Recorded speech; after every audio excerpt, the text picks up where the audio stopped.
A girl asks if the gym clothes are dry while cooking and a guy confirms. She tells him dinner is at home and he agrees. While he adjusts his tie, she asks when he will return and he replies that he might be late. She energetically wishes him a safe trip and he enthusiastically promises to be back. He reflects that the newlywed life he had dreamed about was actually hell on earth. Flashing back to a few days ago, a friend spots Gyaru playing a mobile game and asks if he is still rolling the gacha. Gyaru tells him to shut up, explaining that he feels like the only one without high-rarity items. His friend questions if he is sure about that.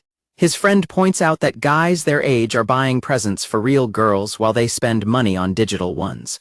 Gyaru reasons that giving money to game companies feels less guilty. His friend agrees, but Gyaru admits he just has not had a real girlfriend in his 18 years of life, lamenting that the world is harsh to him. Sakurazaka greets Gyaru and asks if he gamed through the night again. He greets her back and notes that she looks tired, guessing she studied all night. She complains that he sounds distant, calling her by her last name, and asks him to call her Shiori like he used to, which he awkwardly accepts. Gyaru notes that Sakurazaka Shiori is his childhood friend and first love. He reflects that people say first loves never work out, but he has never wanted his to fail. He hopes that their current relationship can at least continue. The girl suddenly interrupts them, telling them they are blocking the door. Startled, Gyaru and Shiori apologize. As Watanabe walks away, classmates admire her cuteness, style, and long legs, noting she is nice if you talk to her. One guy says she is not his type. Gyaru silently judges her, thinking her speech, behavior, clothing, and hairstyle are all vulgar, and that she seems like an easy girl. Watanabe spots Minami and excitedly greets him, while Minami casually replies. Gyaru thinks that people like her treat quiet guys like him poorly. He decides they are the type of people he absolutely does not want to associate with. Watanabe excitedly tells Minami that they are in the same class again. Minami acknowledges it and wishes for another great year. The other students swoon over how ridiculously handsome Tenjin Minami is, while Gyaru gets annoyed by the handsome guy. Blushing deeply, Watanabe stammers out that she is incredibly glad to spend another year together, while Gyaru simply watches her reaction. Sitting at his desk, Gyaru quietly reflects on the situation and realizes what is going on, cursing to himself. Shiori mentions it would be great if Watanabe and Tenjin became roommates. Gyaru replies that he would pity Tenjin if that happened. Shiori admits she is shy and would be scared to be paired with a stranger. Gyaru agrees, adding that he only talks to his gaming buddies in class anyway. Shiori sweetly tells him it would be nice to be paired with someone they know for the upcoming couple practical. Blushing heavily, Gyaru stammers his agreement. A teacher stands at the podium and announces to the class that starting today, all third-year students will participate in the school tradition known as the couple practical.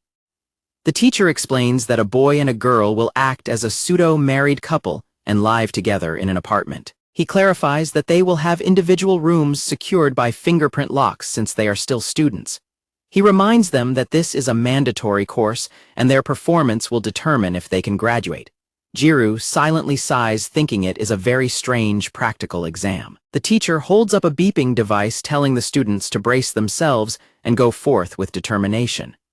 Gyaru calculates that with 15 guys in each of the 5 classes, he only has a 1 in 75 chance to be paired with Sakurazaka. Watanabe smiles warmly toward Minami, saying it is just impossible. Gyaru watches her, noting that her cute act is amazing and betting he would be killed if they ever ended up in the same room together. Standing outside the apartment building, Gyaru reflects again on that 1 in 75 chance. Gyaru enters the apartment room looking completely exhausted and stressed as he loosens his tie. Gyaru throws his head back in despair, yelling that he completely jinxed himself as Watanabe glares at him and yells out in shock. Gyaru nervously asks her to wait and calm down. Watanabe angrily tells him that his politeness is disgusting and demands he stop talking to her so casually. Exhausted, she collapses onto the couch and complains that she is completely wasted. Watanabe complains loudly that this is the worst situation possible, questioning how they even sorted the rooms. Gyaru mutters that he is a victim here too, which prompts an annoyed sound from her. Watanabe asks if there is someone he actually wants to be roommates with. Gyaru confirms, stating that he also has someone he would much rather be paired with. Watanabe smugly guesses that the person he wants is Sakurazaka Shiori, teasing that guys are so easy to read. Gyaru freezes in shock. She calls him a dumbass and says it was never going to happen while Gyaru silently thinks he does not want to hear that from her. Watanabe lies back and teases him about what he would do if he got into the right mood with Shiori calling him a nerd. Gyaru stammers defensively insisting that stuff like that never even crossed his mind. A digital display on the wall suddenly beeps startling both of them. Watanabe points at a nearby camera and the display calling the points creepy and complaining about the invasion of privacy. Gyaru reads from a practical manual explaining that while there are no cameras in the bathroom or private rooms, points will be deducted if unsatisfactory behavior is observed. Watanabe angrily yells at him for acting unconcerned, accusing him of causing the point deduction and calling him an unsociable prick. Gyaru nervously holds his hands up, telling her to wait and not get so worked up. As they argue, the machine beeps again, deducting more points and leaving them stunned. Watanabe crawls over very close to Gyaru, demanding he hand over the manual to see if there is some kind of trick. Gyaru flinches, startled by her sudden proximity. Gyaru leans away, internally panicking about how terrifyingly close she is, and loudly stammers an apology. Watanabe looks at him in confusion before pulling away, declaring that she has made a decision. Watanabe confidently announces that she is going to get in a rank so she can be paired up with Minami. Confused, Gyaru flips through the manual, wondering where she even saw that rule. Gyaru reads a section stating that at the end of each month, the top 10 A-rank students can change their pairs, realizing it is actually real. Watanabe cheerfully explains that as long as she gets in a rank, it will work out since she is certain Minami will also get in a rank. Gyaru suddenly stops her, asking for a moment to think as a realization hits him. Gyaru points out that if she is getting in a rank, that means he will get one too. He imagines that this could be his chance to pair up with Shiori, while Watanabe happily daydreams about acting like a loving couple with Minami. Blushing furiously, Gyaru hides his face in his hands. Watanabe teasingly asks if the couple make-believe, makes him embarrassed, calling him a virgin. Gyaru, flustered, thinks to himself that he is scared because he has no experience with women. Gyaru defensively tells her not to lump him in with easy people like her, arguing that it only makes sense to find out what others are getting. Watanabe suddenly curls up and says she hates this, leaving Gyaru shocked. Hugging her knees with tears in her eyes, Watanabe cries that she does not like that Minami is doing this couple make-believe thing with another girl. Gyaru blushes fiercely, internally panicking over her vulnerable expression. He abruptly turns and heads out the door, announcing he is thirsty and going to buy a drink while she requests strawberry milk. Outside at a vending machine, Gyaru reflects on the tense moment and wonders why she suddenly started crying. Suddenly, a voice calls his name. He turns to see Sakurazaka standing next to Minami, who recognizes Gyaru from their class. Gyaru reacts in absolute shock, internally screaming Tenjin Minami's name while wondering what is up with his face. Gyaru forces an awkward laugh, internally freaking out that the exact people he was just thinking about suddenly appeared. Minami and Shiori simply stare at him. Minami casually remarks that seeing them together will not be that rare from now on. As Minami walks past him, Gyaru lets out a confused sound. Shiori tells Minami that it feels a bit strange since they were just classmates yesterday. Blushing brightly, Shiori adds that now she is his bride. Gyaru watches them interact, feeling like they are incredibly distant. Gyaru wonders why even those words feel so distant as he watches the two of them walk away together in the dark. Looking utterly defeated, Gyaru realizes that both the girl and his unrequited love feel completely out of reach. Shiori suddenly turns and calls out his name in surprise, as Gyaru abruptly sprints away past the vending machine. Panting heavily, Gyaru grabs the door handle to his apartment, telling himself that it is not like he ever had a chance with Sakurazaka. He bursts through the door, panting and cursing to himself, but is immediately interrupted by a loud shriek and something dropping to the floor. Gyaru stares in shock and stammers out Watanabe's name, realizing she just stepped out of the bath. Watanabe stands before him, dripping wet and panting, wearing only her underwear and an open shirt, looking just as startled. The point counter beeps again. Watanabe sits back with her arms crossed and angrily demands to know how long he plans to cower on the floor. Hiding his face in his knees, Gyaru depressingly compares himself to Minami, thinking a virgin nerd like him stands no chance. Watanabe bursts into hysterical laughter, mocking him by calling out for his mama. Gyaru angrily yells at her to stop adding extra lines. Watanabe sighs, stating that she is really distressed right now. Gyaru begs her to cut him some slack, but she reaches her hand out toward him anyway. Watanabe grabs the back of Jiru's head and roughly ruffles his hair. Watanabe says she feels much better and more energetic after laughing at Gyaru, prompting him to complain that she recovered way too quickly when they should both be feeling down. Watanabe leans in and suggests that they take their fake couple status seriously. She explains that cooperating to secure a rank is a win-win situation that will help them both get paired with the people they actually like, adding that it will serve as good practice for the real thing. She pulls Gyaru down toward her, preparing to play her role as his wife. Watanabe looks directly at him with a sweet, blushing smile and calls him her dear.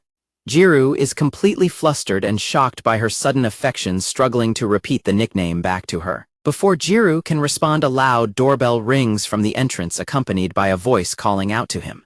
Gyaru's friend is at the door, announcing that his room is currently empty and inviting Gyaru over to play games. Gyaru immediately agrees and heads toward the door. Watanabe complains that their points are already in the negative and asks what she is supposed to do while he goes off to play games. Watanabe gestures toward him and puckers her lips, demanding a goodbye kiss. Gyaru completely misses the hint and wonders if she has a mole, which infuriates Watanabe. She angrily clarifies that she was asking for a goodbye kiss, leaving him completely stunned. As his friend continues to knock loudly outside, Watanabe teases Gyaru about his lack of experience, asking if he is too much of a virgin to even handle a simple kiss. Feeling pushed to his limit by her teasing and his friend's constant shouting, Gyaru grows increasingly flustered and annoyed. Gyaru suddenly grabs her chin and steps in close, warning her not to get angry about what happens next. Outside in the hallway, Gyaru's friend sighs in exasperation, wondering what is taking him so long. Back inside, Gyaru presses Watanabe against the closed door and leans in to kiss her. He pulls her close and kisses her right on the lips. Afterward, Gyaru finally leaves the apartment to join his waiting friend. As they walk away, Gyaru touches his lips in disbelief, realizing he fell right into her playful trap. Left alone inside the apartment, Watanabe collapses to the floor in complete shock, clutching her chest as her heart races. She squeezes her shirt tightly as her face burns with embarrassment, realizing she never actually intended for them to kiss on the lips. The point counter on the wall registers a change, marking the official and chaotic start of their bizarre newlywed life together. Gyaru dreams of a sweet scenario where his childhood friend Shiori wakes him up gently and tells him that breakfast is ready. In his dream, Gyaru asks Shiori for a good morning kiss now that they are finally a couple, leaning in close with his eyes closed. He is jolted awake by Watanabe, who stands over him holding a frying pan and demands that he wake up instead of dreaming about kisses. Gyaru panics as he realizes he slept on the sofa all night. Watanabe walks off, telling him to snap out of his weird fantasies, while Gyaru reminds himself that they must secure a rank in the monthly assessment so they can swap partners. Watanabe sternly reminds him not to forget the true purpose of their fake relationship. Gyaru reflects that their agreement is not a romantic vow, but rather a temporary alliance between accomplices. A heavy rain begins to pour over the school building as classes end for the day. Shinosuke complains about forgetting his umbrella in the rain, and Gyaru suggests they will just have to buy one from the convenience store. Shinosuke refuses to buy an extra umbrella, claiming he needs to save money for his favorite mobile game character who recently cooked for him in a digital event. When Gyaru questions the appeal of digital food, Shinosuke aggressively defends his virtual girlfriend. As Shinosuke continues to ramble about virtual food helping with weight loss, Gyaru sighs in depression, realizing it has already been a full week since his third year, and the pseudo-married practical exam began. While the other students excitedly plan to go to karaoke, Watanabe walks past Gyaru and his friend, casually mentioning that she needs to see a teacher. Watanabe yells at them to stop blocking the hallway, which sends Shinosuke into a daze because she touched his shoulder. Gyaru then remembers and informs Watanabe that they are actually supposed to head to the staff room together for a meeting about their couple practical. Watanabe cheerfully announces that she is going to karaoke with Minami today, leaving Gyaru to deadpan about the situation. She winks playfully at Gyaru, thanking him in advance for taking care of the errand on his own. After Watanabe leaves, Shinosuke realizes that Gyaru is actually living with her and reacts in pure shock. Gyaru sighs and reluctantly heads off to the staff room by himself, lamenting his luck. Shinosuke angrily shakes Gyaru by the collar, calling him a nerdy otaku who does not appreciate living with the most popular girl in class, and telling him to know his place. Shinosuke continues to tease Gyaru, relentlessly mocking him for living with a beautiful girl while still remaining an embarrassing virgin. Gyaru grows increasingly flustered by the teasing, privately reflecting on how awkward he has felt since kissing Watanabe. He notes that she, on the other hand, has acted completely normal and has not mentioned the kiss at all. Shinosuke is highly envious, telling Gyaru that he is basically living like an adult game protagonist with a hot roommate and a pure childhood friend. Gyaru tells him to shut up, privately thinking that his roommate treats him like air anyway.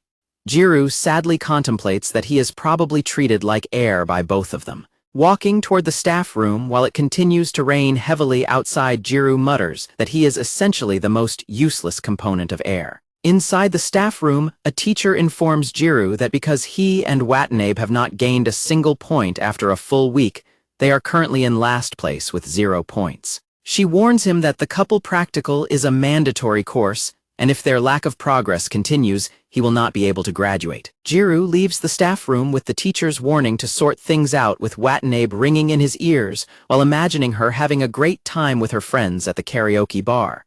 At the karaoke lounge, Minami receives compliments on his singing voice. When a classmate asks Watanabe what song she selected, she enthusiastically gushes about how much she loves a track by Higashino Kana and its lyrics.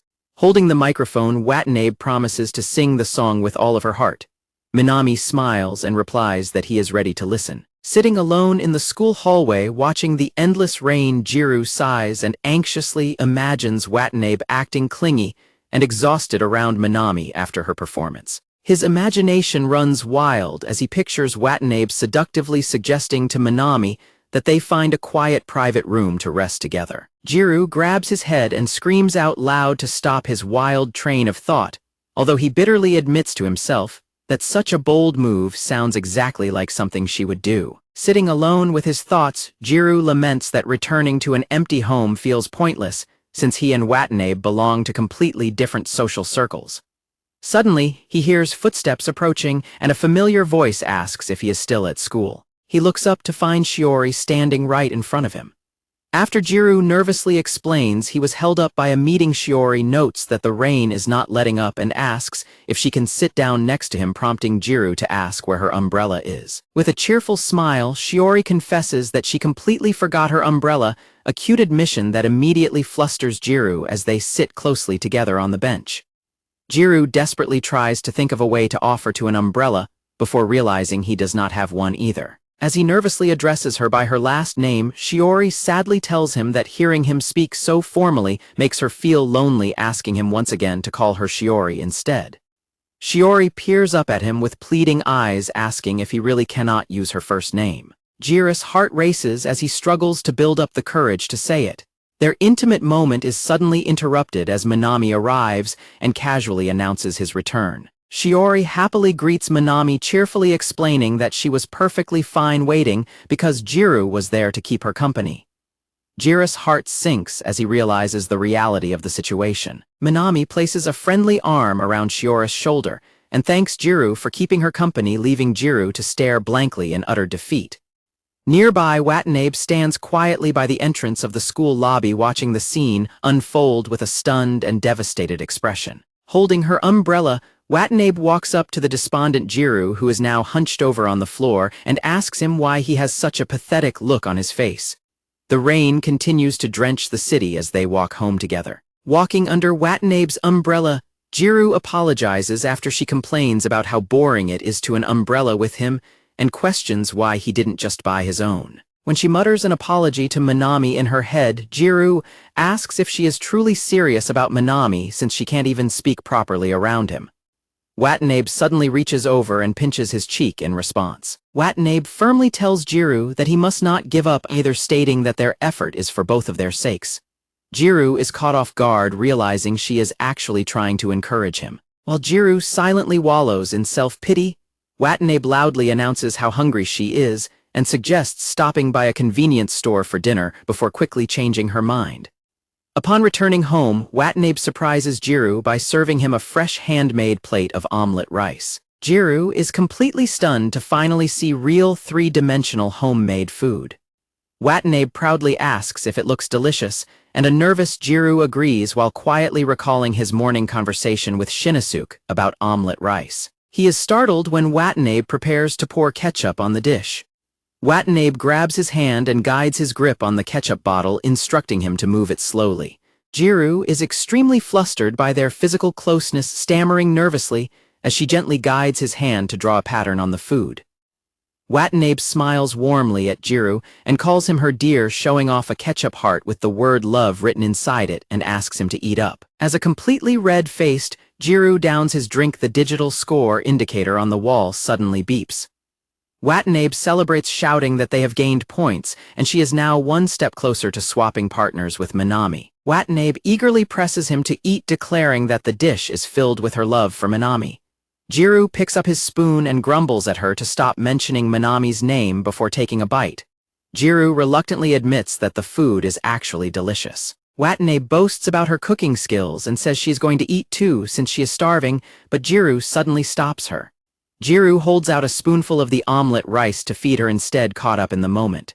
Gyaru blushes slightly and tells her to open her mouth for a bite. After a long silence, Watanabe hesitantly eats the food from his spoon, leaving both of them trembling and blushing intensely in extreme embarrassment. Watanabe quickly turns her back to him, pleading with him not to feed her like that again, while a heavily flustered Gyaru mutters to himself in embarrassment. Gyaru quietly eats his meal and vows never to do something so embarrassing again, while Watanabe sits in silence, letting out deep sighs of relief. Despite the awkwardness, Watanabe smiles brightly with her eyes closed, declaring that the food is absolutely delicious. Gyaru stares at her in silence, his eyes wide and completely captivated by her genuine smile. While Gyaru is still sitting at the table, his phone suddenly rings. He retreats to his room to answer it, discovering his friend Shinosuke on the other end, asking why his voice sounds so strange. Gyaru blushes deeply, muttering that it is nothing and thanking him silently for the timely interruption. Shinosuke gets extremely confused and demands to know what Gyaru means by being saved. Both Gyaru and Watanabe find themselves separately feeling incredibly jittery and self-conscious, struggling to process their growing attraction, despite knowing their relationship was only supposed to be make-believe. Late at night during a rainstorm, Gyaru is awakened by a knock at his door and finds Shiori standing outside. Before he can ask why she is there so late, she unexpectedly throws herself into his arms, leaving him completely stunned. Shiori looks up at him with pleading eyes, admitting she is lonely and asking if they can sleep together. As Gyaru begins to react, a loud, angry voice suddenly commands him to wake up. Gyaru opens his eyes to realize it was just another dream, only to be met with loud knocking on his door and Watanabe yelling at him to get up immediately. Exhausted and annoyed by the late-night disturbance, Gyaru grumbles about her constant demands as he walks out of his room, only for Watanabe to suddenly grab his shirt tightly. Looking visibly shaken and tearful, Watanabe begs Gyaru to stay by her side just for tonight. Gyaru stands frozen in shock, internally screaming at how his dream scenario seems to be happening in real life.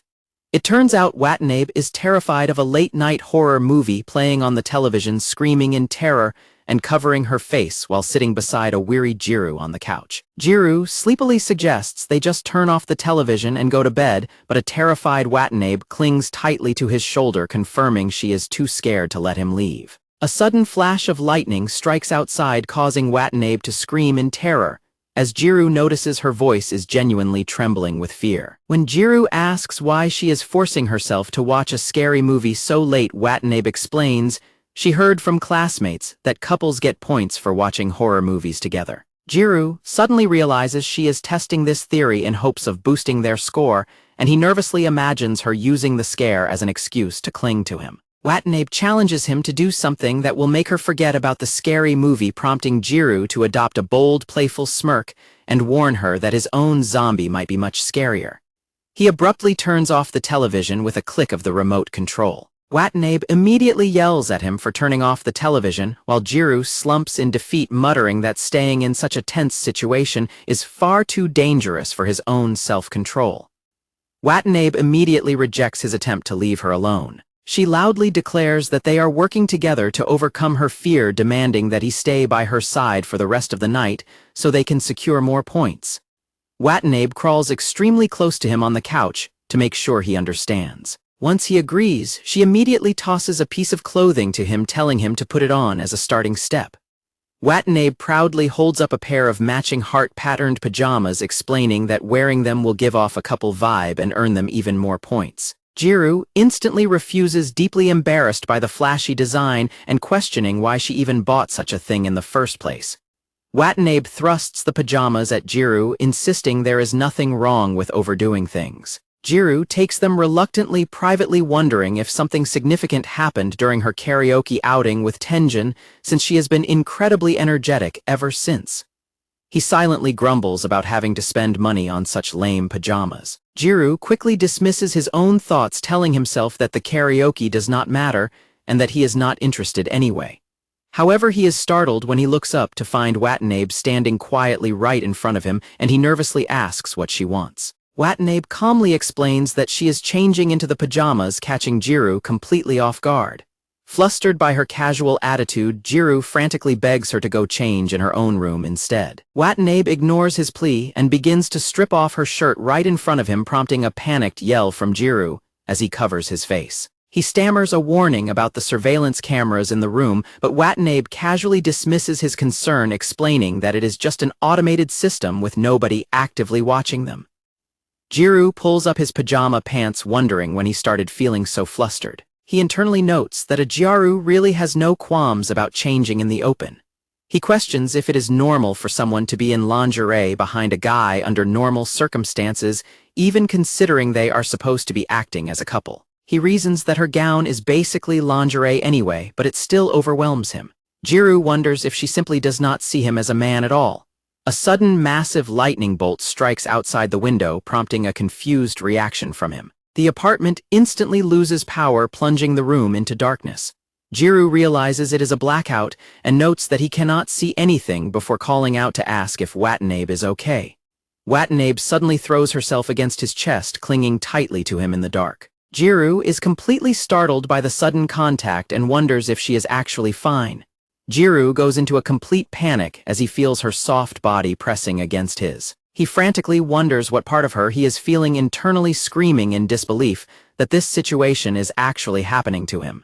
Gyaru notices that she is physically quivering against him and softly calls her name. Suddenly, the point counter beeps loudly to indicate a score change. Gyaru mentally curses the machine, completely shocked to realize that it runs on batteries during a power outage.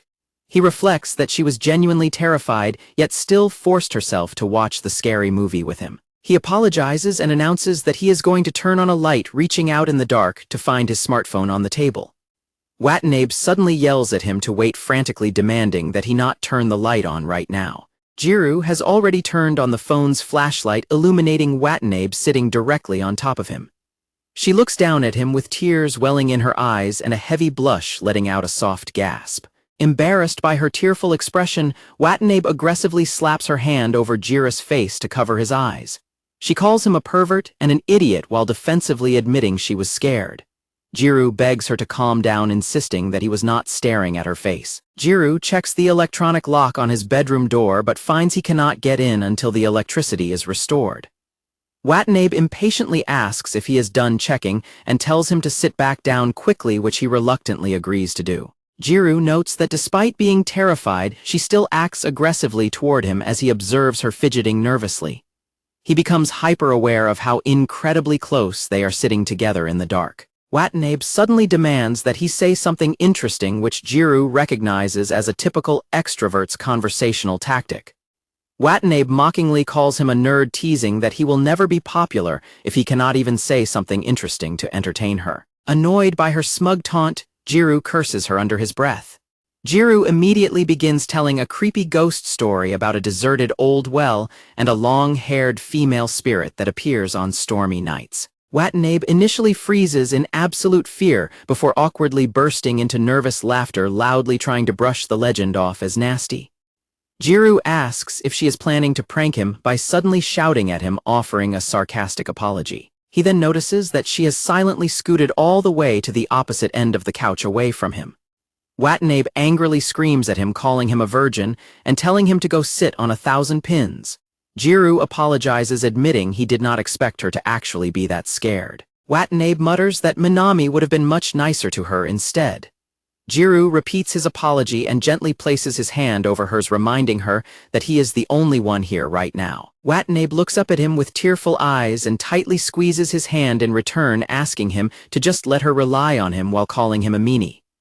Gyaru blushes, profusely, caught completely off guard by her vulnerable request. Watanabe suddenly turns away to grab something, internally thankful that the pitch-black room is hiding her heavily blushing face.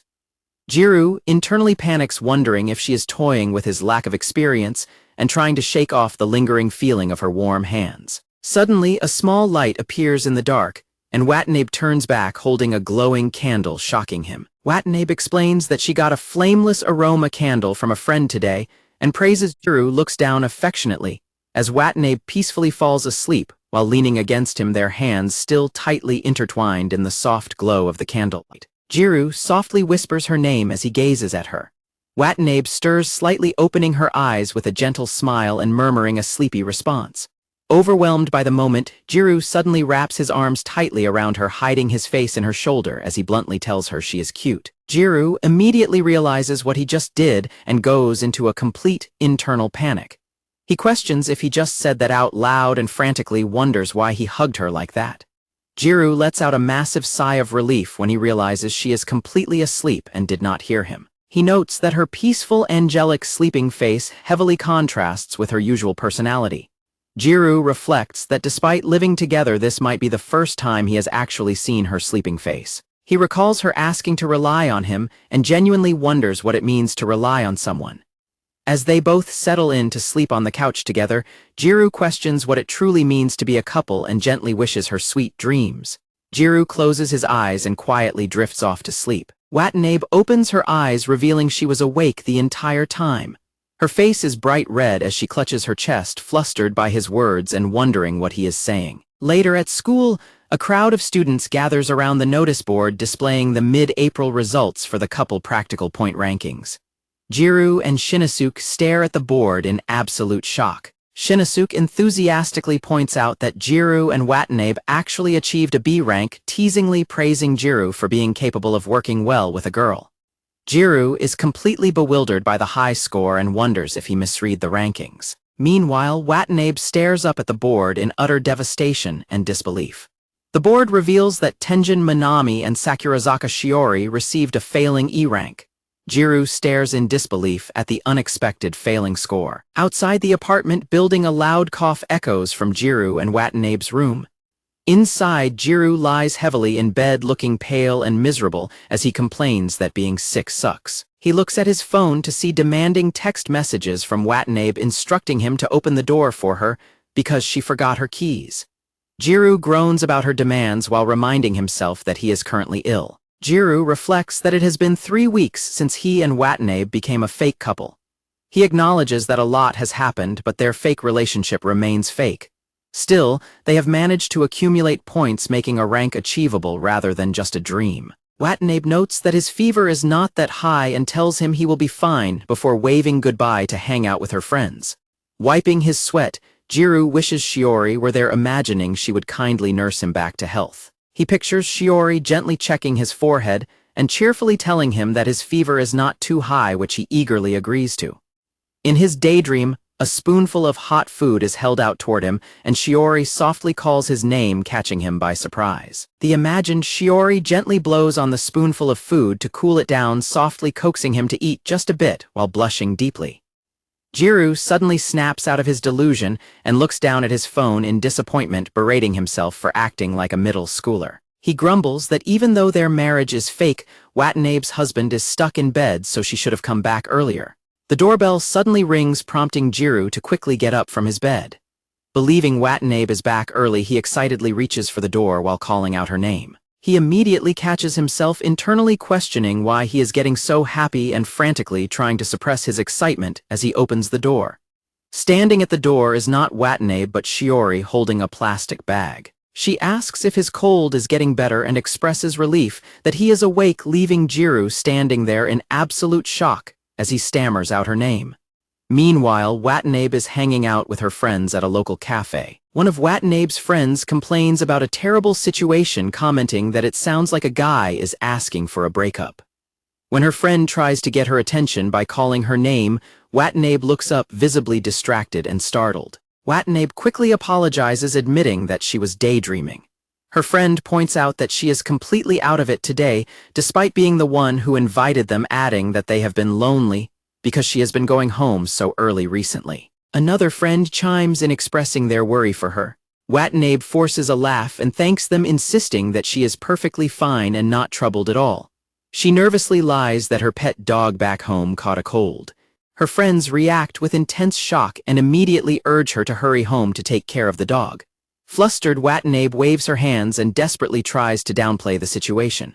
Her friend gently remarks that when someone catches a cold, they naturally want their loved ones beside them. The words strike a chord with Watanabe, making her look thoughtful and slightly guilty. Another friend loudly declares their love for her, prompting Watanabe to force a weak laugh and thank them. Back at the apartment, Gyaru admits to Shiori that he is surprised she came over. Shiori explains that Watanabe had something to do, so she asked Shiori to buy supplies and take care of him. She adds that she was worried about him too, which is why she came. Hearing this, Gyaru silently cries tears of joy and intensely thanks Watanabe in his head for setting this up. As Shiori sits close beside him on the bed and leans in, Gyaru completely panics, internally screaming in absolute excitement that Shiori actually came to his room. Shiori gently tells him not to move so much as she reaches out to apply a fever patch to his forehead. Gyaru blushes furiously as Shiori finishes applying the patch, cheerfully announcing that she is done. Gyaru nervously thanks her, internally overwhelmed by her cuteness and dramatically thinking that being nursed by his beautiful childhood friend might actually kill him. Shiori cheerfully waves it off and heads to the kitchen. Left alone, Gyaru worries that being treated this kindly will inevitably lead to a misunderstanding, recalling that he had the exact same misunderstanding a long time ago. In a memory from the summer of his first year in middle school, Shiori sits beside him and explains that she is transferring to a private school due to her parents' work. Gyaru solemnly acknowledges it, privately reflecting that he had fully planned to confess his feelings to her before she moved away. He reasons that since they probably will not meet again after the transfer, even if he gets rejected, he will finally be able to put an end to his unrequited love. Young Shiori turns to him with a blushing smile and asks if they will still be friends even after they separate. Caught completely off guard by the innocent request, a flustered Gyaru hesitates and stammers out her name as he struggles to reply. Gyaru recalls that at that time he suddenly felt afraid and changed his mind, deciding that nothing would change between them. Even when Shiori called his name, he felt glad in the end that he chose not to confess. Shiori snaps Gyaru out of his daydreaming, asking if he feels well enough to eat some porridge she prepared. Gyaru is incredibly excited and asks if she really made it. Shiori is glad he is excited, but cheerfully asks if he can eat it himself. This disappoints Gyaru, though he still internally rejoices over the shining handmade meal and feels glad to be alive. Gyaru tries to ask her something but quickly brushes it off as nothing, privately scolding himself for being useless and ruining his chance to be fed by her. Gyaru comments that Minami must be incredibly blessed to eat her handmade food every day. Shiori explains that they actually take turns cooking and that today is Minami's turn, which surprises Gyaru when he learns that Minami can cook. Gyaru claims that Watanabe would be thrilled to hear that, mentioning that he is terrible at cooking and leaves it all to her. He praises Watanabe's skills, though he notes that he handles other chores like laundry. Shiori quietly responds that she sees they are getting along quite fine. Shiori gently remarks that it is great they are doing well. Gyaru hesitantly calls her name, mentioning that he saw her low ranking in the previous round of the couple practical. Gyaru earnestly offers to assist her with anything she needs help with, though he silently apologizes to Shiori, feeling guilty because his desire to help is ultimately motivated by his own wish to swap partners. Gyaru stares at her as he thinks to himself about how much he wants Shiori to become his roommate. Shiori admits she is not good at romance and gets too nervous to act like a couple, which causes her to keep a distance. She thanks Gyaru for his offer, while Gyaru feels a sense of relief and shamefully considers himself a lowlife for feeling that way. Shiori suddenly adds with a bright smile that she thinks it would actually be nice if Gyaru were her husband, leaving him completely stunned. Flustered by her own words, Shiori quickly stands up to wash the utensils, noting that Watanabe will probably be back soon. Before she can leave, Gyaru suddenly reaches out and grabs her hand tightly. Gyaru intensely tells Shiori that it is absolutely possible for her and that she can definitely succeed. Gyaru tells her to believe in herself, declaring that, as her childhood friend, he knows her strengths and guarantees her success. Shiori softly thanks him, which suddenly makes Gyaru realize what he is doing, causing both of them to jump back in a panic as he frantically apologizes. Gyaru clutches his head in absolute embarrassment, yelling at himself not to get overconfident and screaming internally about the fact that he just grabbed Shiori's hands. As the rain continues to fall outside, Gyaru reflects that this is the only time he will get such kind treatment from Shiori, worrying that if she gets serious with Minami, she might actually end up developing feelings for him. Shiori quietly calls out Gyaru's name as she leans forward. She asks if he fell asleep, finding Gyaru completely passed out on his pillow with a slight blush and drool on his mouth. Shiori softly whispers to the sleeping Gyaru, leaning her face very close to his. Kneeling beside the bed with his school bag and her porridge bowl nearby, Shiori continues to softly call out Gyaru's name while leaning over him. Meanwhile, at the cafe, one of Watanabe's friends happily cries because her crush replied to her text. Another friend advises that she is being too passive and needs to be direct if she likes him, turning to Watanabe for agreement, which startles her into an awkward response. Her friends press her further, asking if her worries are really just about her pet dog, while one friend boasts that she has figured out the true reason. Her friend suggests that Watanabe is worried about Minami's ranking, and the mid-month announcement pointing out that Minami seems to be avoiding his roommate Shiori, which leaves Watanabe surprised. Her friends discuss how Shiori is too pure and popular with guys, and they wonder if Watanabe's relationship with Gyaru has developed further. One friend laughs it off because Gyaru is a virgin, but they playfully tease Watanabe that her fake husband might be snatched away since Shiori is so cute. Watanabe quietly murmurs her agreement. Her friends react in surprise when Watanabe admits that it might actually happen while the sun begins to set over the city. Back in the apartment, Shiori gently rests her blushing cheek against the head of the sleeping Gyaru. Shiori pulls back, telling herself that she cannot do this because they are not a real couple, but rather just childhood friends. In another flashback from their separation, Shiori happily suggests that her new place is not that far and she wants to visit, sometimes adding that she wishes Gyaru could join her to see the Christmas lights outside the station this year. But Gyaru suddenly interrupts her. Gyaru apologizes and walks away, lying that he just remembered he has something else to do and must leave immediately, leaving a startled Shiori behind.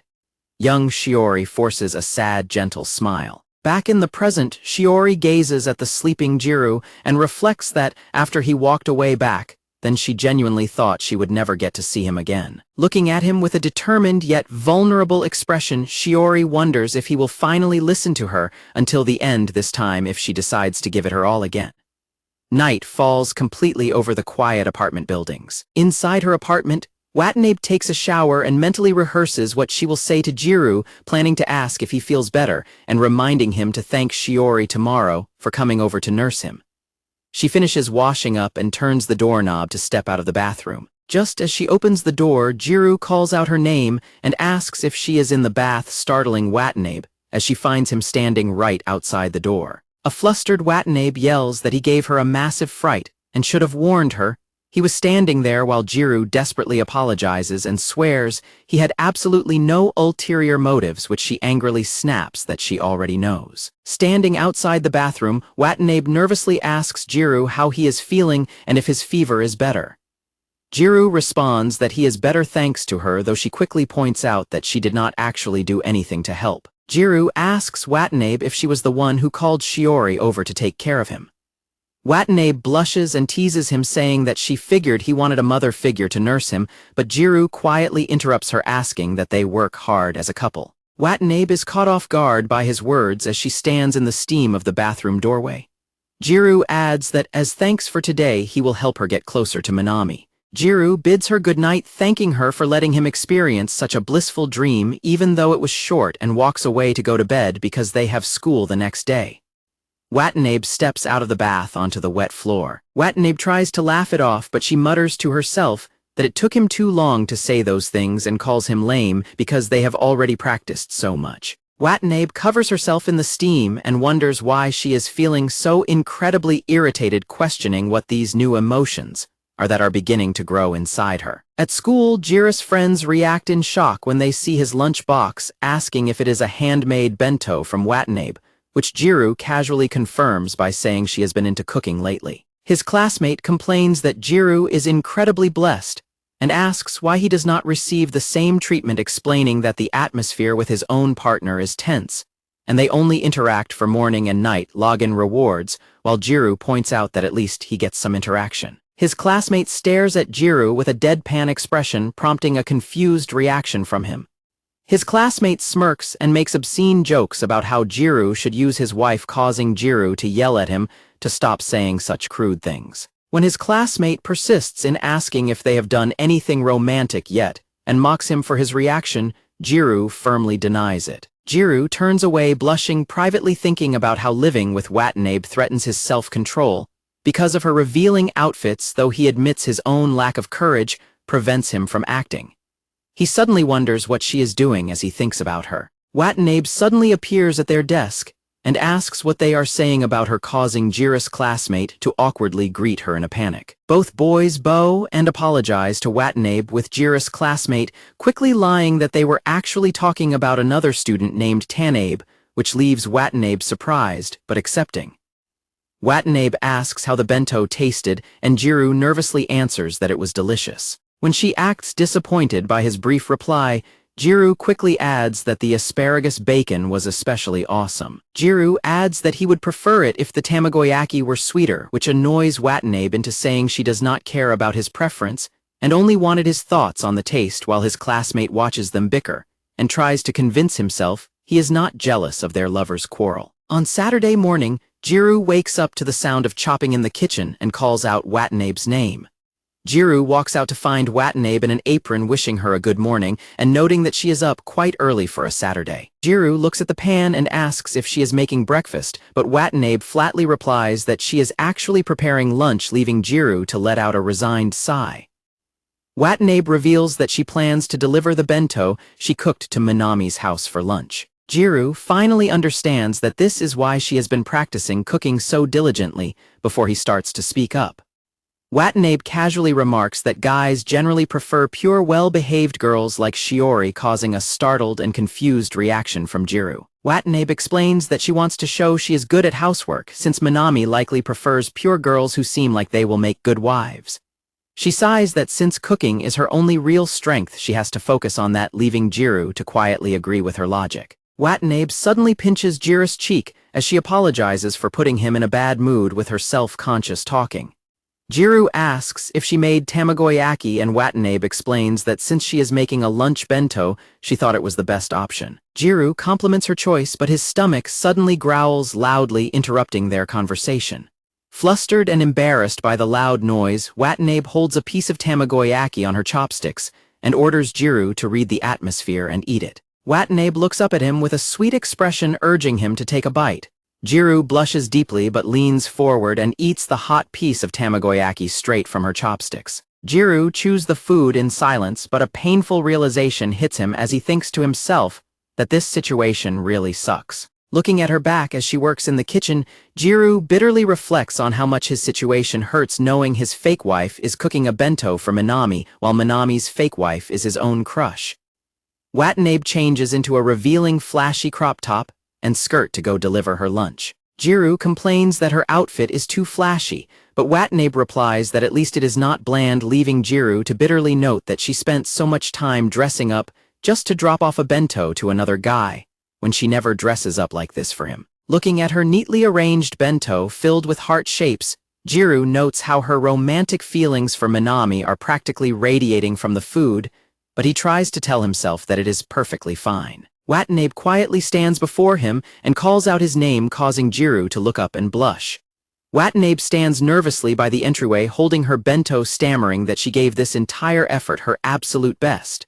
Watanabe steps closer and reaches out toward him, calling his name once again. Watanabe leans forward with open arms, asking him to say have a safe trip to her before she leaves. Gyaru stares at her in complete wide-eyed shock as his heart races. Leaning in extremely close, Watanabe softly asks him once again to say the words. Gyaru goes into a complete panic as he realizes that by asking for a safe trip, she means a goodbye kiss. Gyaru tells himself he has to steel his resolve and pull back, pointing out to Watanabe that she is about to see Minami, so she should not be doing this with him. Watanabe calls him an idiot in response. Watanabe tells Gyaru that she still wants him to do it, leaving him completely flustered and cursing under his breath. Gyaru looks at her tearful, pleading eyes and realizes he cannot resist if she looks at him with such an expression. Just as they lean in close, they are suddenly startled when the doorbell rings loudly. An incredibly relieved Gyaru quickly tells Watanabe that he will go answer the door, and he looks through the peephole to find Shiori standing outside. Gyaru opens the door to find a smiling Shiori who apologizes for showing up unannounced and expresses her relief that the two of them are still at home. Gyaru immediately gets incredibly giddy and fawns over Shiori, declaring that he is always free, while an annoyed Watanabe deadpans that he is only free because he has no other friends. Shiori explains that she made too much quiche and apple pie and came over to some of the extra food with them. Gyaru excitedly praises her cooking skills, but his excitement deflates when Shiori happily explains that she actually made these specific dishes because Minami requested them. Shiori adds that she made the food sweet to match Minami's tastes, hoping that they will like it too, which catches Gyaru completely by surprise. The revelation strikes a chord with Akari, who quietly absorbs the news. Shiori notices the cute bento in Akari's hands and asks if she is planning a picnic, causing Akari and Gyaru to nervously stammer in response as Akari hides her bento. Looking at the beautiful quiche and pies Shiori brought, Akari feels completely outclassed and sadly comments on how delicious they look. Gyaru watches her reaction, feeling extremely worried and sympathetic toward Akari. Later, a dejected Akari sits huddled on the sofa with her knees pulled to her chest, while Gyaru desperately tries to comfort her by suggesting she can just deliver her bento another time when Minami is alone. Akari buries her face in her arms and starts to cry, lamenting that she thought cooking was the only thing she was actually good at. Gyaru calls out her name as he watches her sit in absolute silence, deeply saddened to see the usually energetic Akari looking so completely defeated after working so hard. Gyaru sits beside her and speaks to her, warmly praising her for being cheerful, direct, and incredibly easy to make friends with. He adds that she is popular with both guys and girls, leaving Akari to sit in a stunned, blushing silence. Gyaru continues to encourage Watanabe, telling her that all the guys in class talk about how great she is and that she is incredibly popular. When she asks what is actually great about her, a flustered Gyaru replies that she is basically every man's dream. Gyaru adds that she is also very appealing, but then he suddenly stops mid-sentence as a frantic thought strikes him. Panicking completely, Gyaru frantically begs her to forget what he just blurted out, trying to clarify that he did not mean she was loose, but rather that every man thinks of her as a highly charming woman. He desperately rambles about rankings of desirable women, internally screaming that she is definitely going to be angry with him for bringing up such obscene thoughts. Still sitting next to their lunchboxes, Watanabe quietly asks if Gyaru thinks of her that way too, catching him completely off guard. Gyaru's mind races as he imagines a seductive scenario of Watanabe frantically wondering if he has ever wanted to do those things with her. Blushing and sweating, Gyaru stammeringly lies that he has absolutely never thought about doing things like that with her. Watanabe flatly calls him a liar, and before he can process her response, she suddenly climbs on top of his lap on the couch, leaving him completely startled. Gyaru frantically stammers for her to wait as her bare feet press against the couch cushion. Watanabe looks down at Gyaru as he lies flat on his back on the couch, sweating and blushing under her gaze.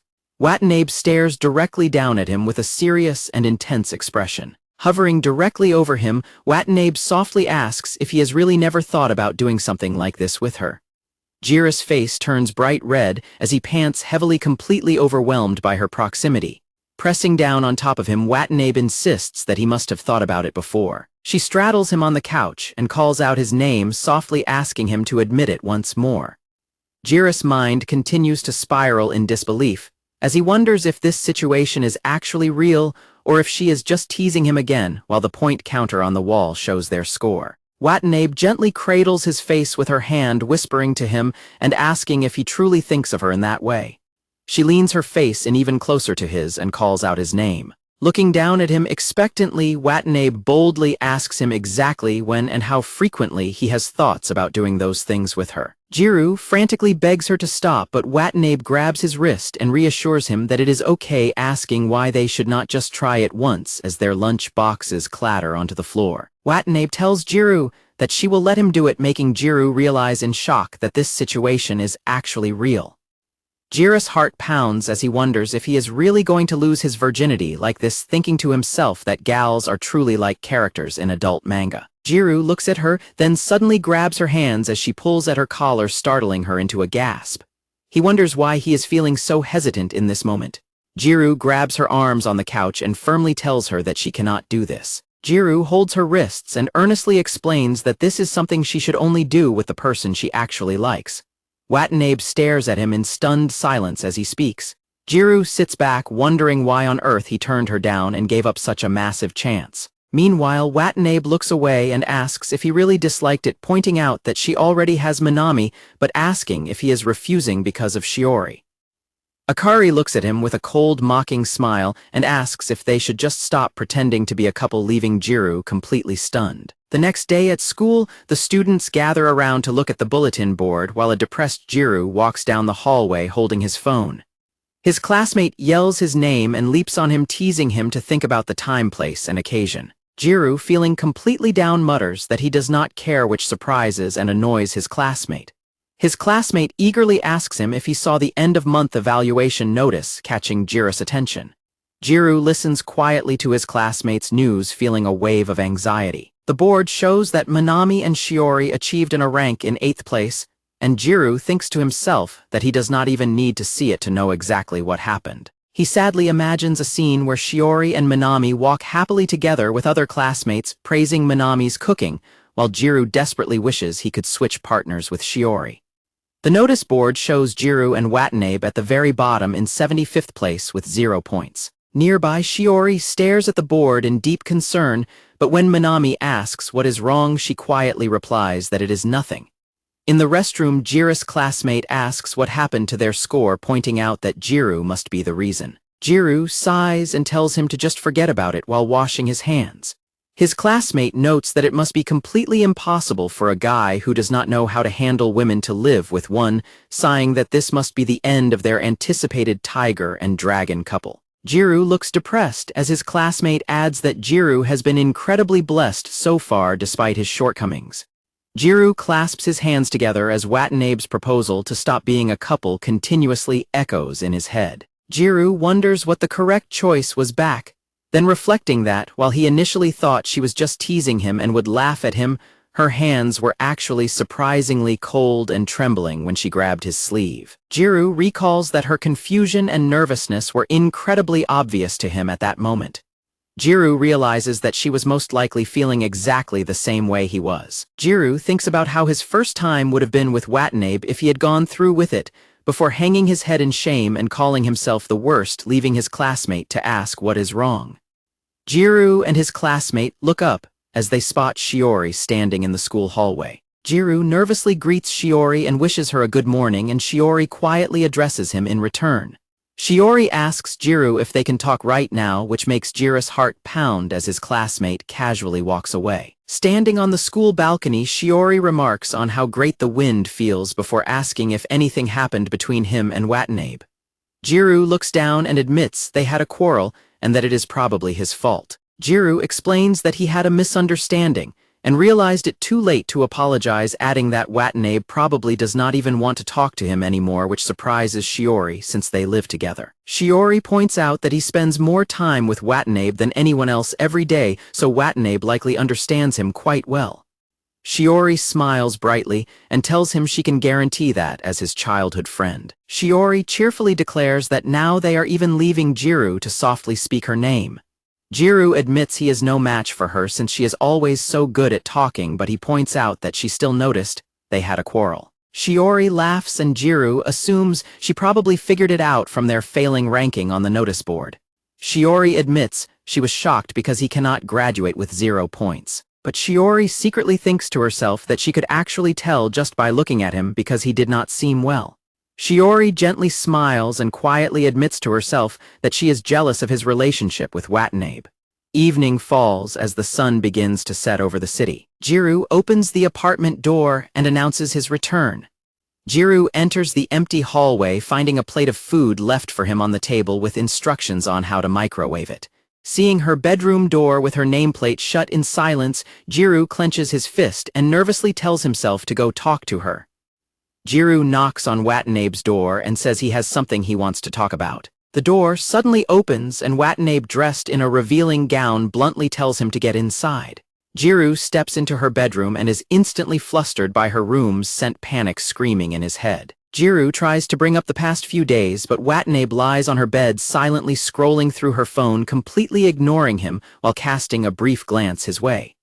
Watanabe tells Gyaru that the situation is not really his fault, but Gyaru continues to bow and apologize in distress. Watanabe blushes deeply and angrily declares that she was the one who chose to idle around instead, shouting at him not to make her say such things. She quickly pulls her blanket over her head and demands that they just forget about all of it immediately, while Gyaru panics and asks how he can possibly do that, before nervously requesting that she listen to him without getting angry. Sitting under the blanket while Gyaru sits on his knees on the floor, Watanabe silently fumes while Gyaru apologizes and says he wants to clarify things, since she seems to have gotten the wrong idea about why he stopped her. Gyaru blushes and says that his decision was not because he disliked her. He explains that as a guy, he has plenty of delusions about her, causing Watanabe to throw off her blanket and scream at him in embarrassment, accusing him of sexual harassment and telling him to stop talking. Watanabe angrily calls him a guy with zero sensitivity who will never lose his virginity, which Gyaru reluctantly agrees with, before seriously adding that, while he does not fully know why he stopped her that time, he was serious. Watanabe looks at him in surprise as Gyaru earnestly explains that he just thought they should treat their couple life more seriously. Gyaru adds that going with the flow and doing that with her felt really hesitant, though he cannot fully explain why. Watanabe reacts in complete blushing shock as he speaks. Gyaru gets down on his knees and admits that he hates their current awkward relationship, declaring that he wants to be able to talk and eat with her normally again. Gyaru bows deeply and asks her to give him another chance, while Watanabe quietly watches him, her anger completely dissipating. Watanabe suddenly reaches out and pulls the blanket over Gyaru's head, leaving him surprised as she calls his name. She looks directly at him with a serious expression, declaring that she wants him to be her partner once again. Watanabe looks away in a brief blushing silence. Gyaru stands completely frozen in surprise by her sudden declaration. Gyaru reacts in pure red-faced panic and waves his hands, frantically clarifying that he was only talking about their couple practical, and has no intention of interfering with her relationship with Minami, which makes Watanabe laugh. Watanabe bursts into hysterical laughter on her bed, clutching her stomach and teasing him for looking so desperately serious, which leaves a heavily flustered Gyaru to ask why on earth she is laughing. Gyaru grows increasingly annoyed and yells at her, pointing out that she was the one who suggested they stop being a couple in the first place, while Watanabe mutters that there was no other way. Watanabe accuses him of lying, but Gyaru defensively replies that it was just the tense mood that made it look like a real breakup. Watanabe suddenly grabs his finger and squeezes it, which catches Gyaru completely by surprise, as she quietly admits that she might actually be enjoying their couple life. Watanabe suddenly grabs Gyaru's wrists and pulls him down onto her bed, catching him completely by surprise. Looking up at him with a blushing smile, Watanabe calls his name and admits that she kinda likes him. Gyaru is completely flustered and wonders why she is suddenly calling his name like that, while she gently touches his face and asks how he feels about her. Looking closely at his blushing face, Watanabe notices how tense his hands are and curiously questions him. Watanabe suddenly smiles playfully and giggles, telling him she was just kidding, while Gyaru reacts in complete irritation and angrily shouts her name. Watanabe sits up on her bed and happily welcomes Gyaru back, while Gyaru looks at her warmly. Gyaru reflects that they are starting over from zero, but not quite from the very beginning. The curtains flutter gently by the window in her room. Watanabe's hair flutters in the wind as she recalls her confession. Holding her blushing face in her hands, Watanabe realizes she actually said those words out loud and can no longer hide her growing feelings. At the school gym, where girls are playing volleyball, Watanabe's classmates chat about their B rank score, mentioning that they and their partners already have their own lovers, and are past worrying about it. One of the girls hysterically cries that she cannot stand it if her crush gets in a rank while living with another girl while her friends tease her. The girls remark on how cool Minami is while Watanabe silently looks down with a sweating face. Her classmates tease Watanabe asking if she is going to watch Minami's match too, but she laughs it off, noting that the boys are not even interested in watching the girls' matches. Her classmate tells Watanabe that she heard news that Minami will not change his pairing. Watanabe smiles and laughs it off, saying Minami has no reason to swap pairings since he got in a rank with Shiori, though she privately reacts in absolute shock. A teacher explains on the blackboard that the points acquired with previous partners will be added to the total spouse points after the swap, but they will still start over from 0 next month, leaving everyone shocked. Watanabe's classmates continue discussing partner swaps, arguing that as long as they do not get a 0 with their new partner, they should change partners to experience various matches as practice for their future marriages. Watanabe silently processes the conversation, feeling troubled as she listens to her friends discuss the possibility of people staying paired up forever. Watanabe sighs in distress and tries to reassure herself that it is only for another month, while her friends dramatically tease her and beg her to marry them so she can forget about Minami. At the gym entrance, Jiru's classmate tries to comfort him and tells him to stop being so depressed, while one of the girls suddenly yells to be let in on their conversation. Gyaru feels utterly miserable and tears up, asking himself whose side his classmate is actually on, as his classmate points out that it would be better for Watanabe to stay paired with a hunk like Minami. His classmate defends himself by claiming he is on every girl's side, while nearby Minami's friends ask Minami about his partner swap and talk about the surrounding rumors. Gyaru and his classmate turn their attention to the basketball court. Minami leaps up gracefully and scores a basket on the court. The girls cheer loudly for Minami and beg for more play time, while a depressed Gyaru looks away, muttering to himself in disappointment. Watanabe blushes and gushes over how cool Minami is, while Shiori quietly stands nearby holding a volleyball with a gentle smile. Minami's friends cheer and high-five him on the basketball court. Gyaru slumps against the wall in complete despair, complaining about how unfair it is, while his classmate tries to comfort him and jokes that Minami must have stacked up good deeds in his previous life. Later, Gyaru dejectedly walks down the hallway by himself, lost in his thoughts. Shiori suddenly runs up to him and calls his name, noting that it is a very hot day and asking him to walk with her. Shiori looks at him with deep concern and asks if the reason Gyaru feels down is because of the couple practical. She directly asks him if he got into another fight with Watanabe. Gyaru quickly denies it, which makes Shiori smile in immense relief, while Gyaru silently worries about what kind of face she would make if he honestly told her it was all her fault. Shiori smiles warmly and praises Watanabe, asking Gyaru not to trouble her too much, which makes Gyaru stop in his tracks and call out Shiori's name. Gyaru hesitates, but bravely asks Shiori if she plans to stay paired together with Minami forever. Shiori looks at Gyaru in complete wide-eyed surprise as he nervously awaits her response. Wind blows several loose petals and leaves through the air outside. In the dusty sports equipment room, Watanabe struggles alone to put a heavy ball net back on a high shelf, coughing and complaining about being left by herself. As Watanabe leaps to reach the shelf, a hand suddenly grabs her arm to support her, causing her to gasp in surprise as she turns to find Minami standing behind her. Watanabe is completely stunned, wondering why Minami is suddenly there with her. Suddenly, Minami pulls Watanabe into a tight embrace, leaving her completely shocked and speechless. Minami quickly lets go and explains that it was a close call because he startled her, while Watanabe struggles to find her words. Watanabe blushes deeply and quickly steps away, loudly thanking him for saving her, but insisting she is completely fine now. Watanabe nervously asks him why he came to the equipment room, and he replies that he came to help tidy up the balls. Watanabe stands frozen as her heart pounds rapidly, worrying that Minami will hear it, as he politely asks if she was hurt. She is secretly relieved, realizing that she still gets flustered around him. Watanabe suddenly stops, questioning why she felt relieved about her feelings for him. Minami suggests they clean up the room quickly, but Watanabe suddenly calls out his name, hesitating as she tries to speak. Gathering her courage, Watanabe asks Minami if he plans to stay paired together with Shiori forever. The room falls silent as they stare at each other in tension. Minami quietly responds that he perhaps will.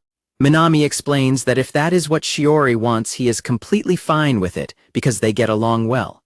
Watanabe looks at the floor and quietly replies that she sees, noting to herself that it is exactly as she thought. Tears begin to well up and stream down Watanabe's face as she silently acknowledges how much she truly loves him. Minami notices her tears, but Watanabe quickly rubs her eyes and laughs it off, claiming that she just got some dust in them, though Minami remains skeptical. Minami suddenly steps in close and cradles her face with his hand, telling her to get in. He tells her that by having her safe trip, she means a goodbye kiss. Shiori looks at Gyaru in complete wide-eyed surprise as he nervously awaits her response. Outside the equipment room, Gyaru's classmate Shinosuke grumbles about Gyaru leaving early instead of helping him close the windows, but then he notices a gym bag left on a ledge. Shinosuke opens the door to look inside, starting to complain, before suddenly freezing in shock. He peers inside and is completely stunned to see Minami holding Watanabe close. Back on the balcony, Shiori admits she does not know if she will stay with Minami forever, since the decision is not hers alone, prompting Gyaru to nervously apologize for asking such a weird question, and adding that Minami is very cool. Shiori blushes and softly adds that if Gyaru ever gets into the ranks, she will make a move, but Gyaru quickly cuts in to say they should get changed, so they are not late for class. As he runs down the hallway, Gyaru suddenly stops, turns around, and passionately yells to Shiori that he will absolutely make it to the A rank. Suddenly, Shinosuke sprints toward Gyaru from down the hall, screaming his name frantically. Shinosuke frantically runs up and grabs Gyaru, screaming that there is terrible breaking news that Gyaru needs to hear, while Gyaru tries to brush him off by promising to listen to his stories later. Gyaru grabs Shinosuke back with a dark, threatening glare and suggests that perhaps he should turn him into a ghost right now, terrifying Shinosuke, while Shiori watches in surprise. When Shiori asks if she interrupted something, Gyaru laughs it off and insists it is nothing important, while Shinosuke still trembles in fear. Shinosuke quietly whispers to Gyaru that he saw Minami and Watanabe together, but hesitates to continue, prompting an irritated Gyaru to demand that he spit it out.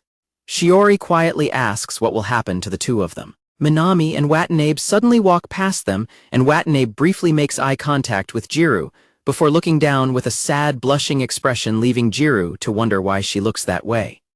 A heavy, awkward atmosphere immediately settles over the four of them as they stand in silence. Shinosuke watches them from a distance, completely bewildered by the midday soap opera drama after seeing Minami with Watanabe, and wonders how he got dragged into this mess. Shinosuke holds his hands over his face in panic, desperately wondering how he should handle the situation. Shinosuke mentally holds cards with different options on how to handle the situation, desperately wondering how to survive the dramatic bloodbath as the chapter ends. Shinosuke reflects on how he discovered Watanabe, his best friend Gyaru's partner, with her crush Minami in the sports equipment room. Shinosuke recalls that, as he rushed to Gyaru, he found him with Shiori, bringing all four of them together in a tense, inextricable encounter. He remembers trying to decide what kind of move to make. In a panic, Shinosuke decides that his only real choice is to use a one-liner gag to break the heavy tension, despite worrying that this play could backfire and inflict emotional wounds on everyone. Shinosuke suddenly interrupts Minami and Watanabe, startling them, and when Minami asks if he was looking for him, Shinosuke nervously tries to remember his own name to distract them.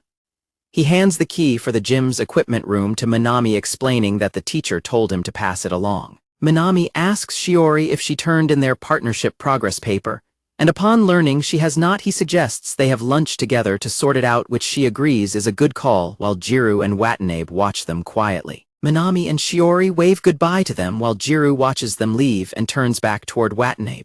Gyaru and Watanabe quietly murmur their goodbyes in return.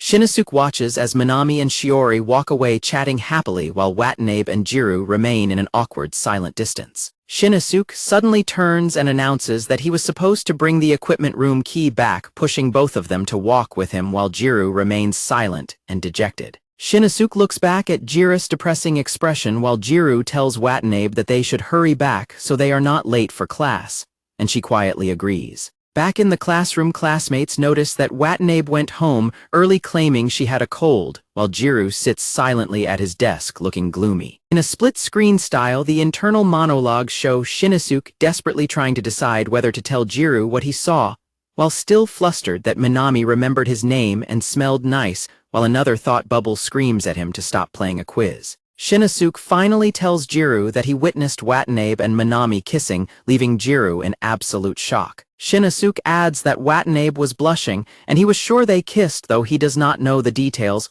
before questioning if Gyaru really thinks this situation has nothing to do with him. Gyaru looks at his phone and mutters that they are not actually married in real life, while Shinosuke cheerfully whistles and teases him about being the lowest-scoring couple, prompting Gyaru to angrily ask why he is so happy today. Gyaru looks on as some classmates ask Minami about his type, sadly reflecting that it would have been better if Watanabe could have ended up with her Prince Minami after all. As Gyaru returns to the apartment building, he quietly thinks about Watanabe's success with Minami before opening his door and announcing his return. Inside, Watanabe lies on the couch looking at her phone, reading about cosmetics and lip tinter that are perfect for kissing. Gyaru walks in and asks if she has a cold or a fever. Gyaru sits down on the couch and dryly apologizes for not being Minami, which startles Watanabe into asking him what he means. Watanabe demands to know why he is bringing up Minami out of nowhere, prompting Gyaru to tell her to just admit it. Gyaru explains that he heard she and Minami had started to get along well and felt happy for her, which confuses Watanabe. Gyaru directly asks why she kissed Minami, if she wanted to, referencing how they embraced in the equipment room, and telling her she does not need to hide it, which leaves Watanabe completely baffled. Gyaru continues saying that if she is getting involved with Minami, he will gladly cheer her on and is happy for her, but Watanabe suddenly starts laughing. Watanabe bursts into loud, hysterical laughter, declaring that the situation is absolutely hilarious, while a highly confused Gyaru stares at her. Watanabe explains that she only got dust in her eye and Minami was helping her clean it out, laughing at how ridiculous the manga-like misunderstanding is, while an embarrassed Gyaru instantly resolves to get back at Kamo for lying to him. Watanabe insists she has to try so hard because Minami never looks her way, and when Gyaru points out that the scenario was still highly plausible, she falls silent. Despite calling the misunderstanding hilarious, Watanabe's grip tightens on her shirt as her tears begin to silently drip onto her lap. Gyaru looks at her in surprise and suddenly calls her name, reaching out to grab her arm. Watanabe looks up at him with tear-filled eyes, causing Gyaru's heart to skip a beat. Highly embarrassed, Watanabe cries and frantically begs Gyaru to stop looking at her, telling him to look away. Instead of looking away, Gyaru wraps his arms around her and pulls her into a comforting hug on the couch. Gyaru squeezes his eyes shut and loudly reassures her that he has looked away and cannot see anything at all. Watanabe buries her face into his chest and completely lets go of her restraint, crying loudly as she clings to him. Later that night, Gyaru covers his face in complete embarrassment, muttering to himself about how he panicked because he does not know how to handle crying girls. Gyaru nervously recalls how Watanabe once fell asleep on him, but worries that this time he has no excuse since she was awake right before Watanabe suddenly calls out from the door that the bath is ready. Watanabe explains that her clothes are not dry yet, so she borrowed his shirt, leaving Gyaru utterly shocked as he looks at her wearing only his oversized t-shirt. Watanabe eats an ice pop close to Gyaru while watching television, making his heart race as he panics over how close she is while wearing his shirt. Gyaru struggles to look away and begs her to show some mercy because he is only a man and has no idea where to look, but a smug Watanabe teasingly asks if he is getting butterflies. Watanabe leans her head against his shoulder and whispers that he is a liar, pointing out that she can easily hear his chest pounding. In a panic, Gyaru imagines himself furiously ringing a shrine bell to clear his worldly desires before tellingly instructing Watanabe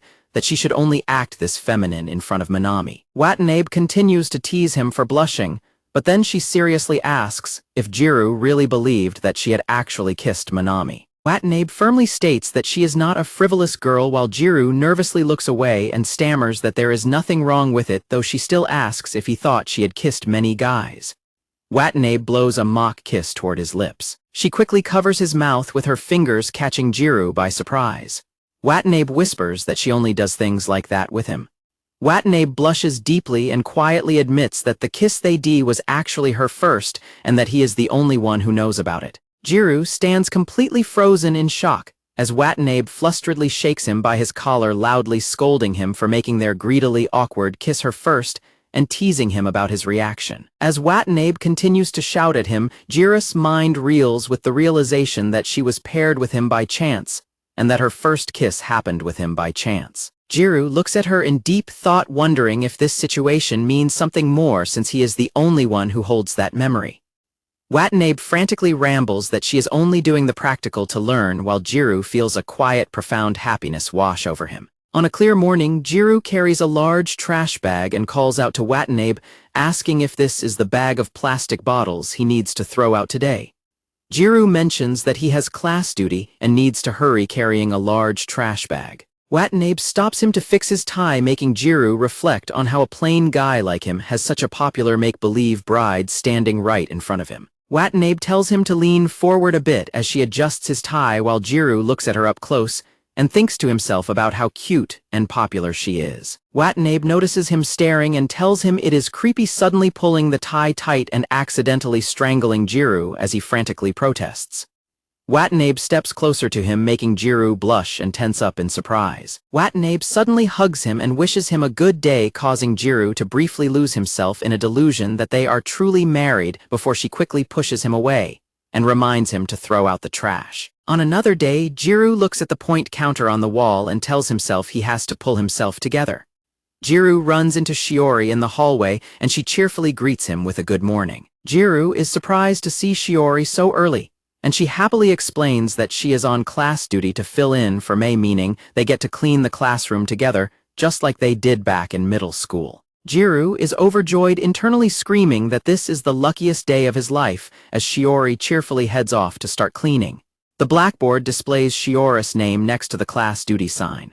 Shiori silently thanks May in her head. In a memory, May teases Shiori about her lack of progress, with Gyaru urging Shiori to just confess to him, but Shiori nervously doubts Gyaru's feelings, despite May pointing out that Gyaru never talks to any other girls. Shiori sadly reflects that Gyaru only knew her because she was the only girl around him in the past, while May warns her that if she keeps dragging her feet, his make-believe bride might steal him away, urging Shiori to build some confidence. May encourages her, telling her that she is a wonderful girl.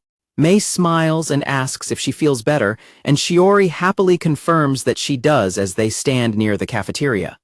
Back in the present, Watanabe sits looking heavily depressed as her friends chat over lunch. Her classmates talk about the gossips surrounding the partner practical, noting that several couples are getting together due to the program's matching magic. Her friend teasingly points out that Watanabe's eyes have been constantly following Gyaru lately, causing Watanabe to blush and loudly deny it, while her friend promises to support her anyway. Watanabe frantically keeps denying any feelings for Gyaru, while her friends giggle and comment that she still seems to have a massive case of Minami fever. Back to cleaning duty, Gyaru carries a heavy stack of books for Shiori, insisting that he is perfectly fine despite the weight, which prompts a sweet thank you from her that instantly melts his heart. While erasing the blackboard together, Shiori notes how nostalgic it feels to clean together like they did in middle school, and Gyaru awkwardly agrees, immediately mentally cursing himself for causing an awkward silence. Shiori breaks the silence by asking Gyaru if he remembers Hattie's sensei, their old cooking teacher. Shiori giggles and mentions running into him at the supermarket wearing a bright red aloha shirt, making Gyaru smile as he remarks that the teacher has not changed at all. While Shiori recalls May's advice to straight up kiss Gyaru, Akari paces around the school hallway, impatiently wondering why Gyaru has not checked his phone yet. Akari opens the classroom door expecting to find Gyaru, but she freezes when she spots him cleaning the blackboard alongside Shiori. Startled by the sight of them together, Akari quickly hides behind the sliding door. Watching Gyaru smile happily while talking to Shiori, Akari gets a saddened look on her face and quietly walks away down the corridor. Back in the classroom, Gyaru and Shiori continue to quietly clean the chalk erasers together. Gyaru notices something in Shiori's hair and reaches out, catching her by surprise as she turns around. Blushing deeply, Shiori closes her eyes and softly asks Gyaru to close his eyes and lean forward a little. Gyaru's heart races as he wonders if he is dreaming, completely shocked to see Shiori's eyes closed and her face so close to his. Shiori suddenly reaches out to brush chalk out of his hair, explaining that it got everywhere, which leaves a deeply embarrassed Gyaru to thank her, while mentally calling himself creepy for misinterpreting the moment. Watching Shiori's back as she stands by the window, Gyaru grips the chalkboard eraser and anxiously wonders if she acts even more intimate with Manami at home, thinking that any man would get the wrong idea if she made such a face. Squeezing the duster tightly with a heavy blush, Shiori mentally apologizes to Mei, admitting to herself that there is simply no way she could bring herself to kiss him like that. Late at night, Gyaru leans against the apartment balcony and sighs, lamenting that nothing ended up happening between him and Shiori. He recalls how they grew distant in middle school after she rejected his confession, admitting that, while they started talking again recently, he should not have let his hopes get up. Gyaru sadly tells himself that a plain guy like him is lucky enough just to be remembered by Shiori when Watanabe suddenly walks out and asks him why he looks so gloomy. Watanabe offers him a mug of hot milk she made, and when she asks how his day went with Shiori, Gyaru gives a lukewarm reply. Watanabe immediately laughs and calls him a terrible liar, prompting an annoyed Gyaru to tell her not to rub it in. They look up at the starry night sky together, and while Gyaru admires the view, Watanabe happily comments on how beautiful it is, before sighing that the stars would look even prettier if she were with Minami. Gyaru lets out a self-deprecating chuckle and apologizes for being so lame, while Watanabe gently reassures him that even the stars would feel honored to be watched by Minami, before falling into a quiet silence. While they lean on the balcony railing, Akari casually tells him to try calling her by her first name, making Gyaru choke on his drink in surprise. Gyaru coughs heavily and asks where that suddenly came from, arguing that Shiori is different, which prompts Akari to complain about her fake husband calling his childhood friend by her first name, while calling his own wife by her last name, ordering him to say her first name. Akari giggles and teases him for being too embarrassed to say a girl's first name, calling him the biggest virgin in Japan, while an annoyed Gyaru flatly refuses to fall for her trick. Akari asks Gyaru if he likes his own name before looking up at the sky and softly explaining that whenever she loses faith in herself, she would want him to be by her side and call her by her first name. Watanabe suggests that hearing him call her name might help her calm down, before turning to him with a playful smile and instructing him to practice for when that time actually comes. Silence falls over them as Gyaru suddenly buries his face in his arms on the balcony railing, leaving Watanabe to stare at him in confusion. Watanabe turns away and grumbles that her name is too ordinary and would only ruin the romantic mood compared to Shiori's, while Gyaru mutters that such things do not matter. Blushing deeply, Gyaru turns his face away and softly tells her that the name Akari really suits her, before instantly panicking to himself over how awkwardly he blurted it out. Gyaru tenses up in awkward embarrassment. With her face buried in her sleeve, Akari blushes and softly responds that his words actually worked, leaving a startled Gyaru completely speechless. Watanabe grabs the hem of Gyaru's shirt and pulls him close, begging him with a deep blush to say her first name again. Gyaru panics and tells her she is being unreasonable, while Watanabe stubbornly argues that it is incredibly cruel that she calls him Gyaru while he still only uses her last name. Watanabe blushes furiously and blurts out that it makes it look like she is the only one who is in love, catching Gyaru completely off guard as he questions her bizarre logic. A sudden heavy silence falls between them as they stare directly at each other on the balcony. Realizing what she just implied, a red-faced Watanabe quickly lets go of his shirt and stammers that she only meant love within the context of their practical course, while Gyaru awkwardly laughs and apologizes to ease the tension. Akari looks down, her eyes filled with nervous distress. Watanabe suddenly bolts back inside and slams her bedroom door shut with a loud scream of goodnight, leaving a startled Gyaru to loudly shout his goodnight back to her. Inside her room, Watanabe leans against her door in absolute mortification, while out on the balcony, Gyaru grabs his head in flustered panic, desperately telling his racing heart not to react to her words. Sliding down her door in complete confusion, Watanabe clutches her head and cries that the situation completely sucks, utterly bewildered by her own feelings as the chapter ends.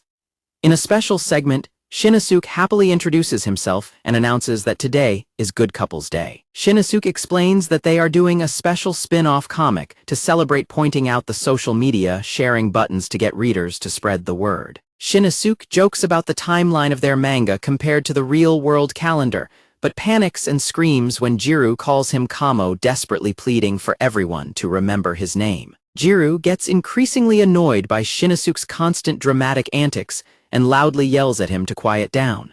Sachai's partner welcomes her while Natsumi throws herself into her partner's arms crying that she was exhausted from waiting. Sachai presents herself in revealing shorts and asks her partner if he wants dinner, a bath, or neither, while Natsumi eagerly displays the dinner and bath she prepared. Sachai smugly calls her partner stupid for staring at her too much, while Natsumi cheekily explains that she has not even had a chance to bathe yet.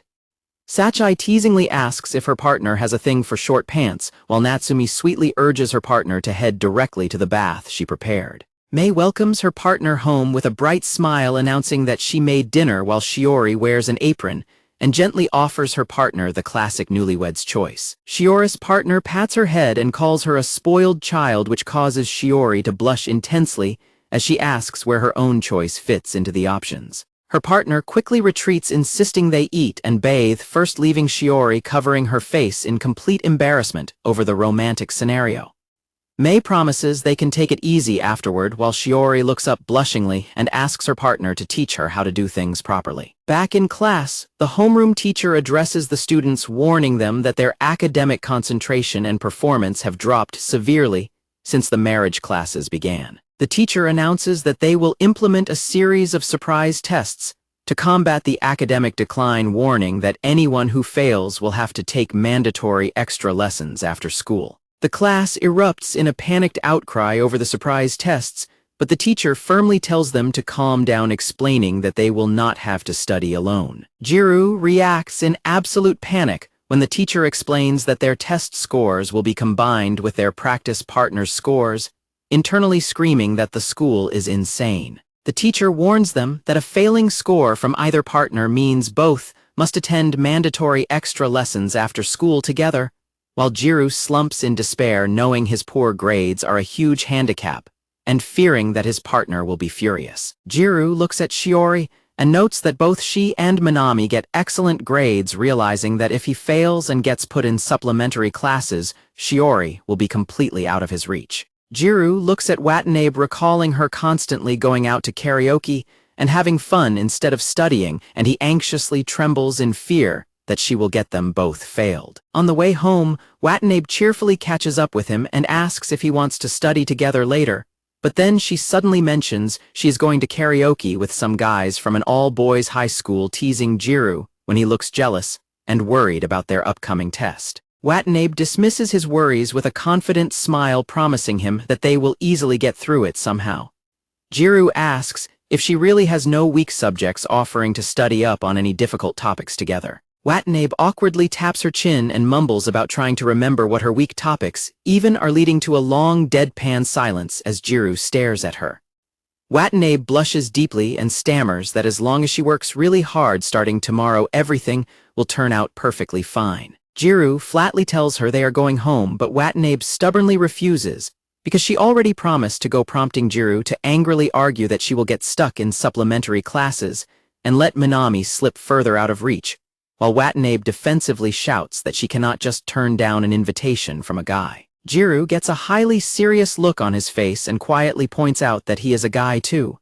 Gyaru firmly tells her not to go, leaving a heavily blushing Watanabe completely frozen in absolute shock. Flustered and blushing, Watanabe reluctantly grabs his shirt and yields, grumbling that she understands and will not go even though she thinks it sucks. As they walk home, Watanabe walks behind him and quietly mutters that he should stop making such a serious face, teasingly asking if he is just a bit too desperate to pair up with Shiori. Back at the apartment, Watanabe quickly gets exhausted from studying and slams her head onto the table, loudly demanding a break, while Gyaru points out that they have only solved 4 equations, internally sighing that the fundamental problem is how much she absolutely hates studying. Gyaru gently encourages her to push a little further so he can help her with math, but Watanabe pouts and teases him, suggesting they are only pushing themselves for Shiori's sake. Watanabe lets out a loud yawn and stretches her arms, and when Gyaru asks her what she just said, she casually dismisses it.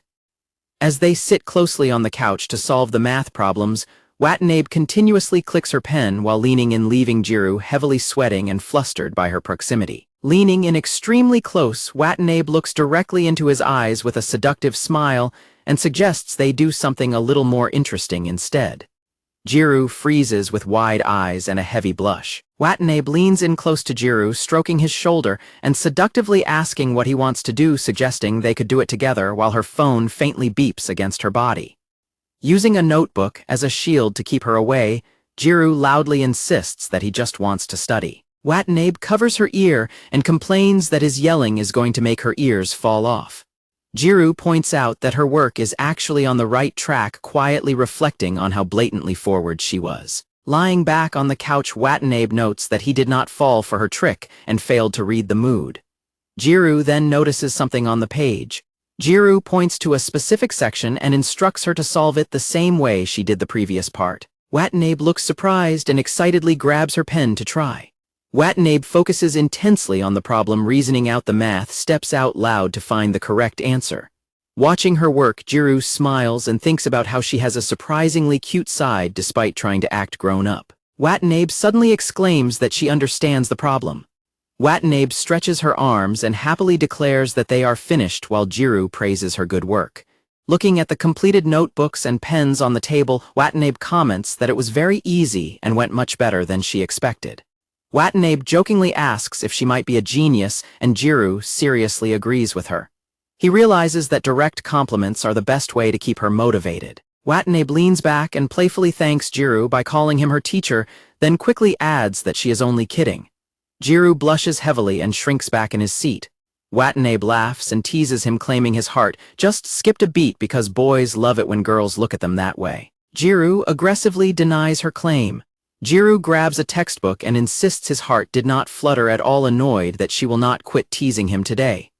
Watanabe continues to press him, repeatedly asking if he got butterflies. Watanabe complains that it is irritating how much better he is at studying, arguing that since she is losing at academics, the least he could do is let her give him butterflies. Gyaru tries to explain that studying is not a competition. Watanabe suddenly straddles his leg and grabs his arm, tightly challenging him to explain how this feels. Her phone beeps again as Gyaru freezes in complete shock. Frustrated by his stubbornness, Watanabe demands to know if his heart fluttered and tells him to focus by remembering a horror manga they recently read. Watanabe leans over him completely and tells him to go ahead and feast his eyes, causing Gyaru to panic over her suddenly weird mood. Pressing herself firmly against him, Watanabe orders him not to give in while her phone beeps once more. Gyaru internally panics over her uncharacteristic behavior and the soft sensation pressing against him. Gyaru looks down nervously with sweat running down his face. Watanabe glares back with a determined and slightly frustrated expression. Watanabe leans in closely and points out that his heart is beating super loudly. Sweating and blushing, Gyaru admits that it is. Watanabe playfully declares her victory and teases him, but Gyaru looks at her seriously and pants heavily, admitting that he does not know if he can hold back, catching her off guard. Startled by his intense expression, Watanabe nervously asks him to stop and get off, questioning why he is making that face and telling him he has to stop. As Gyaru leans in, Watanabe closes her eyes and tries to protest, arguing that they cannot do this while struggling to stammer out a reason. Gyaru suddenly slumps forward and buries his face into her shoulder, leaving Watanabe to nervously call out his name. Gyaru apologizes while weakly calling out Watanabe's name, breathing heavily and sweating profusely. A heavily blushing Watanabe frantically yells for Gyaru to wait. Watanabe suddenly points out that his nose is bleeding, causing a confused Gyaru to look up as blood oozes down his face. Watanabe laughs hysterically at the situation, teasing him that his heart was beating so hard it gave him a nosebleed. With tissues stuffed in his nose, Gyaru angrily asks whose fault that is. He internally admits he was dangerously close to crossing the line and jokingly thanks his nosebleed for saving him. He then confronts Watanabe, pointing out that she has been acting way too energetic all day and asking what is actually going on. Watanabe looks away and admits that she did not want to be completely outdone by Shiori, explaining that she panicked and got ahead of herself while trying to give him a break from their homework. Gyaru reacts in complete confusion to her explanation. Gyaru grips his clothes tightly and quietly mutters that it is not like people push themselves just for their own sake alone. Gyaru admits that Watanabe is the one earning all their points while he holds them back. He tells her it would be better for her to just pair up with Minami, already pointing out that she would have done amazing with any guy and acknowledging that she pulls all the weight in their partnership. With a soft expression, Gyaru explains that he figured if their success came down to studying, he could finally be of some use to her for a change, even if it is not much. Watanabe stares at him with a blushing, moved expression, but then suddenly ruins the moment by laughing and telling him not to act so cool with a tissue still stuffed in his nose. As she teases him about how long he plans to keep it there, an embarrassed Gyaru loudly tells her to shut up. Turning slightly away to hide her flushing face, Watanabe quietly orders him not to dare tell anyone at school about what happened. She softly tells him to stop and wonders aloud why he is always so nice to her. As their respective nameplates on their bedroom doors are shown, an internal thought reflects that if they just managed to reach the top ranks like this, they could finally change their pairs. Holding up her frilly apron, Watanabe silently realizes that she would never again tell Gyaru to have a good day at work or welcome him home, and that their clothes would no longer smell the same. Sitting alone on her bedroom floor, Watanabe buries her blushing somber face into her clothes and tearfully calls out Gyaru's name. She sadly reminds herself that this is how things are supposed to go, since it is all just practice, while a final note states that nothing good lasts forever. In a side story, Watanabe excitedly looks at cute collab charms at a stand, deciding which colors to get for her friends and herself. When she asks Gyaru which one he likes, he dismisses it, but she stubbornly demands to know his favorite color until he nervously admits he might like blue. Watanabe happily announces that she will get the blue charm for him.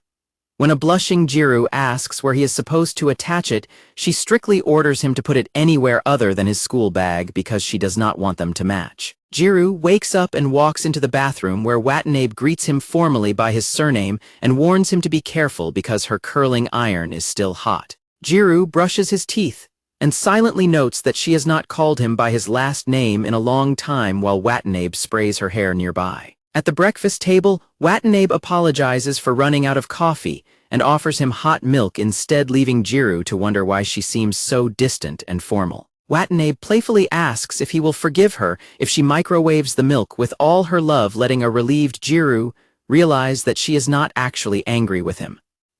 Watanabe leans in close to fix his messy bed hair, calling him by his surname once more and catching him off guard. Walking to school, Gyaru touches his hair and blushes as he ponders Watanabe's sudden shift in attitude.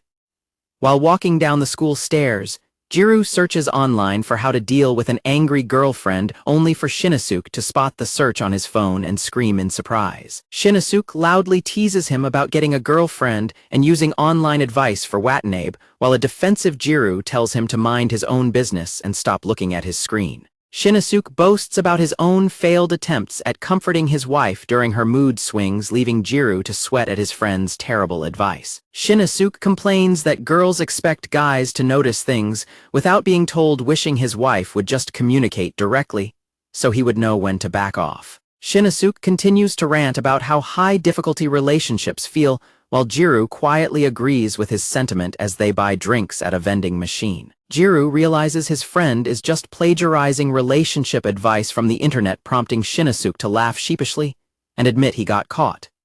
As Gyaru drinks his canned beverage, he overhears classmates discussing how the marriage course standings will be released later that afternoon. Checking his phone, Gyaru looks over his recent dry text messages with Watanabe, where she casually asked him about shampoo preferences before deciding to just choose one herself. Gyaru takes another sip of his drink, nervously wondering if he did something wrong to make her act so distant. Gyaru and Shinosuke peek around a hallway corner and witness Mei gently rejecting a junior girl who had just confessed her love to her. Shinosuke explains that Mei is incredibly popular among the underclassmen, to the point where several boys have been rejected because their crushes preferred Mei instead.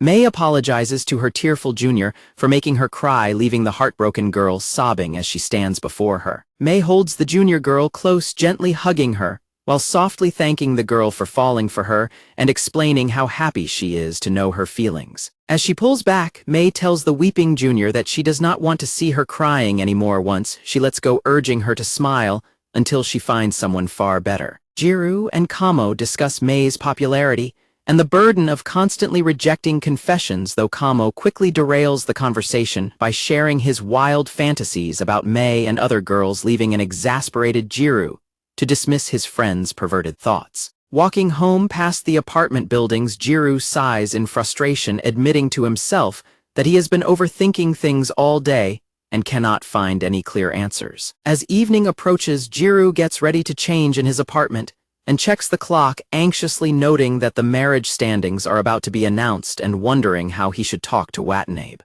Watanabe announces her return as she enters the apartment, while Gyaru is in the bathroom thinking about how awkward it is to ask her to use his first name. He notices they are out of shampoo and resolves to ask her for it once he finishes his shower. Watanabe suddenly slides the bathroom door open with a loud shout, startling a shirtless Gyaru who shrieks in surprise. Watanabe excitedly asks Gyaru if he heard the latest announcement and shoves her smartphone directly in front of his face, demanding that he look at their pairings placement. Gyaru is stunned to see on the screen that they have achieved 8th place, and the two of them eagerly double-check to confirm that the ranking is actually real. Overjoyed by the news, Watanabe screams in celebration and throws her arms around a shirtless Gyaru who is completely flustered and shocked by the sudden hug. Watanabe happily cuddles against Gyaru's chest and talks about how incredibly glad she is that they actually pulled off such a high rank together. Though Gyaru joins in her celebration, he awkwardly holds his hands up and asks if she could kindly hand over the shampoo first. Watanabe obliges and begins to dry Gyaru's wet hair with a towel. While drying his hair, Watanabe happily mentions how amazing the new shampoo smells, teasingly suggesting that his hair might become silky smooth and laughing about how hilarious that would be. As she continues to dry his hair, Gyaru silently reflects on the fact that she has stopped calling him by his first name, thinking about how using first names does not really change anything. Watanabe prepares the hairdryer and tells him to speak up if it gets too hot, while Gyaru feels a lingering awkwardness about still being stuck calling her by her last name. Gyaru thinks about how difficult it is to call a girl by her first name, especially since they barely knew each other not too long ago when she was just a popular Gyaru. While the hairdryer runs loudly, Gyaru tries practicing saying her first name under his breath, knowing she cannot hear him over the noise while she asks him if the heat is all right. Watanabe clicks the hair dryer off and apologizes for not being able to hear him, happily declaring that his hair is now completely dry. In the sudden quiet of the room, Gyaru softly says her first name. A stunned silence falls over Watanabe, prompting a nervous and blushing Gyaru to turn around and suggest they finally do it now. Watanabe blushes furiously and stares at him in absolute shock, leaving Gyaru to wonder why she is reacting this way. Watanabe suddenly collapses onto the couch in an embarrassed heap, making a confused Gyaru realize that using her first name really did hit the nail on the head. Gyaru continues to watch her with a racing heart, realizing that she genuinely wanted him to call her by her first name. As Watanabe nervously fidgets on the couch and softly mutters his name, Gyaru asks what is wrong, still surprised that his simple gesture could make her react so intensely. Covering his blushing mouth, Gyaru stammers a mild curse as he says Akari's name again, while Akari covers her face and warns him not to say her name unless he actually has something important to say. Gyaru watches her reaction with a racing heart, realizing that her flustered reaction proves that she really did want him to use her first name all along. Akari grabs her hair in complete mortification and groans loudly, begging Gyaru to stop looking at her while he quietly repeats her name once more. Blushing deeply, Gyaru smiles and tells Akari that she does not need to get so embarrassed because her embarrassment is starting to rub off on him as well. Gyaru looks away and casually points out that they are supposed to be acting like a married couple anyway,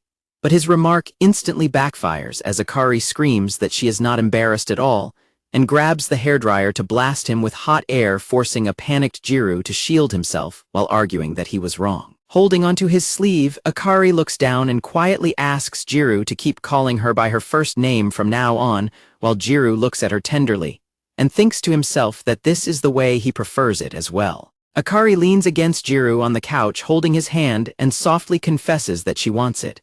Akari blushes and asks him if she can make one more small request, while Gyaru silently reflects on her words. They tighten their grip on each other's hands, realizing that things will soon return to how they were before.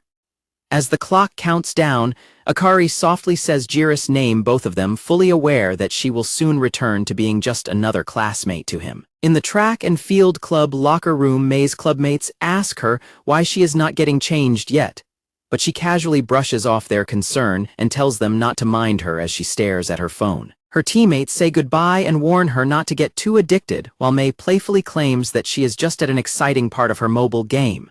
Once she is alone, May looks at her phone in shock, staring at the ranking list that shows Gyaru and Akara's position. At home, Shiori sits on her bedroom floor and carefully sews a flower-shaped lucky charm with a message of encouragement on it.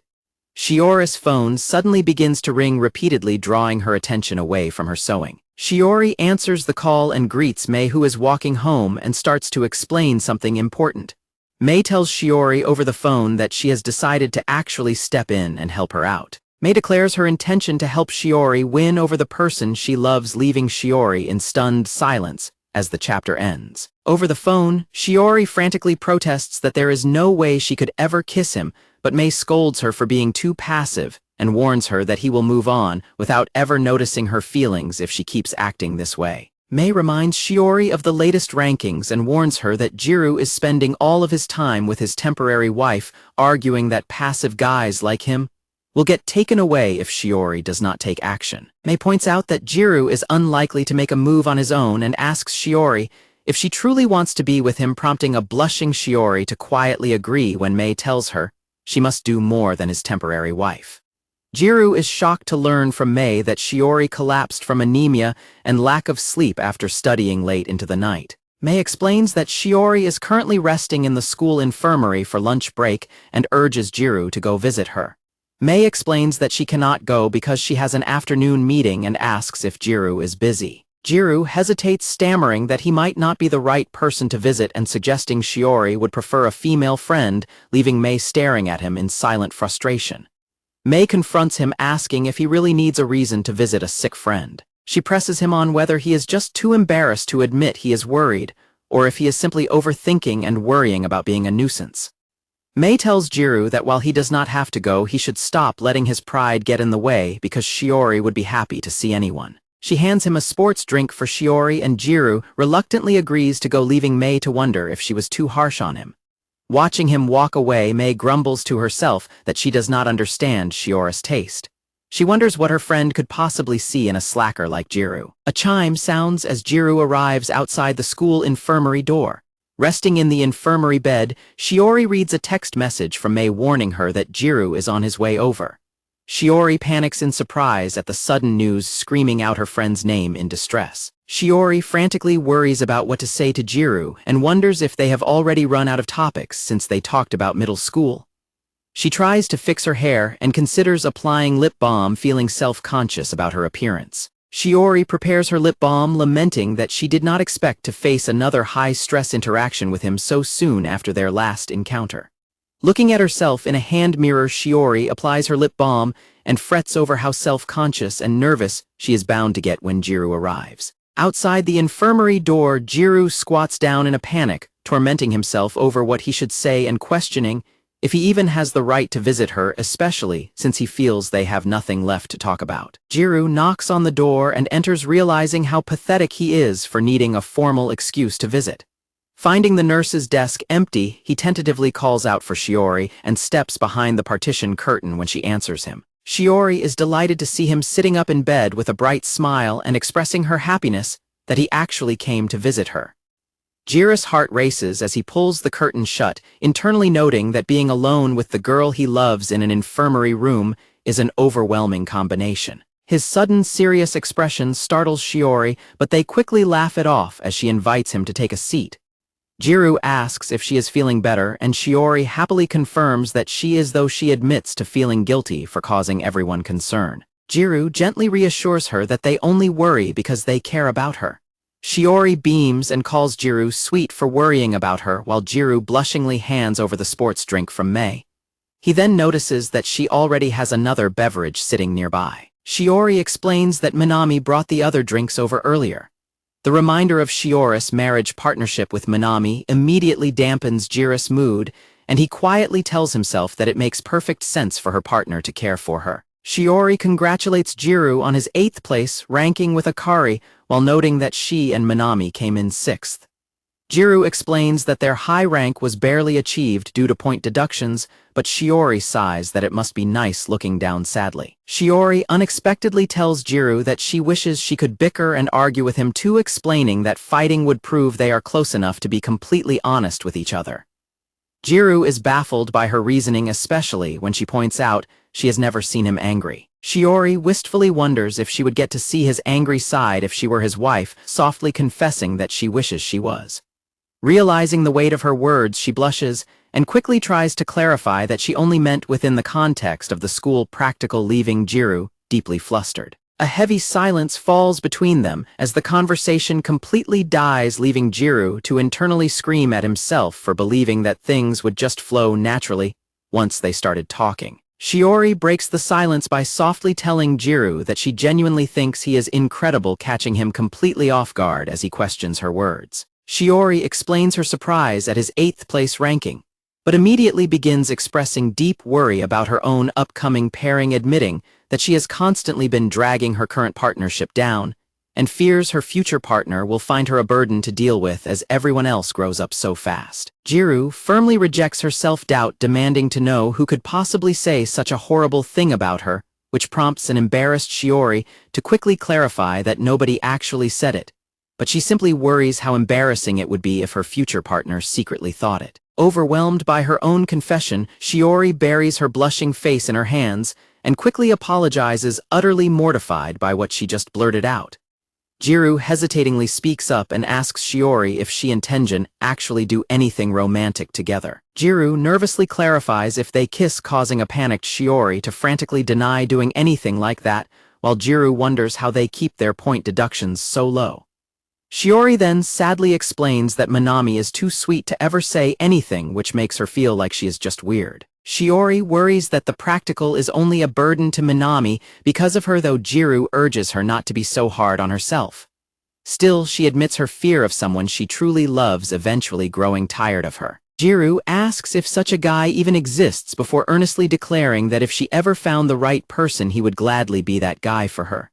Shiori lets out a soft whimper as her heart skips a beat while a flustered Gyaru awkwardly calls out to her. Shiori reminds him of the time he caught a cold, and she came over to look after him, recalling how he promised that he would do anything she needed if she just said the word.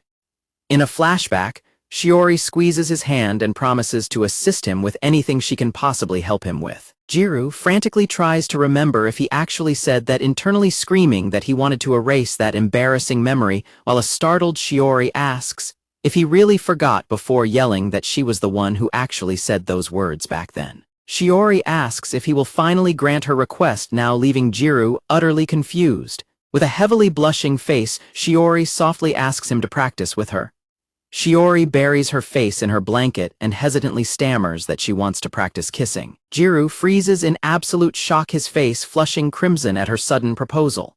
Shiori frantically backtracks and tells him it is fine if he refuses, explaining that she is just bad at romance and barely knows Manami, begging him to help her if he is okay with it. Gyaru is completely bewildered by her erratic behavior, especially when she quickly adds that he already has Akari to think about anyway. Gyaru grips his knees tightly and bitterly tells himself that he only ever hears what he wants to hear, admitting that he still has no idea how Shiori truly feels about him. Gyaru quietly asks why she would choose him, wondering internally if she could actually harbor feelings for him too, before immediately scolding himself for being an idiot to even think such a thing. Shiori explains that Gyaru is the only person she can talk to about these things and asks him to teach her, though she quickly panics and apologizes for asking too much. Gyaru covers his face in embarrassment and bluntly decides to just ask her directly if she is absolutely sure she wants him, confessing that he is probably not very good at it either.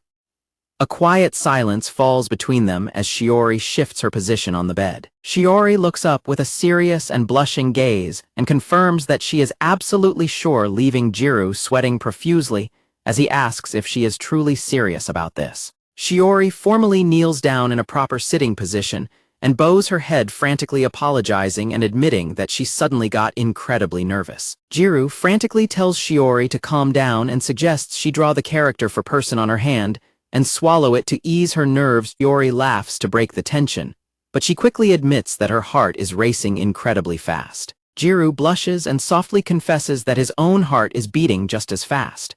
Shiori looks at him and murmurs that she is glad their hearts are racing together.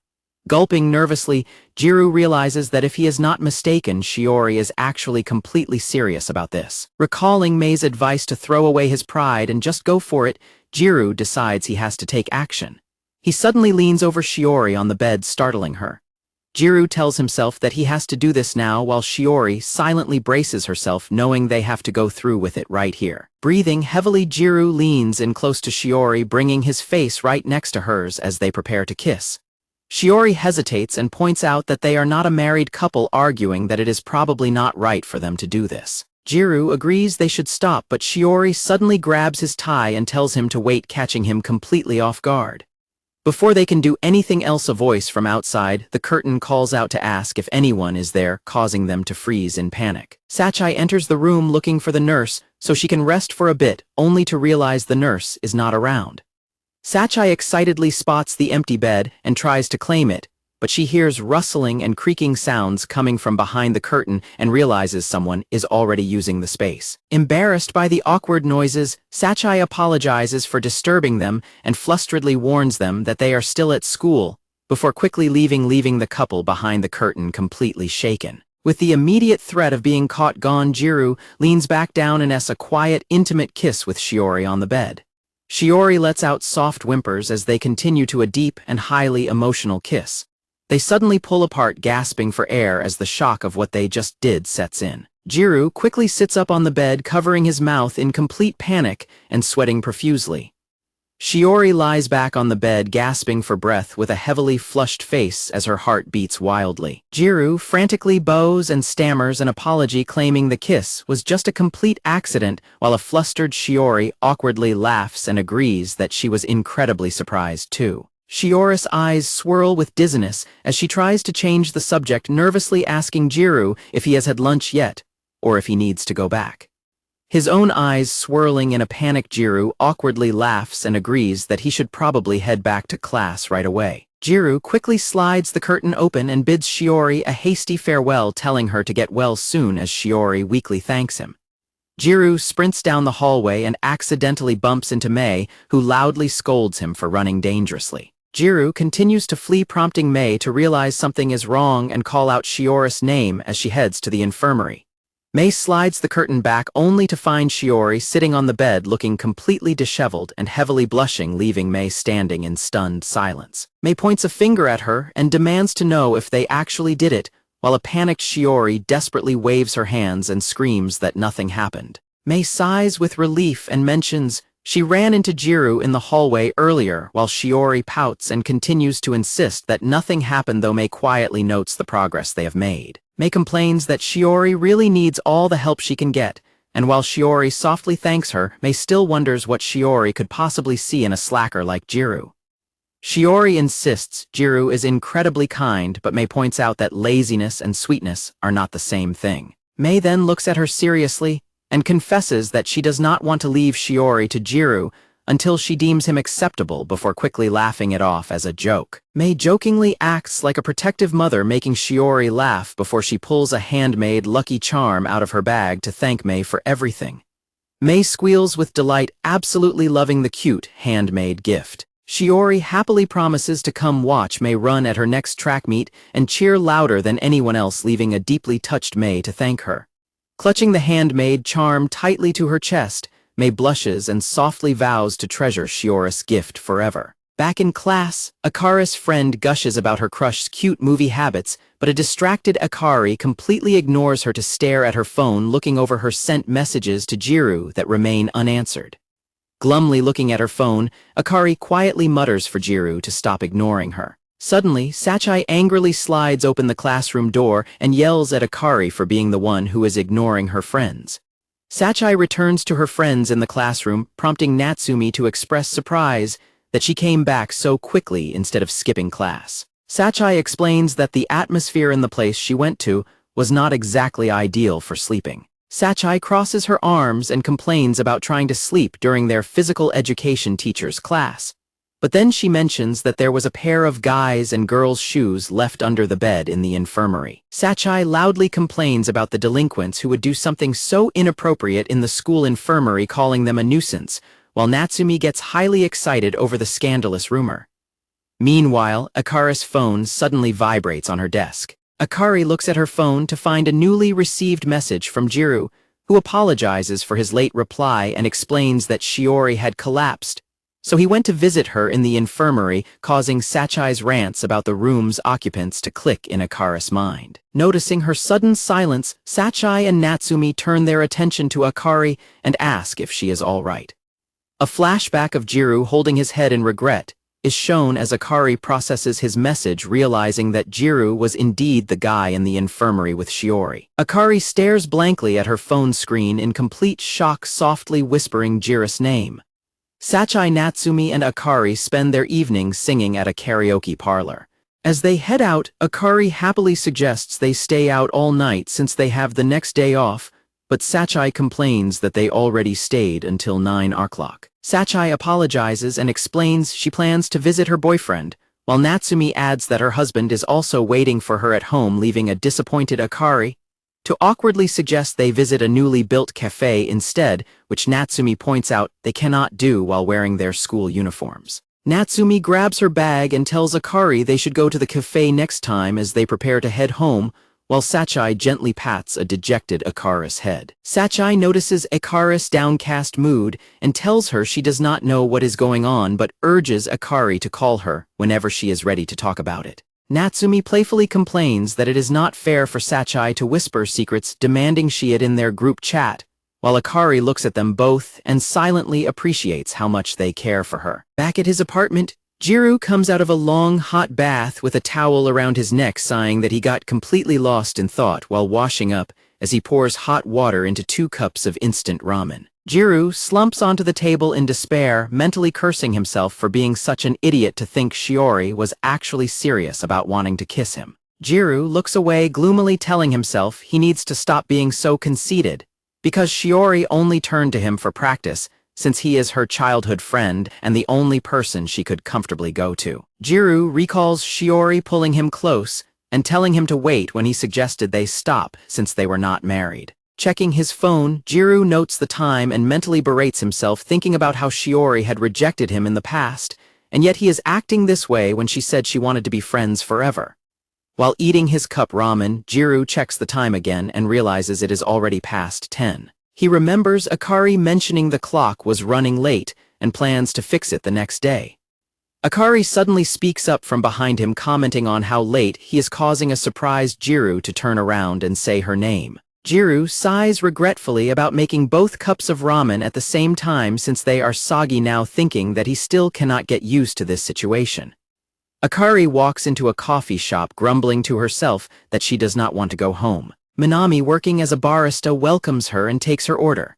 She asks for a tall new blend with Choco Crunch and a super-sized amount of whipped cream. Standing by the counter, Akari starts to type a message to Gyaru asking if he ate, but then deletes it, wondering if he is getting a proper meal. Another barista asks Minami to take the last order and fill it with a monster-sized amount of whipped cream. Akari looks at her phone, deciding it is better not to message Gyaru so she will not be annoying. Minami turns around asking what the word monster-sized means. The other barista angrily tells Minami that he will not let him serve her, complaining that Minami's puzzled, well-proportioned face is infuriating. Akari looks back at the counter as the angry barista rants that he thought part-timing at a chic cafe would make women throw themselves at him, but now he is almost full-time and only his cat loves him, demanding to know if Minami is listening. Kanekairo tells Minami to hurry up and finish with the cream, then tells him he can have a go at the next pair of breasts that walk in. Minami asks what he is talking about. A voice calls out the order for the Choco Crunch as another worker leaves for the day. Akari sits at a table and drinks her beverage, happily thinking about how sweet and good it is. Akari looks at her cup and reads a handwritten message from Minami saying he monster-sized it especially for her to cheer her up.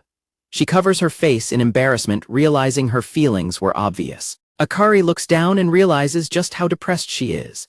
Minami changes out of his uniform in the staff room while Akari sits in the cafe wondering what monster-sized means and thinking the barista was kind. Akari stands outside her apartment door groaning and hesitating as she reaches for the door handle. A flashback shows a pair of feet stepping outside as a voice asks about Sakurazaka. Akari looks at her phone thinking that nothing changes with Gyaru getting together with Shiori since she was his first love and figuring most people would be ecstatic in that situation. Akari hesitates at her front door feeling that a Gyaru she does not know is waiting behind it even though their arrangement is just a marriage practice. Akari tightly grips the door handle and braces herself as she finally turns it to enter the apartment. Akari peeks her head through the doorway and tentatively announces her return. Noticing the quiet atmosphere, she feels a wave of relief and assumes that Gyaru is already asleep. Stepping further inside, Akari notices that the living room lights are still turned on. She spots a stack of empty instant ramen cups on the table and lets out a resigned sigh wondering what Gyaru will do if his next partner does not know how to cook. Akari is suddenly startled by a soft groaning sound. She looks over and discovers Gyaru sleeping awkwardly right there in the living room. Staring down at him sprawled on the couch, Akari questions why he decided to sleep in such an odd place. She quietly calls out his first name while he continues to sleep peacefully. Akari tries to yank the sheet from underneath the sleeping Gyaru, grumbling that he is sleeping right on top of it. She struggles with his weight, straining with all her might to pull it free. She vents her frustration, asking if she is supposed to be his mother, before scolding him for leaving the lights on, throwing his clothes everywhere, and bunching up his socks on the floor. Akari gets down on her knees and begins folding up one of the tri-fold mattress pads next to where Gyaru is sleeping. The mattress squeaks loudly as she lifts and folds it. She finally succeeds in pulling the sheet completely free from under him. Akari wonders why she was even feeling depressed in the first place, especially since Gyaru left a mess on the table. She continues to vent all her built-up emotions at the deeply sleeping Gyaru, demanding to know how he can sleep through her shouting, telling him to clean up after himself, or sleep in his own room and urging him to at least learn how to cook. Akari stops shouting and looks over at the table where she sees the mess Gyaru left. She notices two mugs side by side, one printed with the letter J and the other with the letter, along with some snacks, causing her to fall silent as she stares at them. Akari stares at the sleeping Gyaru and feels a wave of guilt, realizing that he stayed up waiting for her despite her leaving him alone late into the night without calling. She softly calls him an idiot and mutters that she did not even want to see him, though her blushing face betrays her true feelings. Akari leans in closer and quietly calls out Gyaru's name to see if he is awake, asking him if he is listening to her, but she only receives a silent response as he continues to sleep peacefully. Akari looks down at him with a soft, blushing gaze, silently watching his sleeping face as her anger completely fades away.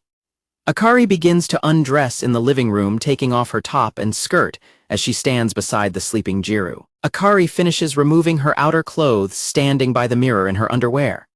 Akari leans over the deeply sleeping Gyaru and asks if he is seriously not going to wake up, teasingly pointing out that his wife is getting undressed right next to him and wondering if he is even alive. Akari gently rests her head against his chest. She closes her eyes and continues to rest quietly against him. As they lie together, Akari silently wonders to herself if he became an adult all on his own before her, experiencing things she will not get to experience until far in the future. Akari tearfully looks down at Gyaru, questioning how he could do this to her and begging him not to leave her behind. Akari lies down on the floor next to Gyaru, embracing him from behind while whispering that she is cheering for him to succeed in love. Snuggling closely against Gyaru's back, Akari silently pleads with him to at least wait until he is no longer hers. Gyaru wakes up on the living room floor and realizes it is already noon. He complains that his arm has fallen completely asleep and wonders if Akari ever made it back home the previous night. Gyaru looks down to find Akari sleeping soundly right against his chest, murmuring softly in her sleep. Gyaru realizes Akari did return after all and looks at her sleeping form, letting out a quiet sigh while keeping his trapped arm still so he does not disturb her. Gyaru panics and screams in absolute shock, shivering as he desperately tries to understand why Akari is sleeping right next to him. He recalls his evening routine of reading, showering, and eating ramen, but his confusion deepens as he realizes Akari is sleeping beside him in nothing but her underwear. As Akari begins to wake up and groans his name, Gyaru panics and decides to play along by greeting her, but internally, he screams in protest at the absurdity of the situation.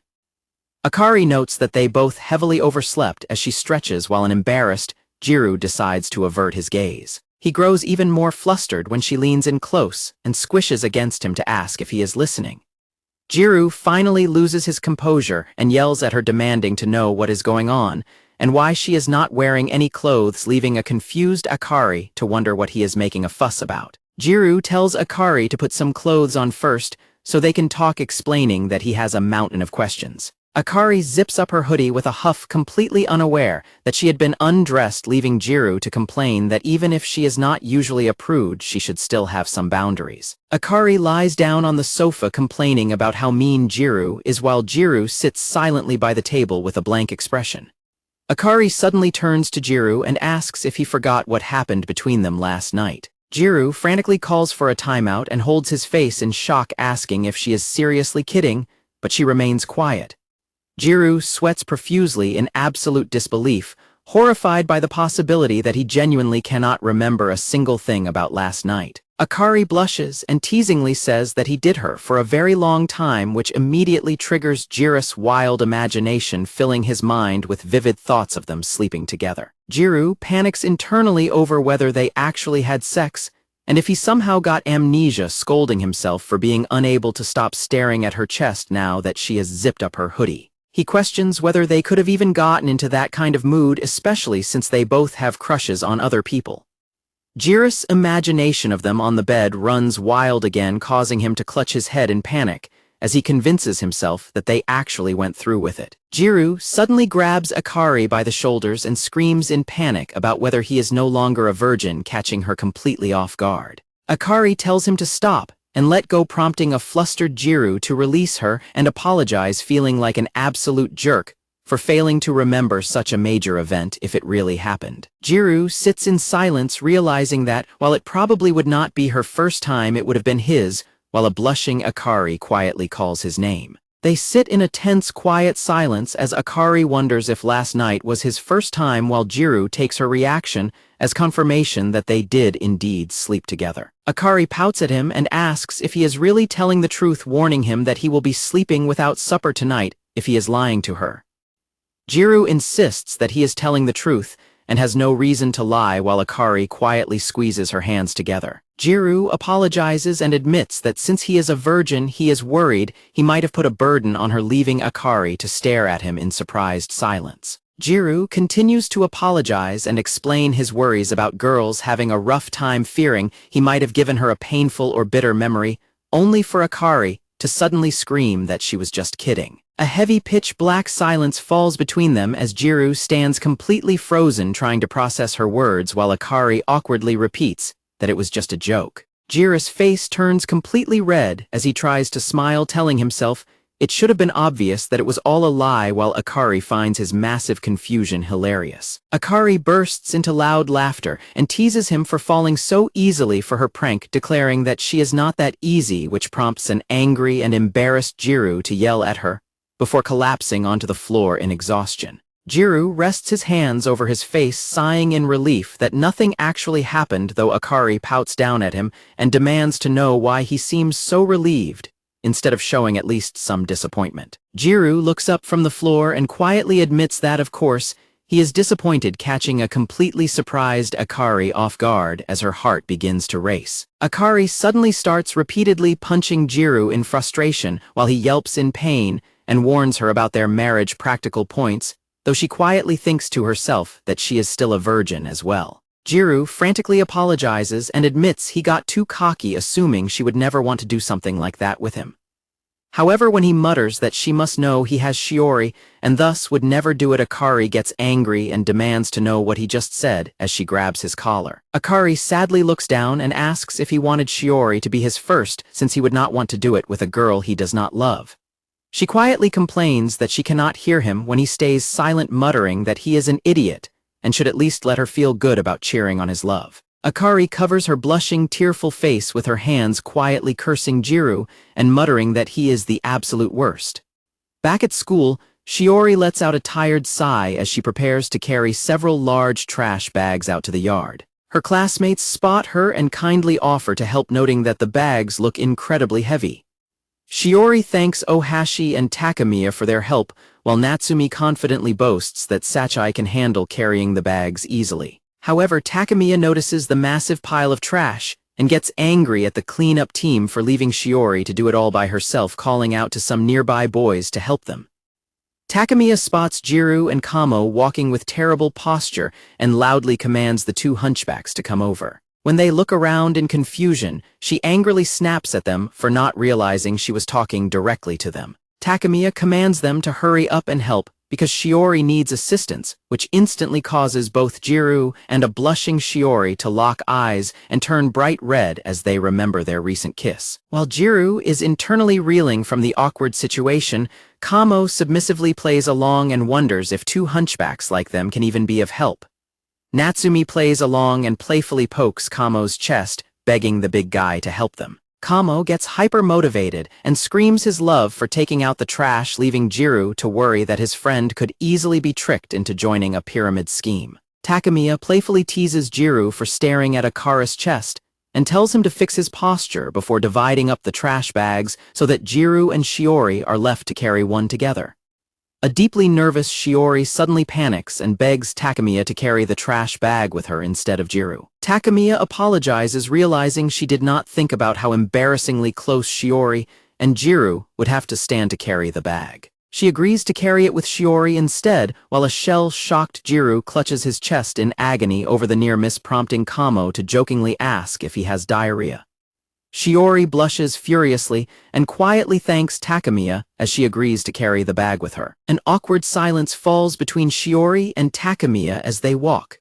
Meanwhile, Gyaru remains slumped on the ground in exhaustion while Sachai and Natsumi watch him before the girls finally pick up the remaining bags and head out together. Later, Sachai, Akari, and Natsumi sit on a park bench together. Natsumi complains about a persistent beauty salon recruiter who cornered her, prompting Akari to advise that simply telling recruiters that they are high school students will make them leave. Sachai suddenly turns serious and shifts the conversation to a more important topic. Natsumi and Sachai hesitate over who should speak first, with both admitting their topics are quite heavy. An amused Akari tells them not to worry about her and suggests they settle it with a game of rock, paper, scissors, which Sachai promptly wins. Just as Akari starts to casually speak, Sachai turns to her with a serious expression and calls out her name to interrupt her. Sitting together on the bench, Sachai looks directly at Akari and asks her to be completely honest about how she truly feels about Gyaru. Sachai awaits a response while Natsumi coughs in surprise and Akari nervously mutters Sachai's name. Natsumi asks if she is referring to Akara's feelings, and Sachai points out that Akari has been trying to lie to them from the start, teasing her about wanting to date someone inexperienced because of her issues with her boyfriend. Akari frantically denies it while Sachai jokingly claims she could never date someone who is not tanned. Sachai presses Akari on whether she actually has feelings for Gyaru, leaving Akari unable to deny it. Sachai sighs, stating that as her best friend she can tell exactly what is going on and that it hurts to see Akari so conflicted. Natsumi asks what happened to Akari's crush on Minami, recalling how excited she used to get over him. Akari looks down, tearfully admitting that Minami and Shiori make a great couple, and worrying that she will only get in the way, though her friends quickly try to reassure her that everyone is just putting on a show for the school practical. Sachai and Natsumi explain that they do not care who Akari likes, but they hate seeing her so stressed, urging her to realize that Gyaru would probably act the same way with any partner in the school practical. Sachai and Natsumi enthusiastically hug Akari to cheer her up, telling her she can have any boy in the world. Natsumi offers to introduce Akari to her boyfriend's friend if things go bad, which Sachai quickly protests, though Akari laughs and says she might take them up on it if worst comes to worst. Natsumi defends her boyfriend's friend by saying he has a cool dragon tattoo on his back, while Sachai playfully scolds Natsumi for trying to hook Akari up with such a person. Akari happily waves goodbye to Sachai and Natsumi as she jogs down the street back to her apartment. Walking home, Natsumi and Sachai comment on how hard Akari works by doing the grocery shopping for dinner, comparing her dedication to their own household situations, and wondering if Gyaru is actually grateful for her cooking. Natsumi asks if there is any chance Gyaru and Shiori started dating, and Sachai admits that while something must have happened, Akari still has not fully decided on Gyaru yet anyway. They discuss Akari's past feelings for Minami and wonder what will happen if she confesses her true feelings about her current husband.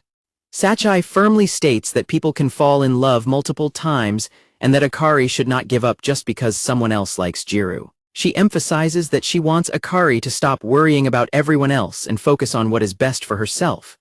Natsumi jokingly points out that Sachai is the one overthinking things, which Sachai quickly denies, while sighing that she wants some kind of event to finally resolve Akari's dilemma. She vows to support whatever choice Akari makes as they walk into a store. Natsumi notices a flyer for an upcoming fireworks show in Nishiku and asks Sachai if she is free on Sunday. Sachai admits she already went to that show before with middle school classmates and found it too long, prompting Natsumi to complain about not being invited.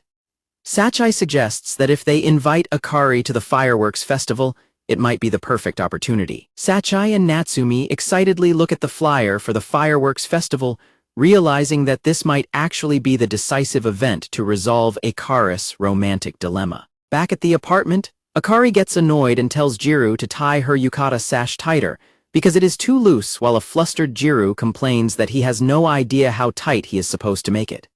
Gyaru struggles and pants as he tries to tie Akari's yukata sash, squeezing it tight. When Akari bluntly calls him a virgin, Gyaru snaps back and asks what that has to do with their current situation, though he continues to tightly squeeze the fabric. Akari explains that Sachai has been staying at her boyfriend's house since the previous day, and Natsumi went to her parents' place to get her own yukata, leaving no one else available to assist her. Gyaru sighs and complains that she should have asked one of her female friends to help with dressing, instead of relying on him. Gyaru questions why Akari needs to wear a yukata at all if Takemiya is just going to wear her normal streetwear to the festival, which prompts an offended and surprised gasp from Akari. Akari firmly asks if Gyaru really thinks she would ever attend a festival that Minami is going to without wearing a yukata, before quickly directing him to work on the sash next, while Gyaru nervously wonders which knot he is supposed to tie. Gyaru points out that Minami's attendance does not guarantee they will actually be walking together, but Akari insists that a girl must never let her guard down even for a single second. Meanwhile, Gyaru sadly notes that she constantly drops her guard around him, realizing she probably does not even see him as a man. As Gyaru pulls the strings tight, he suddenly realizes that if he were to untie them right now, Akari would be standing in nothing but her underwear. He recalls her sleeping in her underwear just that morning and wonders how she can be so utterly defenseless around him, while she comments that tying the bow a certain way might look cute. Akari holds up her phone and asks Gyaru which style he prefers, but he remains completely silent as he nervously avoids looking at her. Akari demands to know what is wrong with him and why he refuses to look her in the eye, but Gyaru quickly dismisses her concerns. Akari urges him to tie it properly because her love life is on the line. Gyaru grumbles in annoyance before holding up his own phone to show her the different ways it can be tied, asking which one she likes. Akari firmly tells him not to just say they are all great, though Gyaru hesitates and admits he does not really know anything about yukata knots. Looking at the options on the screen, he considers just playing it safe with a standard style. Akari excitedly points to her screen and demands the style in the upper right corner, prompting Gyaru to sigh and complain about having to do all the work. Akari comments that unlike him, she prefers more mature styles and guesses that Minami would probably like it too. Gyaru angrily wonders why she even bothered asking for his opinion if she already knew what she wanted. Akari hums thoughtfully and leans in close to Gyaru, teasingly asking if he is jealous. She then pulls away, calling him lame. Gyaru fiercely denies it, but Akari simply tells him to just stay there and watch the fireworks from the veranda like the loner he is. Akari boasts that she will be making herself comfortable with Minami. Gyaru ignores her bragging and instructs her to tie the next string. Akari agrees, warning him not to even think about calling her when he is crying tears of loneliness later, as she will be way too busy having fun with Minami. Once Akari confirms the knot is done, Gyaru aggressively tightens the sash, angrily muttering under his breath at her taunts. Gyaru explains that now they just have to tuck the loose end into her waistband. Akari happily agrees and tells him to go ahead, which suddenly causes Gyaru to hesitate in panic. Akari looks back at him in confusion, asking what is wrong. Akari demands to know why he hesitated, prompting a nervous Gyaru to stammer and quickly brush it off, telling her never mind. Gyaru instructs Akari to suck in her stomach for a second so he can finish the tie. Akari takes offense, loudly complaining about him being so rude, while Gyaru proceeds to squeeze the loose fabric tightly into her waistband. As Gyaru carefully tucks the loose end of Akari's sash into her waistband, he gets incredibly flustered by her slender build and laments how lame he is for being the only one getting nervous. He softly asks her if he is hurting her as he finishes. Akari looks down and blushes quietly, telling Gyaru that she is fine and thanking him as they both stand together with their hearts racing in the quiet room. Meanwhile, the local summer festival is in full swing with various food stalls like yakisoba and shaved ice brightly lit up by traditional paper lanterns under the night sky. Akari meets up with Sachai and Natsumi at the festival, wearing the beautiful light blue yukata that Gyaru tied for her. Her friends shower her with compliments, teasingly mentioning her lucky yukata and underwear, before Sachai notes that Minami and the others should be arriving shortly. When Akari gets embarrassed by their comments, Sachai points out that it is a bit late to be shy since everyone already knows how much she likes Minami, adding that people even avoid making moves on her because they know she is interested in him. Natsumi and Sachai urge Akari not to give up and to believe in herself, promising that they are all there to support her as she tries to get closer to Minami tonight. Akari gently touches the yukata Gyaru tied for her, wondering if doing well today means she will finally be free from their complicated living arrangement, while Sachai and Natsumi excitedly chat in the background about next year's fireworks. Looking at the crowd, Akari tells herself that falling deeper in love with Minami means she will go back to constantly chasing after him. She realizes that she would also be able to properly work on securing her married life with Gyaru and support his own love life as well. Akari silently thanks her friends and vows to do her absolute best to make things work tonight. Suddenly, Sachai and Natsumi spot Terafune and his friends walking toward them through the crowded festival grounds and call out to them. Sachai playfully scolds Terafune for not calling her first, but when the girls look around and ask where Minami is, the boys suddenly freeze up and begin to sweat nervously. The three boys bow deeply and loudly apologize, prompting an irritated Sachai to demand they explain what actually happened. Terafune nervously explains that Minami was asked to help out at his job because the festival grounds are completely packed and they were severely short-staffed. Sachai gets furious that Minami is not coming because of work, complaining about his terrible priorities, while Terafune weakly apologizes and explains he simply could not stop him. Sachai angrily cancels her promise to introduce Terafune to some girls, leaving his friends to desperately beg her for mercy, while a guilt-ridden Terafune formally apologizes to Akari. Akari flashes a bright smile and reassures Terafune that it is not his fault, apologizing instead for getting him caught up in their plans.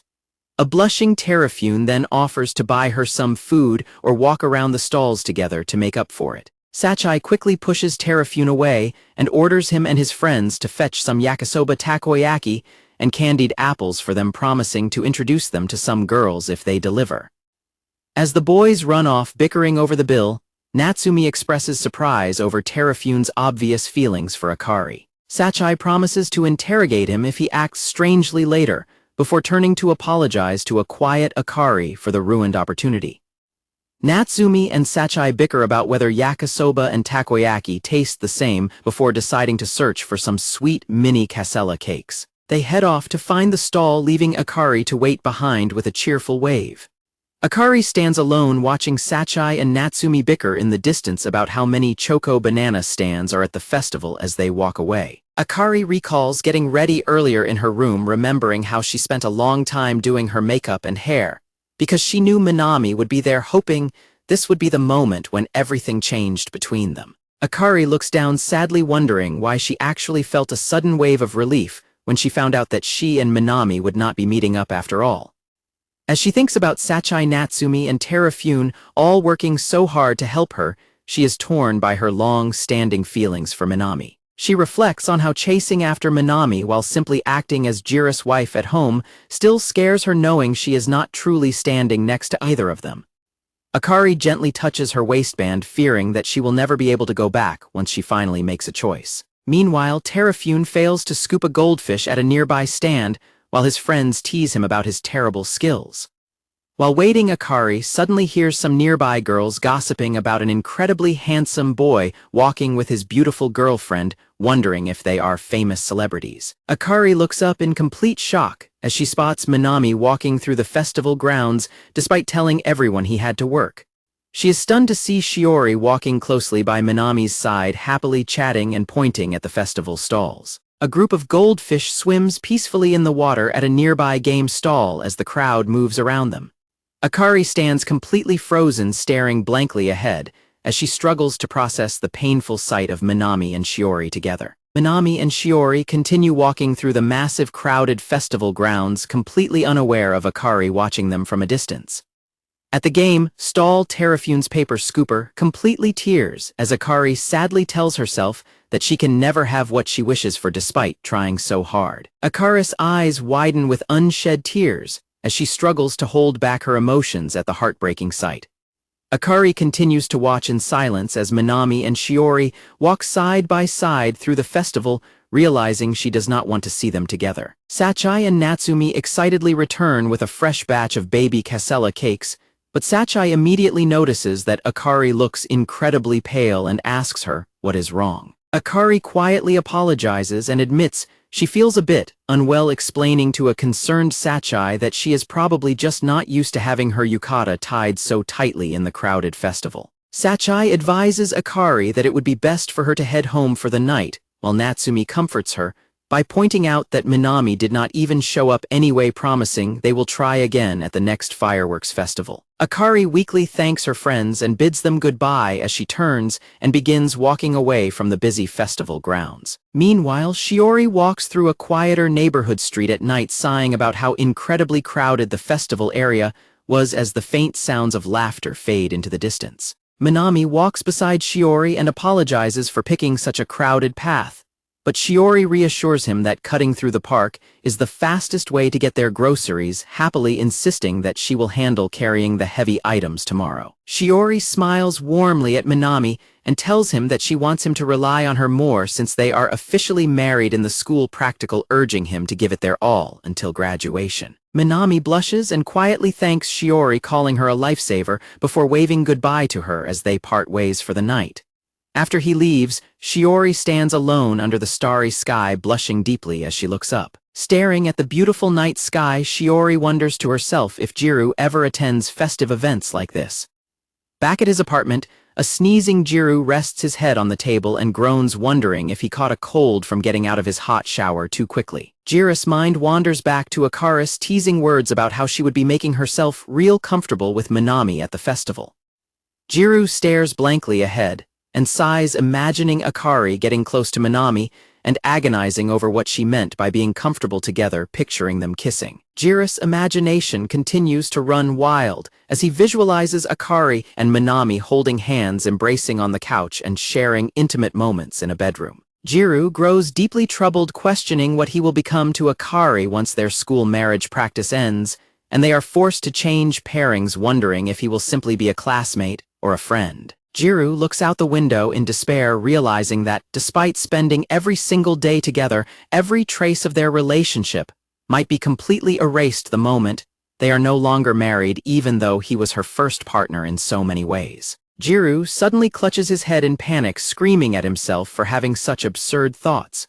His phone suddenly begins to ring loudly on the table, and he looks down to find Akari's name on the caller ID. A worried Gyaru quickly answers the call and asks if she is all right, but he is met with only the sound of quiet sniffling and crying on the other end of the line. Gyaru freezes in surprise as he hears Akari weakly calling out his name between quiet hiccups. Gyaru listens in silent shock as Akari completely breaks down, crying over the phone, sobbing that she knew it all along. Akari sobbed loudly over the phone while a deeply panicked Gyaru stood by his balcony door, demanding to know where she was. As Akari continued to choke back her tears, Gyaru immediately grabbed his apartment keys off the entryway shelf, frantically asking her to tell him her location. While Akari slowly stumbled down the street in her sandals, sobbing and apologizing to him, Gyaru quickly threw on his jacket and promised her that he was coming right now. As Akari cried out his name in complete distress over the line, Gyaru grew intensely worried and urged her to hang on. Gyaru sprinted through his apartment toward the door, repeating that he was on his way and telling her to hang in there. Gyaru desperately yelled into the phone, demanding that she tell him her exact location, as Akari continued to sob in pain. Before Gyaru could slide on his shoes, the call abruptly disconnected, leaving him completely baffled. He immediately tried calling her back while throwing open his front door to search for her. The moment Gyaru stepped out, he froze in absolute shock to find Akari curled up on the floor right outside their apartment door, sobbing quietly next to her phone as his call rang out. Akari looked up with tears streaming down her heavily flushed face, crying and apologizing to Gyaru as she explained that she had ended up coming straight home. Akari sobbed uncontrollably, apologizing for ruining everything after he went through so much trouble to help her tie her yukata. Akari buried her face in her arms, crying that everyone had worked so incredibly hard to support her only for her to fail. Tears streamed down Akari's face as she covered her mouth, repeatedly apologizing to everyone, while Gyaru watched her with an incredibly gentle and downcast expression. Gyaru gently placed his keys on top of her phone on the floor before reaching out to tenderly cup Akari's tear-stained cheek, prompting her to look up at him. Gyaru offered his hand to Akari with a warm, caring smile and softly welcomed her home. Akari stared at him in quiet surprise as Gyaru gently wiped the tears from her cheek, reassuringly welcoming her home once more. Akari let out a quiet, peaceful sigh as she finally began to calm down in his presence. Gyaru pulled a crying Akari into a deep, comforting embrace on the floor as she buried her face in his shoulder and told him she was home.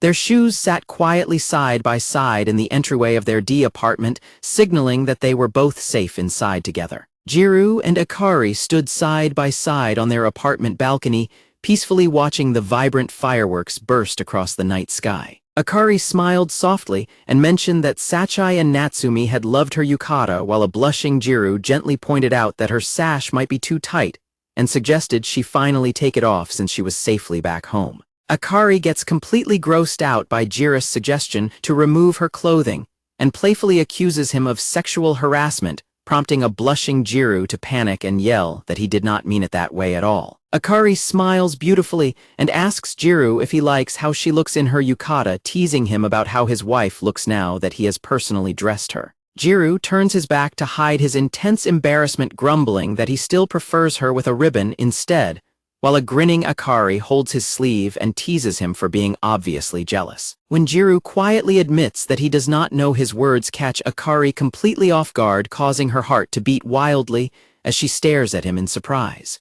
Gyaru suddenly grabs Akari by the wrist, catching her off guard as he asks her to lend him her hand. Gyaru squeezes her hands tightly and tells her that he actually prefers the ribbon style, after all, leaving Akari completely flustered by his sudden intensity. Akari steps in close and places his hands on her waist, blushing, as she softly tells Gyaru to tie her sash exactly the way he prefers it. As Gyaru nervously works on retying the sash from behind, Akari playfully calls him a slowpoke and tells him to hurry before the fireworks end, prompting Gyaru to complain that this is only his second time tying one. When Gyaru struggles and asks what to do next, Akari holds up her phone to show him the reference style, but Gyaru accidentally lets his own phone slip from his pocket. Gyaru lunges forward to catch his falling phone, but his sudden movement forces him to hug Akari tightly from behind, leaving both of them completely frozen in shock and blushing furiously. As they hold the phone together, Akari quietly asks him to let go, though she remains held tightly in his embrace.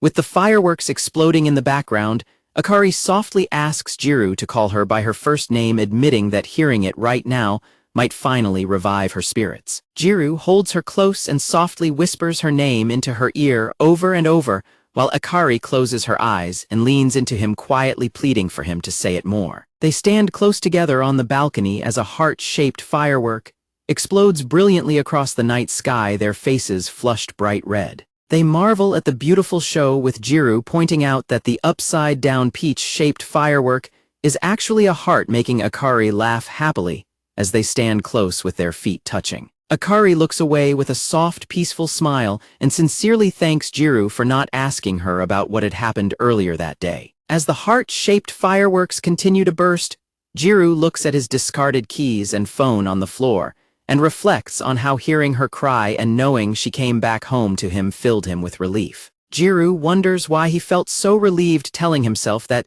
since they are married in the practical, it is only natural for them to help each other out in times of need. Akari adjusts her yukata collar and points out that while the timing was bad today, there will be plenty of other festivals for them to see next year before softly thanking him again. As Gyaru continues to hold her tightly from behind on the balcony under the glowing sky, he sadly reflects that they are sworn to separate paths with no next year for them, realizing this might be the first and only festival they will ever spend in each other's arms. Gyaru nervously asks Akari if he is really allowed to look, and she blushes and quietly nods to give him permission.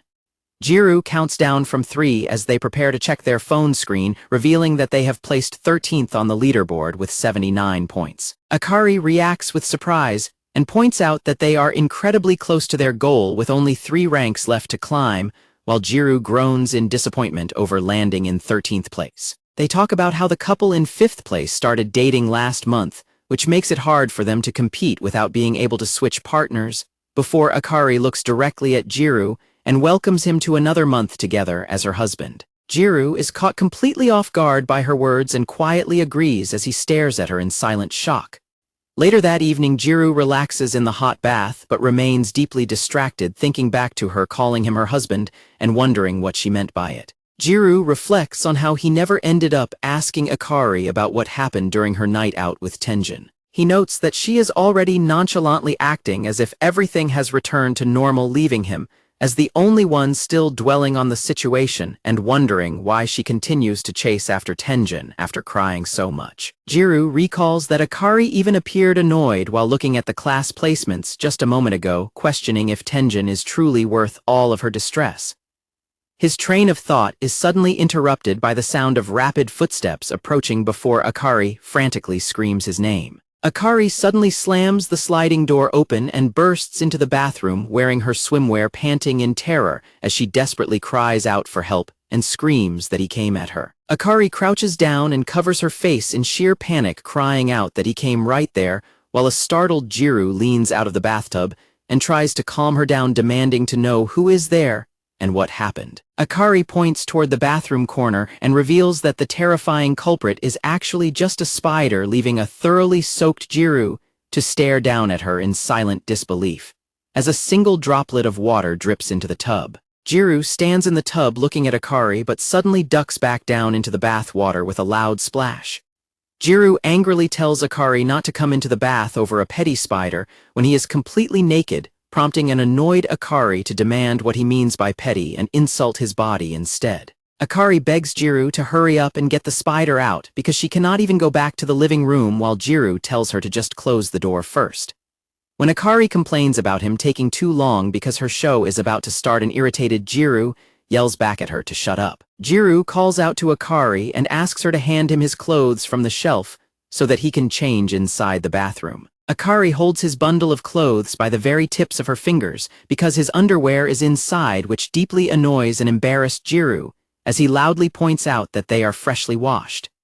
Gyaru blushes as he watches Akari walk over her bare feet, quietly stepping across the wooden floor. Gyaru asks where the spider is, but Akari panics that it has disappeared.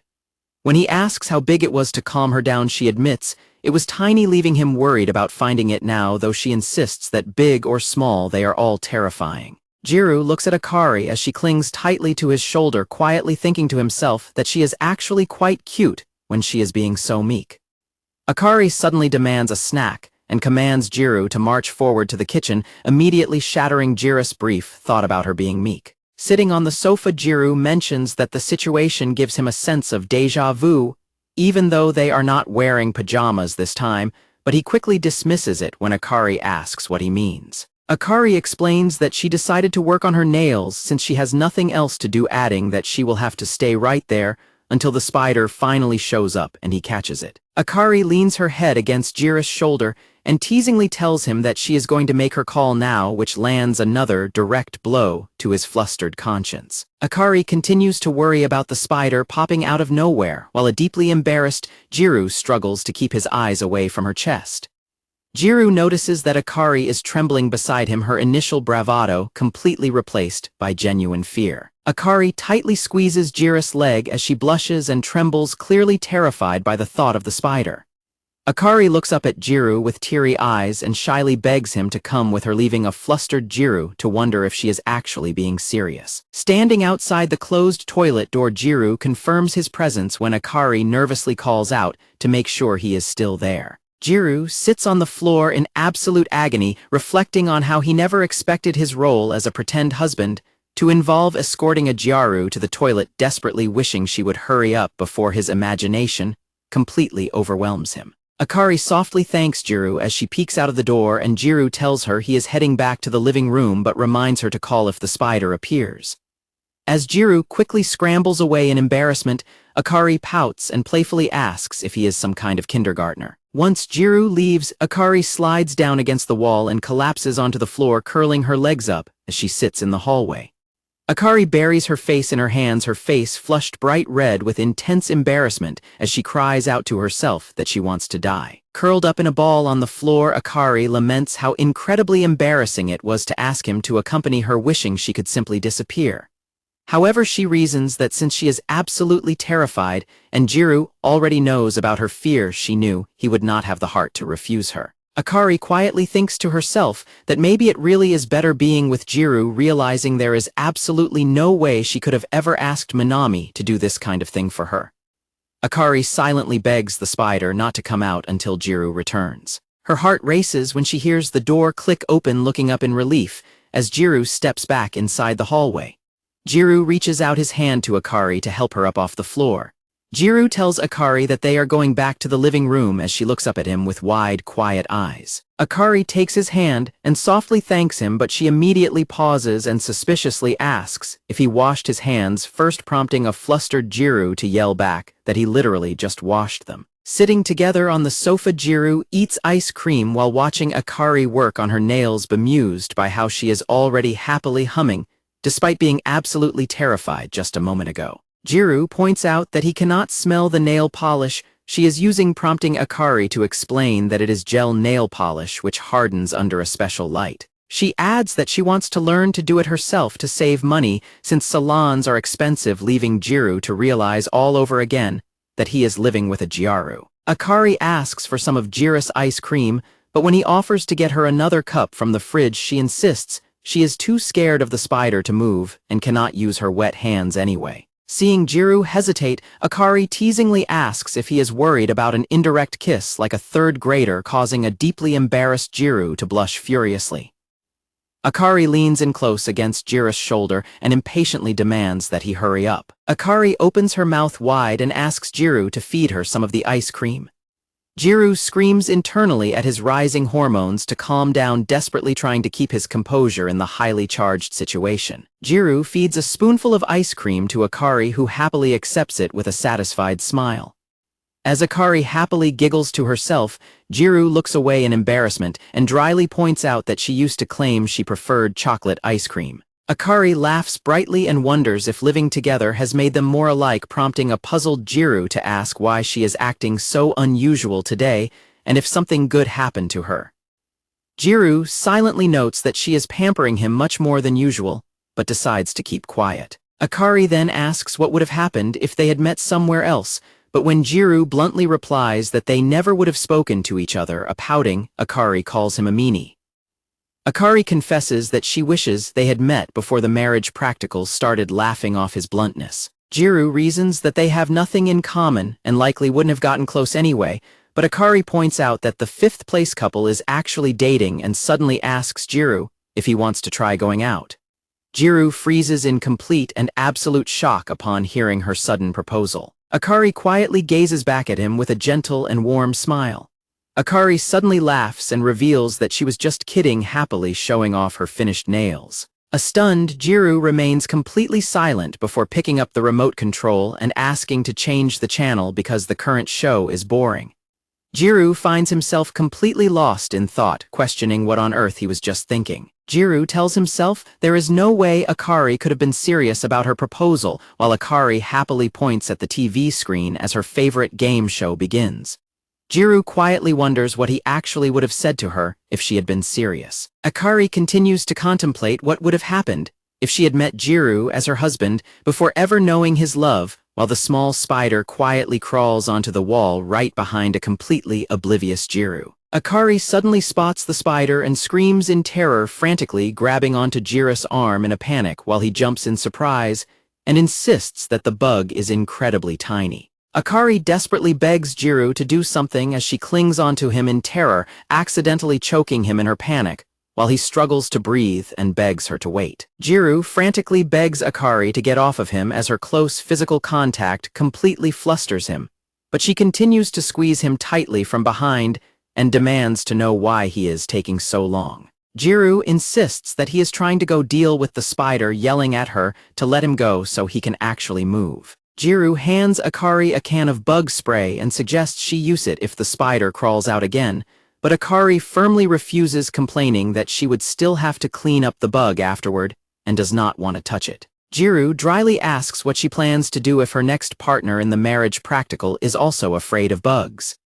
Akari confidently tells Gyaru that she will be fine because whoever her next husband is, he will come running immediately the moment she calls. Her words leave Gyaru with a racing heart as he warns himself that she is just playing with him before Akari playfully wishes him sweet dreams and heads off to her room. Gyaru grumbles about her treating a husband like a form of pest control, but he looks at her bedroom door with a warm smile and quietly welcomes their next month together.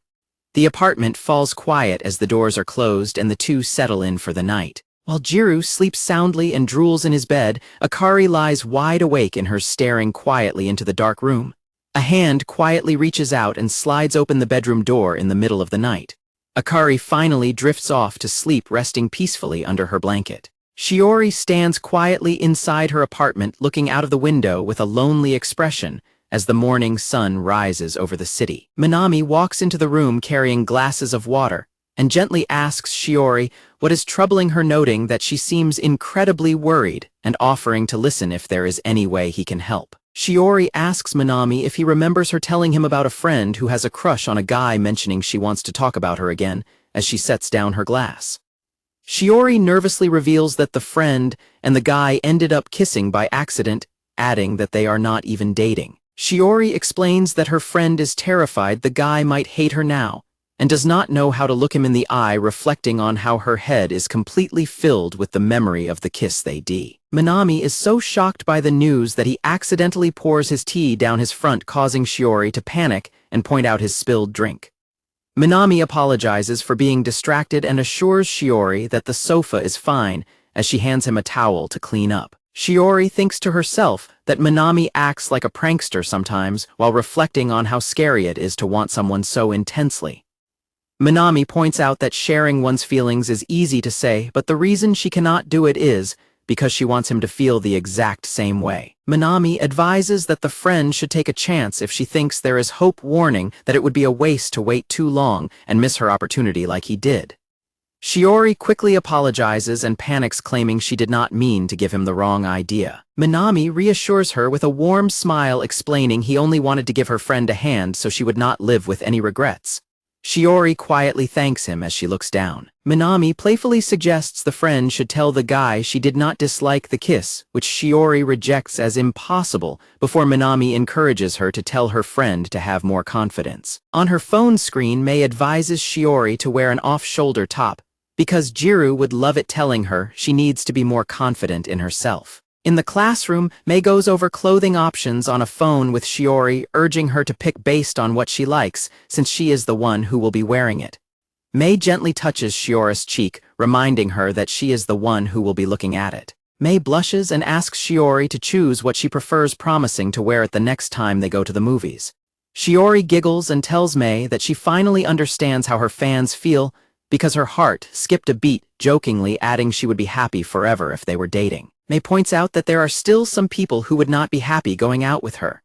Shiori smiles warmly and reassures Mei that anyone who does not want to date her simply does not know how amazing she is, promising to tell them herself. Mei loudly declares she could never get along with someone like Gyaru, and tells Shiori to hurry up and get together with him, causing a flustered Shiori to ask her to be quiet, just as Terafune slides open the classroom door. Terafune informs Mei that he has a job interview today, and tells her not to worry about dinner, explaining that he is going to the place with the star symbol in front of the station. Mei realizes that it is the cafe where Minami works, and though she expresses worry that Minami has been pushing himself too hard lately, Terafune jokingly predicts that his presence will only mess things up and double Minami's workload. Terafune adds that Minami offered to join them after the interview, so they will likely end up grabbing dinner together, laughing about how Minami dropped the goldfish food all over the floor after they spent the whole morning cleaning. Terafune suggests that Mei and Shiori should take the opportunity to go out together, since their respective husbands will be busy, prompting an embarrassed outburst from Mei, while an excited Shiori immediately agrees and asks Mei to join her. Mei stammers and hesitates to answer Shiori's question about whether she is busy, while Terafune cheerfully waves goodbye and tells them to be nice to each other. While Shiori smiles beautifully and expresses her excitement about their upcoming outing, Mei angrily fumes to herself that Terafune is meddling in things that are none of his business.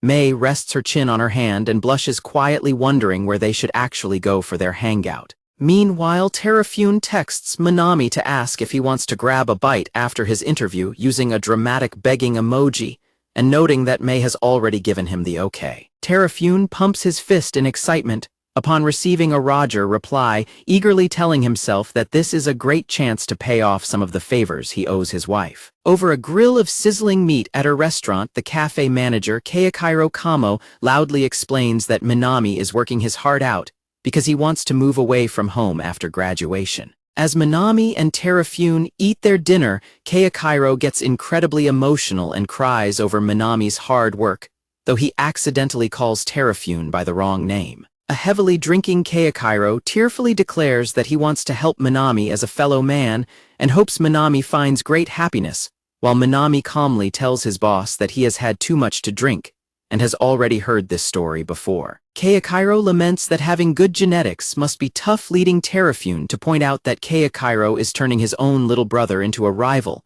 while Minami asks Terafune what Keiichiro's brother looks like. When Minami describes his friend as average-looking, Terafune points out that it should be illegal for good-looking people to call themselves average, before once again correcting Keiichiro on his name. Keiichiro sulks about being called average, while Minami continues eating and asks Terafune if he actually has a little brother. Minami explains that Keiichiro's younger brother is Kamo, the guy with glasses in their class, prompting a shocked Terafune to marvel at how incredibly small the world is, since they have never been in the same class together. An emotional Keiichiro rests his head on the table while Terafune offers to visit Kamo tomorrow, though Minami quickly warns him against it. Minami suddenly makes the connection that Kamo hangs out with Gyaru, leaving Terafune to quietly wonder how Gyaru and Akari could have placed 13th on the leaderboard if things were not going well between them. Terafune gets deeply frustrated thinking about Gyaru, questioning how he is any better than him, while a drunk Keiichiro gets highly excited over the prospect of a dramatic story of unrequited love and demands they drink up. Mei's husband Terafune fiercely vows that he has not lost the battle yet, while a booming Keiichiro encourages him and offers him a shoulder to cry on.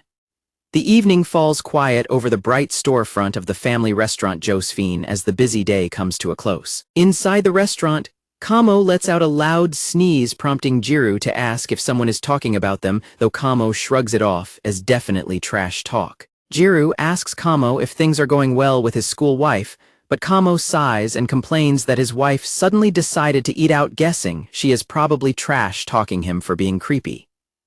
He contrasts their relationship with the lovey-dovey couples in rank 13, which flusters Gyaru. Kamo lamentingly rests his head on the table, crying that Gyaru wouldn't understand the pain of never having a girlfriend, which prompts a furious Gyaru to snap back that he has never had one either. Kamo is completely stunned, demanding to know how Gyaru managed to lock lips with his wife by accident, while Gyaru nervously looks away and admits to himself that things had already become quite suggestive by that point. As Gyaru privately contemplates whether he wants to experience real love or just graduate without it, a betrayed Kamo slams the table in a furious rage, screaming at Gyaru for ruining their pact and accusing him of being drunk. Kamo stands up and ominously turns around, quietly suggesting that maybe he should kiss Gyaru too, which leaves Gyaru absolutely horrified.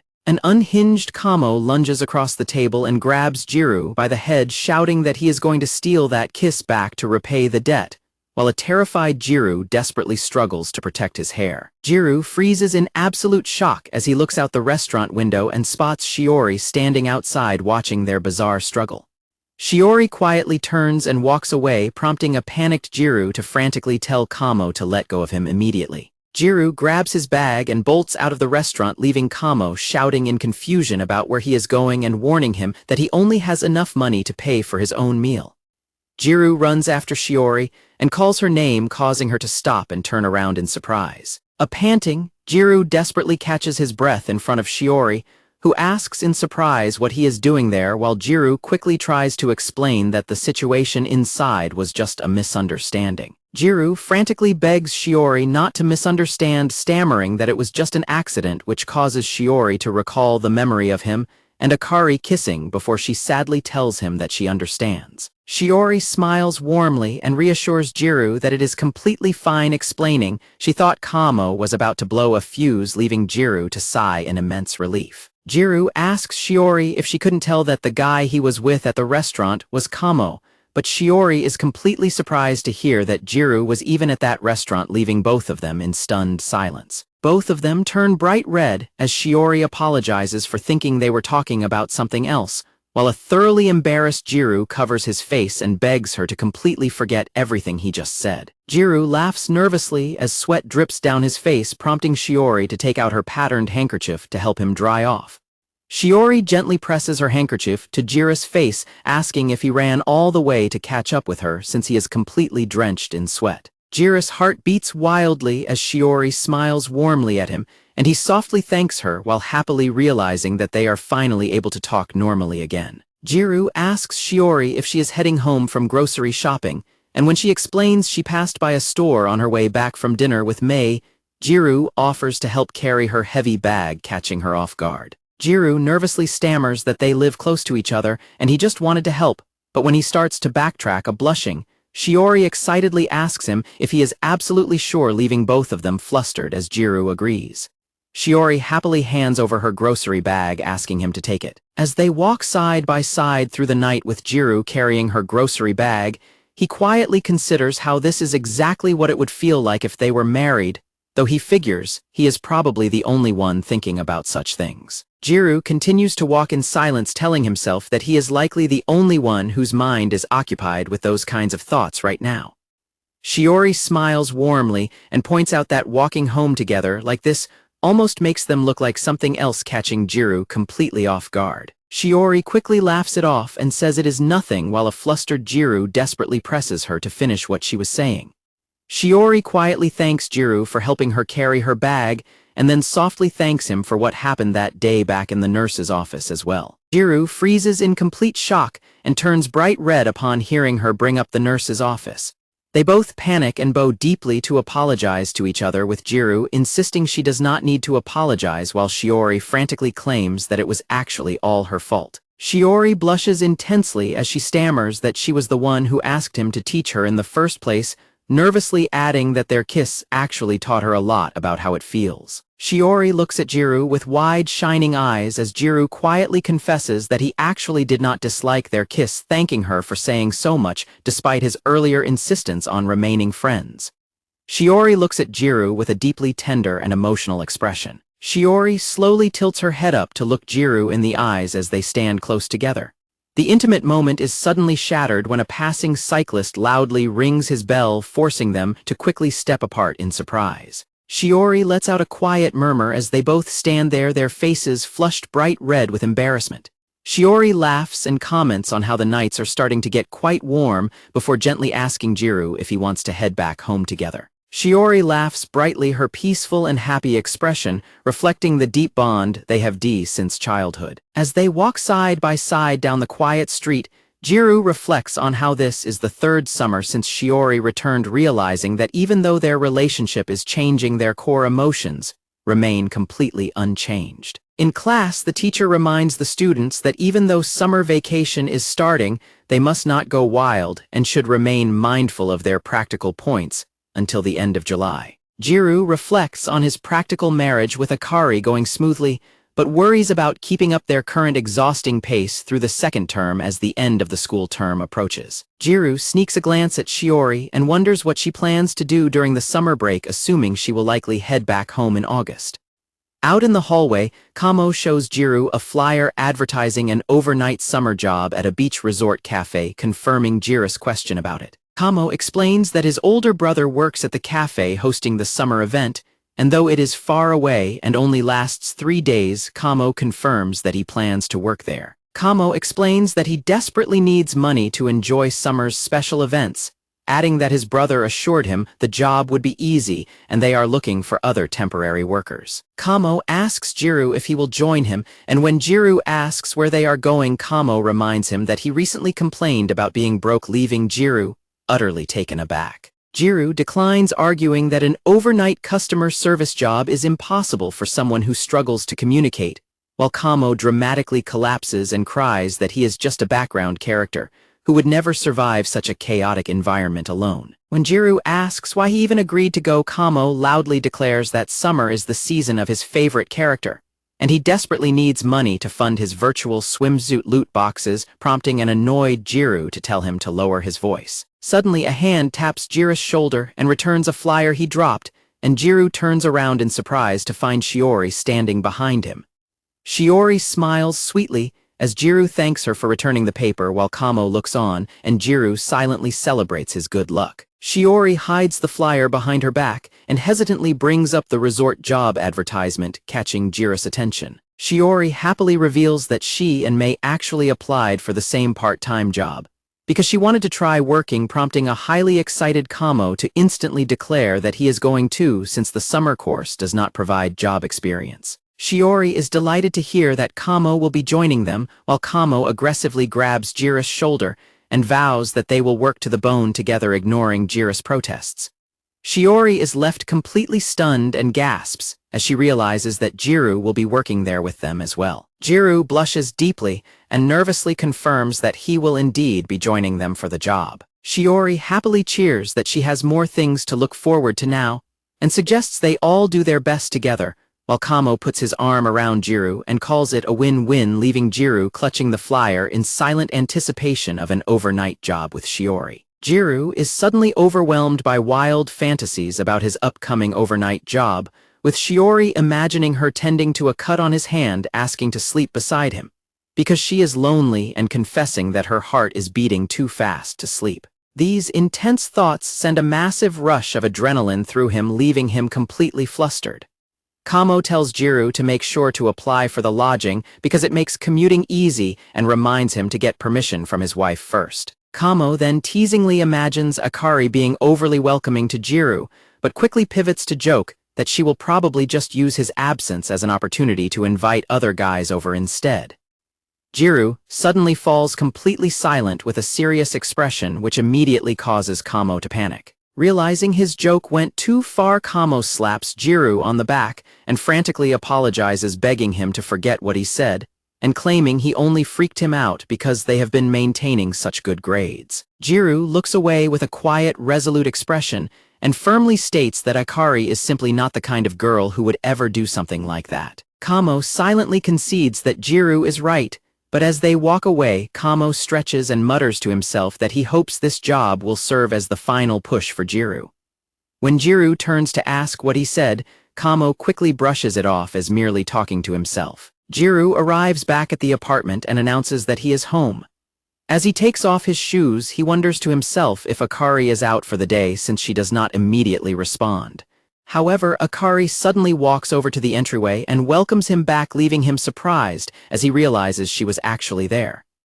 Akari explains that she was just in her room, revealing that she is wearing a highly revealing two-piece swimsuit. Gyaru stares at her in absolute shock as he takes in her unexpected attire. Akari happily strikes a pose and asks Gyaru if her new swimsuit is cute, bursting into laughter when she sees his face turn completely red. As a flustered Gyaru stammers in confusion and steps back, Akari playfully teases him for overreacting to just a swimsuit. Gyaru vehemently disagrees in his own mind, completely overwhelmed by the sight. Akari explains that she is going to the beach soon, so she went shopping with Natsumi and Sachai earlier today to buy the outfit. She mentions that she actually bought 2 suits and decides she will probably use the other one since this one feels a bit too risque. Meanwhile, Gyaru desperately struggles to keep his composure, internally panicking over the incredibly thin fabric that barely covers anything at all.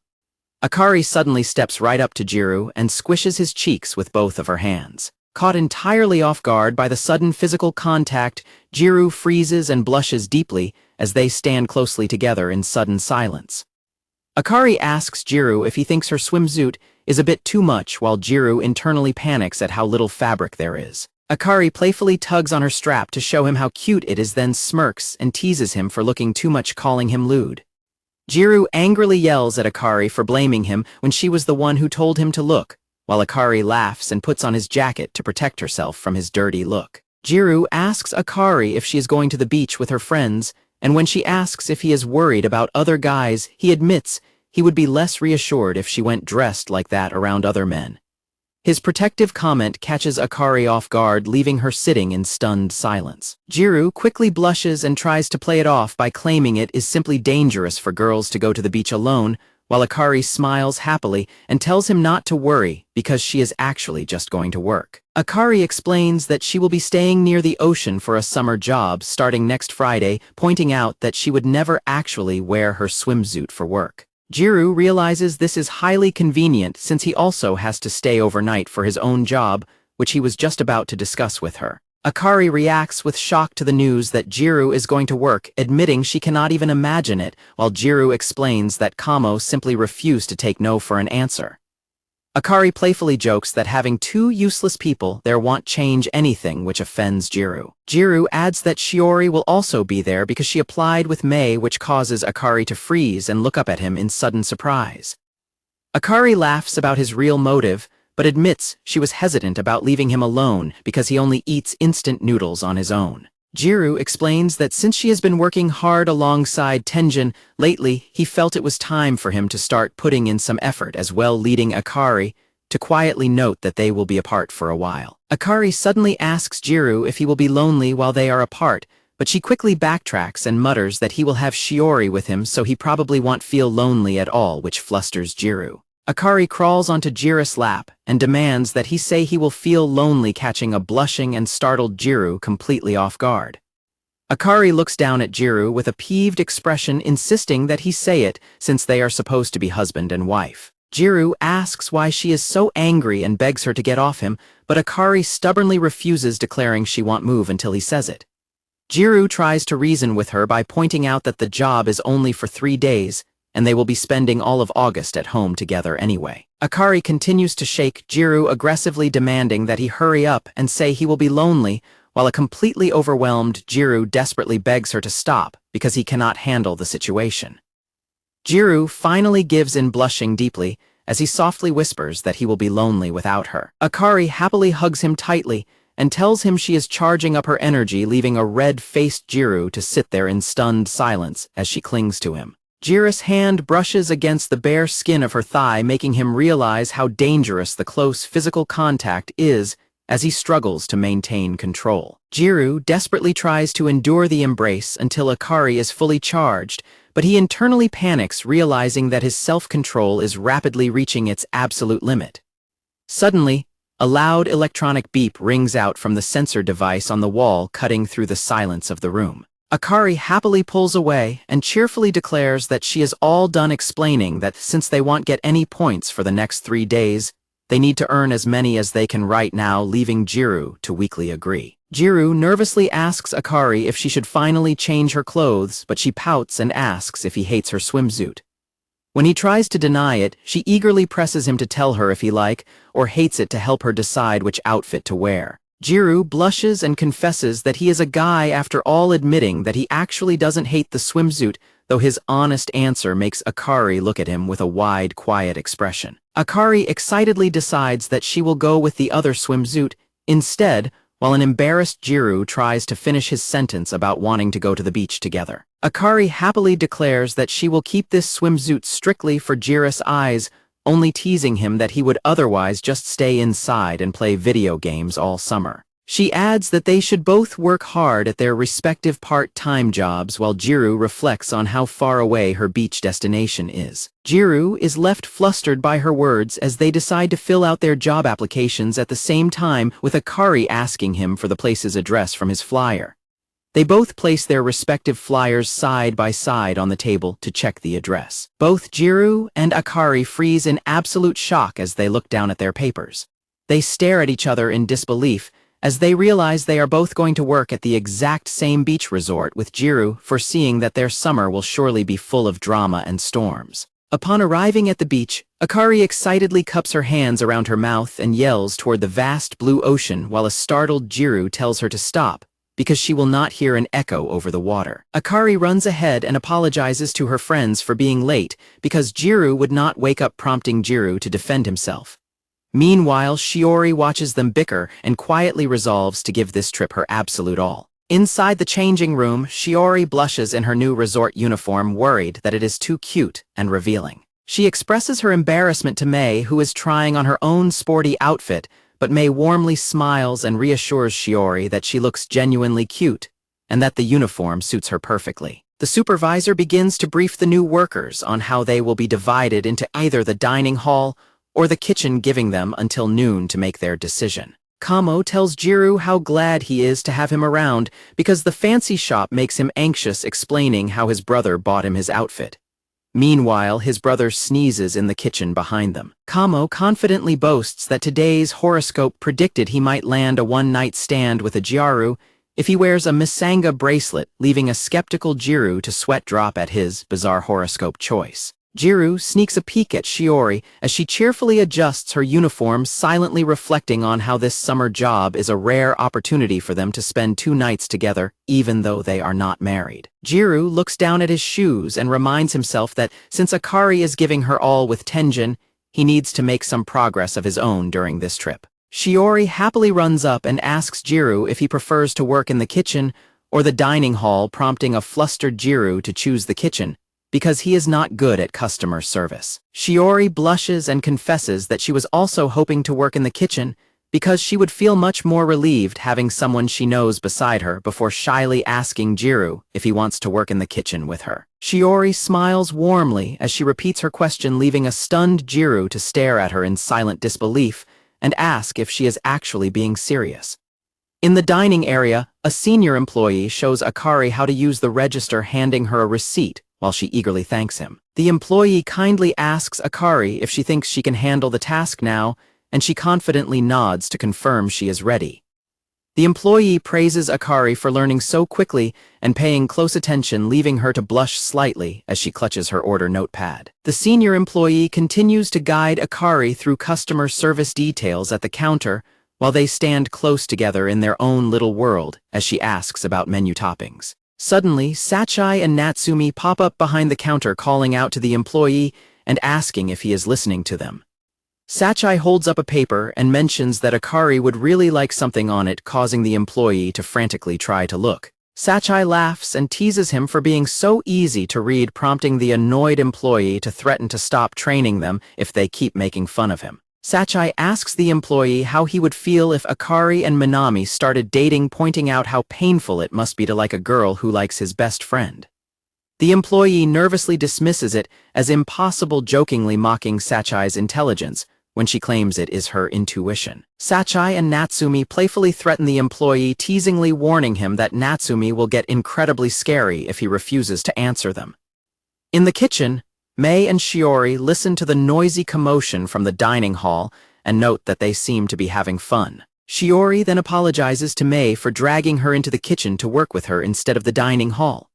Mei quickly reassures her that she does not mind at all since she gets to work alongside her best friend, causing Shiori to smile and thank her warmly. Mei teasingly points out that Shiori actually wanted to work in the kitchen to be close to Gyaru, who is busy washing dishes nearby, leading a flustered Shiori to plead with her to stop. Mei encourages Shiori to use this rare opportunity to show Gyaru her feminine side and break out of the childhood friend zone. Mei promises to do everything she can to support her, calling this summer her battlefield, which fires Shiori up to agree. Mei suddenly calls out to Gyaru and asks him to help grab an item from a high shelf because Shiori cannot reach it.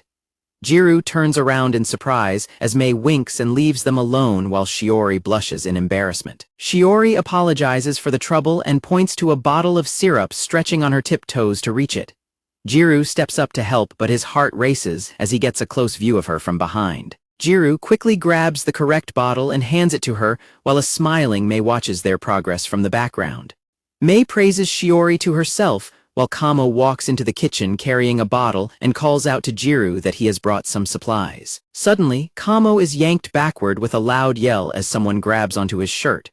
Kamo's older brother drags him away to help carry some heavy boxes, but as Kamo agrees, his brother spots his Manga bracelet and asks if he likes in-cam music. When a confused Kamo questions him, his brother silently backs away, leaving Kamo completely weirded out. Shiori is surprised when Gyaru awkwardly turns around and tells her that he is actually the one who should be thanking her. He immediately regrets his phrasing, internally calling himself a dumbass for saying something so weirdly formal in front of her. Gyaru changes the subject by showing Shiori how to top a drink with whipped cream, pointing out a specific area where air cavities tend to form when practicing. As Gyaru guides her to run the nozzle along the edge of the glass, Shiori leans in close and accidentally presses her chest against his arm. The sudden physical contact completely shocks a blushing Gyaru, causing him to lose focus just as the can of whipped cream begins to spray. The whipped cream can splatters wildly across the counter in a sudden mess. Shiori is left with white cream splattered all over her face while a mortified Gyaru tries to apologize for the messy accident. Gyaru also ends up with a white whipped cream mustache on his face, which makes Shiori burst into giggles as Gyaru blushes furiously and begs her not to laugh at him. Gyaru points out that Shiori has cream all over her face too, sending her into a panic of embarrassment as she grabs some tissues. She blushes intensely and shyly begs Gyaru to wipe the cream off her face for her.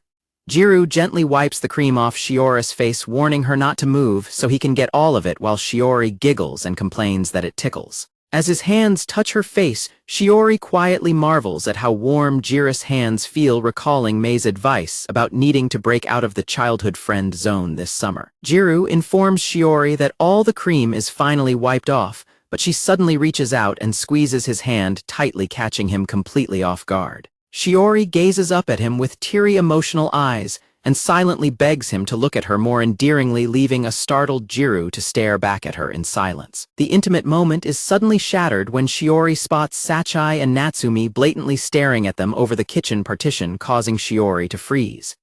Shiori lets out a loud scream of pure embarrassment upon realizing they have been caught in such a suggestive pose. Sachai and Natsumi apologize for crashing in while they were in the middle of something, explaining they only came to grab some cups, while Shiori hides her face in sheer agony and Gyaru slumps in dreary embarrassment. Later, Shiori looks at her finished whipped cream drink, finding comfort in the thought that she was finally able to convey her feelings to Gyaru, even if only a little. Meanwhile, Gyaru tells himself to stay calm and not get flustered, reflecting on how summer has only just begun and they still have plenty of time together.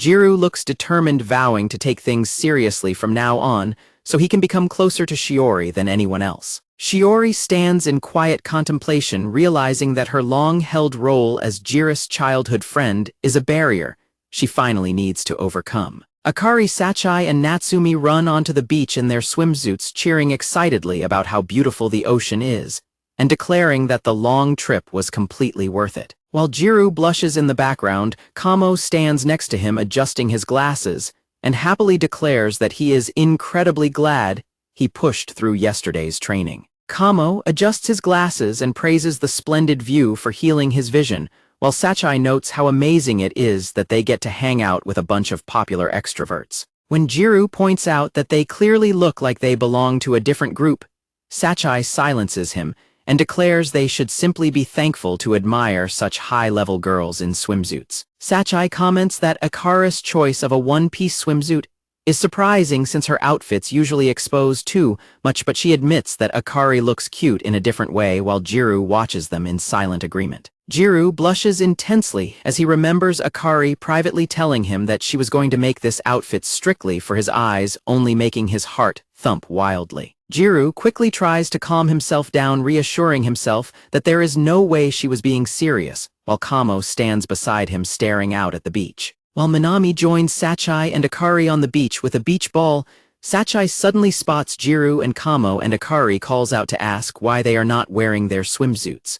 Shiori and Mei walk over in their swimsuits and ask if they are going into the water. Gyaru and Kamo explain they didn't bring swimsuits because they didn't expect to have free time, prompting Mei to tease them about only wanting to stare at girls, which a defensive Kamo insists is just appreciating holy grounds. Shiori looks at Gyaru shyly and softly asks if he wants to go over to the water together, catching him completely off guard.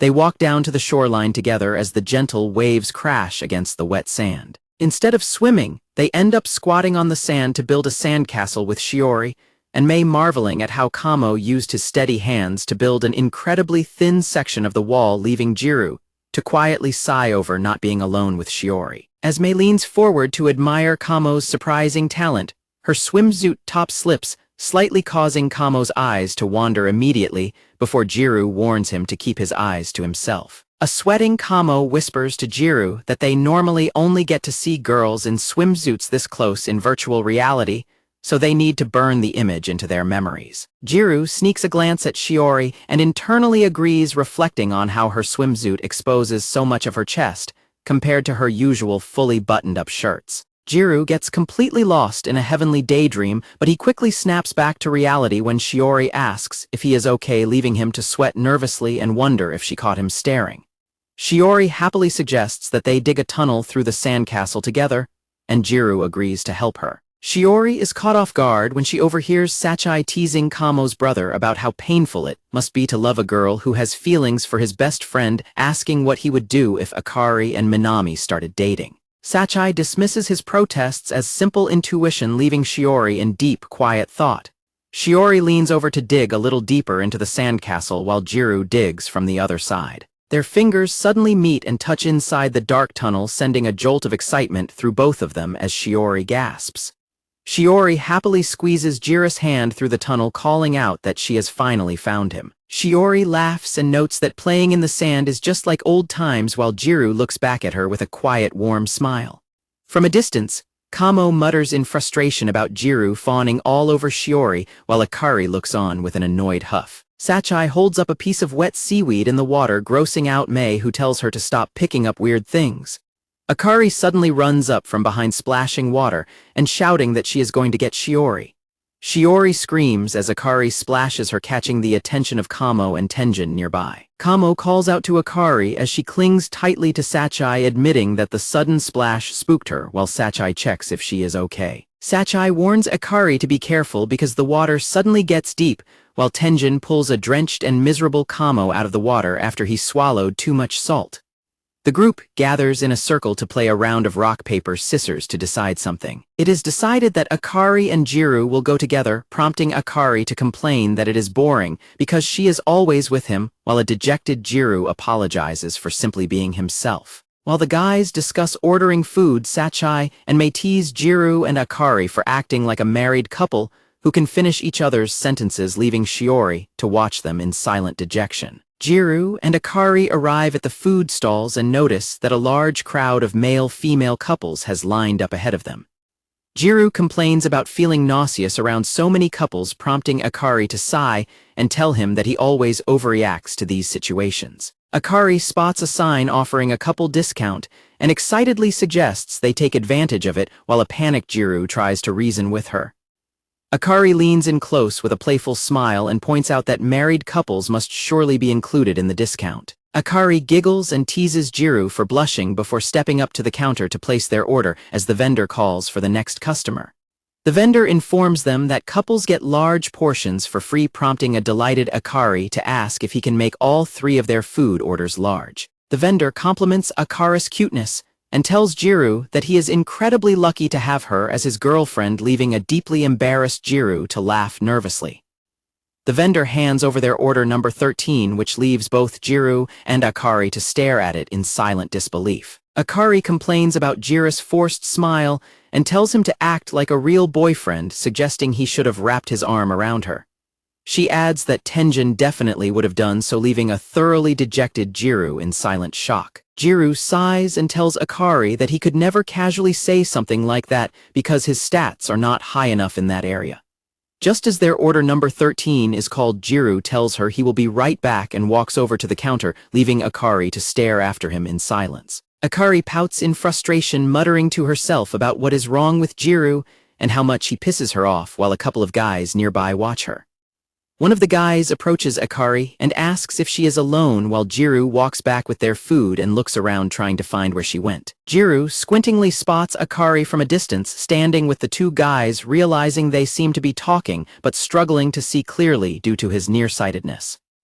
Akari spots Gyaru and waves him over, prompting the guys to mock her for waiting for a dweeb. Gyaru approaches and asks if they are acquaintances, which the flirty guy cheerfully claims they are, but an angry Akari quickly denies it. One of the guys then aggressively grabs Akari's arm and demands to know Gyaru's relationship with her. The guys persistently press Gyaru for her name and ask if they are in the same college circle or staying overnight nearby. Gyaru looks down at Akari, noticing how uncomfortable and distressed she is by their pushy behavior. Gyaru nervously asks the guy to take his hand off Akari because she seems displeased, which only makes the guys laugh and mock him for acting tough despite looking like a virgin. Gyaru grits his teeth and prepares to declare who she is to him. Gyaru suddenly pulls Akari tightly into his chest and protectively holds her, blushing furiously as he loudly declares that she is his wife. Akari looks up at Gyaru in absolute shock, her eyes sparkling, while the two flirty guys stand frozen in complete and utter disbelief. The two guys panic and scream in utter disbelief, horrified at the thought of hitting on a married woman at her age, while a sweating Gyaru nervously tells himself that this technically does not count as lying. The terrified guys frantically apologize to Gyaru and scurry away, wishing them happiness while lecturing each other about not hitting on married women. Gyaru and Akari are left standing alone in the sand as Gyaru continues to hold her close. A blushing Akari softly calls Gyaru's name and tells him to listen, which suddenly alerts Gyaru to how tightly he is holding her. He instantly panics and jumps back to apologize, leaving a startled Akari behind. Gyaru nervously scratches his head and apologizes, explaining that he simply could not think of a lie on the spot and assumed she hated being called his wife.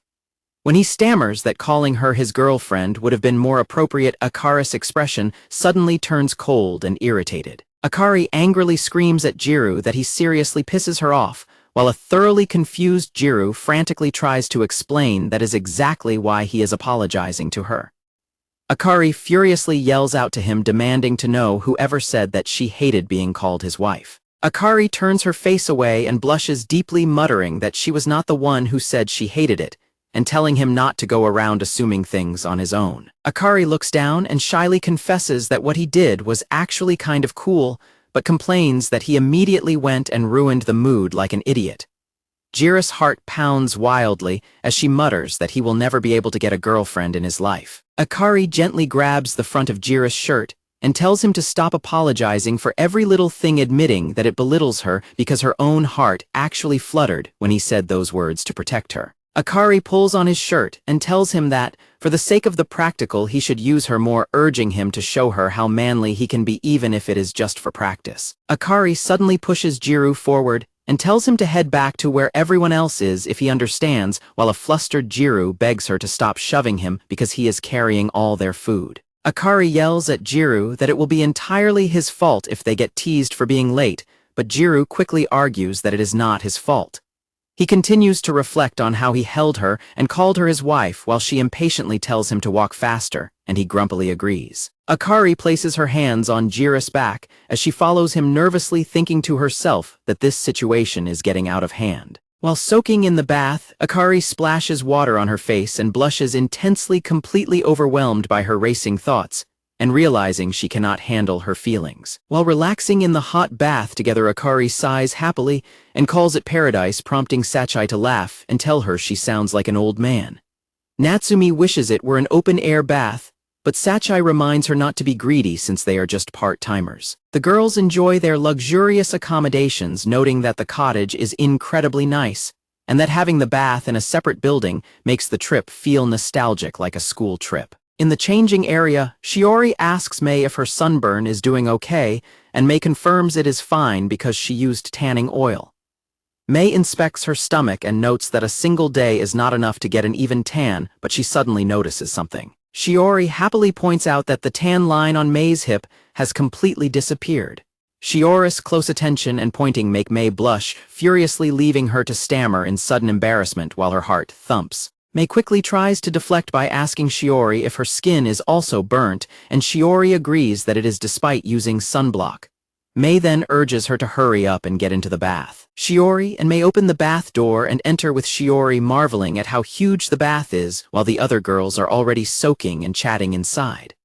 Sachai rants about her boyfriend's comments on her weight, complaining about him demanding her to be the ideal girlfriend all the time. Natsumi agrees that keeping that up is impossible, while Akari supports Sachai by saying her boyfriend does not appreciate her efforts, concluding that marriage would never work out. Akari points out that her husband never complains even when she looks unsophisticated, making her think it would be better to date her husband than a boyfriend. While Natsumi reminds her that her husband already has a girlfriend, Shiori and Mei are forced to eavesdrop on the conversation from the washing stalls, with Shiori quietly thinking to herself that they are basically just roommates anyway. Sachai asks Akari how things are going with her own husband, while Natsumi points out that Gyaru seems like the type of virgin who fantasizes about girls all the time, especially since his type is completely different from Akari. The girls tease Akari about how much she used to complain about Gyaru in the beginning and express surprise that they have managed to last this long together. Akari washes herself in embarrassment, arguing that they only lasted because he is incredibly careless. Natsumi notes that it must be incredibly difficult in many ways for a guy who has never been with a woman to suddenly be forced to live with one. Sachai playfully teases Akari about what those difficulties might be, prompting an embarrassed Akari to tell them to stop suggesting such gross things. Sachai points out that since Gyaru is totally inexperienced with girls, he might actually be much more considerate of Akari. Natsumi adds that being gentle is the most important thing and that guys like him seem less likely to aggressively pour their hearts out before doing anything. Sachai then turns to Akari and asks for her opinion on the matter. Akari blushes and struggles to answer, but Sachai suddenly shifts her attention and asks Shiori what kind of romantic stories she has, to completely startling Shiori. Mei chimes in, explaining that when a person has feelings for someone, it is all about the emotional connection. She notes that people naturally just want to feel like the other person is looking back at them. Mei continues that whether the outcome is positive or negative, it would be nice just to be able to look at each other endearingly more than once. Shiori quietly agrees that something like that would be wonderful. Sachai and Natsumi excitedly yell in agreement, and suddenly lunge at Mei in the water, completely catching her off guard. Natsumi and Sachai dramatically cling to Mei, crying about how they just want to feel genuinely loved, while a flustered Mei desperately begs them to stop grabbing onto her while they are naked. Akari looks down thoughtfully while Shiori silently watches her from across the bath. Shiori awkwardly wades over and apologizes for bringing up such sensitive topics, but Akari quickly waves it off and insists that she is the one who should be apologizing. Akari blushes and admits that she actually does not have a lot of experience, which is why she cannot contribute much to the conversation. She then calls Shiori cute and relates to how hard it is to jump into the discussion, while Shiori mutters that the talk is very informative. Shiori smiles happily and notes that she longs for the kind of gentleness they were discussing earlier, while Akari smiles warmly beside her. Both Akari and Shiori suddenly recall separate tender memories of Gyaru being kind to them. They both blush intensely as they simultaneously realize they are thinking about him, internally panicking over their own thoughts. Overwhelmed by their sudden romantic thoughts, both Akari and Shiori simultaneously sink into the water and cover their bright red faces in sheer embarrassment. Later, Gyaru steps out of the changing room while drying his hair and immediately spots Akari waiting there in her swimsuit. Akari notices Gyaru walking out and points out that his timing is perfect. Akari notices that Gyaru's neck is sunburnt and asks if he has any moisturizer to cool it down. Gyaru admits it was stinging in the shower but figures it will heal on its own in a few days. He then nervously averts his eyes, internally struggling to forget about seeing her in her revealing swimsuit earlier. Akari tells Gyaru to wait a moment and searches through her bag. She happily pulls out a bottle of moisturizing lotion and presents it to him. Akari pats the empty space on the bench beside her and cheerfully tells Gyaru to come over so she can apply the lotion for him, causing him to blush nervously. Gyaru stares at her in silence, completely flustered by her sudden offer. Gyaru awkwardly sits down with his back to her and nervously asks if they shouldn't head back to their rooms to avoid being teased by the others. Akari dismisses his worries as being too self-conscious and begins rubbing the lotion onto his neck, suddenly marveling at his severe tan line. Akari asks Gyaru if her rubbing is making his neck tickle, but he plainly states that he has never really been ticklish. Akari laughs loudly and calls him boring, leaving a grumbling Gyaru to complain that he was not trying to be entertaining. Akari playfully wraps her arms around Gyaru from behind and rubs his stomach, asking if he is ticklish there instead. The sudden embrace completely shocks a heavily blushing Gyaru. Akari rests her face against his back and asks if he is genuinely completely fine with it. Gyaru frantically struggles to pull away and begs her to let go, warning her about what would happen if someone saw them. When she remains completely silent, he cautiously calls her name. Akari tightens her hold on Gyaru and softly explains that she hasn't gotten the chance to hold him like this all day, leaving him to look back at her in silent surprise. Gyaru stammers that they are not currently participating in the practical, but Akari quietly admits that since they arrived, he has been acting really distant.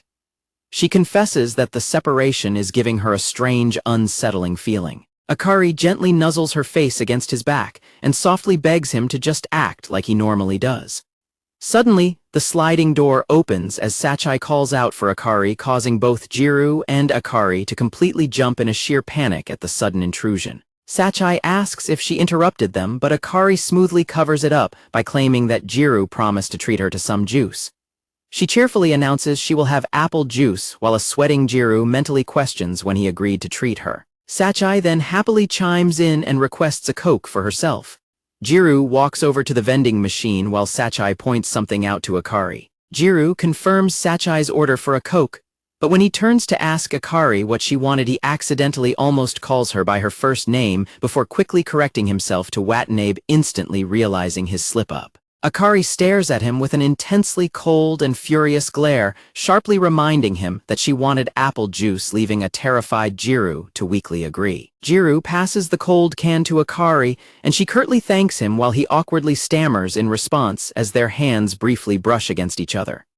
Gyaru clutches his chest and silently prays that nothing bad will come of his slip-up. As Akari and Sachai walk away chatting, Gyaru pulls out his phone and mentally panics, realizing he definitely stepped on a massive landmine with Akari, though he is completely clueless about what exactly he did wrong. Gyaru's phone pings with a flurry of messages from Akari featuring an intensely angry rabbit sticker, followed by a demand to meet him at the beach stalls in exactly 10 minutes. As she walks away with Sachai, Akari shoots a terrifyingly dark death glare over her shoulder right at Gyaru, silently cementing her demand. Left completely alone by the vending machines, a deeply frightened and sweating Gyaru mutters a quiet prayer for his own survival. Back in the D room, Natsumi asks where Gyaru went because she wanted everyone to play Uno. Kamo tells her to help him spread out the futons first. Meanwhile, Tenjin notes that it is a good time for a stroll, while Sachai informs everyone that Akari mentioned she was swinging by the convenience store. Tenjin mentions that Gyaru also said he was going outside for a bit, prompting Kamo to wonder if there are even any stalls open this late besides convenience stores. Sachai listens to the guys' conversation and begins to suspect that she might be overthinking the coincidence between Akari and Gyaru's simultaneous absences. Natsumi cheerfully pats Sachai on the head and suggests they all go for a change of scenery together. Outside, the dark ocean waves gently wash up against the nighttime beach shoreline. Gyaru and Akari meet up down by the dark water. Akari stands with her arms tightly crossed in her jacket, glaring in annoyance, while a highly nervous Gyaru stands awkwardly beside her. Gyaru awkwardly breaks the silence and apologizes to her, but Akari immediately calls him out for always resorting to apologizing even when he has absolutely no idea why she is actually mad. Gyaru nervously sweats, realizing she completely figured out his cluelessness. Akari looks frustrated and apologizes, admitting she does not even know why she is saying sorry, while a dejected Gyaru can only weakly agree. Akari yells at Gyaru, telling him not to apologize if he does not even know what he is apologizing for, and asking if he is an idiot, while Gyaru frantically agrees and tries to apologize yet again. Akari suddenly unzips her cover-up to strip it off, completely shocking a blushing Gyaru, who frantically tries to stop her. Akari stands in her bikini and confesses that she was truly looking forward to going to the beach with Gyaru, even if it was just for a part-time job, leaving a stunned Gyaru to realize she was completely serious about it. Akari expresses her deep hurt, explaining that she felt he only cared about whether other people saw them, and was always so cold, making her feel like the only one enjoying their time together, while Gyaru clenches his fist and realizes she is genuinely upset. Gyaru wonders if Akari is actually jealous because of him, but when she looks completely clueless, he dismisses the thought, assuming she will just tease him again. Gyaru tries to clarify that he does not want to hide because of himself, but rather because he is worried about what others will think of her for hanging out with a plain guy like him. Akari bluntly states she does not care what anyone else thinks, but as Gyaru tries to argue that others will still judge and says she does not need to hang out with someone like him, he suddenly loses his footing and trips. Gyaru accidentally stumbles forward, pinning Akari against the wall in a sudden close embrace. Akari asks him why he constantly berates himself so intensely and softly begs him to look at her more, just like he does when they are at home. Akari challenges Gyaru to look at her directly, blushing intensely as she stands close to him.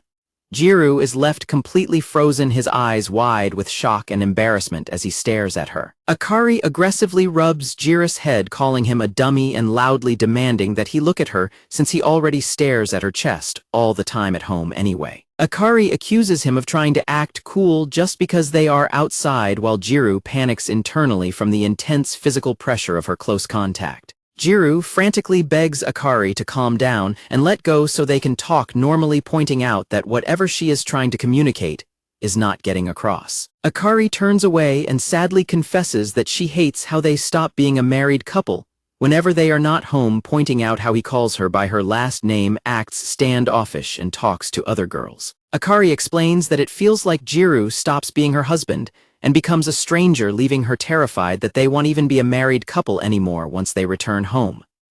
Akari admits that she hates herself for constantly thinking about it, as it is all that ever occupies her mind. Gyaru tentatively asks if he can find out the reason why she is saying all of this to him.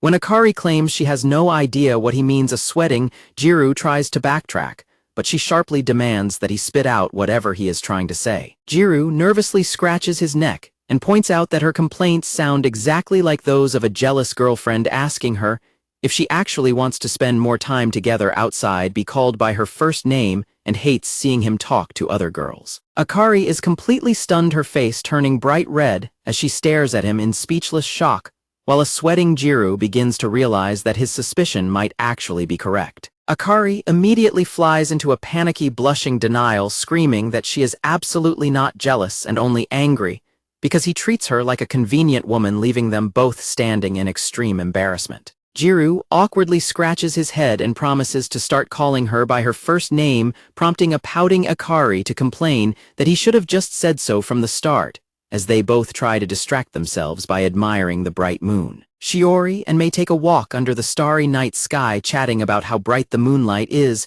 and enjoying the refreshing ocean breeze.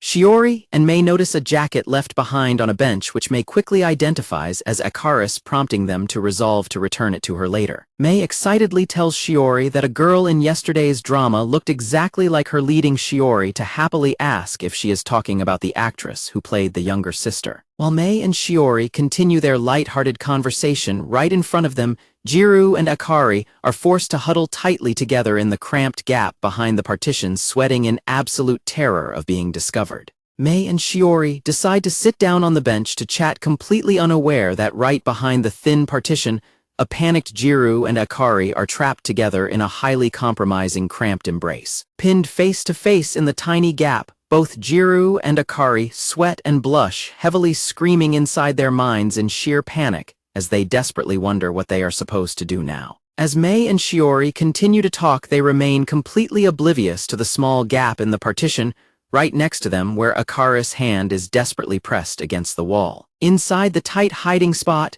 Gyaru hovers directly over Akari, both of them holding their breath as they sweat and blush furiously from the extreme proximity. Gyaru and Akari stare at each other in mutual silent terror as their hearts race frantically, trying to figure out how to escape without being caught. Gyaru and Akari frantically whisper and bicker about the cramped space, with Akari demanding that he move over, while an annoyed Gyaru points out that she was the one who dragged them both into this tight spot in the first place. Akari quickly shushes Gyaru as they both recall how they suddenly heard Shiori's voice and rush to hide in this tight spot. Akari complains about the suffocating heat and wanting to leave while Gyaru focuses entirely on avoiding discovery by Shiori, and Mei leading Akari to sigh about his preoccupations. Outside, Mei and Shiori continue bickering and laughing on the bench while an anxious Gyaru silently pleads for Shiori to hurry up and leave so they can escape. Pinned close together in the dark, Akari looks down sadly and reflects on working up the courage to wear her swimsuit for him, realizing that while she was busy chasing Minami, she never managed to occupy a space in Gyaru's mind. Akari thinks back to how Gyaru was always by her side, making her feel at peace during all their fun moments together, admitting to herself that she has become deeply afraid of him drifting away. Akari painfully acknowledges that Gyaru still loves Shiori, a fact she should have been aware of from the start, and admits that she thoroughly hates how annoyed and upset it makes her feel. Gyaru notices her sudden silence and asks if she is feeling sick, but Akari silently shakes her head to reassure him, leaving him relieved to hear she is fine.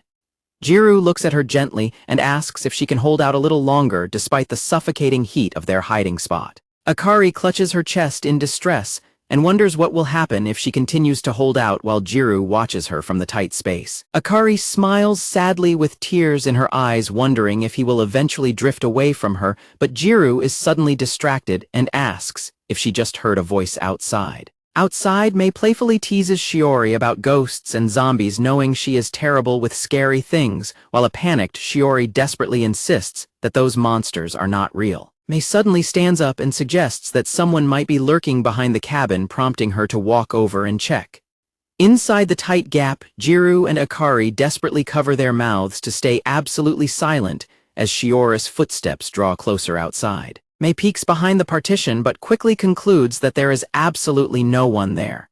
Gyaru pulls Akari extremely close to his chest to squeeze even deeper into the gap, keeping them hidden just out of sight. Shiori sighs in relief and apologizes for the false alarm, assuming she must have merely heard a noise coming from the nearby road before they both walk away.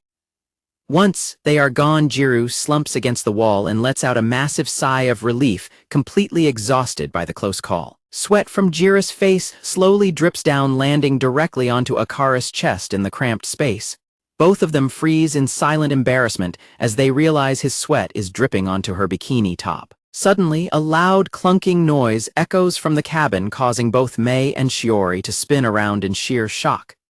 Gyaru accidentally hits his head on the low ceiling, rubbing his injury in pain, as Akari complains that he is an idiot for going crazy in such a low space. Akari silently mouths a stream of insults at Gyaru, prompting him to glare back in frustration, as he realizes she is maliciously insulting him without making a sound. Outside, Shiori drags a reluctant Mei away, as she panics about the noise while Mei tries to calm her down by explaining that something merely fell over. With the two girls finally gone, a thoroughly annoyed Akari grumbles about how terrible the situation was and demands that Gyaru get off her, complaining that boys are all alike and that wearing her swimsuit was a complete waste. Gyaru softly asks Akari if she was the one who actually wanted to be looked at in her swimsuit.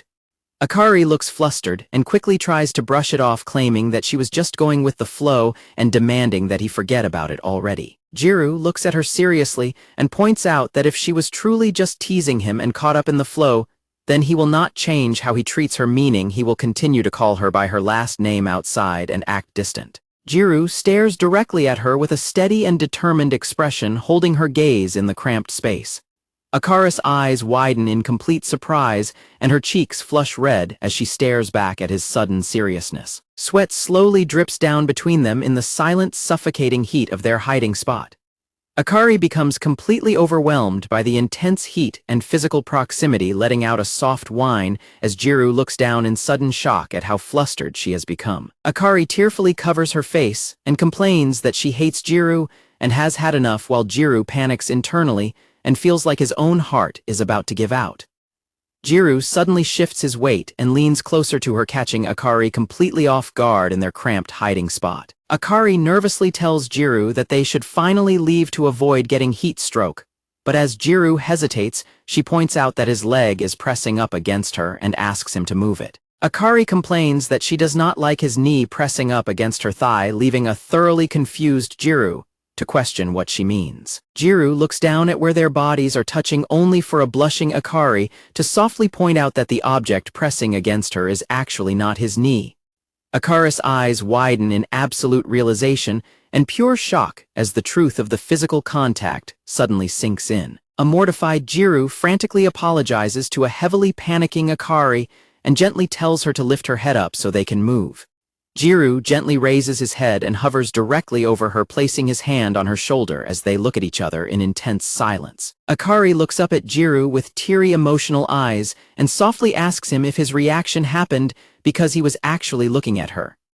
Gyaru suddenly collapses and falls forward directly on top of Akari, causing her to let out a startled scream. Akari panics as Gyaru presses against her in the dark, frantically telling him to wait because there is a proper order to these things, and they cannot do this, yet only to realize he is not responding. Akari looks down in absolute shock as Gyaru slides completely off her and collapses unresponsive onto the sand, leaving her to frantically call out his name. Gyaru lies completely passed out and flushed on the beach, while a worried Akari continues to scream his name in a panic. Inside the cottage, a supervisor informs them that Gyaru only suffered a light case of heat stroke, but advises them both to take it easy for the rest of the day, leaving Akari sitting quietly by his futon. Gyaru finally wakes up on the futon and sits up, prompting Akari to look at him with a blushing face and ask him to listen to her. As they sit together in the quiet room, both Gyaru and Akari turn away from each other, blushing heavily in the awkward silence. Gyaru apologizes for having to be carried back to the room while a blushing Akari sits on her knees and apologizes to him for a bunch of other things. Akari clutches her legs in embarrassment, but Gyaru quickly cuts her off and tells her not to apologize, reminding her of what they talked about earlier that afternoon. Akari softly admits she was too harsh and tells him not to apologize either, remembering how she previously told him that his constant apologies only belittle her when her own heart actually fluttered at his words. Akari suddenly flies into a loud, blushing rage, shouting that he made her sound like a slut earlier when she was only trying to show off her swimsuit, because he always pathetically tries to peek at her at home, prompting a panicked Gyaru to beg her to lower her voice. Akari quietly sits on her knees and blushes, deeply confessing that she actually wants Gyaru to look at other parts of her more, instead of only doing that. Gyaru looks at her in surprise as Akari points out that 4 months have already passed since they became husband and wife, admitting she still has not really learned anything about him and proposing that it would be more fun to live together if they knew each other better. Akari continues by expressing that she genuinely wants to see more and know more about Gyaru.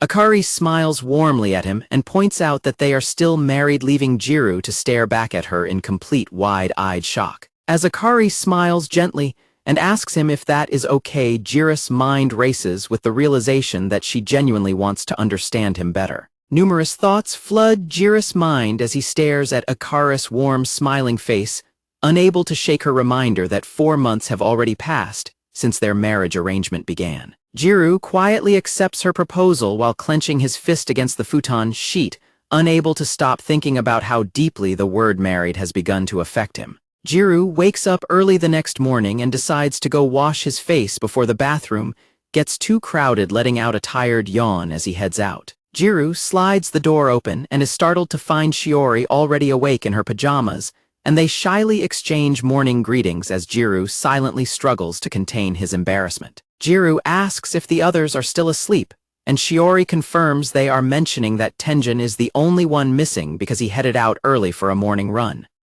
Gyaru instantly feels deeply self-conscious and insecure upon hearing about Tenjin's healthy morning routine. Shiori opens the window and happily remarks on how cool the morning breeze is, excitedly noting that she can even smell the ocean from this side of the building. Looking at Shiori's warm smile, Gyaru reflects on how her constant kindness has always comforted him despite his own perceived unappealing nature. Gyaru silently admits that his fear of losing her comforting presence makes him act like a coward whenever they get close, but he quickly smiles back as Shiori cheerfully suggests they both work hard together in the kitchen. As Gyaru walks down the hallway, he anxiously wonders how long he can truly depend on Shiori's kindness, worrying about whether their relationship can remain unchanged if she eventually gets close to someone she likes. Gyaru enters the washing room and unexpectedly spots Akari standing at the sink quietly calling out her name. Akari turns around with a bright morning greeting and notes that he is up early, but when she notices his awkward and distant behavior as he brushes his teeth, she teasingly leans in close to ask if he is still thinking about last night. Akari looks down and blushes deeply while twirling her hair, coyly asking him if he is still remembering what happened between them the previous night. The sudden question completely startles Gyaru, causing him to choke and gag on his toothpaste as a disgusted Akari tells him how gross he is being. Gyaru quickly tries to recover by splashing cold water on his face to cool himself down, while Akari stands quietly behind him and watches. Akari playfully leans her head out of the doorway and declares that their embarrassing situation will stay a secret between husband and wife, leaving a heavily blushing Gyaru to grumble in defeat, realizing she will surely hold it over him for a long time. Gyaru dries his face with a towel, his mind still spinning in pure embarrassment as he remembers her asking him if he reacted that way because he was looking at her. Overwhelmed by the memory of the highly compromising situation, Gyaru hangs his head in absolute mortified silence, wishing he could disappear. As Gyaru looks at his reflection in the mirror, he finds relief in the thought that Akari was kind enough to just laugh the incident off, deciding he will gladly depend on her considerate nature for the rest of their trip. Gyaru watches water drip slowly from the faucet, reflecting on how he has done nothing but depend on others.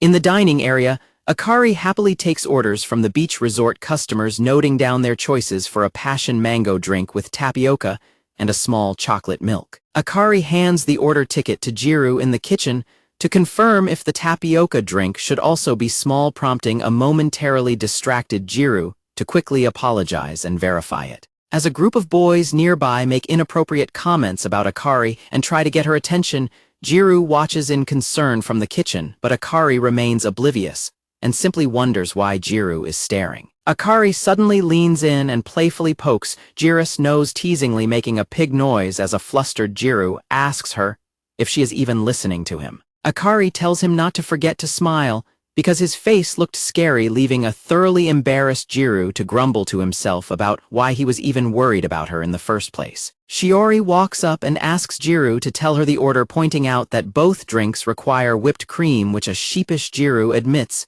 he is still not very good at preparing. Gyaru thanks her but insists he can handle it on his own because he wants to prove he is capable instead of always depending on her, but Shiori warmly reassures him that he can always count on her to assist him. Upon hearing her own words about assisting him, Shiori suddenly remembers the intimate, accidental contact they had yesterday, blushing intensely and stammering that she is fine as a confused Gyaru asks what is wrong. Shiori furiously chops lemon slices in a complete panic over her own racing thoughts, leaving Gyaru to nervously warn her not to cut herself. Gyaru hands over the finished drinks and changes the subject by asking Shiori if she is participating in tonight's scheduled event, which she excitedly confirms is a test of courage designed to deepen their friendships on the final day. While doing the dishes, Shiori mentions that she is glad she at least knows everyone who is going, but still finds the resort's planned test of courage to be quite a cliché. Shiori suddenly grabs onto Gyaru's shirt from behind in absolute panic, crying that a test of courage involving ghosts and monsters will be completely impossible for her to handle. Shiori quietly confesses that last night she heard the voices of a boy and a girl on the beach when no one else was around, causing a startled Gyaru to accidentally drop the spatula he was holding. A sweating Gyaru frantically tries to cover up by telling Shiori that it was just her imagination, but a tearful Shiori insists that ghosts must be lurking at the beach and notes that since they will be paired up, she cannot avoid it. Shiori sadly mutters that she really does not want to bother her partner, leading Gyaru to quietly think about the pairs before Shiori shyly whispers that she would love it if they could be paired together. Gyaru blushes and turns away, gently admitting that since he knows she is easily scared, he would never consider her a bother to partner with, leaving Shiori to look at him with soft, hopeful eyes. Shiori gently squeezes his hand in gratitude and softly thanks Gyaru for his comforting words. Shiori gazes up at him warmly and confesses that she deeply loves his kind nature. They are both left standing in complete heart-pounding silence in the middle of the quiet kitchen. Shiori gasps as she realizes what she just said, leaving Gyaru to stare at her in stunned, blushing silence. Shiori frantically tries to backtrack, explaining that she was just surprised and thankful because people do not usually call her kind. She apologizes for saying something strange while a panicking Gyaru quickly deflects the situation by loudly offering to take out the trash. Shiori hides her face in extreme embarrassment, silently hoping that Gyaru did not hear the end of her sentence and trying to convince herself that love can have other meanings. Meanwhile, as Gyaru walks away, he quietly fixates on her exact words about loving his kindness. Kamo sneaks up behind Gyaru and playfully whispers the word love in his ear. Gyaru jumps in sheer terror and angrily yells at Kamo to piss off for startling him, while Kamo simply asks why he looks like he just saw a ghost. Kamo ignores Gyaru's reaction and aggressively interrogates him about why he is basking in the bittersweetness of teenage romance. A panicked Gyaru demands to know how long Kamo has been standing there and yells at him to stop warping the truth. Kamo defensively claims he was just being a considerate best friend by stepping back to let Gyaru enjoy his youth, prompting an awkward thanks from Gyaru. Kamo then leans in and sternly warns Gyaru not to let the situation go to his head. Kamo directly points out that Shiori was not talking about Gyaru himself, but specifically about his personality. Gyaru clenches his hands tightly and quietly admits that he is already fully aware of that fact. Kamo leans casually against the kitchen counter with a confident smirk and asks Gyaru if he desires power. Kamo dramatically repeats his question about desiring power, but an unamused Gyaru bluntly points out that he heard him the first time and questions his audacity for repeating it. Kamo clarifies that he is offering the power to pair Gyaru up with Shiori. He boasts about his influential status as the younger brother of a full-time employee, which Gyaru silently finds incredibly lame and explains that they can rig the test of courage pairings by simply swaying his older brother. Kamo details that the pairs are normally decided by drawing lots, assuring Gyaru that rigging the results is an absolute cakewalk for him. Gyaru agrees to the scheme in exchange for a mobile game currency bribe, earnestly asking if he can truly believe in Kamo's promise. Kamo confidently tells Gyaru to believe in him, and a fired-up Gyaru enthusiastically declares his complete trust in his friend's plan. Gyaru excitedly grasps Kamo's hands and passionately calls him Big Bro in deep gratitude, though Kamo immediately yells back that he is actually a younger brother. Kamo heads out to enact his master plan, leaving Gyaru behind with a slight feeling of unease as he watches his friend walk out the door. Mei enters the room carrying a box and instructs the girls to draw lots to determine the pairings for the upcoming test of courage. Sachai draws a heart, while Takami draws a poorly rendered spider that she finds rather amusing just as a voice from outside calls for everyone to gather. Hamano walks over to Shiori and asks her what kind of mark she ended up drawing on her paper. Shiori blushes shyly and reveals her paper, showing that her drawn mark is a sunflower. Shiori admits that she is worried about being a burden to her partner, but Hamano reassures her that even the quieter boys are completely harmless and will take charge to keep her safe. Hamano gently pats Shiori on the shoulder to comfort her. Hamano looks directly at Shiori and promises her that everything will turn out completely fine. Hamano delivers the girl's draw results to Kamo, who thanks her, while Kamo's older brother loudly shouts his dramatic gratitude to her in the background.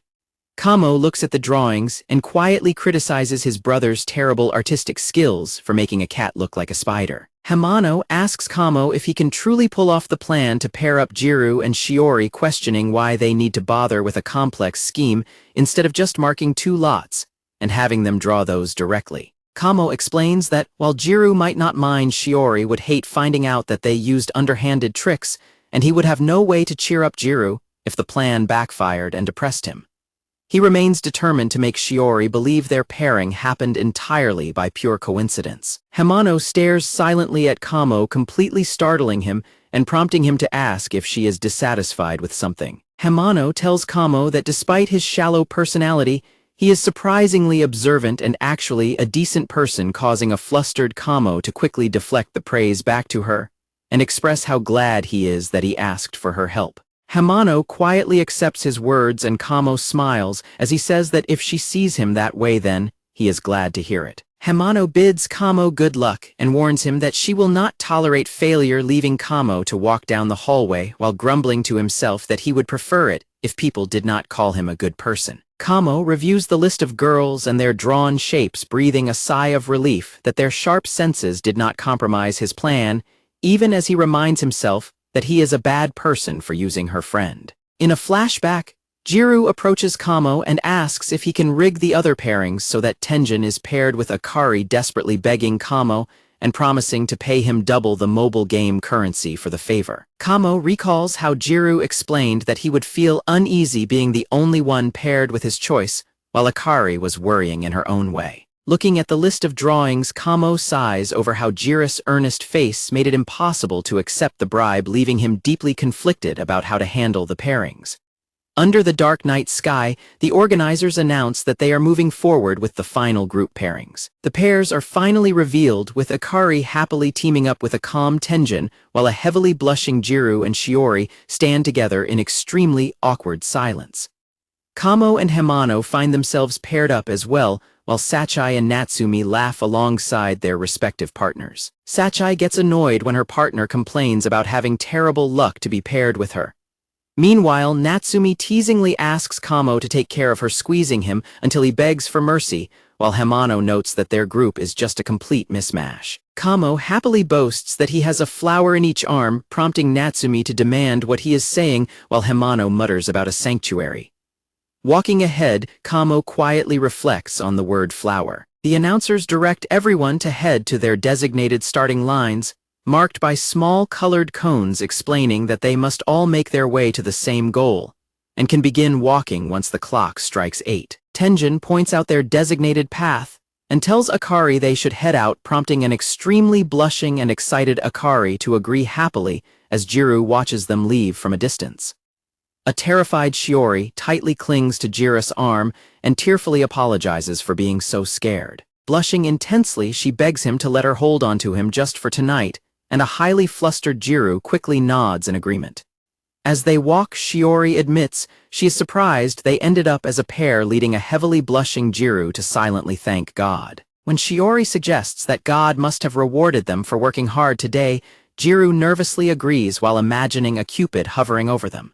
Shiori admits that being with Gyaru is deeply calming, leaving a hopeful Gyaru to wonder if this is finally his chance. His thoughts are abruptly cut off when he gets smacked directly in the face by a hanging slab of sticky konjac jelly, causing a terrified Shiori to scream that she wants to go home, while Gyaru desperately points out that he was the one who actually got hit. Tenjin notes that the organizers have set up traps along the course, prompting a crying Akari to panic and beg to go home.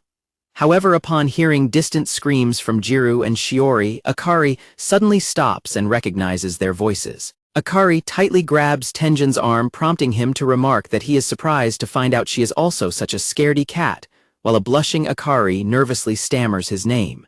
Tenjin gently takes Akari's hand and warmly asks if this makes her feel better, or if she would prefer not to hold hands at all. A heavily blushing Akari quickly stammers that holding hands is definitely better, and thanks him, prompting a smiling Tenjin to suggest they continue walking like this, while Akari quietly marvels at the feeling of his hand. Akari realizes that although both Gyaru and Tenjin are boys, their hands feel completely different, finding herself comparing the two. She vigorously shakes her head to dismiss her thoughts of Gyaru, but she internally admits that she cannot help but keep thinking about him. Akari quietly reflects on the fact that Gyaru was her first for so many things. When Tenjin notices her distraction and asks what is wrong, she frantically waves her hands and claims she was just thinking, before quickly deciding to check their location on her phone's GPS, only to gasp in shock when she cannot find it. Akari stops on the path and looks around in distress, realizing that she has dropped her phone somewhere along the way. At the goal, Sachai notes that Shiori and Gyaru have made it back, but Akari is still missing, while Shiori clings to Mei and cries about how scared she was. Meanwhile, Kamo's brother asks Gyaru about his progress, and Gyaru explains that Shiori was too terrified for anything to happen, prompting the older brother to assume he at least took the lead. Sachai points out that Akari is incredibly late, and Natsumi worries because she is not reading her texts, though Sachai figures she cannot be lost since she is with Tenjin. Gyaru listens to their conversation in concern and pulls out his phone, anxiously wondering if it would be weird for him to try and contact Akari, since her being this late, even with Tenjin, seems highly unusual. When Kamo's brother offers to contact the missing pair, Sachai and Natsumi quickly stop him and tell him to read the room, whispering that since Akari and Tenjin are alone, they are probably just taking their time and having fun.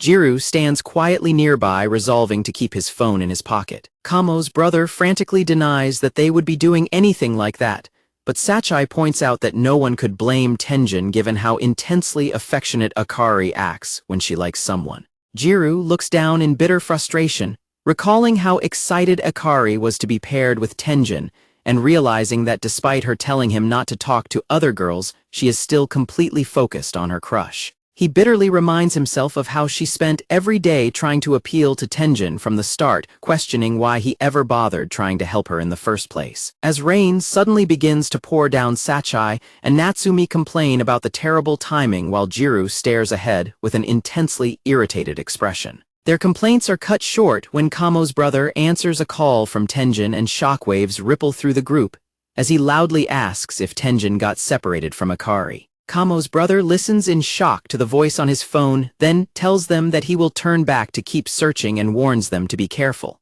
Kamo's brother explains that Akari lost her phone and got separated from Tenjin while they were searching for it. As Gyaru silently worries for Akari, Kamo's brother reassures everyone that the forest is quite safe and no larger than a park, which is why they were allowed out alone. Kamo's brother adds that because of the dark rain and her being a girl, they should find her, quickly announcing that he will start searching immediately while the rest of them return to the cottage. Tara-chan insists on helping with the search, but Kamo's brother tells him to go back, so he does not just end up as another lost kid dragging him away as he throws a fit. Meanwhile, Sachai and Natsumi panic about the heavy rain and pray for Akara's safety. Shiori gently grabs Jira's hand and urges him to return with them to avoid getting drenched in the pouring rain.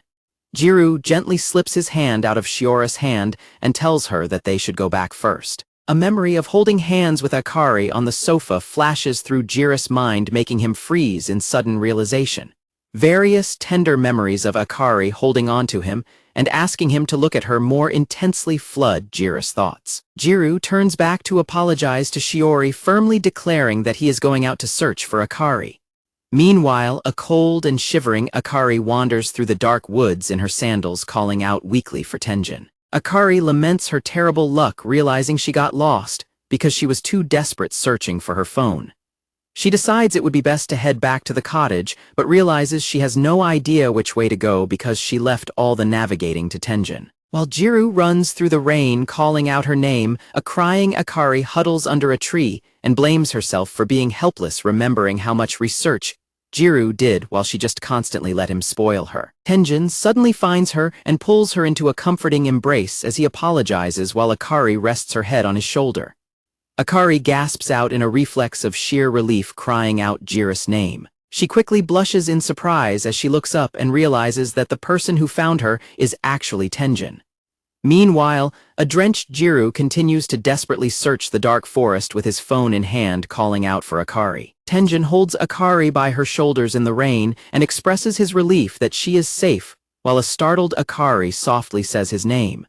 Tenjin explains that he got separated from her and asks if she is all right after getting soaked in the rain. When Akari quietly confirms she is fine, Tenjin points out a nearby sheltered bench and suggests they take cover there. While sitting under the shelter, Tenjin calls the others to inform them that they are taking cover from the rain and will head back as soon as it lightens up, while Kamo's brother apologizes and thanks him on the other end. Tenjin ends the call and tells Akari that he successfully got in touch with the others, asking if she is feeling cold, which prompts a hesitant Akari to try and speak up. Akari bows deeply and apologizes for causing so much trouble by wandering off on her own, but Tenjin quickly reassures her and apologizes for losing sight of her in the first place. After a quiet moment, Tenjin speaks up again. Tenjin gently apologizes for not being Gyaru, catching Akari completely off guard and leaving her standing in absolute blushing shock before he lets out a quiet laugh. Tenjin laughs heartily at her reaction while Akari frantically pushes him and demands that he stop laughing at her. Tenjin teasingly remarks on her reaction to Jira's name, pointing out how beet red her face has become, while a thoroughly flustered Akari panics and desperately denies it. Tenjin sits back down and quietly admits that he actually feels a little lonely now, leaving a thoroughly confused Akari to stare at him in silence. As Gyaru continues to walk through the heavy rain and mutters in frustration about how hard it is pouring, Shiori suddenly runs up to him with an umbrella and calls out his name. Shiori holds the umbrella over them and pants that she has been looking everywhere for him, and Gyaru gently says her name before she eagerly tells him to listen.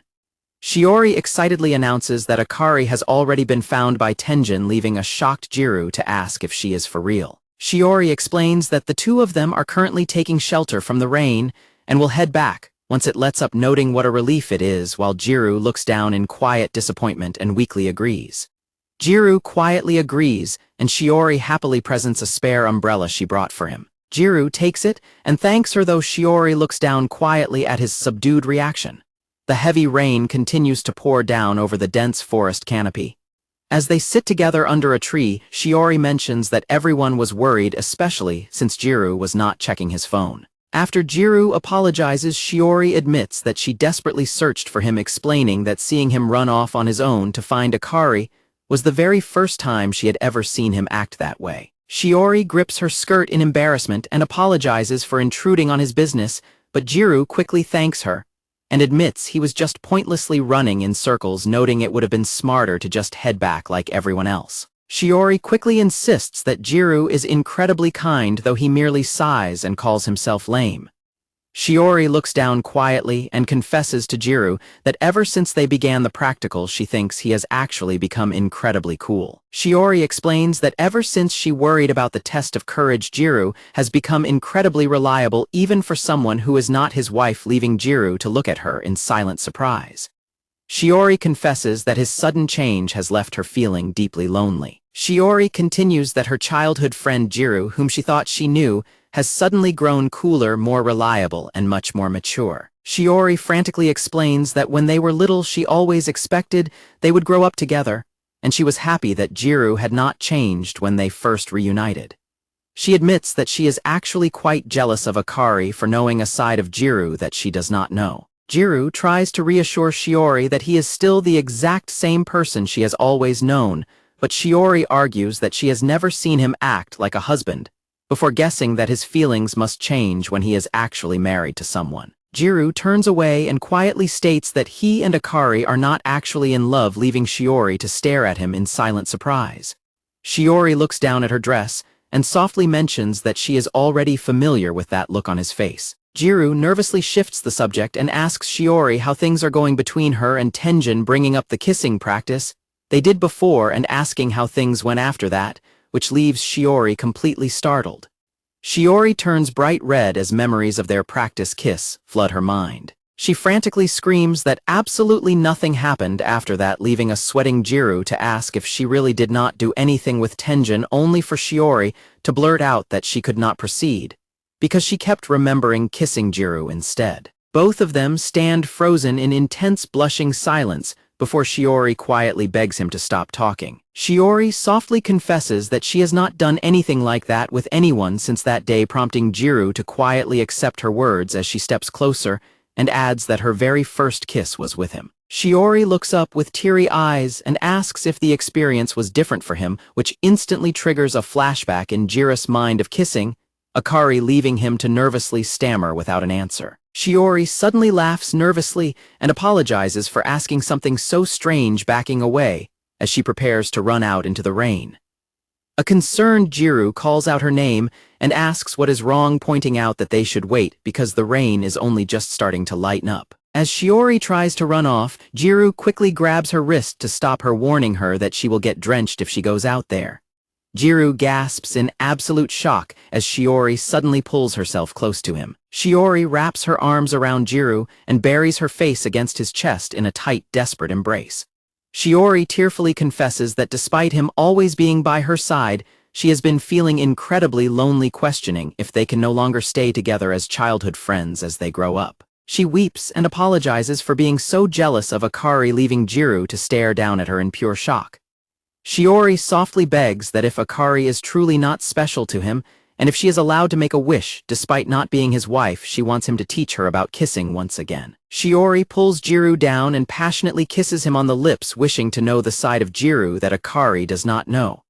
Meanwhile, back at the shelter, Akari sits in flustered silence before nervously looking at Tenjin and asking him what he exactly meant by feeling lonely. Tenjin muses aloud, explaining that his feeling is like a big brother whose little sister has just introduced him to her boyfriend, leaving a confused Akari to repeat his words. When Akari asks for clarification about the little sister comparison, Tenjin smiles warmly and confirms it, leading Akari to internally realize what he truly means. Akari sadly realizes that she is being rejected by him right at this moment, remembering how she had planned with Gyaru to work hard in the practical to reach a rank and change partners to be with Tenjin. Tenjin comments on what would have happened in the practical if she were to become his wife, comparing it to what he just said about her being like a little sister to him.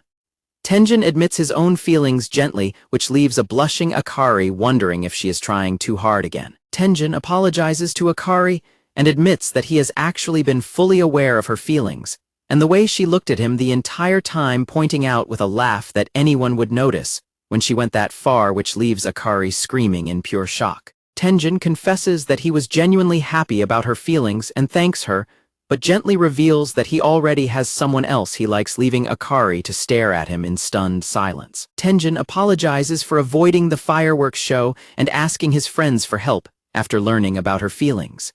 Akari quietly looks down and murmurs that she understands, realizing that he was also looking out for Shiori. Both of them blink in mutual confusion before Akari asks him what he means about Shiori, questioning if he is already dating her.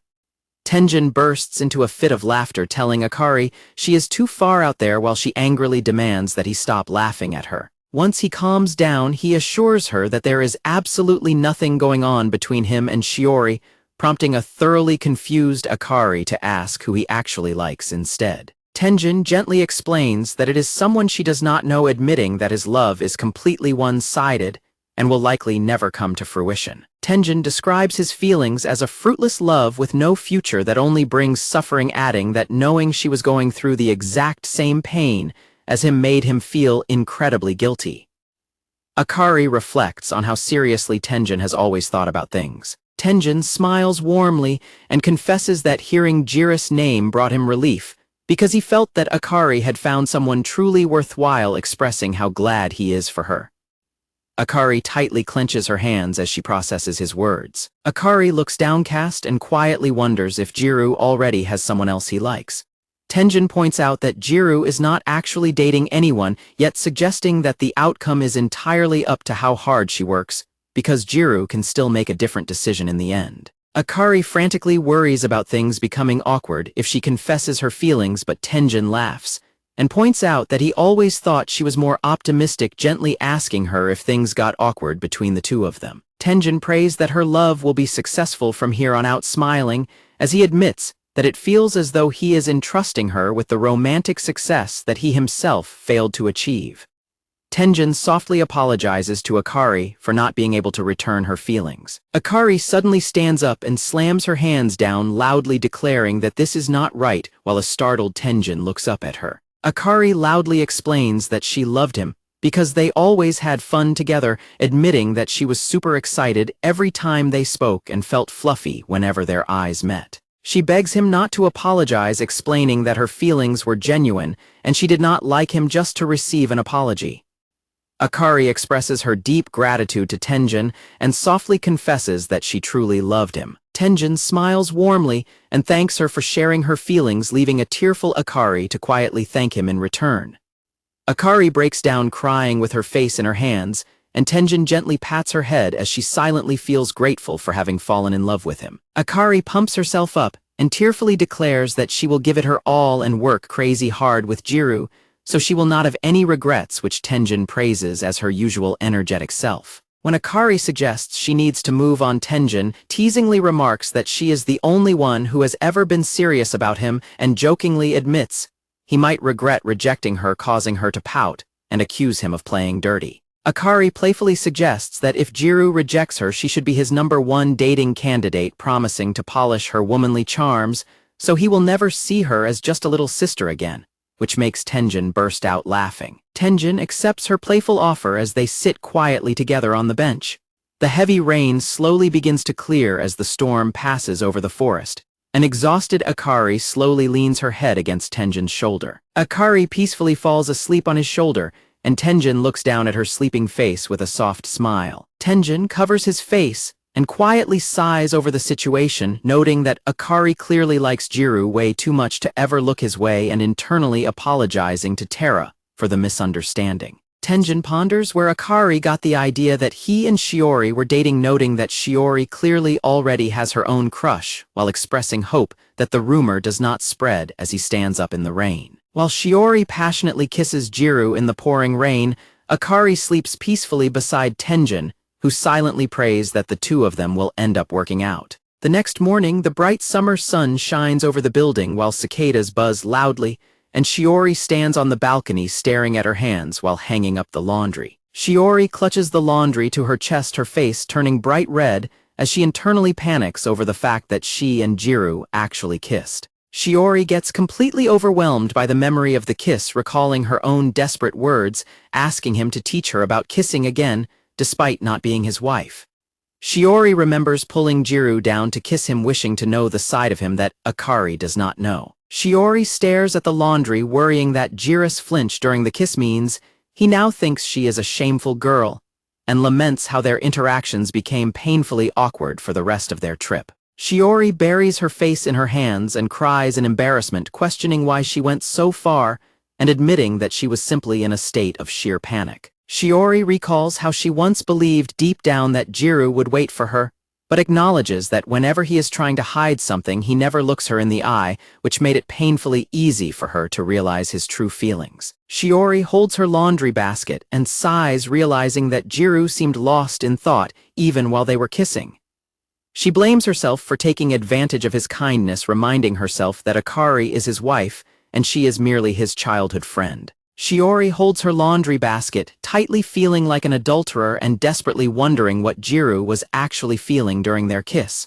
Shiori buries her face into her dress and breaks down in silent grief. Back at the apartment, 2 glasses of iced tea sit on the table as the summer days pass. Akari sits on the couch beside Gyaru and complains about how hectic her summer schedule is, noting that she has dates with her boyfriend and is constantly dragged around by her family. Akari excitedly points out a summer event where they serve flowing some noodles, but Gyaru merely stares at her in a dazed silence, spacing out. Seeing Gyaru spacing out, Akari suddenly lunges forward and pins him down on the couch, calling out his name and causing a startled Gyaru to panic. Hovering directly over him, Akari notes with satisfaction that he finally looked at her and asks if he is currently mad at her.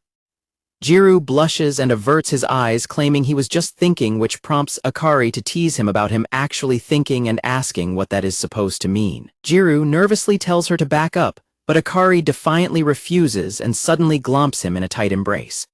Akari squeezes him tightly and loudly declares that she absolutely does not want to back up, causing a heavily blushing Gyaru to panic from the close physical contact. Akari tells him to stop being so one-sided and put his arms around her for the sake of their practical. But when Gyaru remains completely frozen, she glares at him and bluntly calls him a virgin, causing him to flinch in embarrassment. Overwhelmed by her teasing, Gyaru screams in defeat and hugs her back tightly, prompting a delighted Akari to call him a good boy as she happily embraces him. Sitting comfortably in his lap, Akari softly gazes up at him and begs him to run his fingers through her hair. Akari smiles warmly and giggles, expressing how good it feels and noting how much she genuinely likes having his fingers run through her hair. Gyaru suddenly jumps off the couch in a complete panic, leaving a highly confused and startled Akari to demand what is wrong with him. Gyaru frantically stammers that he just remembered they ran out of body wash, prompting a baffled Akari to question his sudden excuse and point out that even if they are out, his reaction is completely uncalled for. Gyaru insistently shouts that he is going to buy some immediately, leaving Akari to wonder why he has to go right this second. When Akari offers to pick it up later when she gets her uniform washed, Gyaru frantically declines and insists on going himself, prompting a confused Akari to simply leave it to him. Gyaru steps out of the apartment and closes the door behind him, immediately sliding down against the wall outside to crouch on the floor in absolute exhaustion. Gyaru buries his face in his arms, his heart pounding furiously as he internally mutters that he almost died from the intense physical proximity. A flashback of Akari happily smiling as he held her passes through Jiru's mind, leaving him to clutch his forehead in absolute blushing distress. Gyaru desperately tries to rationalize the situation to himself, muttering that Akari only embraced him to gain practical points so they can both switch partners, but he ultimately clenches his shirt and curses in bitter frustration. Gyaru heads down to a nearby convenience store, standing outside the entrance while quietly sipping on a juice box to cool himself down. Gyaru reflects on the kiss with Shiori, thinking that the memory still feels like an absolute dream, and recalls her passionate expression, and how she did not seem dissatisfied at all during the embrace. Gyaru admits to himself that he initially viewed the kiss as his golden opportunity to fulfill his first love, but remembers how Shiori spent the aftermath repeatedly apologizing before telling him they should head back. Gyaru clutches his head in a wild spiral of confusion, desperately questioning what Shiori actually thinks of him, why she kissed him, if she was only going to apologize, and whether her words meant she wanted to be more than childhood friends, or if she wanted to remain strictly as one. Gyaru stands by the window in deep contemplation, wondering if he should rejoice or grieve, if she only wanted to remain friends, and resolves that he cannot afford to bother her any further now that things have already become so incredibly awkward between them. Staring down at the body wash in his hand, Gyaru sighs, and notes that if he had more romantic experience, he might actually find the right answer, questioning if he was simply too immature for believing that hand-holding should always precede kissing. Gyaru stands quietly by the convenience store window and watches a happy couple walk past hand in hand outside. Watching the couple walk away, Gyaru wonders how other people determine the perfect moment to confess their feelings, eventually leading his thoughts back to Akari and wondering when she plans on confessing her own feelings. Gyaru realizes with a heavy heart that if either he or Akari successfully confess to their respective crushes, their temporary marriage arrangement will end, leaving them with absolutely nothing connecting them. Back at the apartment, Akari washes a glass mug at the kitchen sink, her face turning bright red as she internally panics and desperately wonders if she acted normally around Gyaru earlier. Akari sits back on the couch and worries about how Gyaru perceives her actions, since she always initiated close contact under the guise of their practical. She sadly wonders how she can get him to view her as a genuine romantic interest rather than a partner in a school project, contemplating going to speak with Sachai for advice. Akari suddenly spots Gyaru's white shirt left on the couch, and upon picking it up, she sighs to find a heavy ink stain inside the pocket from a pen left uncapped, realizing that the stain will not come out with a simple wash. Akari notes that Gyaru won't need his shirt until school starts back up anyway. She wistfully wishes summer break could last forever and wonders what she should do for fun during the final month, happily looking forward to the rest of her holiday. Akari lies down and hugs his shirt close, blushing as she remembers that Gyaru is going back to his family home in August and wondering what he will be up to while they are apart. Akari realizes that ever since her conversation with Tenjin, she has become incredibly self-conscious of Gyaru, even wondering if his hands were always so manly. She snuggles deeply into his shirt, finding his scent deeply calming. Though the scent is calming, she finds herself suddenly remembering how Gyaru previously held her close, causing her heart to race even more. Completely overwhelmed by her racing thoughts, Akari buries her face in his shirt and softly mutters his name. Akari suddenly jumps in a panic when she hears the front door open and Gyaru announce that he has returned. Gyaru slides the room door open and spots Akari, while a heavily sweating and panicking Akari sits rigidly on her knees on the couch. Gyaru awkwardly addresses her while a deeply flustered Akari quickly hides his shirt behind her back and loudly stammers a welcome, noting how fast he was. Gyaru immediately grows suspicious and asks her what she is hiding behind her back, leaving a sweating Akari to internally panic that he figured it out. Gyaru questions why she is sitting on her knees and suspiciously asks if she ate his ice cream again. Akari frantically screams that she did not eat it, but Gyaru yells back that her incredibly suspicious behavior says otherwise, demanding to know what she is actually hiding as Akari desperately tries to deflect his questions. Gyaru suddenly reaches around to grab her wrists, declaring that she is caught red-handed, while a heavily blushing Akari feels her heart pound wildly from the sudden close contact. Overwhelmed by her racing heart, Akari suddenly collapses forward and buries her face against his shoulder, leaving a completely stunned Gyaru frozen in place. Akari suddenly turns away, covering her bright red face and violently shoves Gyaru backward while screaming that he is an idiot, leaving a thoroughly startled Gyaru to tumble back in confusion. Left completely alone, a thoroughly bewildered Gyaru mutters in confusion about what just happened, before picking up his shirt and wondering why she was so incredibly flustered over nothing. Gyaru clutches his shirt as his own face turns bright red, his heart pounding wildly as he struggles to comprehend his own reaction. Back in her bedroom, a deeply flustered Akari hides completely under her blanket, frantically realizing that her heart will never hold out if she has to face this kind of physical tension every single day. Akari tightly clutches her sheets, her face flushed and sweating as she weakly gasps that she genuinely felt like she was going to die from embarrassment. In August, summer break officially begins and the loud chirping of cicadas resounds throughout the city. Gyaru, Akari, and the rest of the school couples depart for their respective family homes as their normal summer break gets underway. The apartment for the practical remains completely empty and silent under the fierce summer heat. Back in his family home, Gyaru relaxes on his bed and enjoys his free time, but quickly sits up to check if they have any soda or chips around the house.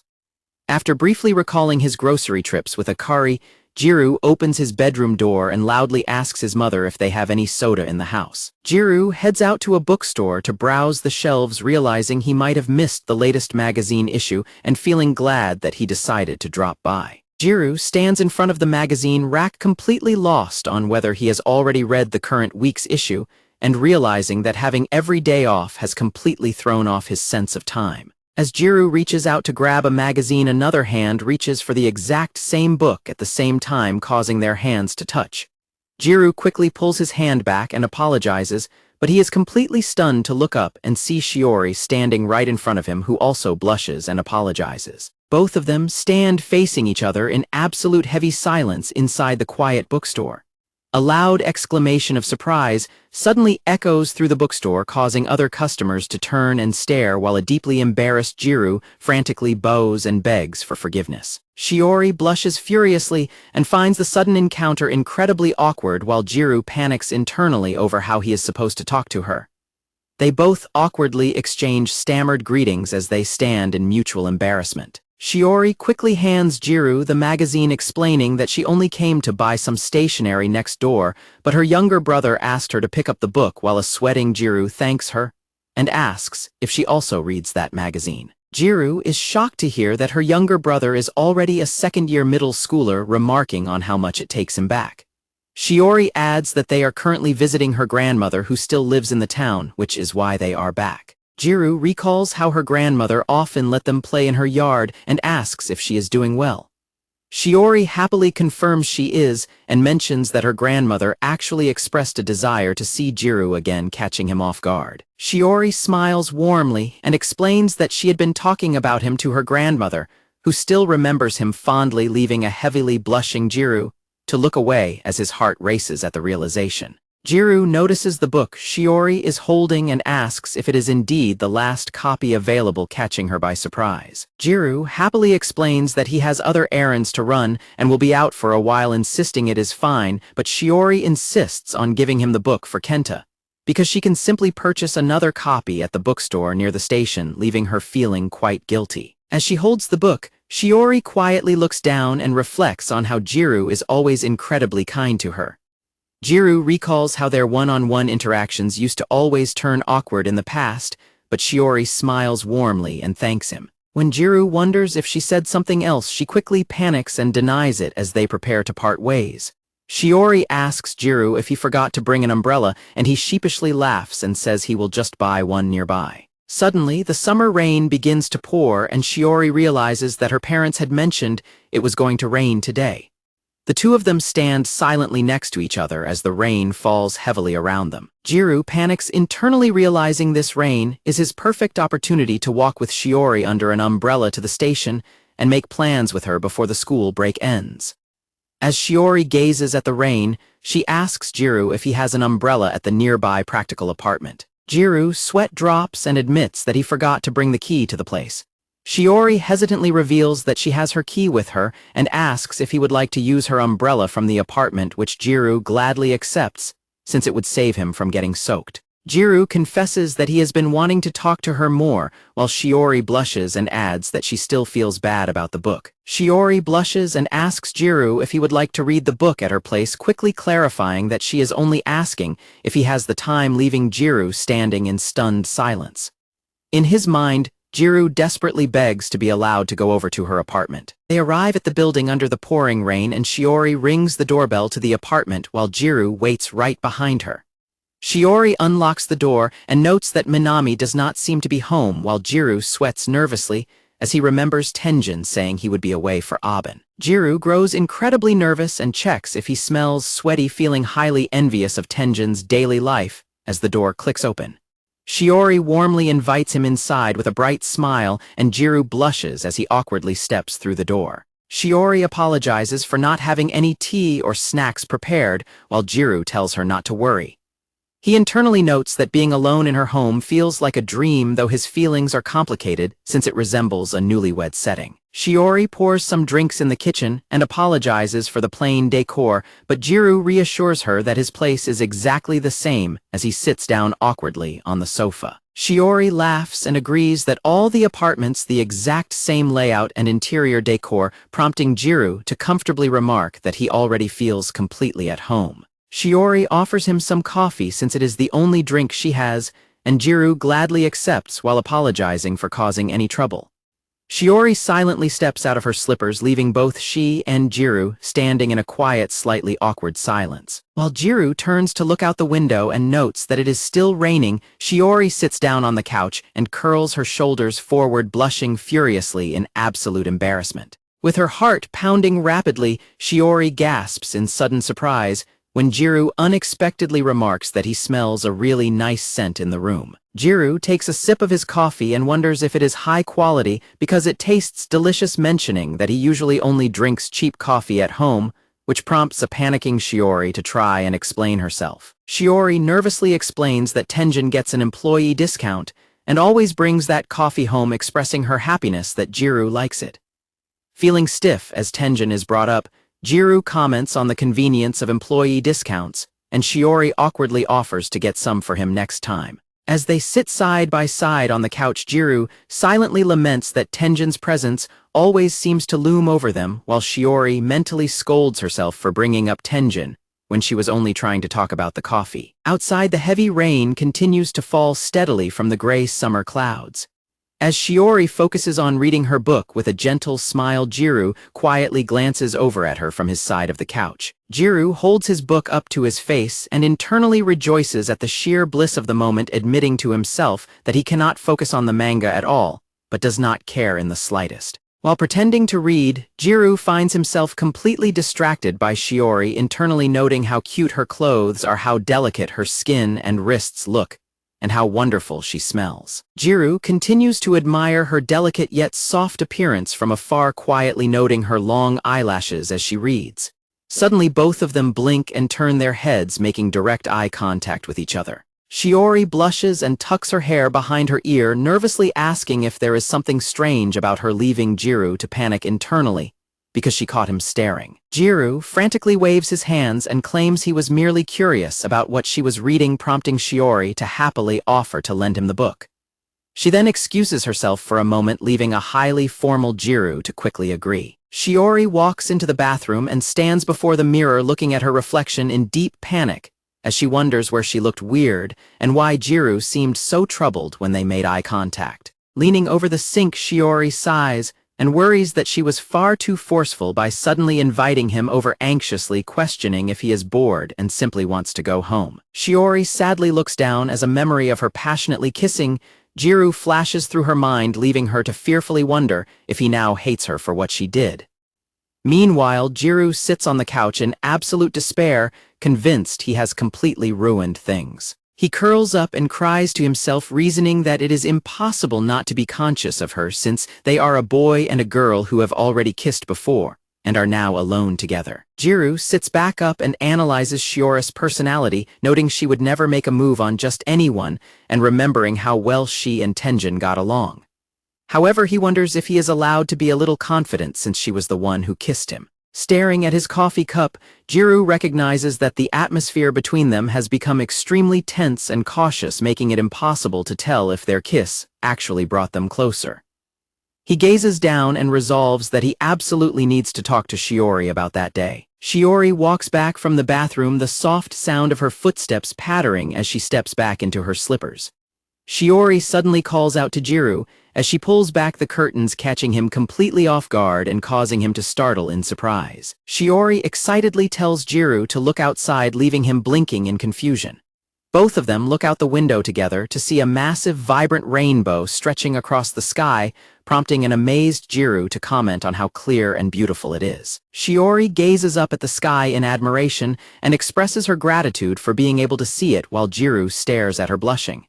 Shiori then suddenly pulls out her phone to take a photo. Shiori holds up her phone and happily tells Gyaru to join her for a photo, but Gyaru hesitates and blushes from the close proximity, explaining that he rarely takes selfies. When Shiori pouts and asks if he really will not take a photo with her, Gyaru panics in embarrassment. Shiori successfully snaps the photo, showing a bright picture on her screen of her smiling while Gyaru makes a peace sign, and she excitedly notes how clean the photo came out. Gyaru asks if she will send the photo to him, internally marveling at how incredibly adorable she is, and Shiori happily promises to send it over immediately. While Shiori prepares to send the image, Gyaru gulps nervously and wonders if this is his chance to make a move. He hesitatingly tries to speak her name, but Shiori suddenly turns her phone around to show him something else. Shiori points out another photo on her screen, happily announcing that Gyaru is in this one as well, and offering to send it to him. Shiori shows him a lively group photo from their class trip to the beach, pointing out that it was taken during their time at the ocean. Gyaru stares at the photo, his eyes immediately locking onto Akari's bright, smiling face, while Shiori mentions how much she loves that photo because everyone looks so genuinely happy. As Gyaru stands staring silently at the screen, Shiori notices his dazed expression and calls his name, asking if he was about to say something earlier, which snaps him back to reality. The two of them stand in quiet silence, with Gyaru looking highly conflicted, while Shiori tilts her head in curiosity. Gyaru merely smiles gently and changes the subject by remarking on how fun the ocean trip was, and Shiori smiles back warmly. The two childhood friends stand together at the open window, looking out over the city as the breeze blows through the curtains. The soft white curtains sway in the wind as Gyaru reflects on his complicated feelings, realizing he can no longer distinguish between friendship and love. Gyaru's mother shouts from downstairs, telling him to open his curtains and open the window for a change, instead of just relying on the air conditioner. Gyaru sits on his bed playing a game, muttering that he is opening it, but claiming he will die if he does. While Gyaru is playing his game, his phone on the bed suddenly begins to vibrate and ding, prompting him to grumble about the bad timing, but ultimately put down his console to check it. Gyaru is shocked to see that Akari has sent him a chat message, realizing in surprise that it has already been half a month since they last spoke. When Gyaru replies to ask what is wrong, Akari texts back that she is bored, which instantly makes Gyaru's heart flutter. Gyaru quickly jumps up and tries to dismiss his racing heart, rationalizing that Akari is probably just bothering several other people the exact same way. Meanwhile, Akari stares at her phone in suspense as a new message from Gyaru arrives, simply stating that he is bored too. Overwhelmed with intense nervousness, Akari collapses onto her bed and squeals, questioning why she is so anxious when it is just Gyaru. Akari nervously holds her phone and begins to type out a message, her heart beating wildly. Gyaru receives a message from Akari asking him to meet her at Seishun Front Station after calling it a date, which makes Gyaru scream in shock and prompts his mother to shout and ask what is wrong. Gyaru tries to stammer a reply to his mother while his face turns beet red in pure panic. Gyaru frantically paces around his room, worrying that this date is some kind of trap or elaborate joke to tease him, imagining Akari and her friends laughing at him. Holding his phone on the bed, Gyaru contemplates whether he should turn her down, but realizes that she might actually be serious about hanging out as friends. Gyaru stares nervously at his phone and realizes in absolute dismay that he does not own any clothes suitable for walking around with a Gyaru. On the day of their meeting, a large crowd of people bustles outside of the Seishun Academy Front Station. Gyaru arrives 10 minutes early in a plain white t-shirt and anxiously waits around, but as 10 minutes pass, and then another 15 minutes go by. He begins to worry that she might not show up.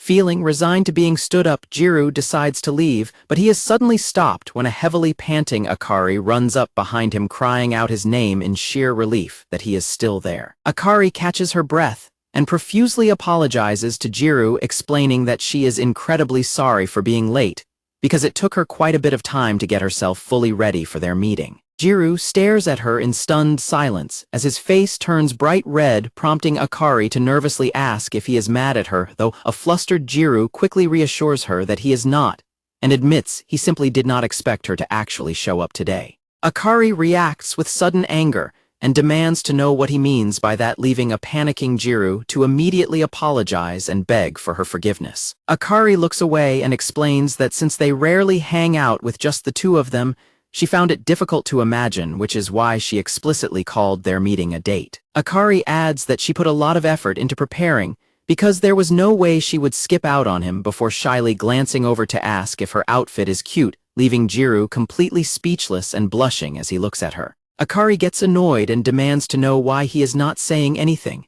Gyaru stammers, heavily blushing, as he finally blurts out that her outfit is so fresh and unlike her normal style. Akari presses him further, asking what he thinks of it. Gyaru averts his eyes in embarrassment and awkwardly tries to gather his thoughts. Gyaru finally admits that he thinks her outfit today is really attractive. Akari blushes and internally notes that she bought the dress specifically for him, thanking him and admitting that his compliment makes her happy. Akari reminds Gyaru that he had mentioned liking these types of clothes, before explaining that she bought something like this for the very first time and wore it specifically because of his preference. Gyaru is completely stunned by her confession, but before he can process it, Akari grabs his hand and enthusiastically declares that they are leaving, adding that there are tons of places she wants to visit today. Akari pulls him along with a bright smile, insisting that he is coming with her to all of them. Gyaru blushes wildly as he is dragged away, frantically wondering what kind of situation he is in. At a bubble tea shop, Akari happily decides on a strawberry drink and asks Gyaru if he has decided on his order. Gyaru nervously scans the menu and haphazardly orders a bitter caramel drink. Gyaru receives his drink from the cashier and internally wonders why Akari is spending her day doing this with him. Akari excitedly urges him to drink together, while Gyaru questions why she is so overly excited. He internally laments his dislike for the dark drink he ordered just to hide the tapioca pearls, eventually taking a hesitant sip. Akari excitedly asks to try some of his drink, catching him off guard. She asks if his drink is awesome, to which Gyaru replies that it is pretty normal but good. Akari then points out that his bitter caramel order sounds rather harsh. When Gyaru hesitates, Akari playfully calls him stingy and nudges her own cup toward him, offering him a sip of her drink instead. After taking a sip of his drink, Akari scrunches her face up and sticks her tongue out, complaining that it is incredibly bitter and playfully calling him a liar. Gyaru blushes heavily and teasingly points out that she is probably thinking about how that was an indirect kiss. Akari gets flustered and calls his grinning gross, telling him not to get embarrassed over an indirect kiss, though Gyaru eventually admits that he definitely is. The two of them sit side by side in deep embarrassment, both blushing heavily as they avert their gazes, while Akari admits that his reaction is making her feel embarrassed too. Gyaru watches Akari quietly sip her drink, blushing as he wonders to himself if she has always been this cute. Akari notices his staring and tells him to stop glancing at her and hurry up so they can head to the next spot. Gyaru refuses, claiming he will choke, while internally noting that she is acting way cuter than normal. They arrive at their next destination, which turns out to be a cat cafe. Akari excitedly calls the cats cute, while Gyaru looks around in amazement at how many cats are roaming all over the room. Akari happily pets one of the cats, noting how used to people they are. Gyaru watches her smile and laugh so genuinely, internally reflecting on how he never would have imagined she could act this way. An employee asks Akari if she would like to hold the cat, which makes her light up with excitement. Gyaru stands nearby and silently realizes that he probably never would have discovered this side of her if they had not been paired up for the marriage practical. Akari cuddles the cat and squeals over how cute it is, declaring that this has always been her dream. Gyaru laughs and points out that calling them cute is all she has said since they arrived, as Akari happily notes that she made eye contact with the fluffy cat.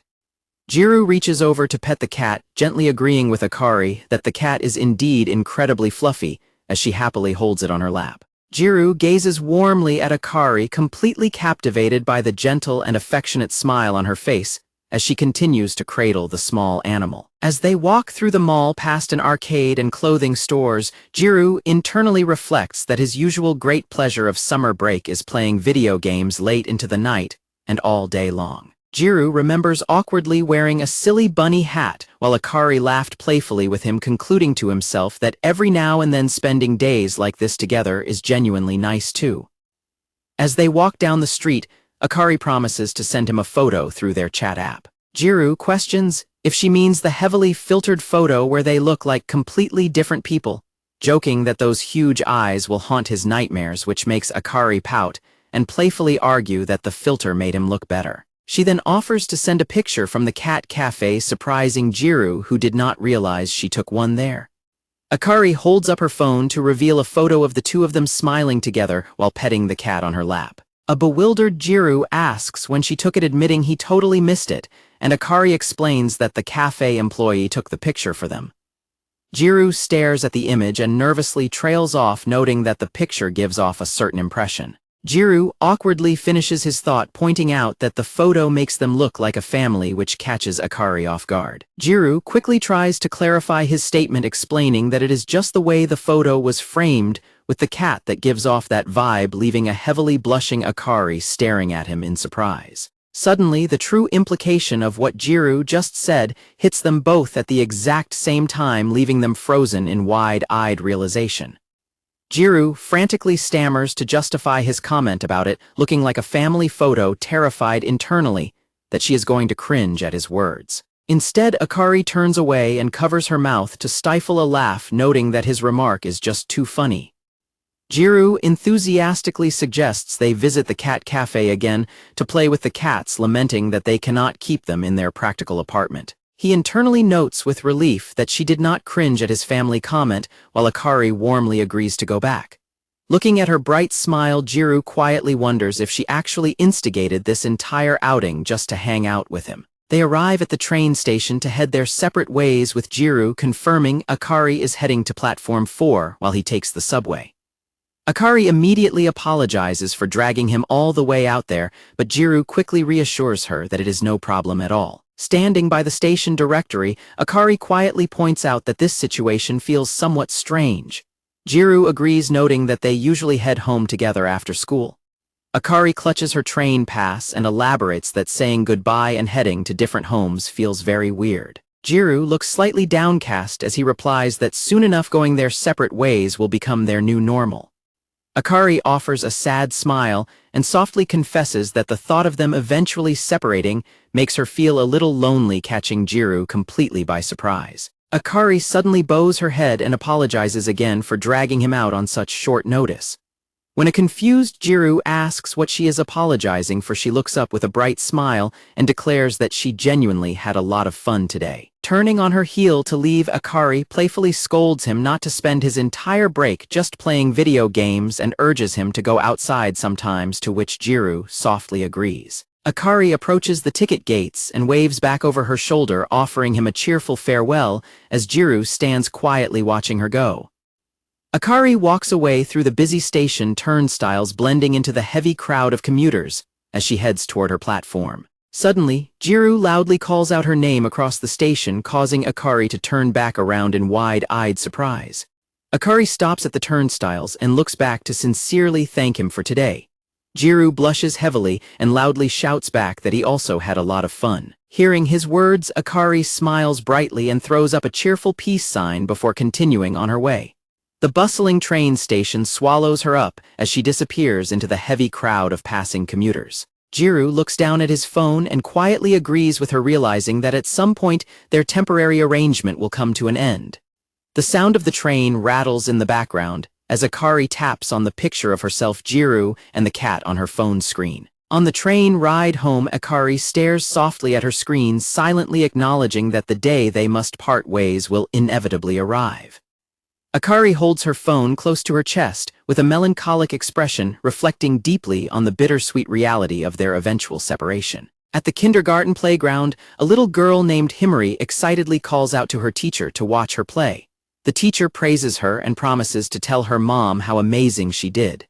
Himari cheerfully corrects her, explaining that her mom is not coming today but her older brother is. The teacher is confused, asking if she meant her brother Leo.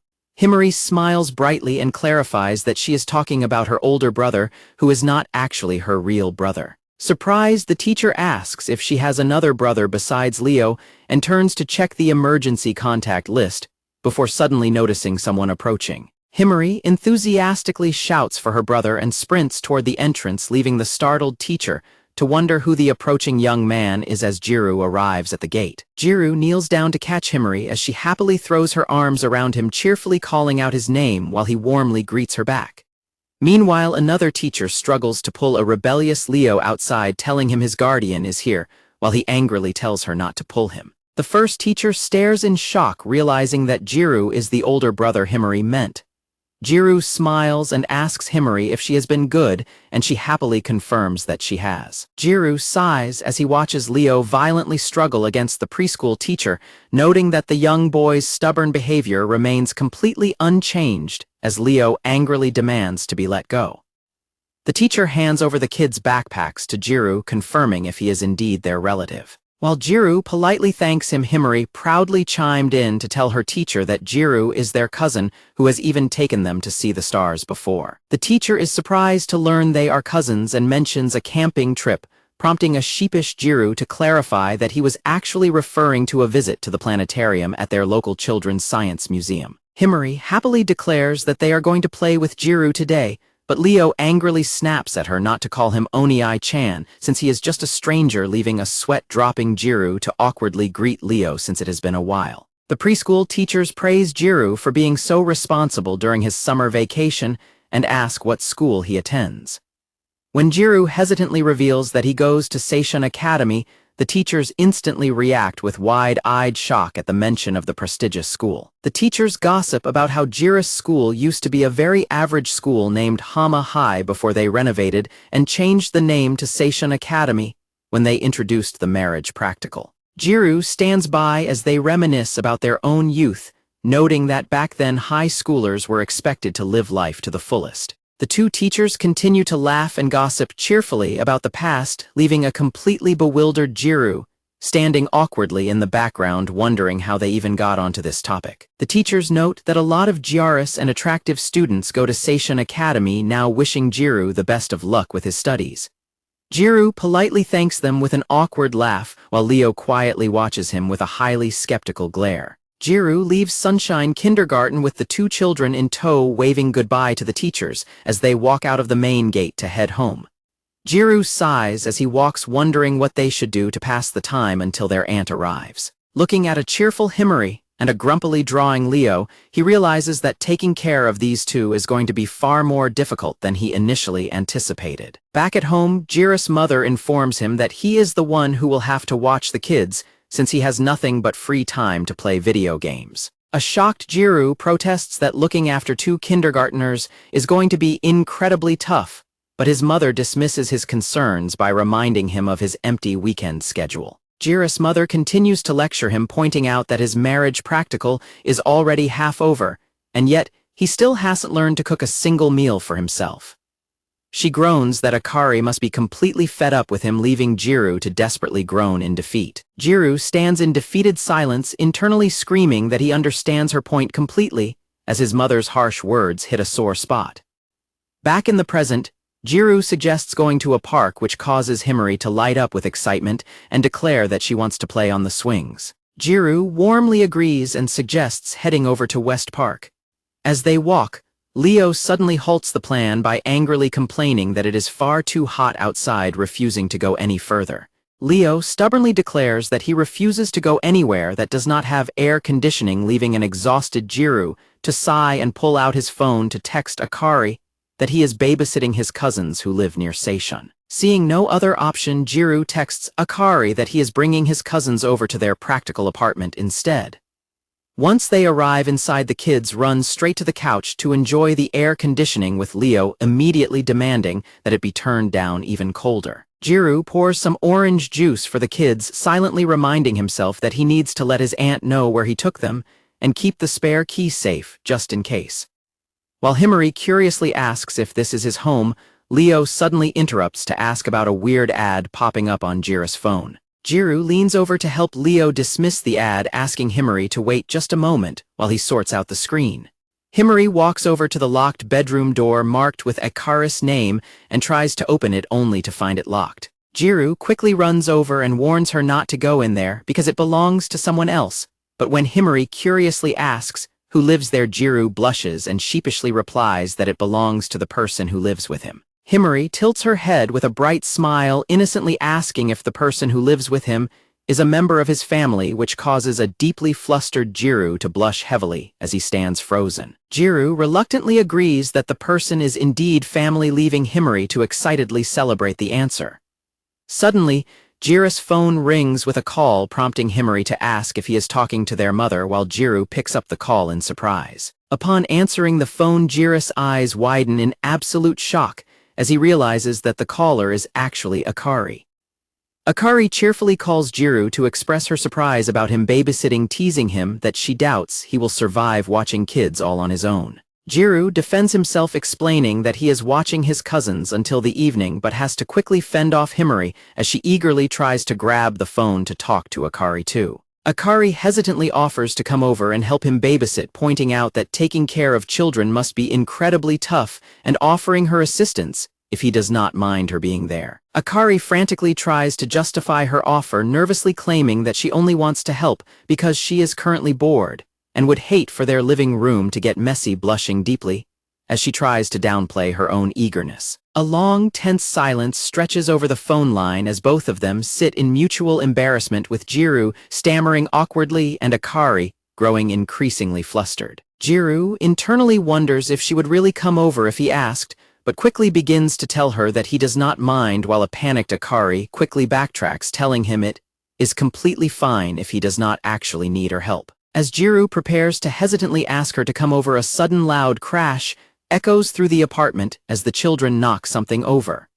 Frantic and overwhelmed by the sudden chaos, Gyaru desperately begs Akari to come over and help, to which she happily and immediately agrees. After hanging up the phone, Akari curls up on her chair in absolute silence, her face completely flushed as she tries to process her excitement. Akari buries her face on her desk in embarrassment, screaming to herself about why she could not have been more honest, and lamenting that her behavior on the phone was not cute in the slightest. Hiding her face, Akari admits to herself that she simply wanted to see him, but immediately begins to worry if she accidentally pressured him into inviting her over, and panics about what she will do if he figures it out. Back in the living room, Gyaru inspects the electric fan, realizing that the loud crash was simply the fan cover coming apart after the kids tripped over it while playing tag. While Leo and Himari argue over who was chasing whom, Gyaru sighs in relief that neither of them was hurt, and gently tells them not to play tag inside anymore. Gyaru grows incredibly anxious, wondering why he got so worked up over the call, and if he was simply happy that Akari was being kind to him. Meanwhile, the children loudly complain that they are hungry, with Himari excitedly demanding pancakes. Suddenly, the doorbell rings and Gyaru opens the door to find Akari standing there with a bright smile and a shopping bag, cheerfully announcing her arrival and presenting the pancake mix she bought on the way. Gyaru stares at her in absolute shock, wondering if she is some kind of psychic for buying pancake mix just when the kids asked for it. Akari cheerfully tells him not to worry about the distance and asks him to let her inside since it is incredibly hot outside. As Akari walks inside, she asks where the kids are, and Gyaru explains that they are currently playing games on his phone in the living room. Hearing that they are behaving well, Akari laughs that she did not need to rush over, leaving a relieved Gyaru glad to see her acting like her usual normal self. Akari suddenly turns back to him with a playful smile, cheerfully calling out that she is home and teasingly referring to him as her dear, which immediately causes Gyaru to blush furiously. Gyaru ignores her playful greeting, grumbling that they still have 3 days of summer break left, prompting Akari to pout and playfully tease him for being so stingy about 3 simple syllables. Gyaru turns away to close the door while quietly muttering a welcome home, But Akari immediately clings to his arm and repeats her cheerful greeting with his name, leaving a flustered Gyaru to desperately tell her to stop teasing him so he can actually shut the door. Akari greets the kids warmly at the door, calling them both incredibly cute. While Himari looks up shyly with a teary face, Leo stands crossly and calls out to her. Akari suggests hanging out for a bit, since she is already there, but Leo suddenly interrupts by pointing back into the living room, revealing that a carton of orange juice has spilled all over the low table. Leo explains that Himari spilled the juice and soaked everything, leaving a horrified Gyaru to realize in pure panic that his phone is completely doused in the sticky liquid. Looking at the total chaos and sticky mess covering the living room, a deeply stressed Akari and Gyaru scream in absolute disbelief at the kid's definition of being good. Sometime later, Akari helps Leo carefully pour himself another cup of juice, telling him exactly where to stop. Meanwhile, Himari eagerly chants for pancakes as Gyaru plugs in the hot plate and warns her to be careful since it is getting hot. Akari high-fives and praises Leo for pouring his drink, completely winning the stubborn boy over. Gyaru watches them in awe, internally marveling at how easily Akari managed to charm him while Himari tugs on his sleeve to get his attention.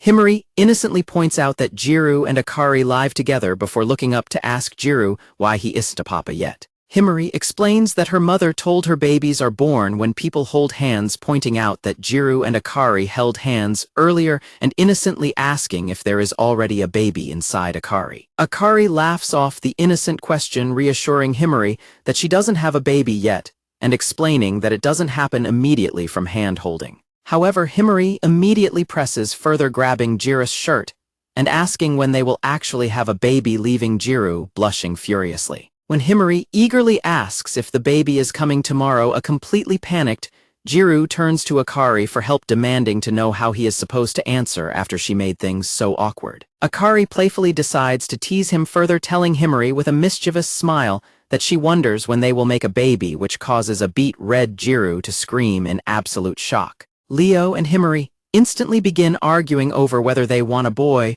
or a girl baby, prompting Akari to playfully suggest that they will just have to make twins and ask Gyaru about it, while a thoroughly defeated Gyaru loudly screams her name in absolute despair. As Himari excitedly talks about wanting to wear a golden dress and a sparkly tiara when she gets married, Akari kindly offers to style her hair with something sparkly. Meanwhile, Gyaru averts his eyes, grumbling to himself about how Akari is constantly toying with him. Himari gasps in delight as she looks in the mirror to see her beautiful new hair buns styled with sparkly clips, happily showing them off to Gyaru. She excitedly declares that she wants to keep this style tomorrow and skip her bath, prompting a disgusted Leo to call her gross. Akari gently pats Himari's head and assures her that her mother can easily style her hair like that too. When Leo points out that the hot plate is finally heated up, Akari enthusiastically declares that it is time to make some delicious pancakes, prompting the kids to cheer in excitement. Thick, gooey pancake batter is poured onto the hot plate, leaving Leo and Himari to stare in complete wide-eyed amazement as they watch it cook. Akari notes that the pancake is almost ready to flip, while Himari points out the bubbles forming on top.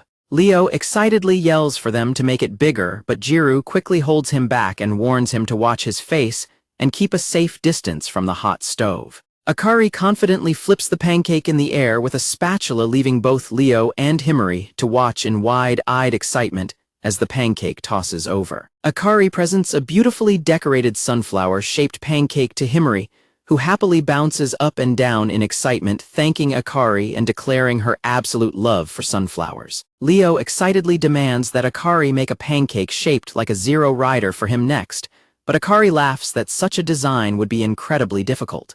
When Gyaru tries to suggest a car shape instead, Leo instantly rejects it as totally lame, leaving Gyaru to trail off awkwardly. Himari scolds Leo for being so picky, pointing out that his selfish behavior is only causing trouble for Gyaru and Akari, which leaves Leo staring back in grumpy, silent contemplation. Himari continues to lecture Leo about not being selfish, prompting the stubborn boy to plug his ears and loudly drone over her words.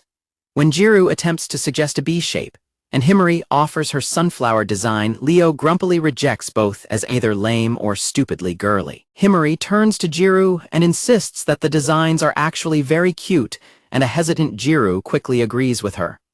Leo watches their exchange silently with an intense, skeptical glare. Leo suddenly insults Gyaru, calling him a lame simp who only ever takes the girl's side, leaving a startled Gyaru completely speechless as Himari tries to defend him. Himari gets fed up with Leo's attitude and firmly declares that being as selfish as he is the only thing that is actually lame, catching the rest of the room completely off guard. Angered by her scolding, Leo suddenly shoves Himari backwards, sending her tumbling as she cries out in pain, while a startled Akari and Gyaru shout out in surprise and alarm. Gyaru quickly grabs a struggling Leo to pull him away, warning him that the area around the hot stove is too dangerous for them to be fighting.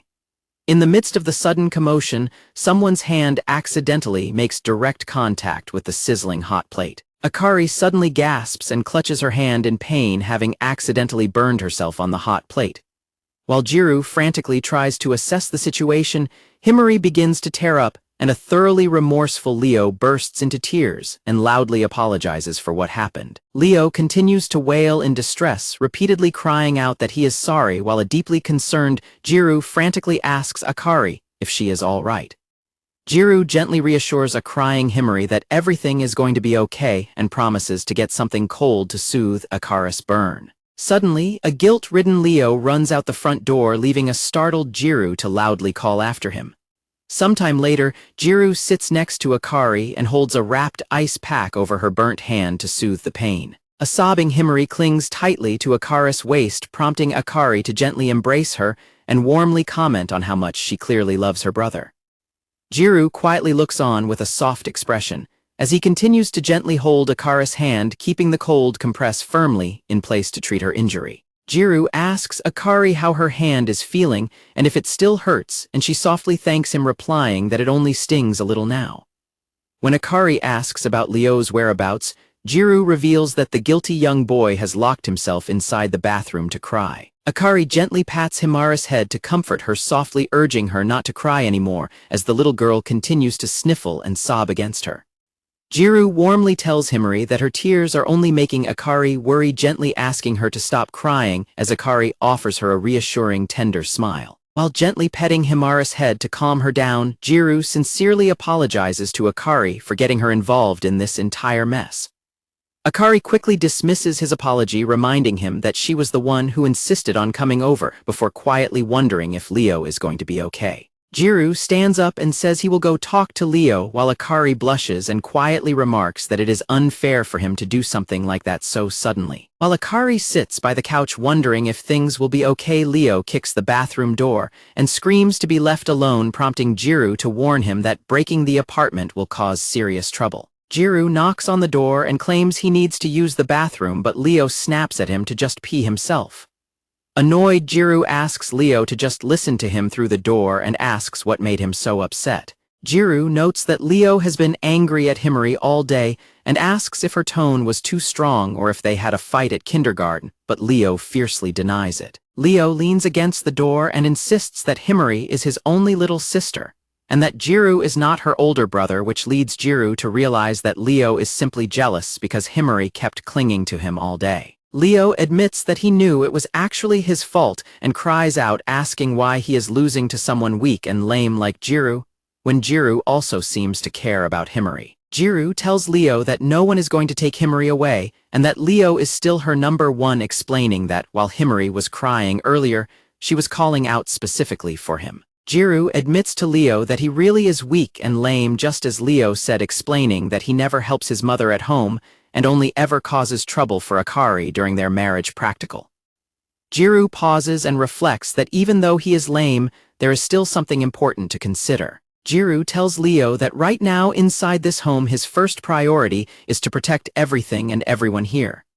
Gyaru asks Leo why he thinks Zero Rider is cool, noting that the hero is strong, kind, and protects all kinds of people. Gyaru tells Leo that while he will surely grow up to protect many people one day, it all starts with protecting Himari, reminding him that, as her number one older brother, he needs to stay close and protect her, rather than making her cry. Leo looks up with teary eyes and quietly asks Gyaru what he can do to protect Himari. Gyaru advises Leo to start by apologizing for pushing her, and then saving her whenever anything bad happens, agreeing to keep his promise to protect her a secret between just the two of them. Gyaru and Leo walk back out into the living room where Akari smiles warmly as she holds Himari on her lap. Two decorated pancakes sit ready on plates on the table, one shaped like a sunflower and the other shaped like a lion. While Akari helps Himari eat her pancake, Gyaru hands a box of tissues to a blushing Leo as they enjoy their meal together. After washing the dishes, Akari places a warm blanket over Himari and Leo as they nap peacefully on the couch while Gyaru rests on the floor beside them. Gyaru smiles and remarks to Akari that the children are super quiet and peaceful whenever they are asleep. Akari gently pats sleeping Leo's head and asks Gyaru what he said to get him out of the bathroom, but Gyaru refuses to tell her, explaining that he promised Leo to keep it a secret. As Gyaru yawns tiredly, Akari smiles and internally wonders why she always ends up relying on someone as seemingly unreliable as him. Akari reflects that Gyaru is completely different from her ideal type in every way, yet admits to herself that she would be genuinely happy if he fell in love with her. Looking at Gyaru's tired face, Akari smiles gently and wonders if his funny expressions are part of what makes her find him endearing. Gyaru notices Akari staring and asks what is wrong, but when she playfully claims it is nothing, he accuses her of laughing at him while resting his head against the couch beside her. As they rest together, Akari gently reaches out her hand and softly touches Gyaru's arm, taking him by surprise. Akari softly admits that while she initially thought having Gyaru as her husband would be completely impossible, now she cannot imagine anyone else in that role. Akari gently asks him why he thinks her feelings changed so completely. Akari cheerfully laughs that she does not even know the answer herself, thanking Gyaru for always saving her, which prompts a blushing Gyaru to awkwardly thank her back and accept her gratitude. The two of them gaze into each other's eyes in quiet, blushing silence. As they rest close together, their hands slowly slide against each other. Akari gazes softly into Gyaru's eyes as she gently holds his hand. Akari gently caresses Gyaru's hand against her own. Akari softly calls out Gyaru's name, quietly drawing attention to his hand. Akari quietly asks Gyaru if what they are doing is okay, prompting a flustered Gyaru to ask what she means. Blushing heavily, Akari hesitantly asks if he understands that he could end up becoming a father. Gyaru abruptly jumps up in embarrassment and yells at Akari to stop teasing him while she bursts into loud laughter and calls him a virgin for his flustered reaction. Gyaru abruptly gets up and excuses himself to head to the bathroom to cool off. Akari turns towards sleeping Leo and wonders if he was sleep-talking before suddenly realizing in alarm that the children are still sound asleep, much later than expected. Realizing how late it is, Gyaru frantically carries a sleeping Leo on his back, while Akari rushes a sleepy Himari toward the front door so they can get the children back home. Back at school after the break, students walk through the hallways while discussing the upcoming release of their midterm exam scores. Back in class, the girls discuss how summer break ended in a flash and complain that they did not get to play enough, while Akari stands nearby holding a printout. Sachi pinches Akari's cheek and playfully demands to hear about all her recent romantic developments, while Natsumi smirks and points out that Akari surely had plenty of fun over the break. Akari is caught off guard when Sachi assures her that they helped with Minami because they enjoyed it, telling her not to feel guilty since she is the type to worry about that. Sachi and Natsumi smile warmly at Akari, adding that keeping secrets only makes things feel much lonelier. Akari blushes and apologizes to her friends, but Sachi dismisses it and declares that they need to help get the boy in question to see Akari's good sides sooner rather than later, even if he is still a virgin. Sachi excitedly suggests that the six of them go out on a double date together, including Natsumi and Ryo-kun herself and her boyfriend and Akari and Gyaru. Natsumi eagerly agrees, expressing how much she really wants to meet Sachi's boyfriend. Sachi doubts the plan will work because Gyaru is not good with large crowds, while in the background, Kamo hands Gyaru his math homework and apologizes for making him wait. Gyaru watches silently as Akari walks away laughing with her friends while Kamo looks on in thought. Kamo suddenly alerts Gyaru that Sakurazaka-san is leaving school with a guy, causing Gyaru to spin around in shock. Kamo sighs and immediately admits it was a lie, prompting Gyaru to tell him not to make up lies like that. Kamo questions Gyaru if he is truly okay with leaving Shiori alone and risking someone taking her away, reminding him that she is his super cute childhood friend. Gyaru sighs and replies that Shiori would choose her boyfriend over her childhood friend anyway, so it is not his problem in the first place. Kamo looks at Gyaru in silence, before flatly stating that Jiru's attitude cannot be helped. Kamo points out to Gyaru that his specialty seems to be giving up. Kamo notes that while giving up in games can be blamed on bad luck, he asks Gyaru if he plans to run away in the real world too.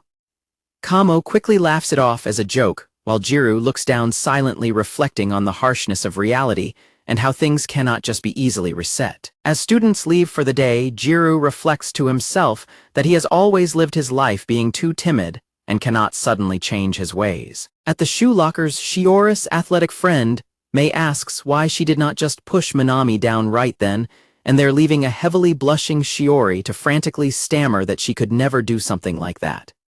Mei clarifies that she was actually talking about Gyaru catching Shiori off guard. When Shiori defends Gyaru by saying he is far too kind to do such things, Mei sighs and argues that it is not kindness if Gyaru fails to notice what Shiori wants him to do, adding that true kindness will be when he finally learns to understand her feelings. Mei points out that Shiori brought Gyaru over to her place, asking if she was not at least hoping for something to happen. Shiori gets flustered and tries to deny it, but Mei insists that wanting such developments is completely normal, leaving Shiori crouching down in total embarrassment. Mei sighs and complains that she will never understand why the two of them cannot follow through when they get along so well. Shiori quietly murmurs that she thinks it is simply because they are friends. Shiori reflects to herself that rather than conveying their true feelings, she simply wanted them to always stay by each other's side. Shiori gazes sadly ahead, internally wishing that she had just confessed her feelings to Gyaru a long time ago. Shiori offers a soft, bittersweet smile and remarks to Mei that liking someone close to you is indeed incredibly difficult, leaving Mei to watch her in silent sympathy. After waving goodbye to Shiori as she heads home, Mei walks back to her shoe locker only to find a pair of sneakers and a sealed letter waiting inside. Mei reads the love confession letter addressed to her, remembering the gossiping students who whispered about how she constantly asks out other girls and openly swings that way. Mei recalls the cruel gossip of classmates who called her scary and warned others that befriending her would be a bad idea, wondering if she would set her sights on them next. Looking down at the letter where a girl apologized for her gender but still confessed her love, Mei holds the paper close with a soft and melancholic expression. Mei stands in front of the lockers with her head buried in her arms in deep, silent contemplation, silently reflecting that Shiori is currently in serious danger.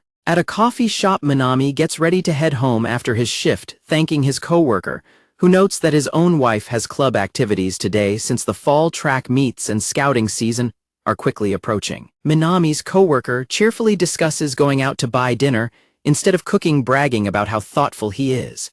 When Minami points out with an awkward smile that it was not a compliment, his coworker notes in realization that Minami never has to worry about such domestic issues. The coworker suddenly wails in dramatic jealousy, crying out that Gyaru is living the absolute dream because Akari cooks for him every single day. While the coworker dramatically screams about wanting to eat Akari's cooking, a sweat-dropping Minami tells him to finish getting dressed since they are still on the clock. The coworker insists that Gyaru and Akari looked like they got along incredibly well at the beach, adding that they are always together as a temporary married couple, and arguing that there is almost zero chance they do not have a romantic thing going on. The coworker loudly declares that he wants to try being Akari's husband to make things fair, while Minami simply stares at him in silent contemplation. Minami quietly remarks that anyone can get married even without love, suggesting that is perhaps the lesson to take away from their marriage practical. The coworker glares suspiciously at Minami, asking if he is trying to encourage him, to which Minami replies with a calm smile that his coworker seems to finally be picking up on it. The coworker begins to blush and ramble about his wild fantasies of Akari fresh out of the bath in cute pajamas, begging Minami to support his crush more. The coworker continues to daydream about Akari wearing fluffy animal-eared pajamas and crying out in sweet embarrassment, while Minami carries a sign and tells his coworker good work today. The coworker shouts for him to wait up so they can leave together. Minami steps out of the staff room and walks through the hallway with a quiet, thoughtful expression. Minami thinks back to when Akari tearfully declared on the park bench that she would try her absolute hardest with Gyaru so she wouldn't have any regrets. Walking outside, Minami looks up and notes to himself that it is already September and the wind feels lukewarm. Back at the apartment, Akari happily shows off her brand new fluffy pig pajamas to a flustered Gyaru, explaining that they were a limited item online. Gyaru awkwardly praises the outfit while noting that it is still pretty warm for such heavy sleepwear, prompting Akari to explain how quickly it sold out and ask if he thinks it looks like a cosplay. When Akari asks if Gyaru is telling her to strip off the warm clothes, Gyaru frantically denies it and clarifies that he was only kidding. Akari turns around and encourages Gyaru to squeeze the fluffy tail on the back of her pajamas, claiming that it will make a noise. Gyaru hesitantly reaches out and squeezes the tail, causing it to squeak, as Akari playfully asks whether it looks more like a bunny tail or a pig tail.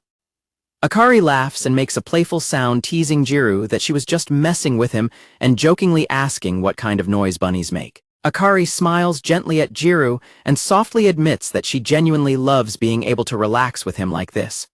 Gyaru blushes deeply in silence, internally realizing that her sincere words will definitely make him misunderstand her intentions. Gyaru reflects on how long it has been since Akari last mentioned Tenjin, recalling how she originally cooperated with him just so they could eventually swap partners. Glancing at the clock, Gyaru notes that Akari has completely stopped asking about Tenjin and realizes that he has also stopped mentioning Shiori around her. When Akari notices Gyaru trailing off and asks if something is on his mind, Gyaru decides against bringing up their crushes and starts to ask her a different question instead. Akari suddenly remembers that today is the release day for their practical grades, just as both of their phones begin buzzing on the floor.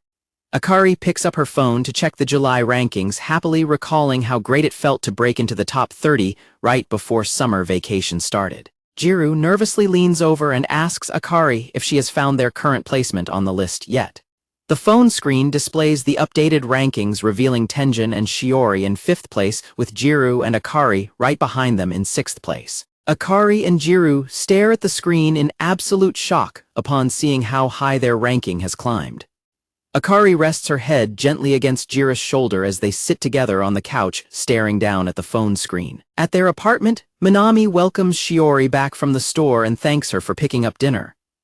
While Shiori changes her slippers, Minami mentions that the practical exam grades are out and asks if she noticed that the top-ranking pairs stayed mostly the same. Minami remarks that Akari must have been putting in a lot of effort since he was surprised to see her and Gyaru right below them on the list, prompting a blushing Shiori to quietly agree. Shiori hesitantly speaks up, telling Minami that she will go ahead and submit their end-of-month continuation paperwork, as usual, to get it out of the way. Gripping the container of dinner in her hands, a nervous Shiori tells Minami that she actually wants to discuss something regarding their continuation. Shiori gathers her courage and tells Minami that if their rank remains the same until the end of the month, she would like to use their points to change partners. Looking over the ranking list, where Tenjin and Shiori sit in 5th place right above Gyaru and Akari in 6th, the students reflect on how they have always held lingering feelings for someone else. Minami and Shiori look forward in serious contemplation,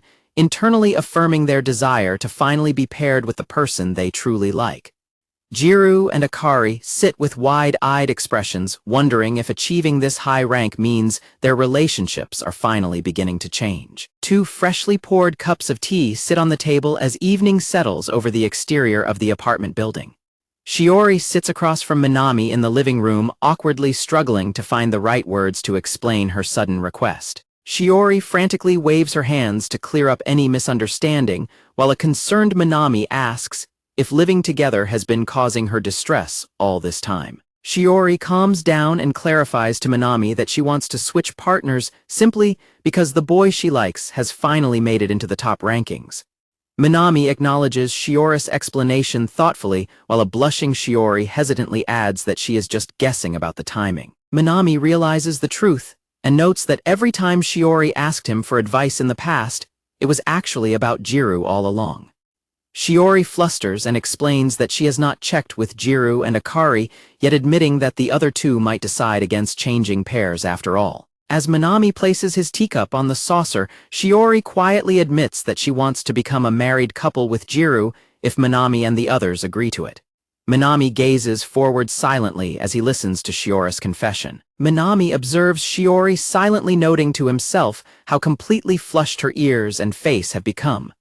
Minami nods softly and affirms his understanding, prompting Shiori to look at him curiously. Minami repeats that he understands while holding his forehead, causing Shiori to panic and apologize profusely for bringing the topic up so suddenly. Shiori frantically tells Minami that it is okay if he refuses since his life would change too, but Minami reassures her that he is fine and simply had several thoughts connect in his head all at once. Minami covers his face and explains that he is just slightly shaken up, leading a worried Shiori to apologize again for startling him.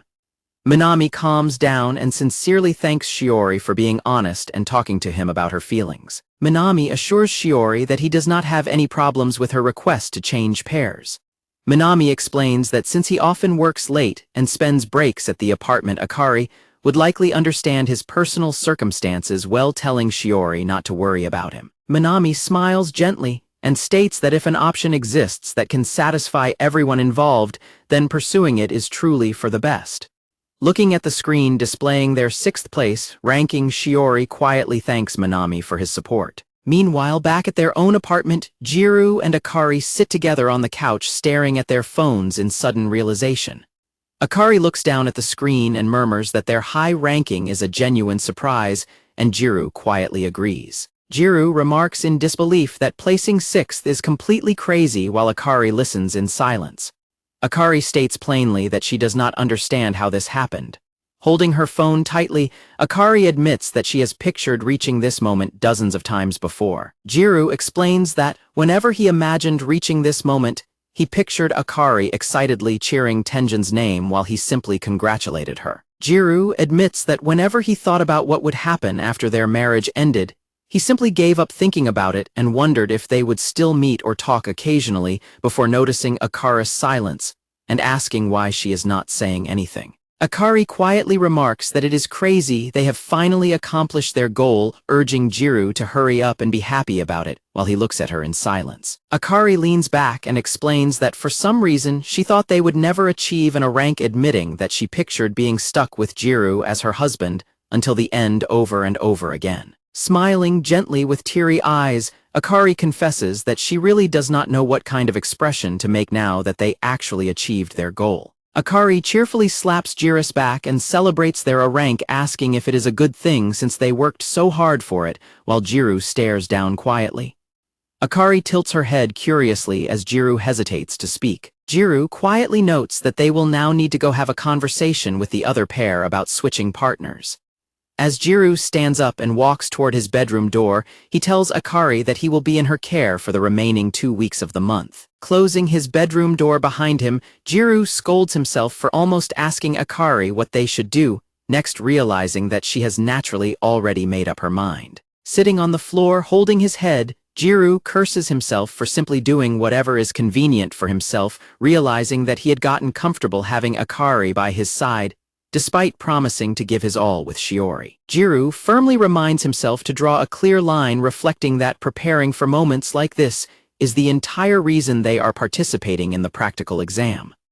Lying back on his bed, Gyaru stares up at the ceiling and sighs as he spaces out. Gyaru remembers Akari admitting that she repeatedly pictured staying stuck with him as her husband until the end. Gyaru reasons that living together for half a year naturally causes some loneliness, but admits that he wavered in that moment and wonders how Akari would have reacted if he had asked to stay as her partner. Gripping his bedsheet tightly, Gyaru questions whether natural loneliness is truly all there is to his feelings.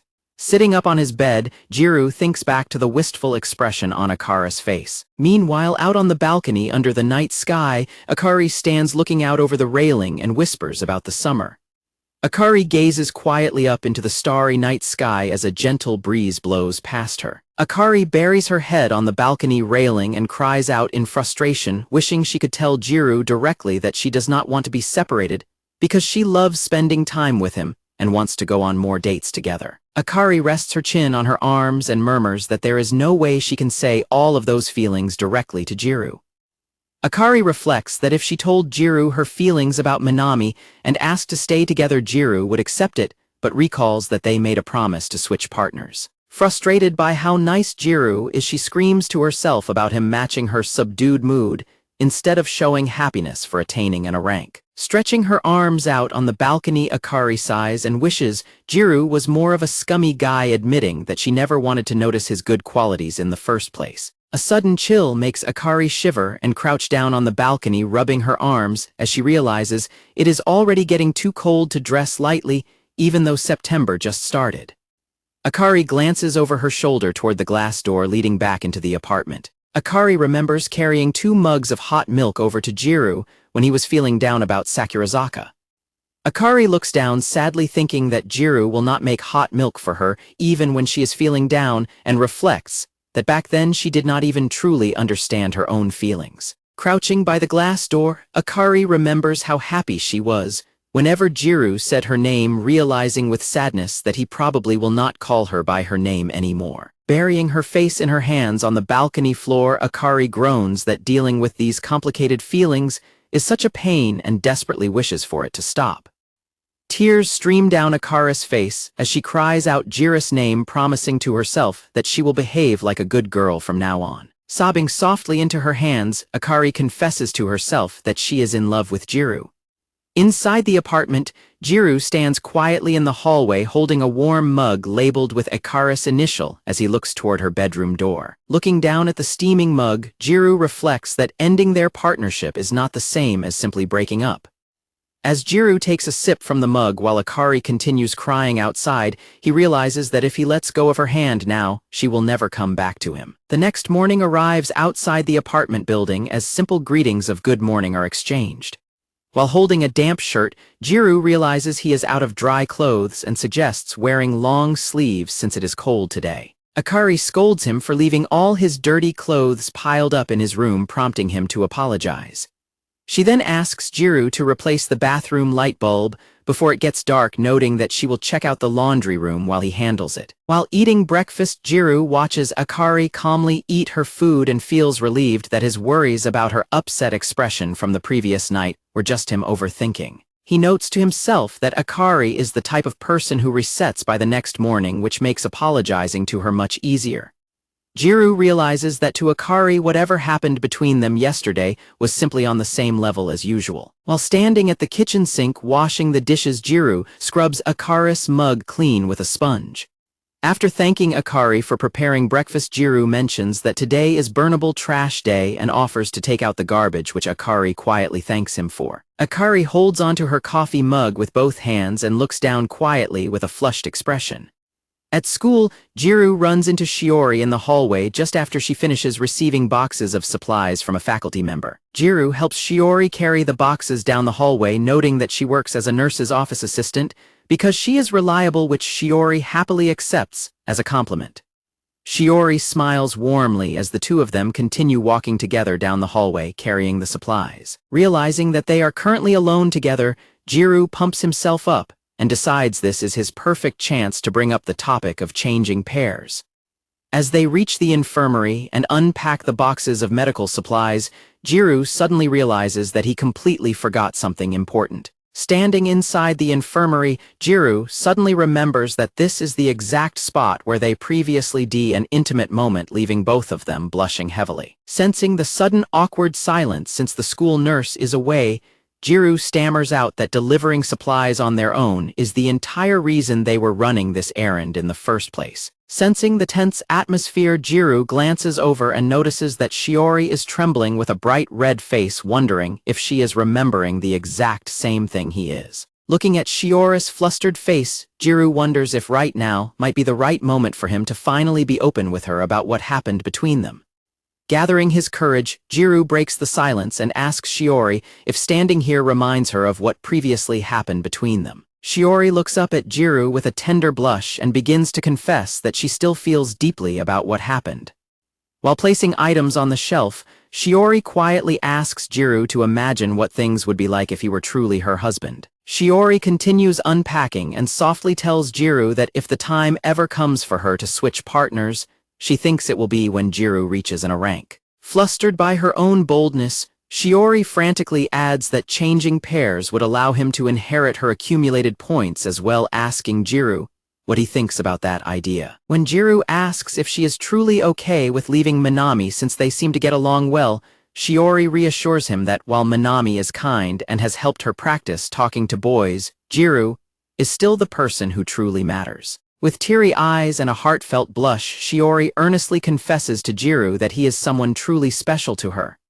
When Gyaru nervously admits that he does not know how to cook, Shiori eagerly responds that she can easily handle that part for them. Gyaru confesses that he is also a bit of a slob, but Shiori enthusiastically suggests that they can just establish some rules to live by together. Shiori looks down with a soft blush and hesitantly confesses that she is actually quite terrible at certain things. Shiori clarifies that she is particularly bad at doing romantic couple-like things, leaving Gyaru temporarily speechless. Gyaru quietly responds that he is also terrible at doing those kinds of things. Shiori gently takes hold of Gyaru's shirt and softly proposes that they should learn how to do all of those couple-like things together. Gyaru is deeply moved, reflecting on how much he has always wanted to be with Shiori like this, and promises to do his absolute best to maintain their high rank so they can finally switch pairs. The two of them, a warm and quiet smile, feeling a renewed sense of closeness as they look at each other. Later that night, Mei sits up in her bed, unable to sleep, as she worries about Shiori's situation. The next day at school, Sachai complains on the rooftop that she has already heard Natsumi's story about Ryu-kun 5 times, though Natsumi continues to gush about him anyway. Mei suddenly bursts onto the rooftop in a fit of frustration, shouting that there is absolutely no way she can take a nap under the current circumstances. Mei stomps over and loudly calls out Akari's name, startling Sachai and Natsumi while Akari looks up in confusion. Mei directly asks Akari if she has talked to Gyaru about changing pairs, yet catching her completely off guard. When Sachai asks about the sudden interrogation, Mei explains that she is simply trying to confirm a rumor regarding Akari and Gyaru's partnership. Mei is shocked to learn that Akari has not made any progress, angrily reminding her that she promised to give it her all with Gyaru, while a defensive Akari protests that too many things happened for her to act. When Mei asks if Gyaru has someone else he likes, she suddenly connects the dots and realizes that Shiori is the one currently standing in the way of Akari's relationship. As Akari worries about getting in Gyaru's way, Sachai asks if changing partners was brought up, prompting Mei to tease Akari for turning into a scared turtle due to her complete lack of confidence. When Sachai asks if Akari still wants to be Gyaru's wife despite the option to swap pairs, Akari blushes furiously and loudly declares that she absolutely does, because she has a massive crush on him. Natsumi proudly steps forward and claims that she has a brilliant plan to make Gyaru completely obsessed with Akari over the final 2 weeks of the month. While Akari frantically protests that she could never pull off such a scheme, Mei quickly realizes what Natsumi means and eagerly agrees that a virgin-slaying plan is the perfect strategy. Natsumi quickly shoots down the physical suggestion, telling Sachai that she is always too quick to resolve things with her body, and explaining that they need Gyaru to fall in love with Akari in all sorts of different ways by the end of the month. Sachai reasons that since love at first sight is a real thing, conveying Akari's best qualities in just half a month is definitely possible, leaving Akari to listen in silent thought. Sachai adds that there might actually be plenty of hope for the plan, while Mei looks on and reminds Akari that her feelings for Gyaru this time are completely different from how she used to look up to Tenjin. Sachai warns Akari that since she and Gyaru live together constantly, and he isn't currently with his crush, failing to make a move now will only end up leaving a deep scar. Natsumi enthusiastically bends forward and declares that the plan is officially settled. Natsumi excitedly announces the start of their mission to make Gyaru fall head over heels for Akari, promising that if the plan fails, they will simply have their boyfriends introduce Akari to other nice boys. While Akari and Natsumi joke about the plan and tease each other, Mei tells them not to just dump all the responsibility onto her. Mei confidently remarks that the ones who have the most fun in love are the ones who ultimately win, bringing a soft smile to Akari's face. Akari internally resolves that if this plan fails and she has to leave Gyaru's side, she will be completely honest and show him her love like a real wife during their final days together. Akari realizes that the upcoming 2 weeks are truly her very last chance with Gyaru. Fired up, Akari declares she will go as far as doing newlywed play or a naked apron, which Mei praises as a solid strategy to take his V card, prompting Sachai to suggest they head to karaoke for a war council. While Akari is distracted, Mei pulls Natsumi and Sachai aside to whisper that they must keep the fact that Shiori likes Gyaru an absolute secret from Akari. Sachai and Natsumi quickly hide their discussion by pretending to play a game, thanking Mei for her understanding just as Akari runs back up to retrieve her forgotten phone. Later that night, Akari flinches in nervous surprise when she enters the apartment, and Gyaru welcomes her back, asking if she wants to use the bath first or if she already ate at karaoke. Akari stands before Gyaru with a heavily flushed face, prompting a thoroughly confused Gyaru to ask if something is wrong. Gyaru points out that Akari is holding quite a large bag, causing her to panic, shout that she is using the bath first, and sprint down the hallway to slam her bedroom door shut. Clutching the leopard print bag in her room, Akari nervously recalls their karaoke discussion, where Sachai suggested shaking things up by fulfilling all of Gyaru's wishes for a day, and Mei offered to lend her a special outfit she had bought for her own boyfriend. Akari opens the bag to reveal a brand new unused, made outfit, remembering Mei's assurance that the costume would definitely help set the right mood. Akari nervously examines the frilly apron, internally questioning the fact that Mei originally bought such an explicit outfit to use on her own boyfriend. Akari holds the costume tightly and blushes Hispanics over the realization that she is actually supposed to wear this outfit to satisfy all of Gyaru's desires. Exhausted from carrying heavy shopping bags up the stairs because the elevator is out for inspection, Gyaru struggles to catch his breath in the hallway. Reaching for his front door handle, Gyaru finds it locked and wonders if it somehow got locked by mistake. Setting the shopping bags down, Gyaru rings the doorbell and calls out to Akari, asking her to open up the door for him. The door opens to reveal Akari standing there in a maid outfit, nervously welcoming him home while explaining that she forgot her keys. Blushing heavily, Akari makes a heart shape with her hands and asks if he wants dinner, a bath, or herself, addressing him as her master. Akari giggles nervously and calls it a surprise, while Gyaru can only stare at her in stunned silence. Overwhelmed by the situation, Gyaru suddenly grabs Akari's hand and drags her quickly inside the apartment. Gyaru slams the door shut and stomps inside, telling her to hang on, while Akari stands flustered by his sudden intensity. Gyaru frantically asks if she is stupid for wearing such an outfit outside where people could see her, though Akari's heart flutters when she thinks he is actually worried about her. Gyaru explains that he is actually worried people will think he is a shady person, prompting a pouting Akari to argue that she only wanted to try saying those classic maid lines. Twirling around to show off her outfit, Akari asks if he thinks his harsh attitude is uncalled for when she dressed up just for him, teasingly asking if she looks killer in the costume. Stepping closer, Akari asks him if the outfit looks good, explaining that she borrowed it from Sachai, while a thoroughly embarrassed Gyaru wonders where Sachai even acquired such a thing. Gyaru struggles to answer, internally admitting that he likes it, but telling her she shouldn't wear it too often, which leads Akari to ask if he dislikes maids. Leaning in close to snuggle him, Akari softly declares that she will be his personal maid for the day and do whatever he wants. Clinging tightly to him, Akari softly whispers for her master to please use her today. Gyaru stands frozen in complete embarrassment while Akari happily hums to herself and begins dusting the furniture to start her maid duties. Gyaru watches Akari hum as she cleans, feeling increasingly suspicious that something is wrong and convinced that she must have some kind of ulterior motive. Gyaru notes that Akari is obeying his instructions without question, while refusing to say why, though he internally admits her incredibly short skirt looks amazing. He reflects on other times she wore different outfits like her swimsuit or pajamas, realizing that this is the first time her behavior has felt truly suspicious. Akari happily announces that she has finished cleaning, causing Gyaru to panic and mentally order himself to get a grip. He resolves not to be deceived, assuming she will eventually use her hard work as an excuse to make him buy her something.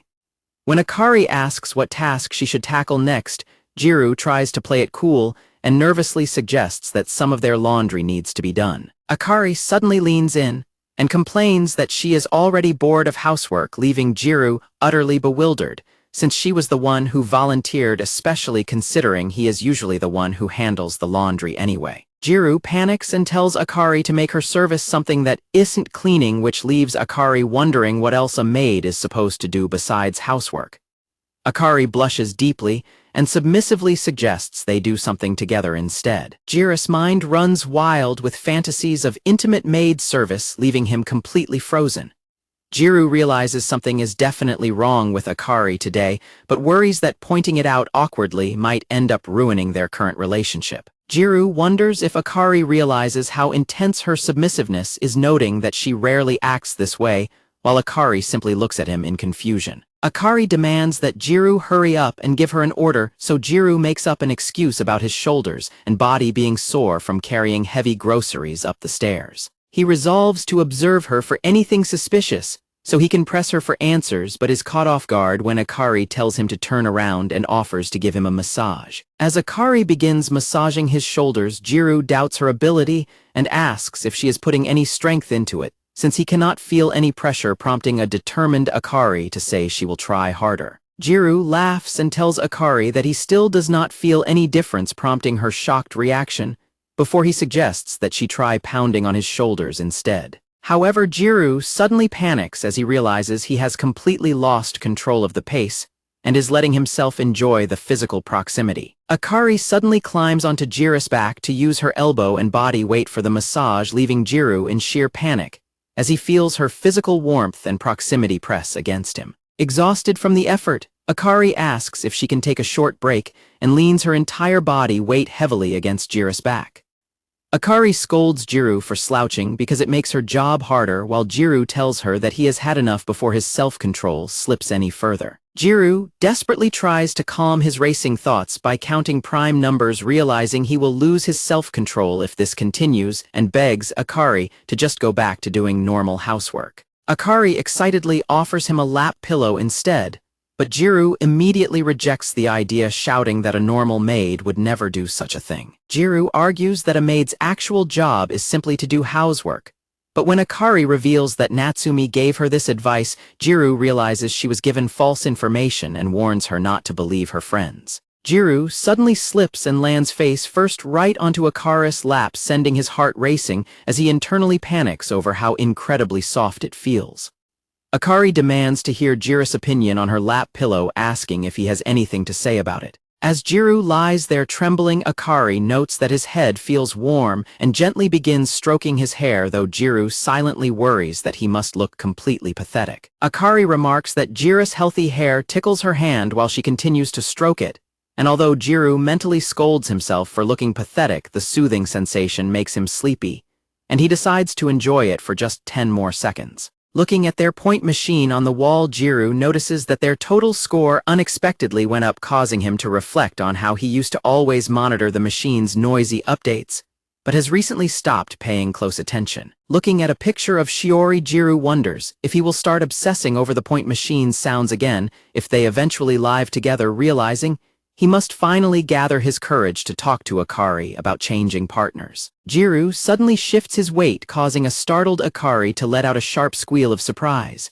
Gyaru asks if she just wailed and asks her to let him go, but Akari firmly tells him not to move. As Gyaru tries to pull away, he accidentally pulls her hair, causing them both to cry out in pain and struggle as Akari desperately orders him to stay still. Akari desperately cries out for him to stop moving while her leg twitches in distress. Gyaru opens his eyes wide as he catches an extremely compromising and embarrassing view of Akari reflected clearly in his pupils. Akari confesses that her legs have completely fallen asleep and begs Gyaru not to move for just a little bit longer, leaving Gyaru to glance at her in awkward silence while she tries to recover. Gyaru demands to know why Akari suddenly wore a maid outfit and tells her to stop avoiding the question, but Akari furiously calls him a dirty pervert for looking. Gyaru defends himself by saying her skirt was simply too short, prompting a tense Akari to look away and mutter that nobody cares about her reasons anyway.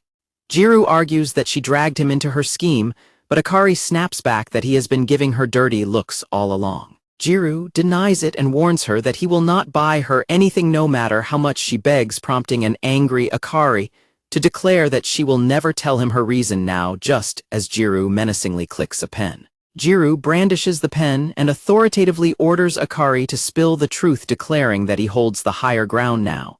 Akari stares back at him with wide, tear-filled eyes as she struggles under his intense gaze. Akari stubbornly declares that she would rather die than tell him, leading Gyaru to call her stupid and poke her thigh with the pen, which makes her gasp and squeeze her eyes shut as she refuses to give in. Gyaru loudly demands that she confess, arguing that her avoidance means her reason must be total nonsense, while a flustered Akari yells back that there is no reason and tells him to quit lying. Akari gasps and squirms as Gyaru continues to hold her down, calling him a bully and desperately begging him to let her go.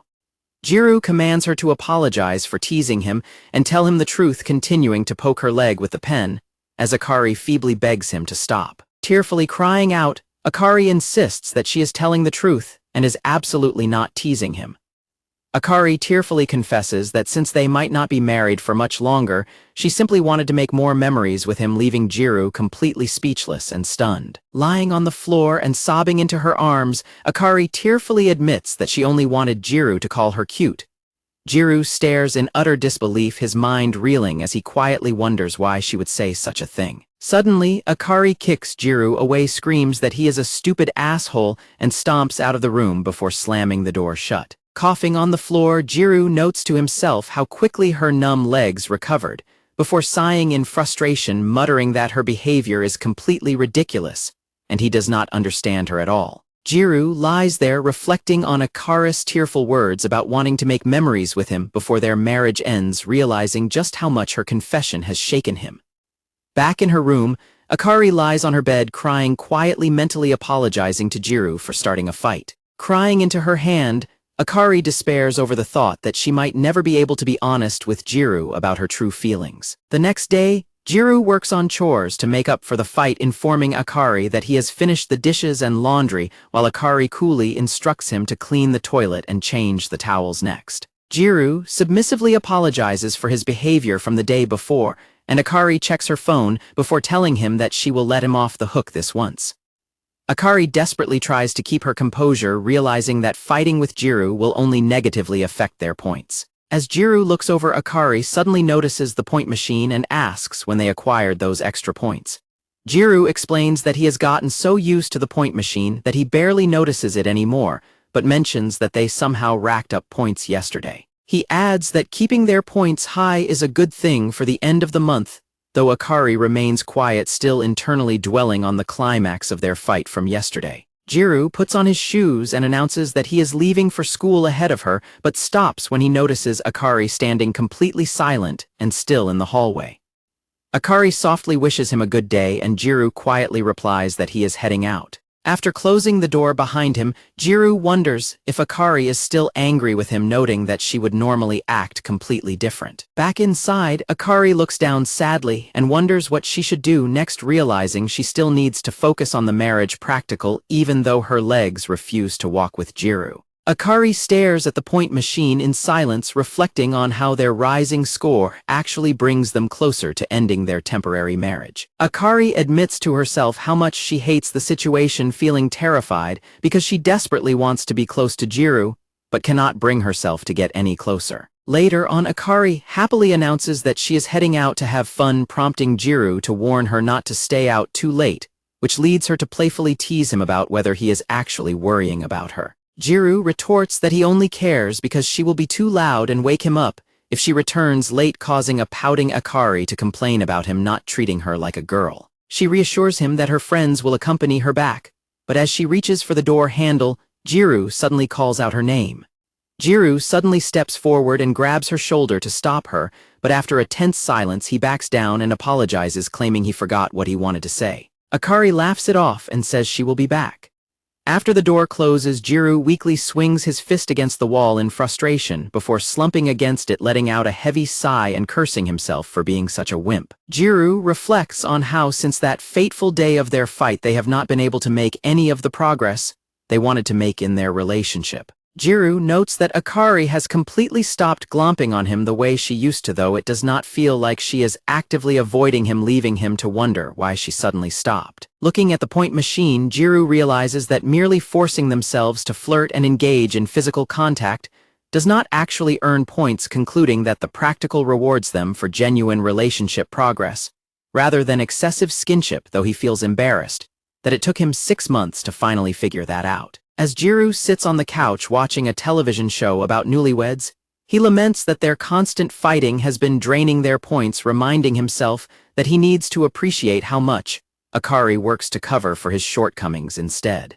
Watching the couples on the show complain about their physical intimacy and express their affection, Gyaru thoughtfully notes that both married and dating couples seem to deal with those exact same personal struggles. On the television, the couples continue to discuss how nice occasional cosplay like a nurse or a maid sounds, while jokingly worrying about what their parents would think if they watched the show. Feeling completely overwhelmed by the television program's frank discussions, Gyaru sighs and decides he has had enough turning off the screen. Gyaru worries that if they do not start earning more points, Akari will not be able to pair up with Tenjin, wondering if she actually understands the stakes. Sitting alone in his classroom folding brochures for the upcoming sports festival, Gyaru stretches out in frustration, lamenting that he cannot make any progress on his own, and wondering what on earth he should do about his situation. Kamo suddenly pops into the classroom and asks why Gyaru is staying behind, leading Gyaru to explain that he is folding sports festival brochures for his planning committee assignment. When Gyaru asks why Kamo is still at school, Kamo reveals that he has club activities and proudly displays a bag of snacks, explaining that a character named Marin-chan loves sweats. Kamo enthusiastically details how members of the Manga Research Club pooled their money to arrange snacks in a circle around their devices to summon Marin-chan, lamenting that their school refused to fund their efforts. Gyaru can only stare in utter confusion, wondering if they are preparing a sacrificial snack ritual. Wishing him a casual goodbye, Kamo tells Gyaru that they should both give their respective tasks their absolute best, leaving Gyaru to quietly remark on how much Kamo seems to be enjoying his own life. Gyaru resolves to quickly finish folding the brochures, complaining about how hungry he is, and assuming that his partner already skipped out on helping him. While looking at the sports festival pamphlet, he wonders if he should buy some snacks for Akari on his way home, trying to remember what she likes, or if she might currently be dieting, when a female classmate suddenly approaches and asks if he is still working. The girl Uhashi cheerfully announces that she is there to help, prompting Gyaru to ask if she is their class public relations representative. She explains that she got delayed in the teacher's office and volunteered to fold the tri-fold brochures to boost her failing grades, leaving a deeply awkward Gyaru to reflect on how they used to work at the same job, but have never actually spoken before. Uhashi immediately notices how quiet the room has become, which panics Gyaru,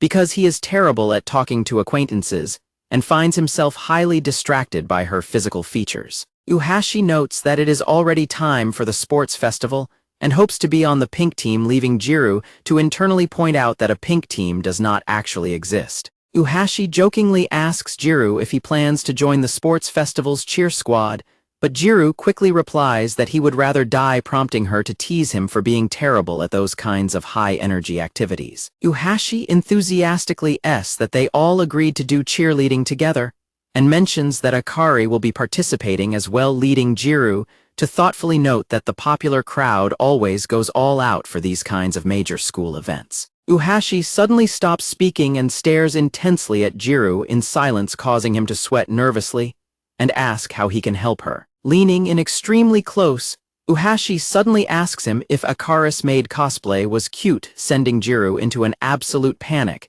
as he realizes that her friends are the ones behind the entire maid play escapade. Gyaru sighs and begs Uhashi not to encourage Akari to do those things because they stress him out, but she teases him about being stressed from not knowing where to look. Gyaru clarifies that he simply does not know how to react in those moments, and when Gyaru downplays his own appeal, stating that he is not capable of being interesting and pointing out that he is only Akari's temporary husband anyway, but Uhashi sighs and argues that because he is her husband, Akari naturally wants him to think she is cute. Uhashi tells Gyaru that he really does not understand girls at all, which he readily admits. He sighs and wonders what the point is of Akari teasing him, since she gains nothing from it, especially since Tenjin is the one she actually likes. When Uhashi realizes that Gyaru is in the dark, she teasingly asks him if Akari has not told him yet. Gyaru demands to know what she is talking about, thoroughly flustered and annoyed by her teasing. Uhashi casually states that she is referring to Akari and Minami. Uhashi clarifies that Akari and Minami are not romantically involved, asking if he has not heard about the conversation they had during the school's test of courage. Gyaru stands in silence, as Uhashi notes that Akari should have been the one to tell him that she is over her crush on Minami. In absolute shock, Gyaru slams his hands on the desk and loudly asks if she is saying that Akari confessed to Tenjin, which startles Uhashi into replying that he should probably just ask Akari himself. Gyaru quickly packs up his things, claiming he folded the brochure wrong and leaving them with an apologetic Uhashi.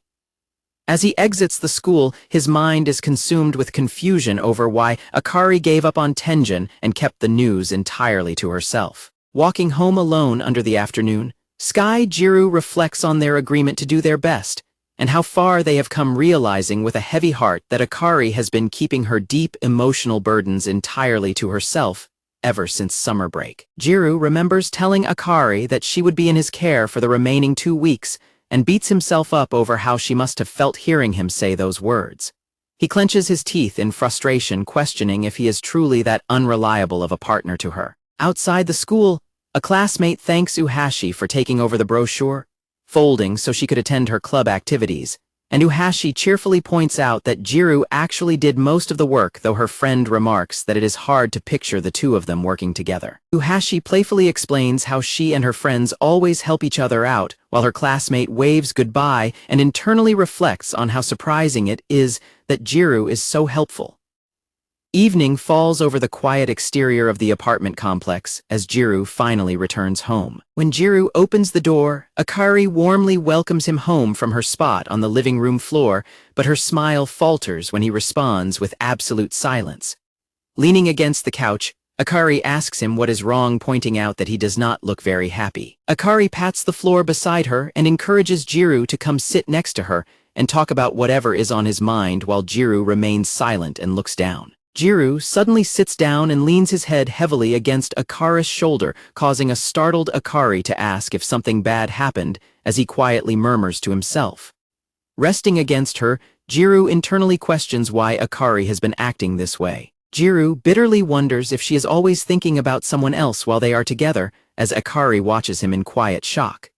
Gyaru suddenly wraps his arms tightly around Akari's waist and pulls her close, causing her to let out a small gasp and call out his name in confusion. Akari gently holds onto his shirt and asks what is wrong, pointing out that he is acting incredibly strange, while Gyaru desperately holds her tight and repeatedly murmurs her name. As Gyaru clings to Akari, the point machine on the wall suddenly begins to beep loudly, interrupting their emotional moment. Startled by the sudden sound, Akari tries to pull back, but Gyaru only grips her sweater even tighter as she nervously calls out his name. The point machine continues to beep loudly, indicating that their physical contact is rapidly accumulating points, while Gyaru desperately wishes for the noise to stop. Ignoring the relentless beeping of the point machine, Gyaru holds Akari close and tells her to ignore the sound, refusing to let her go. Gyaru buries his face in Akari's shoulder as he mentally curses the marriage practical, while a flustered Akari can only whisper his name. Gyaru softly confesses that this situation hurts, holding onto her even tighter. Tears well up in Akari's eyes as she embraces him back, gently asking what is wrong and what is bothering him so much. Gyaru holds Akari close on the couch, calling her name and quietly asking her to just let him lean on her for comfort for a little while. As the point machine continues to register their close contact on the wall, Gyaru silently murmurs Akari's name to himself. Akari buries her face in Gyaru's shoulder and cries, silently returning his warm embrace. In a comedic shift, Akari models a highly revealing maid outfit for Gyaru and asks if she looks cute, offering him special service. A thoroughly unamused Gyaru tells her that cosplay is a bad omen for him now and demands she change, leaving her to pout and complain about his awful attitude after she went through so much trouble. Akari leans in extremely close and teases Gyaru by saying she wore the outfit specifically for him, causing him to blush furiously and panic that she is far too close. Suddenly, Sachai and Natsumi chime in from the couch to remind Akari that they are still in the room, teasing the two of them for acting like they just finished changing. Sachai and Natsumi proudly show off their own revealing cosplay outfits, with Sachai teasingly asking if they even need any help since they seem to be getting along just fine, while Natsumi eagerly asks Gyaru for his opinion on her costume. Sachai suddenly hugs Gyaru from behind and playfully tells him that since the maid plan failed, she decided to show him how a proper maid acts, sending him into an absolute panic. Natsumi complains that Sachai started without her and eagerly presses against Gyaru, as well declaring that she wants to play with him too, leaving Gyaru completely overwhelmed and speechless. Furious and jealous, Akari immediately grabs Gyaru and pulls him away, loudly declaring that he is her Gyaru, and commanding the other girls not to cheat with him while Sachai and Natsumi look on in amusement. Gyaru panics over the chaotic situation as Shiori, and Mei also arrive dressed in maid cosplay, with Shiori trying to coax the others over, while Mei grumpily mutters that this had better help boost her grades, leaving a completely bewildered Gyaru demanding an explanation for what is going on. Shiori leans in close and boldly tells Gyaru that if he wants her, he will have to get cleared by her first and prove that he is a real man, leaving him completely flustered. Shiori grabs Gyaru's face and demands that he stop looking at other girls, pleading with him to be the Gyaru that belongs only to her, just like he used to be. Shiori breaks down in tears and trembles as she desperately begs Gyaru to look at her more. Akari suddenly climbs on top of Gyaru and fiercely asserts her position as his wife to block the others, while various girls continue to call out Gyaru's name in the background. Another girl wearing glasses tells Gyaru not to forget her, causing Gyaru to suddenly wake up screaming in his bed as he realizes the entire chaotic scenario was just a bizarre nightmare. Gyaru sits up in bed sweating, realizing that it was all just a nightmare, only to be scolded by Akari through the wall for being too loud. Gyaru lies awake in his bed, completely unable to fall back asleep. Gyaru stresses over what Uhashi told him about Akari moving on from Tenjin, realizing how difficult it must be for Akari to continue the marriage practical with someone who rejected her, and recalls Uhashi's advice to ask Akari about it directly. Gyaru wonders if Akari still has lingering feelings for Tenjin, questioning whether he should force her to talk about something she has kept hidden, as he prepares to step out of his room. Gyaru steps out of his room with his shoulder bag and is startled to find Akari standing in the hallway in her pajamas. Both of them admit that they startled each other, with Akari clutching her chest in surprise as Gyaru closes the door behind him. When Akari asks if he is going somewhere, Gyaru explains that he cannot sleep and is heading to the convenience store, prompting her to grab his arm and eagerly ask to go with him. Akari blushes and asks if it is all right for her to tag along, leaving Gyaru temporarily speechless as he stares at her. The two of them set out together, walking down the quiet streets in the middle of the night. As they walk, Akari happily tells a story about her family, leading Gyaru to quietly reflect on how relieved he is that she can still act so open and natural around him. Gyaru watches Akari walk beside him, internally wondering how the two of them look to outsiders walking together like this.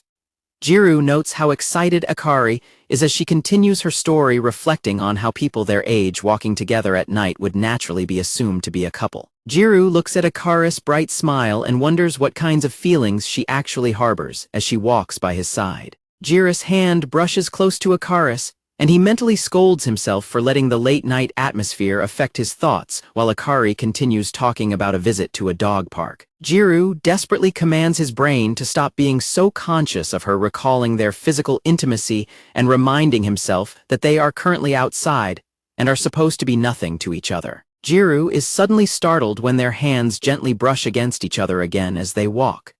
Gyaru panics and tries to clear his head of worldly thoughts as Akari continues her story, while he repeatedly tells himself that Akari does not think anything of their accidental physical contact. Akari suddenly stops and apologizes, laughingly admitting that she lost her train of thought, leaving a dazed Gyaru to stare at her and wonder once more if she really thinks nothing of their current proximity. Gyaru helps Akari remember her train of thought by bringing up her dog, prompting her to happily continue her story about their visit to the dog park.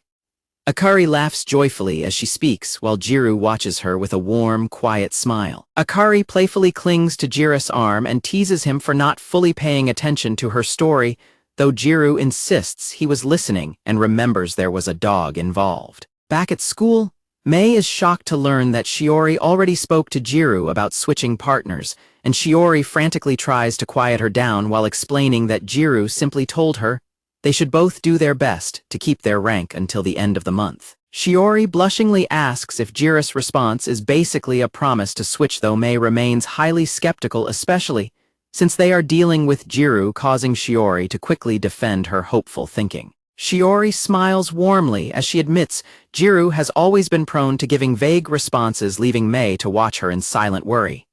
Mei internally grumbles that Gyaru's indecisiveness completely infuriates her. Shiori defends Gyaru by saying he likely acts vague because he wants to make sure no one gets hurt, though Mei questions why he is the one acting this way. Mei reflects on her deep bond with Shiori, noting that she talks to her the most, knows everything about her, and is determined to protect her closer than anyone else. Watching Shiori's happy expression, Mei bitterly reflects that Shiori would have never even looked at Gyaru if they weren't childhood friends, questioning how long Gyaru's presence will keep her tied down. Mei silently acknowledges to herself that even if she wants to think of Gyaru's hold on Shiori as a mere curse, she ultimately understands how deep Shiori's feelings really go. Mei looks at Shiori and sadly reflects that even if she were the one who had been Shiori's childhood friend instead of Gyaru, she still would never have been able to win Shiori's heart. Shiori warmly thanks Mei for always giving her advice, and although Mei tells her to never hide any worries from her as best friends,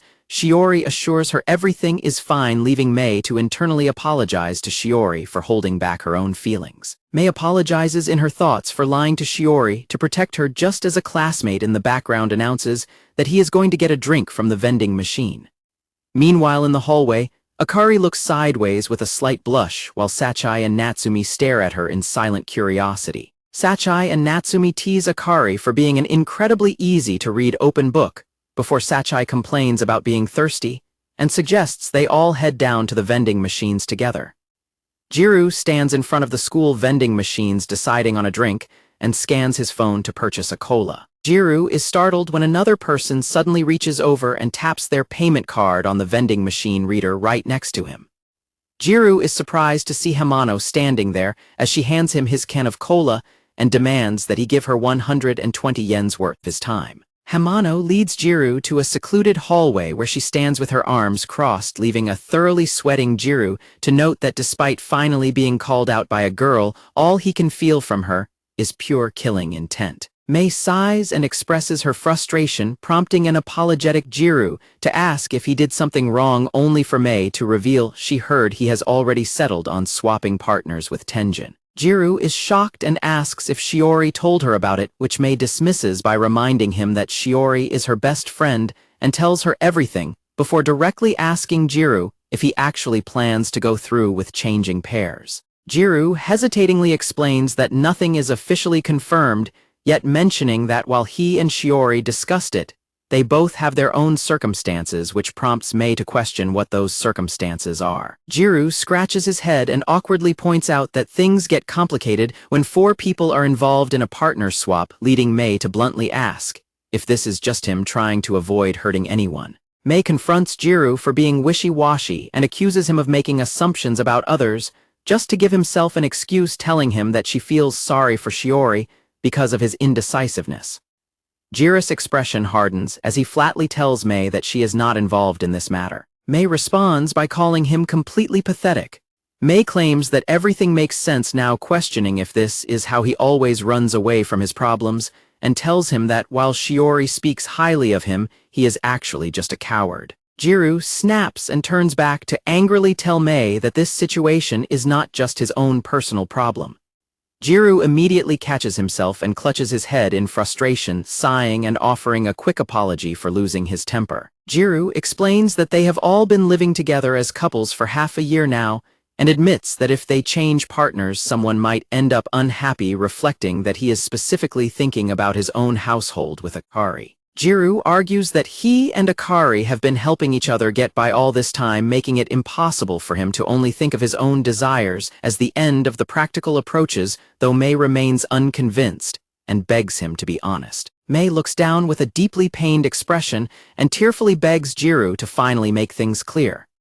Mei asserts that she knows Shiori completely far better than Gyaru does, and confidently declares that she will not lose to anyone, not even him, when it comes to caring for her. Mei quietly notes that despite knowing everything, she still has her own secrets she can never confide to anyone, admitting she knows She has no right to stand by Shiori's side in that way. Mei bitterly admits that despite her own feelings, Shiori is deeply reliant on Gyaru and asks him to understand that reality. Mei demands that Gyaru make his feelings completely clear to Shiori, entirely unaware that Akari is sitting on the floor right beneath the window, overhearing their entire conversation. Mei turns and walks away down the empty corridor, leaving Gyaru standing by the window in silence. Gyaru stands alone, his expression filled with melancholy as he faces the heavy decisions awaiting him at the end of the month. The school day passes normally, with Gyaru sitting quietly at his desk in his classroom. After school, Kamo waves goodbye to Gyaru as they prepare to head home separately. As Gyaru walks home alone, he cannot stop thinking about Mei's harsh words and her demand for him to finally make things clear. Gyaru keeps flashing back to Mei's tearful face as she begged him to stop running away. Gyaru reflects on his history with Shiori, remembering how much she relies on him as a childhood friend, and questioning how his feelings for her have truly changed since his failed confession. Gyaru stops by a store to pick up some fabric softener, reaching for the larger size of their household's usual brand. Gyaru stands in the store aisle for a moment, lost in thought. Gyaru is startled when another customer reaches for a bottle on the shelf next to him and calls out his name. Gyaru turns to find Shiori, who happily greets him and asks if he is there to buy laundry detergent, prompting him to show her his bottle of fabric softener instead. Shiori examines the bottle and asks if it smells good, but Gyaru sheepishly admits he is too used to the scent to tell. Shiori mentions that she was curious about the brand because it seems to be very popular on social media. Gyaru explains that he has been buying this brand since the marriage practical started because he leaves those household decisions to Akari, causing Shiori to look momentarily saddened before she quickly laughs it off and says she might try it herself. Shiori reflexively reaches her hand out towards Gyaru's hair but hesitates and pulls back, leaving a confused Gyaru to ask what is wrong. Shiori smiles softly and tells him that she won't buy the fabric softener right now because she still has plenty left at home. Gyaru stares quietly at Shiori, noting her subtle sadness. A heavy silence falls between the childhood friends as both of them look away, lost in their own complicated feelings. Breaking the quiet, Shiori tentatively begins to speak. They both look away from each other in mutual embarrassment. Gyaru tries to break the tension by asking Shiori what brand of fabric softener she uses, catching her completely off guard. Shiori begins explaining which brand she likes as they stand together in front of the shelves. As they walk home under the afternoon sky, Shiori asks Gyaru if he is feeling unwell today, and a surprised Gyaru wonders how she managed to figure it out. Shiori happily laughs and notes that this sort of thing has happened between them before. Shiori asks Gyaru if he and Akari got into another fight. When Shiori specifically asks if the trouble is with Akari, Gyaru quietly replies that it is not the case. Shiori admits she guessed wrong despite being confident, adding that she has always watched Gyaru closely, leaving Gyaru to internally question how he is supposed to face her. Gyaru finally returns to his apartment and announces his arrival, letting Akari know that he bought the fabric softener for white clothes while she welcomes him back and thanks him.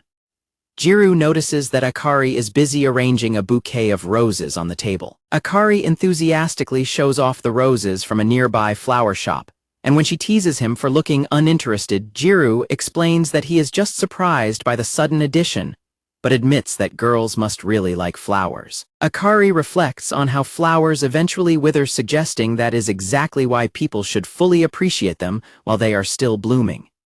Akari laughs off her philosophical thought, playfully admitting that she does not even know what she is saying. Gyaru looks at her in silent understanding and quietly replies that he sees.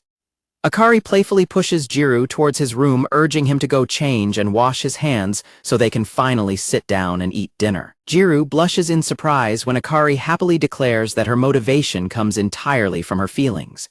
Akari proudly serves their plates and calls the meal her special Gyaru-kun recipe, drawing a soft smile from Gyaru as he admits that it looks incredibly delicious. As they sit down to eat, Gyaru points out the familiar rabbit drawn in ketchup on his omelet, prompting Akari to excitedly explain that it is a popular cafe mascot she has loved for a long time. Gyaru smiles warmly and mentions that since she has been hooked on the character for so long, he always thinks of her whenever he sees that rabbit, leaving Akari completely stunned and blushing intensely. Akari offensively asks if Gyaru is saying she reminds him of a pig, But Gyaru laughingly tells her to calm down, pointing out that she basically admitted the drawing looks like a pig, which Akari insists is what makes it so cute. Later that night, they relax together on the living room sofa drinking warm tea.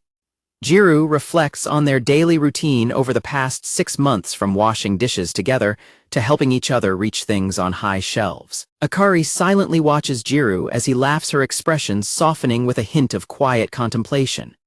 Gyaru comes out of the bath feeling refreshed, but Akari quietly mentions from the sofa that they are running out of shampoo, calling out his name to get his attention. Akari looks over at him, silently prompting Gyaru to look up from his phone and ask what is wrong. Akari stares ahead in silence, causing Gyaru to call her name in concern. Akari abruptly decides to head to bed early, but before she leaves, she slides a document onto the table for Gyaru, stating she left it specifically for him. Akari instructs Gyaru to complete the form before the 26th, leaving him confused as he pulls the document out of the envelope and wonders what significance that date holds. Gyaru's eyes widen in absolute shock as he reads the document, realizing it is a signed separation notice completed by Akari. Panicking, Gyaru rushes down the hallway to Akari's bedroom door and calls out her name, but is met with complete silence. Gyaru stands frozen in disbelief, realizing that a dissolution of partnership is not something that should be handed over so lightly. Clutching the paper tightly as he looks at the point machine, Gyaru bitterly wonders if this is really all their temporary marriage meant to Akari. Gyaru remembers Akari telling him that she had imagined them staying together as husband and wife until the very end. Gyaru then recalls Shiori's sweet proposal to learn how to do romantic couple-like things together. He remembers his firm declaration that Shiori and Akari were not involved in his conflicts with Mei. Gyaru is plagued by the memory of Mei's desperate plea for him to finally make things clear to Shiori. Frustrated by his own helplessness and indecision, Gyaru slams his fist onto the table in anger. Gyaru quietly reaches down to pick up a single rose petal that has fallen from the vase onto the table. Sitting alone at the dining table under the dim light, Gyaru stares silently at the separation notice as the weight of his reality sinks in. Gyaru stands outside Akari's bedroom, door flashing back to when she first discovered him sitting by the window in their apartment. He remembers his own words about how he and Akari have been supporting each other, and how he couldn't possibly act selfishly with the end of the practical so close. Gyaru also recalls Mei's painful reminder of how deeply Shiori relies on him as a partner. Back in the present, a pair of bare feet quietly pad across the floor. In her bedroom, Akari sits on her bed trying to decide what to cook for their remaining dinners together, listing his favorite meals before flopping face down onto her mattress in exhaustion. Akari lies on her side, silently staring at her plushie with a deeply melancholic expression. Hugging her plushie tightly, Akari tearfully regrets not asking Gyaru more about his favorite things before their time together started running out. Akari curls up under the covers and quietly weeps into her plush, feeling the painful reality of their imminent separation. Faced with Akari's decision to separate, Gyaru continues to struggle with how she truly views their relationship. The next day, school PE class is underway inside the gymnasium, where classmates are loudly praising Tenjin's incredible athletic skills during a volleyball game. Gyaru sits quietly on the gymnasium floor, spacing out as his classmates talk about how hard Tenjin is playing just to win a lunch bet, with Gyaru reflecting on how perfect Tenjin seems compared to himself. Gyaru continues to listen to his classmates' gossip about Tenjin's perfect looks and popularity, with the girls recalling a funny moment when Tenjin snapped at students filming him in class. Gyaru sinks deeper into self-doubt, staring at the floor and calling himself lame for letting himself get so swept up by living with Akari when he knew from the beginning that her heart was set on someone else. Gyaru's self-deprecating thoughts are abruptly cut short when a stray volleyball flies out of nowhere and strikes him. Tenjin calls out in concern as a dazed and bleeding Gyaru sits on the floor after being hit by the volleyball. Gyaru's classmates gather around in shock, noting that the blow broke his skin and drew blood, while their PE teacher rushes over to check if he is okay. Despite Gyaru insisting he is fine, the teacher orders whoever is on cleanup duty to take him to the nurse's office, only to find out that Kamo is absent today. Tenjin volunteers to take Gyaru to the nurse's office since he was chosen to cover for Kamo, surprising his classmates. Tenjin asks his team to sub him out, leaving them in a panic over losing their star player, while Gyaru quietly holds his head. Gyaru weakly protests that he can walk to the clinic on his own, but the teacher ignores him and tells the rest of the class to resume their lesson. Tenjin warns Gyaru not to push himself because head injuries can be deceptive, and the teacher agrees, telling Gyaru to rest until his afternoon classes. Outside on the sports field, Natsumi spots Tenjin and Gyaru walking together and wonders about the unusual pairing catching Akari's attention. When Natsumi tells Akari to go check on Gyaru, Akari hesitates and nervously says she will pass. Sachai and Natsumi tease Akari, telling her they won't let her use the excuse of their separation notice to avoid checking on him, reminding her that their partnership is not over yet. Akari silently and sadly watches Gyaru's retreating figure as he walks away with Tenjin. As they walk inside the school building, Tenjin casually asks which floor the nurse's office is on, since he hasn't been there in a long time, and Gyaru replies that it is on the second floor. An incredibly awkward silence quickly falls over the two of them as they walk down the corridor together. Feeling self-conscious next to Tenjin's perfect profile, Gyaru tells him he is fine to walk alone and suggests Tenjin head back to class. But Tenjin cheerfully replies that he is happy to use this as an excuse to skip class and walk a bit further. Tenjin advises Gyaru to monitor his head until the evening and contact a doctor if his symptoms worsen, adding that he will make sure to let Akari know about his injury during lunch, which leaves Gyaru in a panic. Gyaru frantically waves his hands and insists he is completely fine, desperately wanting to stop Tenjin from bringing up the subject with Akari. Tenjin is confused by Gyaru's intense reaction and asks him if he and Akari are actually married, leaving Gyaru sweating and struggling to find an answer. Gyaru nervously laughs and mentions his upcoming partner swap, with Shiori explaining that he does not want to rely on Akari too much anymore, and that she doesn't need to know about his injury, which causes Tenjin to stop and look at him in silence. Tenjin's face hardens as he directly tells Gyaru that if he were in Akari's position and heard him say that, he would be absolutely furious. Gyaru is completely stunned, staring back at Tenjin in absolute silence. Frustrated with his own behavior, Gyaru clenches his fist tightly and thinks that he is only trying to protect himself, cursing himself for being a loser while Tenjin listens. Tenjin looks directly at Gyaru and honestly states that what he just said does not sit well with him, leaving Gyaru in absolute silence.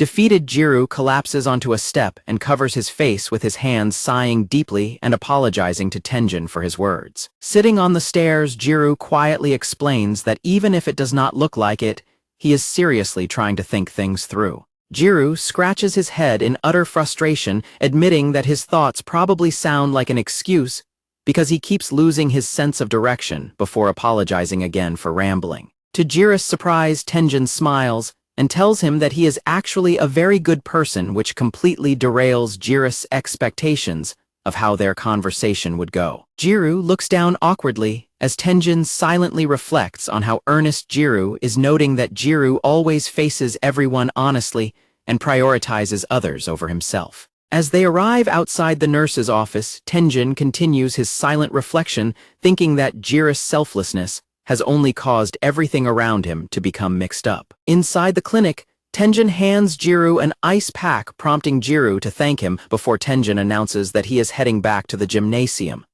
Before leaving, Tenjin suddenly stops and turns to Gyaru, asking to check something with him. Tenjin directly asks Gyaru how he truly feels about living with Akari, pointing out that he must have noticed by now that Akari has been chasing after him. Tenjin adds that Akari probably thought they could make it work, explaining that he got rejected before he even had a chance to get rejected, while Gyaru hangs his head in surprise.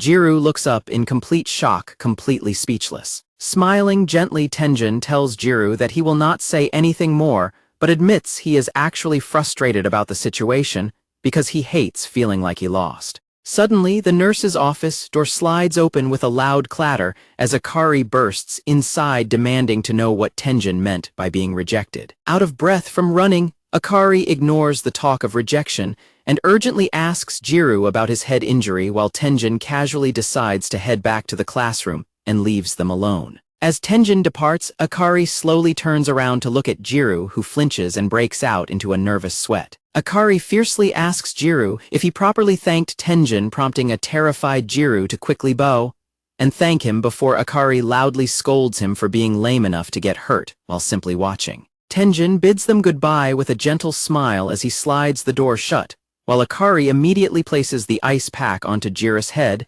and tells him to properly ice his injury. Leaning in extremely close, Akari looks at Gyaru with soft, worried eyes and tells him that he really made her worry, leaving a blushing Gyaru to quietly offer a soft apology. Akari pushes Gyaru towards the bed, telling him to stop spacing out and go lie down, while Gyaru replies that he will do it. Akari slides the curtain closed and mentions that she ran into the nurse in the hallway and that she will be there in a bit. Gyaru apologizes for putting her out, and when Akari points out his instant apology, he simply thanks her. Akari tells him it is fine since they are married after all, noting that they haven't turned in the separation paper yet, which causes Gyaru to blush and say her name. Akari blushes heavily and stammers that she is still his wife. Gyaru awkwardly agrees, internally telling himself not to misunderstand her and demanding that he separate his feelings better, before calling out to Akari.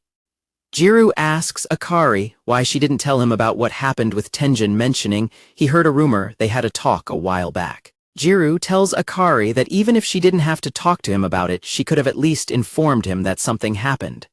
Gyaru points out that they have been working together all this time, leaving Akari momentarily speechless. Akari counters by stating that Gyaru didn't say anything to her first about him and Sakurazaka talking about trading partners. She asks when they advance things that far and says he should have told her sooner so she could have properly supported him, making Gyaru realize he was completely unaware she knew.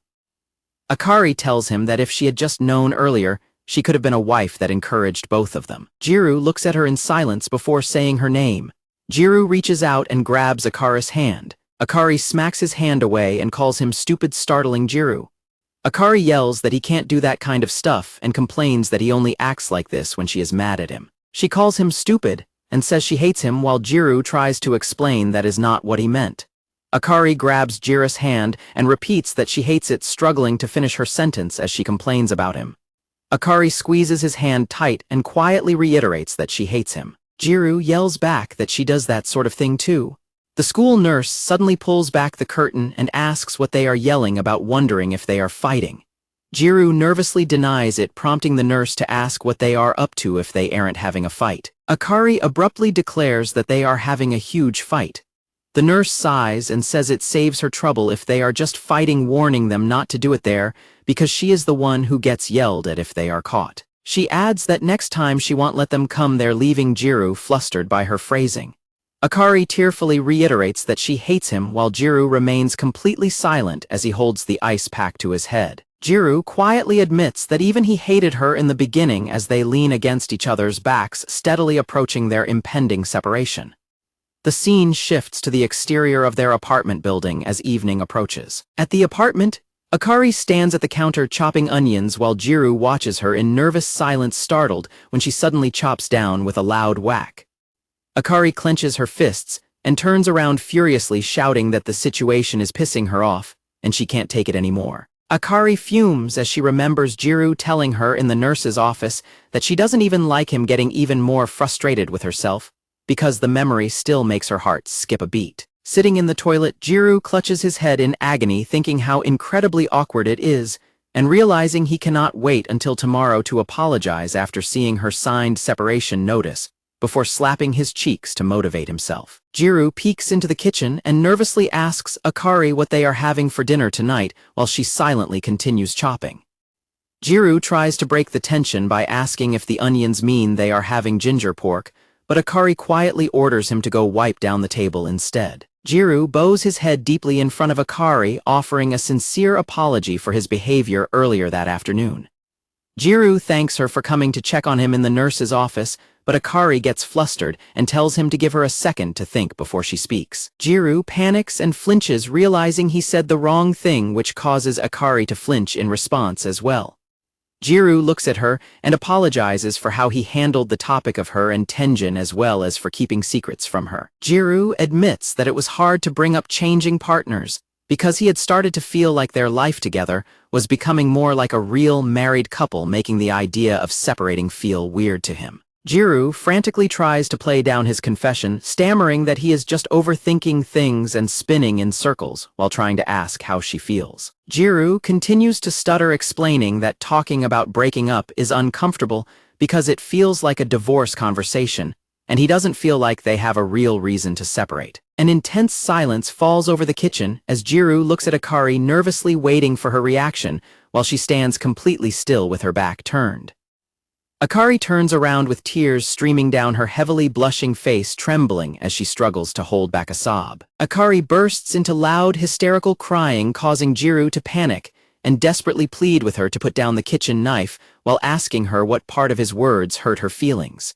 Akari points her finger and loudly screams that it is the onions making her cry. Akari frantically screams that she is absolutely not crying over him and demands he not take it the wrong way, insisting that her tears are entirely because of the onions. Akari tearfully asks why she would ever cry over someone like him, but Gyaru cannot help but stifle a laugh at how much she blames the onions, prompting a furious Akari to order him not to laugh while he quickly bows on the floor to apologize. Gyaru quietly calls Akari's name and gently reaches his hand out toward her face as tears continue to fill her eyes. Akari catches Gyaru's hand and complains that he only acts nice like this when she is mad at him, wondering why they have to fight during their last dinner together before ordering him to wipe his hand, because she insists it is only covered in onion residue. Gyaru gently cups Akari's face with his hands and apologizes for making her cry all the way to the end, while Akari stubbornly calls him repetitive stubborn,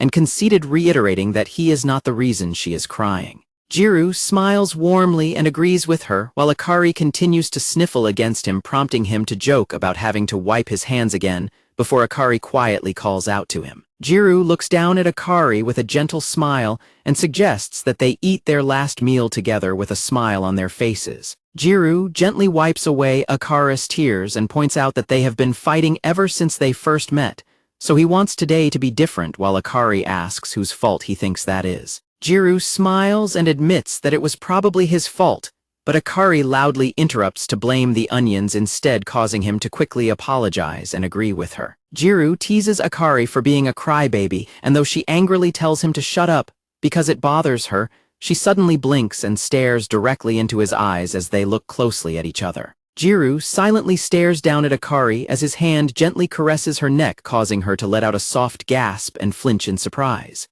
Akari softly calls out Gyaru's name, and a heavily blushing Gyaru quietly asks her what is on her mind. Their faces draw closer until they are only inches apart, and Gyaru lets out a soft breath as he gently cups her cheek.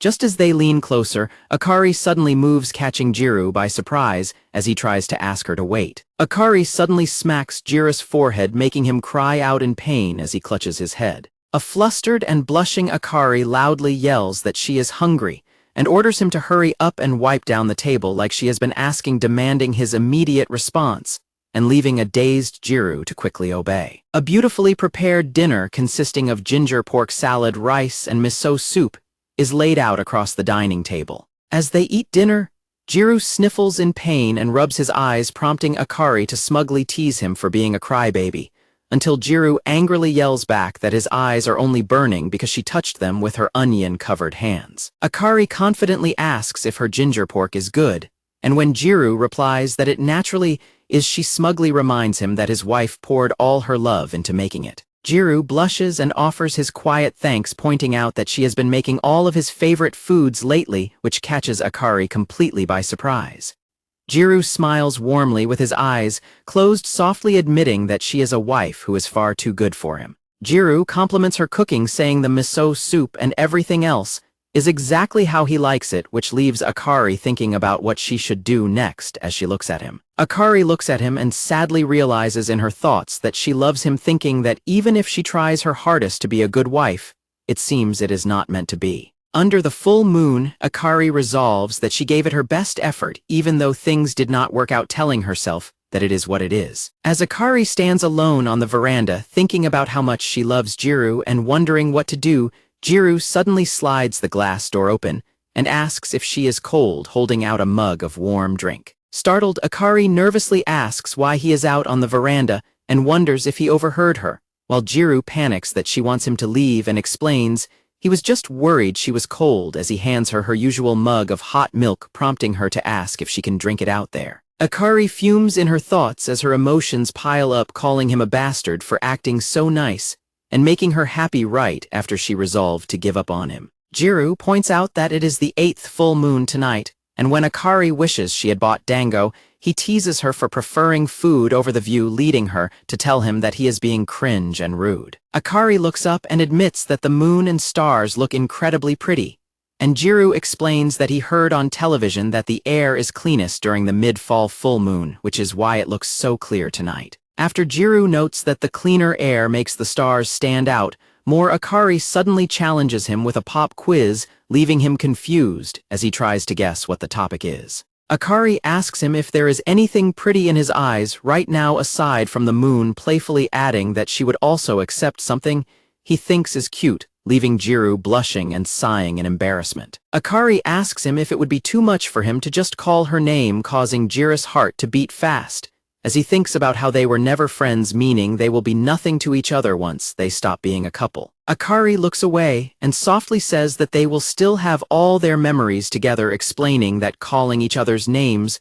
will prevent them from forgetting and becoming nothing to each other. Standing side by side looking at the sky, Akari tells him that even if they stop living together, she still wants him to call out her name. Akari asks him if that is asking too much, and before Gyaru can answer, she turns to him with a bright smile and declares that she will call out his name whether he hates it or not. Gyaru blushes heavily and calls her name, prompting a delighted Akari to cheer and order him never to call her anything else, while Gyaru quickly stammers that is not what he meant. Akari looks at him in confusion, demanding that he just spit out whatever he is trying to say, while Gyaru nervously rests his chin on his hand. Gyaru looks directly at Akari and tells her that he has his answer to her pop quiz. Akari's eyes widen as she stares back at him in silent expectation. Akari bursts into laughter and calls him cringe, leaving a flustered Gyaru to sweat and tell her she had better be laughing only because of the cold weather. Gyaru asks her what the right answer to the quiz actually was, and Akari happily leans her back against his, teasingly whispering that he got it right. Akari smiles broadly and thanks Gyaru, telling him it makes her incredibly happy to hear that, before teasingly pointing out that he has called her cute many times, while Gyaru defensively questions if that is even a valid answer to her quiz. Gyaru internally panics about whether he has called her cute, before grumbling that she is a massive pain in the ass despite her cuteness, while Akari playfully nudges him and asks if he has ever heard of using the phrase about the moon being beautiful as a literary way to confess. Akari asks Gyaru if that literary confession is why he brought up the moon in the first place, teasingly apologizing for not catching on sooner and making fun of his cringy way of confessing, which prompts a thoroughly flustered Gyaru to loudly deny it. Back in his room, Gyaru is sitting at his desk when his phone suddenly pings with an incoming notification. Gyaru looks at his chat with Akari on his phone screen, where they exchange goodnight messages, and she warns him not to oversleep, causing him to laughingly text back that they literally live in the same apartment. Gyaru looks down at the signed separation notice on his desk, quietly reflecting on how much they have been through together and thinking that it was a truly valuable learning experience. Gyaru slaps his face as he is flooded with memories of their household, thinking that his time with a Gyaru like Akari was an invaluable and blessed experience that he will likely never get to have again. Gyaru sits at his desk and prepares to sign the document, wondering where he placed his personal stamp, and noting how strange this entire practical marriage course has been as he gets ready to sign next to her signature. As Gyaru begins to write his name on the separation notice, thinking about how this feels exactly like filing for a real divorce, several water droplets suddenly drip onto the paper, which he initially mistakes for sweat. Gyaru reaches up and touches his cheek, realizing in utter confusion and surprise that he is actually crying. As tears continue to stream down his face and smudge his signature on the document, Gyaru desperately tries to hold back his tears, cursing his sudden emotional outburst. Gyaru looks down at his tear-smudged name on the paper in confusion. A memory flashes of a quiet voice telling him that he is too late. He recalls the look in Akari's clear, bright eyes. Meanwhile, Akari sits on her bed looking at her phone, staring at their chat where Gyaru has stopped replying, and wonders if he has already fallen asleep. Akari puts her phone down and sits quietly on the edge of her bed, letting her cardigan slip off her shoulders in the quiet room. Akari looks off to the side and quietly whispers Gyaru's name into the empty room. Back in his room, Gyaru silently sheds another tear as he thinks about how grateful he is to her. In her own room, Akari begins to sniffle as a single tear escapes her eye and runs down her cheek. Akari curls up on her bed and quietly breaks down weeping as she whispers to herself how much she loves him. Gyaru holds his face in his hands as tears fall, remembering Akari softly whispering his name and acknowledging that their relationship is just as he described. Gyaru sits alone at his desk in silence, completely overwhelmed as he buries his head in his arms. In her own room, Akari sits huddled on her bed and quietly calls herself a major crybaby as tears continue to stream down her face. With both of them crying in their separate rooms, Gyaru silently wishes her a good night in his thoughts. Outside, the stars shine quietly over the apartment building as the night deepens. At another apartment, Terrafune's roommate Kamo heads off to bed early for track practice, while Terrafune looks at his phone with a worried expression, explaining that he wants to go to sleep, but has too much on his mind. Terrafune looks at his phone and sees messages from Shiori about Gyaru not responding to texts regarding their partner swap, prompting Kamo to comment on how close Terrafune and Gyaru are while they discuss his club activities. Suddenly, Terrafune's phone rings loudly in the middle of the night, startling both him and Kamo, who grumpily demands that he keep the volume down because he is trying to sleep. Terrafune answers the call and finds Tenjin Minami on the other end, who apologizes for the late-night call and asks if they can have a quick chat. Tenjin tells a shocked Terrafune that he wants to talk about Terrafune's best friend Gyaru. As morning birds chirp outside the apartment building, Akari lies awake in bed at 6 in the morning, flailing her legs in frustration and wishing she could go back to yesterday.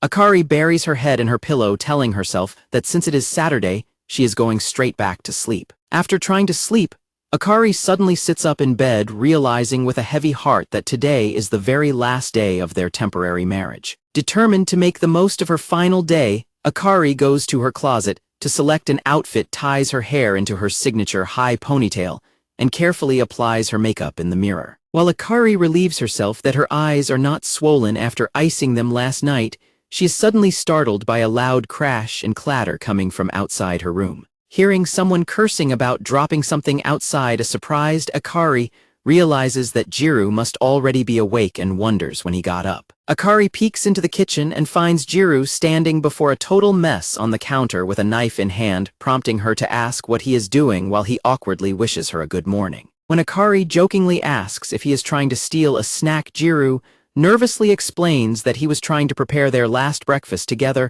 and promises he did not mean to leave a mess, causing Akari to look at him in silence before letting out a soft sigh. Akari bursts into hearty laughter, teasing Gyaru for making a mess while trying to act cool on their last day, before offering him a warm, bright smile and thanking him. Gyaru's heart beats fast as he realizes that even after half a year of living together, he is still not used to her bright smile, before he blushes and suggests they make breakfast together instead. The two begin working together, with Akari eagerly watching Gyaru chop vegetables for the salad and encouraging him by saying he is doing a great job.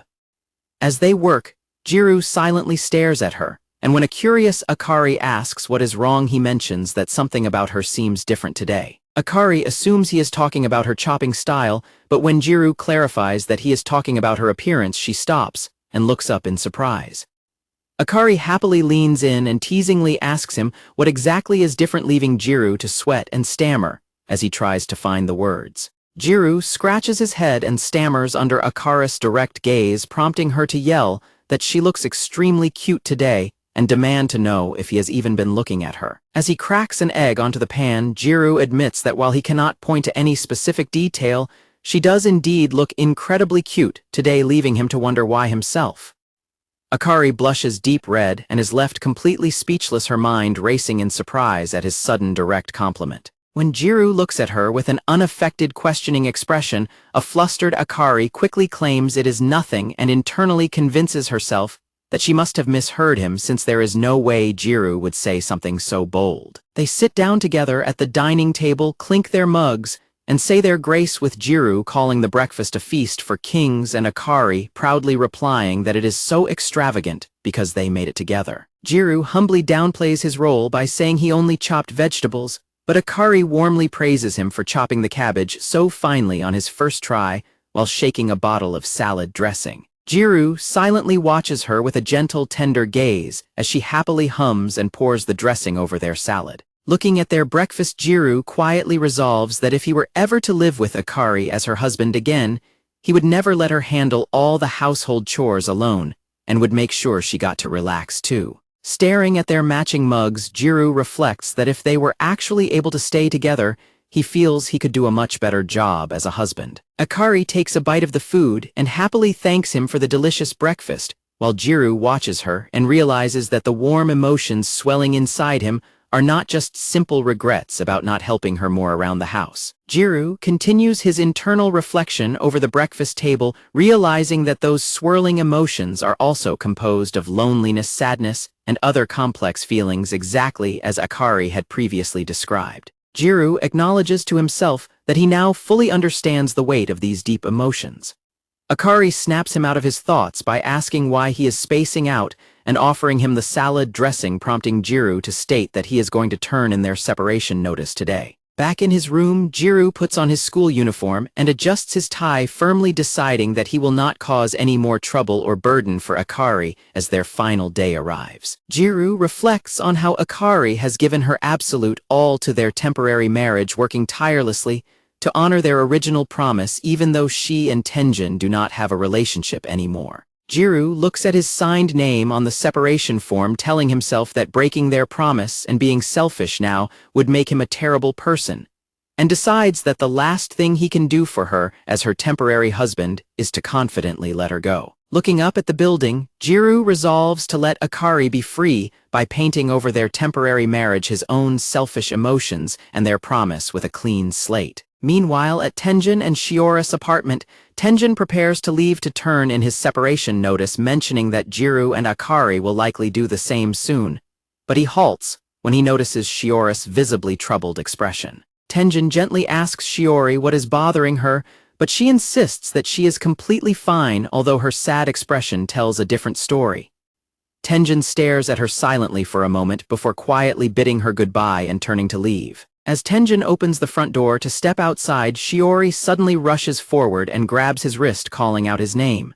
Shiori bows her head, tightly clutching his wrist as she desperately pleads with him to stop. With tears shining in her eyes, Shiori begs Tenjin to let her be the one who goes to turn in the separation notice instead of him. Back at their apartment entrance, Gyaru puts on his sneakers to head out while Akari quietly informs him that she will be moving her belongings back home after this, warning him to bring his key because she might already be gone when he returns. Gyaru reaches into his pocket and feels his keys jingle, quietly confirming that he has them with him. Akari reminds him to lock up when he finally leaves the apartment as well, and after Gyaru silently nods in response, she softly tells him to take care of himself. Gyaru sits down at the entryway to tie his shoelaces, while Akari watches him in silence as the heavy weight of returning to his real home begins to sink in. Gyaru quietly complains that once he returns home, his mother will likely never stop hounding him with questions about Akari, catching her completely by surprise. Gyaru mentions that his mother seems highly interested in her, despite them having never met, adding that she probably wants to ensure he properly expresses his gratitude and repays his debts to Akari, causing Akari to laughingly wonder what he means by that. Akari looks down in silence before suddenly tilting her head back to hold back a fresh wave of tears, letting out a soft sigh. Gyaru continues speaking with his back turned, clenching his hands as he ties his shoelaces, admitting that this morning he was genuinely thinking about how much he wished he had done a better job of being her husband. Akari looks down at him warmly and assures him that he has helped her out far more than he actually realizes, leaving Gyaru to look down in quiet surprise. Akari softly tells him to let his mother know that his wife said so, urging him to hold his head up high. Gyaru finishes adjusting his shoe and prepares to stand up. Gyaru stands up and quietly offers his sincere thanks while Akari gazes at him in silent sadness. Gyaru reaches for the doorknob to open the door, quietly telling Akari that he is heading out while she watches him leave. Gyaru pulls down the handle to open the front door with a soft creak. Just as he is about to open the door, Akari's eyes widen in sudden alarm as she stares at his hand clenching the handle. Akari suddenly bursts out, calling Gyaru's name out loud as tears well up in her eyes. Akari suddenly throws herself forward and passionately kisses a completely shocked Gyaru, gripping his shirt tightly. The two, a deep, quiet kiss at the apartment entryway. As they remain locked in the embrace, Akari tearfully whispers to him that he truly gave it his all since their very first day together. With tears streaming down her heavily blushing face, Akari bittersweetly asks him to let her pay him back in the end. Gyaru can only stare at her in absolute breathless shock. Suddenly, Gyaru drops his bag with a slam and forcefully pushes Akari against the wall, leaning in extremely close as a startled Akari lets out a soft gasp. Gyaru buries his face against her shoulder with a quiet clunk, breathing heavily as he desperately calls out her name. A heavy, tense silence fills the entryway as they hold each other close. Gyaru looks at her with tears spilling over his heavily blushing face, softly gasping out her name while she gazes back at him with matching tears. Completely overwhelmed by his emotions, Gyaru covers his mouth with his hand as he starts to cry openly. Akari looks up at him with a tender, teary smile and gently tells him to take care of himself. Gyaru blushes, deeply steeling his resolve as he mutters that he is heading out. Gyaru steps out of the apartment, closing the front door behind him with a resonant clang. Gyaru grips the envelope containing the separation notice tightly in his hand. A single tear runs down Gyaru's cheek as he looks forward with determination. Gyaru squeezes the envelope in his hand, wrinkling the paper as his grip tightens. Gyaru suddenly takes off into a full sprint down the apartment walkway, mentally telling himself not to waver and insisting that this is how things are supposed to be. As he runs with tears on his face, Gyaru reminds himself that this separation is exactly how they both wanted things to be from the very beginning. Gyaru gasps for breath as he continues sprinting down the street at full speed. As Gyaru approaches the school gates gasping for breath, someone suddenly calls out his name, causing him to flinch in surprise. Gyaru turns around in shock to find his friend Kamo gasping and wheezing, completely out of breath, and declaring that he cannot run another step. Gyaru asks him why he is shouting, and Kamo pants heavily as he complains that he was trying to catch up to him, questioning how Gyaru ran so fast when they usually get the same times in physical education class. Gyaru sighs in disappointment upon realizing it is only Kamo. Kamo is offended by his disappointment, explaining that he had been waiting at Gyaru's apartment building all morning only to see him suddenly sprint past, while Gyaru calls it gross that Kamo chased him all this way. Gyaru apologizes for making Kamo run so far but states that he is in a rush and will talk later, only for Kamo to repeatedly jump in front of him to block his path. And annoyed, Gyaru demands to know why Kamo is being such a nuisance. Kamo dramatically throws his hand forward and challenges Gyaru to a duel. Kamo declares that Gyaru can only pass once he defeats him, loudly announcing that he is going to throw scissors in a game of rock, paper, scissors. Kamo continues his dramatic stance, tauntingly asking Gyaru if he is chicken as he prepares to settle their duel. Kamo raises his fist and loudly shouts for their duel to begin. Gyaru completely ignores him, scratching his head and walking past, while a frantic Kamo runs after him to complain that he will win by default if Gyaru does not participate. Kamo demands to know why Gyaru ignored his text messages yesterday, complaining about his lack of communication, which leads Gyaru to ask if Kamo is his clingy girlfriend and tell him to quit the annoying gag. Kamo suddenly grabs Gyaru's shoulder, prompting an irritated Gyaru to tell him to back off. Gyaru forcefully swats his hand away and demands Kamo just spit out whatever he has to say, while Kamo furiously retorts that he is also fed up and never asked to be dragged into this situation. Kamo's tone softens as he admits he knows Gyaru is a good person who is simply clumsy when it comes to close relationships, leaving Gyaru utterly confused.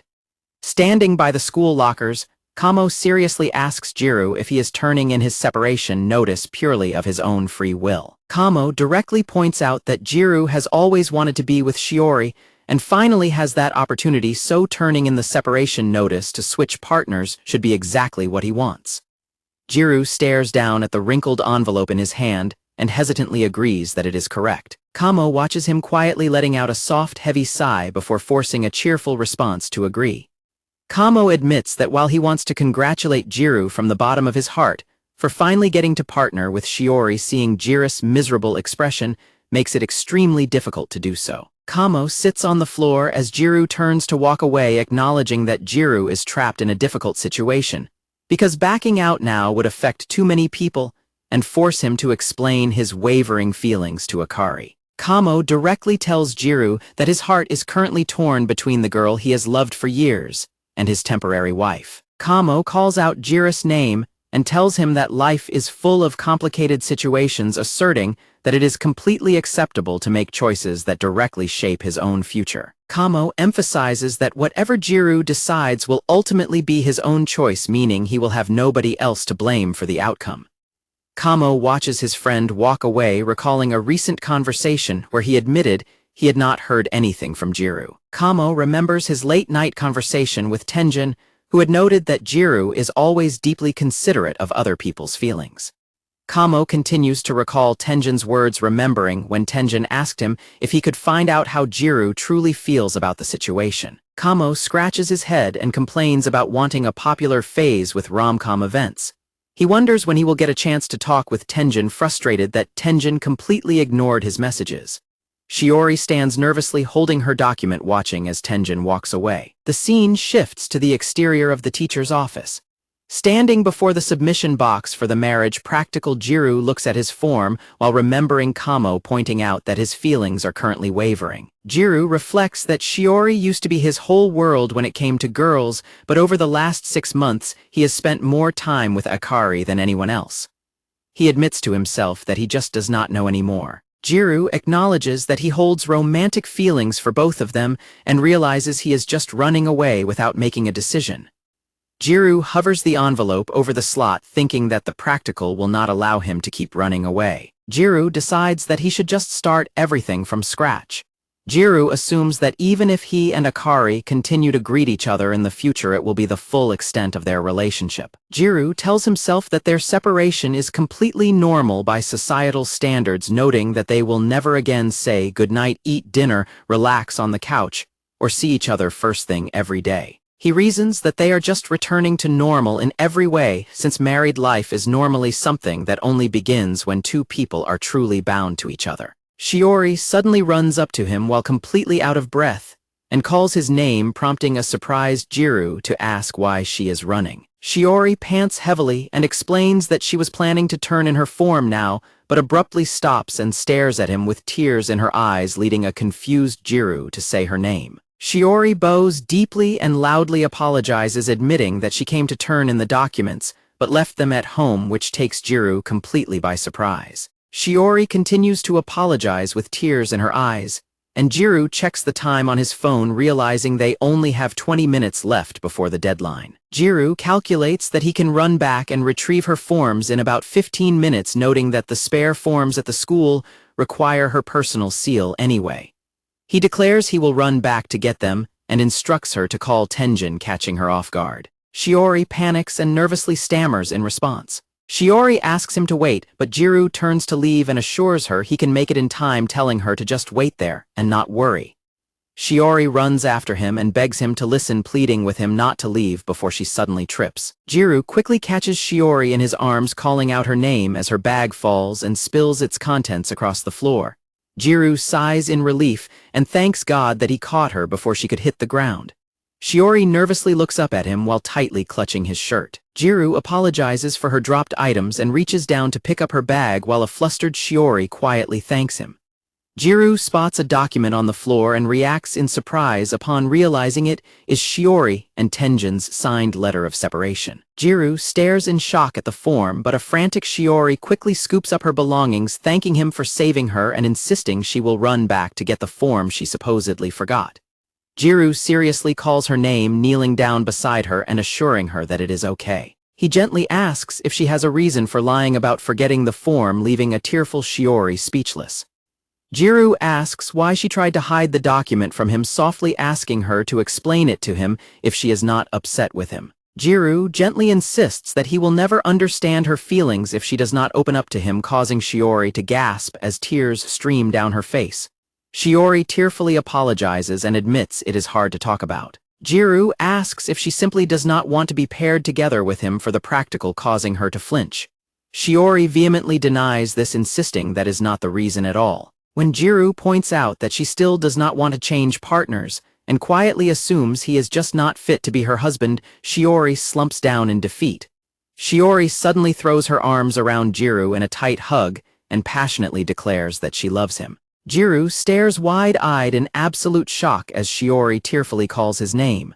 With tears freely flowing down her face, Shiori loudly repeats her confession, crying out that she loves him. In a childhood flashback, a young Shiori drops her baton during a school relay race, freezing up in embarrassment as the boys in her class mock her for being uncoordinated and suggest she shouldn't participate. The other children tease them by suggesting that they have a young Gyaru teach her, since he is fast pointing out that they get along well and laughing as they wonder if the two have a crush on each other. A 5th-grade Gyaru visits Shiori's house and greets her younger brother Kenta. When Gyaru asks where Shiori is, Kenta explains that she is resting and being looked after by their grandmother, leaving Gyaru surprised that she is absent again. At school, in their 5th-grade classroom, the teacher takes morning attendance and announces to the class that Shiori is absent for the day because she is not feeling well. In class, a group of boys discuss Shiori's sudden absence, noting she had perfect attendance until now, while another classmate jokingly asks Gyaru if it is his fault she is not coming to school, which he quickly denies. Meanwhile, a reminder is given about the upcoming Hot Sports Festival rehearsal on Saturday. Gyaru is taken aback when his classmates continue to tease him, recalling how Shiori was crying after physical education class because she dropped the baton during the relay, and accusing Gyaru of being the worst for making her cry. Gyaru listens in quiet worry as the blonde boy defends himself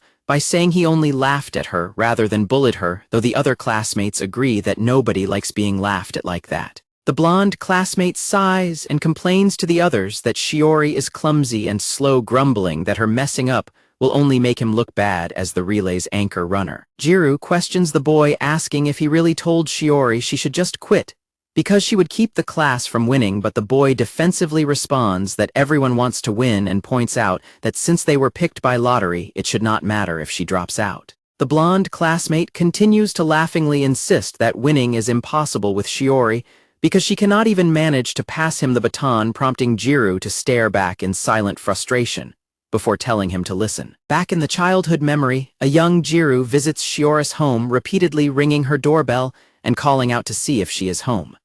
Shiori's grandmother opens the door to greet Gyaru, politely apologizing and explaining that Shiori is currently resting in her room. Gyaru asks if she is sick or if she simply does not want to talk to him, and her grandmother gently explains that Shiori is just not in the mood to play today. Suddenly, Shiori's younger brother Kenta runs down the hallway to show his grandmother a drawing of a lion he made, and he excitedly invites Gyaru to draw with him upon noticing his arrival. Seeing the drawing gives young Gyaru a sudden idea, causing him to excitedly exclaim that he has figured out what to do, which leaves Kenta and his grandmother looking at him in confusion. Gyaru calls out Kenta's name and asks if he can borrow the drawing. Meanwhile, a sad Shiori lies sniffling in her bed until Kenta knocks on her door, loudly announcing a delivery of a letter from Gyaru. Hearing this, Shiori sits up in her bed with a surprised expression. Kenta lets her know that he is sliding the paper under her door. Shiori looks at the paper, her eyes shining with tears.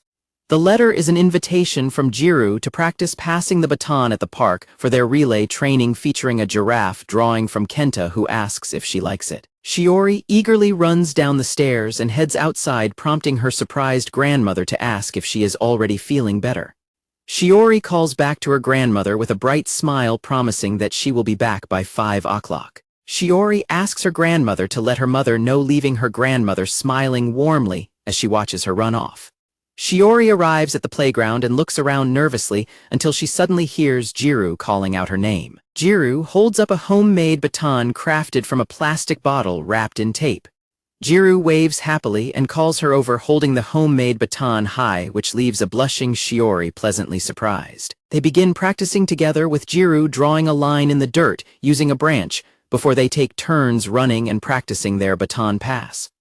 Afterward, they sit side by side on a park bench to rest, with Gyaru chugging down his drink while Shiori laughs happily beside him. Gyaru shows her his hand with the word fight written backward in ink, then presses it against Shiori's palm to transfer the stamp, leaving her completely amazed as he laughs cheerfully. As evening falls and the crows call, Shiori walks back to her house with Gyaru and thanks him for the day, to which Gyaru happily replies that it was a lot of fun. Gyaru bids her goodbye and tells her to make sure she visits tomorrow, since they are having gyoza for breakfast, before turning to run back home as they both wave and shout their farewells. Shiori looks down at her palm and smiles warmly as she gazes at the ink stamp Gyaru left on her hand. On the day of the sports festival, the announcer declares that the red team is in second place and closing in fast as Shiori sprints forward and successfully passes the baton to Gyaru, prompting their classmates to cheer wildly. Gasping for breath after her run, Shiori looks up and weakly shouts for Gyaru to fight. Gyaru takes off into a sprint with the baton, grinning happily in response to her encouragement. The announcer loudly proclaims that the red team has successfully passed the baton to their anchor runner. Back in the present, Shiori continues to hold Gyaru in a tight hug and tearfully confesses her love to him. Gyaru can only stare in silent, wide-eyed shock as he quietly gasps her name. Shiori presses her hands against his chest, explaining that she has loved him since grade school and tried to bury those feelings when he moved away in middle school, but ending up in the same class this year brought all of her love for him rushing back. Shiori admits she was initially too afraid of ruining their relationship to tell him how she felt, but seeing Gyaru change little by little, because of the marriage practical, made her realize that she absolutely had to confess her feelings. Remaining on her knees with her hands on his shoulders, Shiori looks directly at Gyaru and reiterates that she loves him. Gyaru can only look back at her in silent emotional shock. With tears in her eyes, Shiori explains that this is why she has made a certain decision. Shiori suddenly stands up and bows deeply to apologize to Gyaru, taking him completely by surprise as he looks up from the floor. Shiori states that she believes they should hold off on changing partners, this time leaving Gyaru utterly stunned. Gyaru stares at her with wide, disbelieving eyes. Shiori reveals that she overheard his earlier conversation with Kamo, specifically how he is currently torn between the one he loves and his temporary wife, which causes Gyaru to gasp in surprise. Gyaru struggles to respond while Shiori admits that knowing she has been on his mind feels like a dream, though there is a major catch. Tearfully pointing out that things are different now, Shiori declares that she is actually a selfish person, while a panicked Gyaru tries to find his words as he stands up. Crying openly, Shiori confesses that she would not be able to endure living with him as his wife if he still holds romantic feelings for another person. Shiori apologizes for drawing a line between them on her own, explaining that she did not fall in love with him to cause him pain, and simply wants both of them to make an honest decision without putting up a front. Shiori looks at their letter of separation and admits that she cannot force him to live as her husband, especially when he is clearly so reluctant. Shiori points out that continuing under these conditions, even temporarily, would only make both of them miserable. Looking down at Gyaru, Shiori earnestly explains that she wants her relationship with him to be genuine. Gyaru can only look up at her in silence as her words sink in. A nearby school clock clicks forward to show that it is nearly 5 o'clock. As Gyaru remains kneeling on the floor with his head bowed, the school chimes begin to ring out in the empty hallway. Gyaru gently calls out Shiori's name as he reaches down and places his hand over the separation form on the floor. Looking up at a tearful Shiori, Gyaru asks her if she can give him a little more of her time. Gyaru firmly asserts that he also wants to properly put his feelings into words. They sit together on a park bench in silence, reminiscent of when they used to run around and play together in the playground as children. When a flustered Shiori repeatedly apologizes for her sudden outburst and worries that she has bothered him, Gyaru quickly reassures her and expresses how truly grateful he is that she told him the truth. Gyaru apologizes for being completely unaware of her love for him, explaining that while so much has happened between them, he was always too uncertain and lacked the confidence or any proof of her feelings. Blushing deeply, Gyaru admits that if he is being completely honest, her confession has made him incredibly happy. Gyaru thanks her sincerely and begins to stammer as he prepares to give her his official response. Realizing what is about to happen, a tearful Shiori reaches her hand out and speaks. Shiori suddenly slaps her hand over Gyaru's mouth to prevent him from replying. Shiori begs him not to say anything, pleading with him to hold off on his response to both her confession and the partner's swap, because she still has some fight left in her, recalling their childhood together. With tears streaming down her face, Shiori desperately asks Gyaru if she still has a chance, since she was the only one in his eyes, until recently, leaving a shocked Gyaru to cover his mouth in silence. Shiori begs him that if there is still a chance he will choose her, he should only give his answer once he is absolutely sure he wants to be married to her. Shiori suddenly hides her face in embarrassment, panicking about potentially getting rejected, before noting that even if Gyaru accepted right now, his feelings are too mixed up, and he still hasn't heard everything she wants to say. Shiori asks Gyaru to hold off on his final answer until she is the only person he looks at. Shiori asks with a gentle smile if her request is unfair, but Gyaru quickly replies that he is actually the one who is being the most unfair. After Shiori teasingly agrees with his statement, she confidently adds that she knows Gyaru will properly think through his feelings before giving her his real answer. Shiori offers Gyaru a warm smile, admitting that right now simply knowing his feelings is more than enough to keep her going. Gyaru calls Shiori's name and apologizes for his indecisiveness, promising that he will think everything through thoroughly and speak his true feelings directly to her when the time comes. Shiori's eyes widen before she happily nods and agrees. As Shiori stands up to walk away, she playfully turns back to warn Gyaru that he had better be ready for her. Shiori happily confesses that she finally feels like her heart has been set free from the chains she kept on it for so long. Shiori tells Gyaru that she feels a great sense of relief now that she has gotten everything off her chest, leaving her with nothing to fear.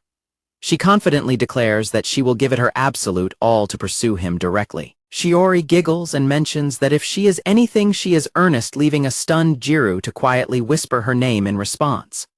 Suddenly, a couple of young children nearby start loudly chanting for them to kiss, causing both Gyaru and Shiori to flinch in surprise. The children demand that they kiss if they are a couple, prompting Gyaru to ask why they have to do that and question who raised them. The kids mock them by calling high schoolers old and labeling them as wusses, which leaves Gyaru stammering in frustration. The children then turn to Shiori and ask if she wants to kiss Gyaru, catching her completely off guard and leaving her blushing in silent embarrassment. The kids continue chanting for them to kiss. Gyaru frantically tells Shiori that she does not have to be so earnest in this specific situation, but Shiori covers her blushing face and admits that she honestly does want to kiss him. Shiori gently adds that it might be a bit different right now, explaining to the children that a kiss is not something to rush into, because it is a very precious thing, while Gyaru pats the boy on the head. Shiori tells them that they should take their time with it, leaving Gyaru staring at her in quiet awe. Shiori crouches down and pats the boy on the head while Gyaru crouches beside her and sincerely thanks her. Gyaru gazes warmly at her and repeats his thanks. Shiori stares back at him with wide, shimmering eyes. She then closes her eyes and smiles warmly in response. As the children run away, Shiori laughs and notes that the boy reminds her a lot of how Gyaru used to be. Gyaru defensively asks if he was really that rude back then. Shiori clarifies that she was just talking about his appearance, although she teases that Gyaru was shorter and more assertive back then. Gyaru sighs in relief, stating he knew he was not as brazen as that kid and hopes never to meet one like him again, admitting he just did not overthink things as much when he was younger. The two of them continue walking together side by side. Shiori informs Gyaru that she has already texted Tenjin and Akari about halting their plan to trade partners. Gyaru tells her she did not have to do that since the situation is on him, but Shiori insists it is due to her own selfishness. Shiori explains that taking the blame gives her a guilty conscience that will motivate her to work even harder to win his heart. As Gyaru's heart skips a beat, Shiori laughs and claims she is just talking to herself. Shiori suddenly announces that she has some errands to run on her way home and bids him farewell, promising to see him at school, while Gyaru waves back and calls out her name. Recalling how he used to encourage her when they were children, Gyaru loudly calls out her name and tells her to fight. In a childhood flashback, a young Shiori nervously worries about dropping the relay baton again, but Gyaru reassures her that it will be completely fine. Young Gyaru hands her the baton, telling her that he knows she can do it and urging her to just believe in him and run. Back in the present, Gyaru mirrors their childhood baton pass by reaching his hand out toward her and promising that he will catch whatever she passes to him. Shiori watches him walk away and quietly promises to give it her absolute all to reach him. Gyaru looks back with wide eyes, deeply moved by the interaction. Gyaru continues walking down the quiet street by himself, carrying a renewed sense of clarity. Gyaru stops in his tracks on the quiet street, completely frozen in silence as the weight of the confession sinks in. He squats down on the pavement and buries his face in his hands, questioning if this is actually real before slowly standing back up in a daze. Blushing deeply, Gyaru holds his hands over his mouth as he desperately tries to process the reality that Shiori actually wants to be with him, and that he is not just dreaming. He wonders how someone like him, who always had terrible luck with romance, could receive such a confession, but he quickly berates himself for crouching in the middle of the street like a weirdo as a passerby's dog barks at him. As he walks home, Gyaru reflects on how he used to run away from his problems to avoid getting hurt or hurting others. But he decides that he cannot keep avoiding things now that he is no longer alone. He pictures Shiori, who bravely confessed her love to him, and Akari, who has spent the last several months laughing and crying right by his side.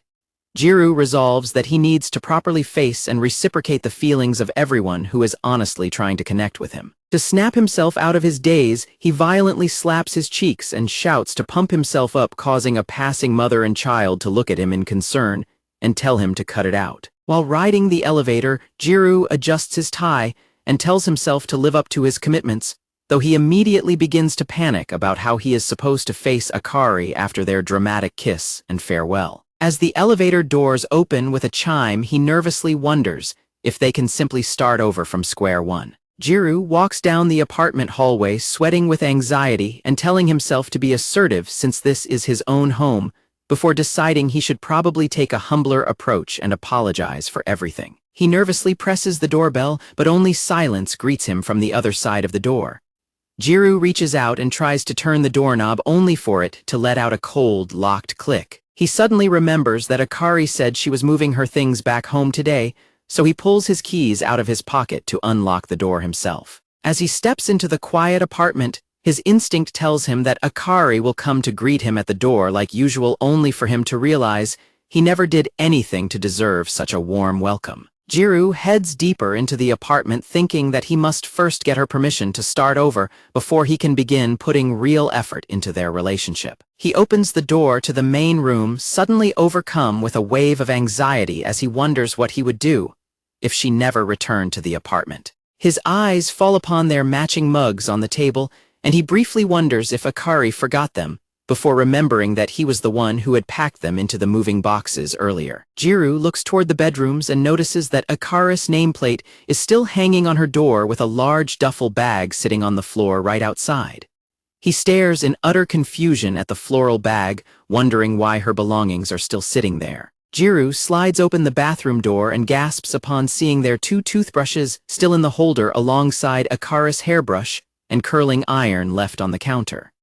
Gyaru falls to his knees and cries tears of overwhelming relief, thanking God that Akari has not actually left the apartment yet. Suddenly, the bathroom door clanks open as Akari happily steps out of the steamy shower completely unclothed, and calling out that it felt super good, which causes Gyaru to flinch in total shock. They freeze and lock eyes in complete stunned silence as Akari realizes he is standing right there and lets out a loud gasp.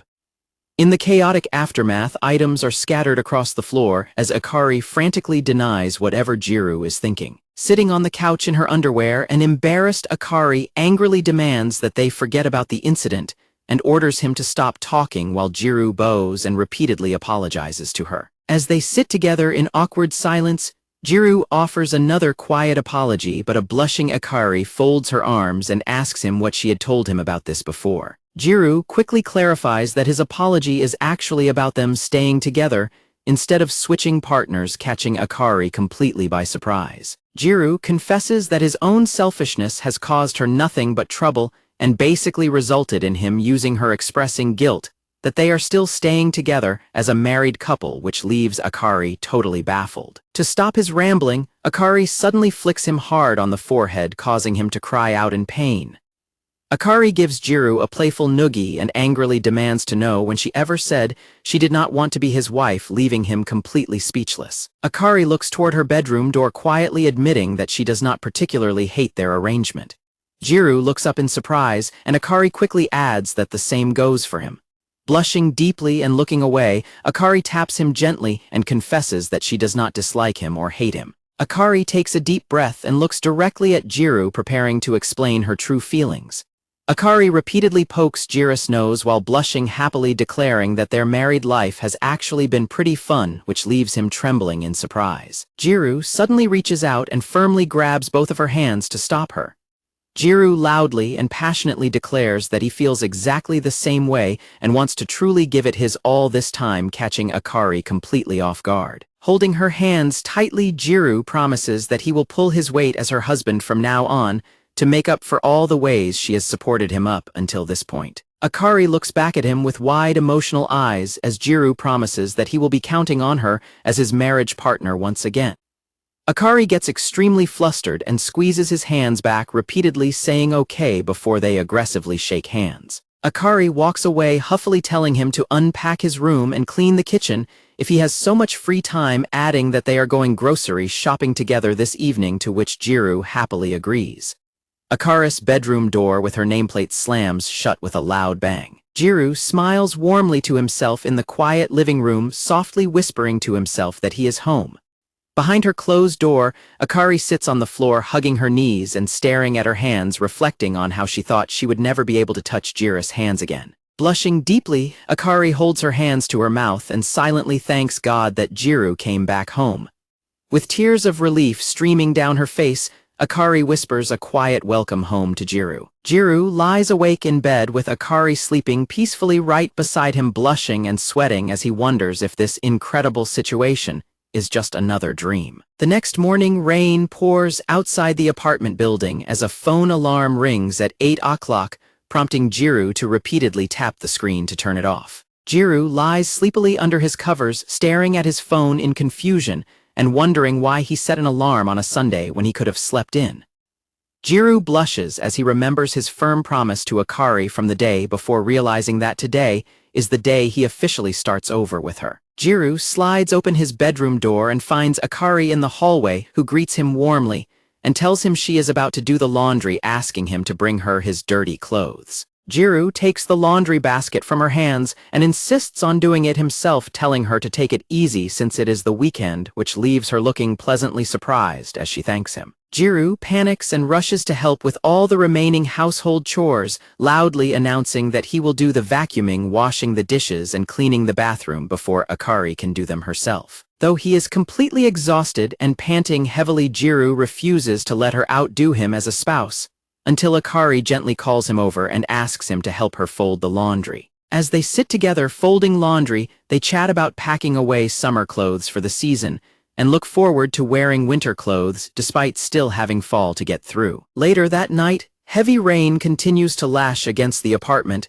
as a television broadcast updates them on Typhoon 19, predicting it will pass before morning. Gyaru peers out of the window curtains at the worsening storm, commenting on how rough it is getting outside and expressing his hope that they do not lose electricity. Akari suggests they go to bed early since she took a bath ahead of time, but Gyaru points out that she has not finished her homework and asks why she cannot just do it in the morning. Akari frantically insists that Gyaru must teach her right now, despite him pointing out that it is already past midnight, as she desperately claims she simply forgot about it until now. Gyaru realizes the real reason she is demanding to study in the living room when he notices her shivering in fear at the lightning outside.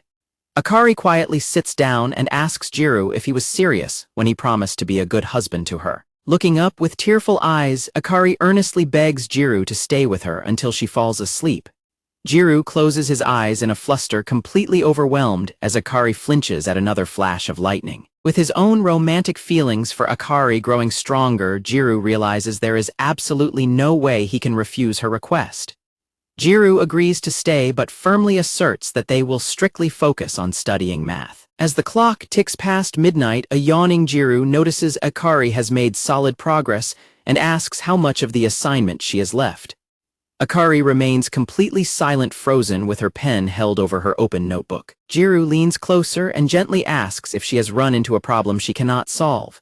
Akari slowly nods her head, looking utterly exhausted and dozing off right where she sits. Gyaru gently pats her on the back and offers to take her to her bedroom so she can sleep, to which she gives a sleepy mumble. Gyaru guides her to her bedroom door and tells her he will lend her his notebook until second period, instructing her to leave it on his desk when she is done, though he doubts she is awake enough to process his words. Suddenly, a massive clap of thunder rattles the apartment, causing a terrified Akari to stiffen as Gyaru turns back in surprise. Gyaru comments on how loud the thunder was and is about to say goodnight, but he flinches in surprise when Akari suddenly stops him. Akari panics and frantically insists she cannot handle the storm, dramatically claiming she will never fall asleep again because the thunder was too close. She desperately begs him to stay with her while Gyaru tries to reassure her that the storm will pass by morning and tells her to relax. Clutching her book, Akari tearfully begs him to stay just until she falls asleep and pleads with him not to leave her, leaving a blushing Gyaru completely stunned. Akari hastily climbs into bed and covers herself with her blanket, promising she will fall asleep immediately while pleading with him to stay as Gyaru blushes deeply and watches in disbelief. A completely hidden Akari remains silent under her covers while Gyaru lets out a heavy sigh, trying to calm his racing thoughts. Gyaru sits down on the floor right beside her bed, prompting a surprised Akari to peek out from underneath her blanket. Gyaru tells her to just lay down and sleep, while a blushing Akari softly thanks him as she snuggles back into her blanket. Akari fidgets and rolls over to face Gyaru, calling out his name and causing him to look back at her in response. Akari quietly asks him to turn off the lights for her. Gyaru internally frets over her extreme carelessness before standing up to switch off the lights. Sitting on the floor in the dark, Gyaru reflects on how careless it is for Akari to invite him into her room so late, suddenly realizing that Tenjin would be in his place right now if they had proceeded with the partner swap. Gyaru quickly shakes his head in panic, telling himself that Akari would never invite Tenjin into her room like this, since they are a boy and a girl. Gyaru questions his own place in her heart, wondering why she feels comfortable inviting him instead, before another rumble of thunder causes Akari to flinch under her covers. Gyaru holds his head in frustration as he realizes he does not want anyone else to see this vulnerable side of Akari, noting with concern that she will not stop trembling. Akari fidgets beneath the blanket, looking up at him quietly. Akari calls out his name and waves her hand from under the covers, prompting Gyaru to crawl over to her bedside and ask what she needs. Akari earnestly tells him that she will only ask this of him once in her lifetime, causing a flustered Gyaru to ask what she is planning. Akari lies on her side, remaining silent as her face flushes. Akari breathes heavily and softly calls out his name, leaving a shocked Gyaru staring at her with wide eyes. Akari looks back at him with a deeply blushing face, quietly whispering her plea. Gyaru backs away in a panic, yelling that there is no way he can do that, while Akari sits up and stammers that he will likely escape back to his room if they do not proceed. Gyaru argues that they still shouldn't do it, even if they technically can, but Akari demands to know why, pointing out they are simply sleeping in the same bed and have done so in the past with friends in between them. Gyaru retorts that having someone in between them was the key factor, asking her what she meant by safe, which leaves Akari blushing and speechless.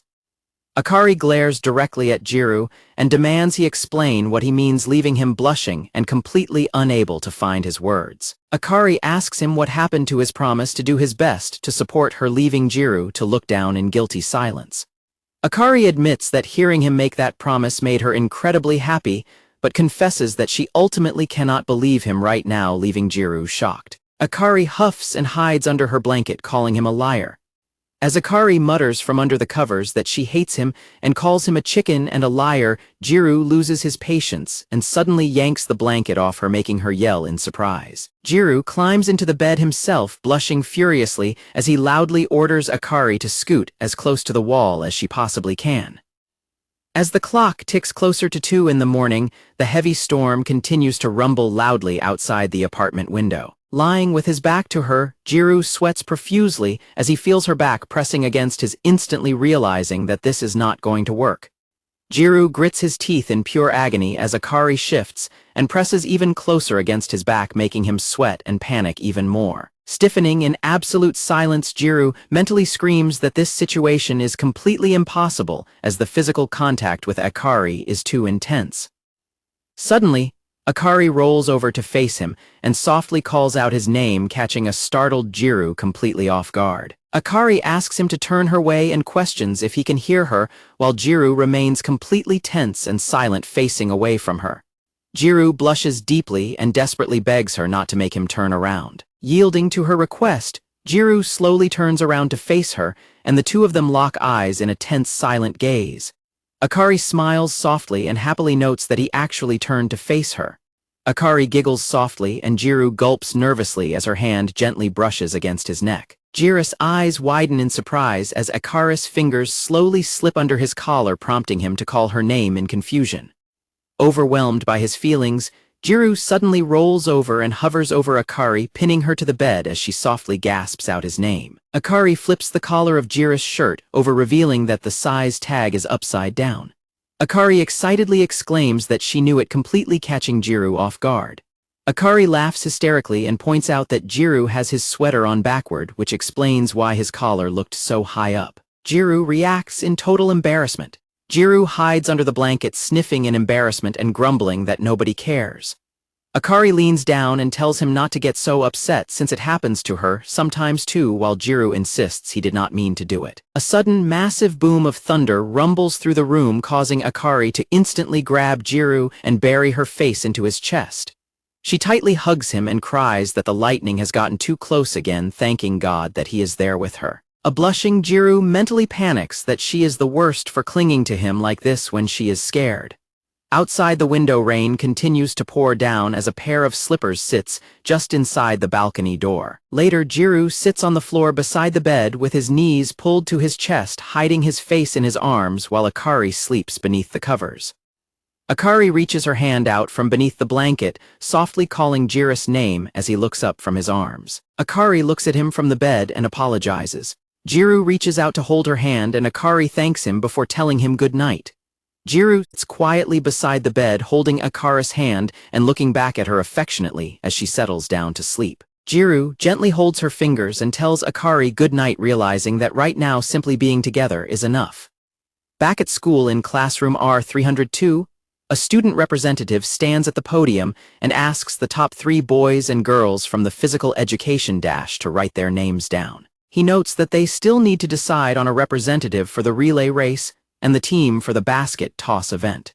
Gyaru quietly pumps his fist, celebrating that he managed to slide under the radar and escape participating in a bunch of events. Nearby, his classmates casually discuss how the relay will likely end up filled with track and field and soccer members, adding that Tenjin got caught up in the mess despite being in the going home club. A classmate looks at the chalkboard, which is entirely filled with Tenjin's name under almost every event, and notes that it seems like a little much.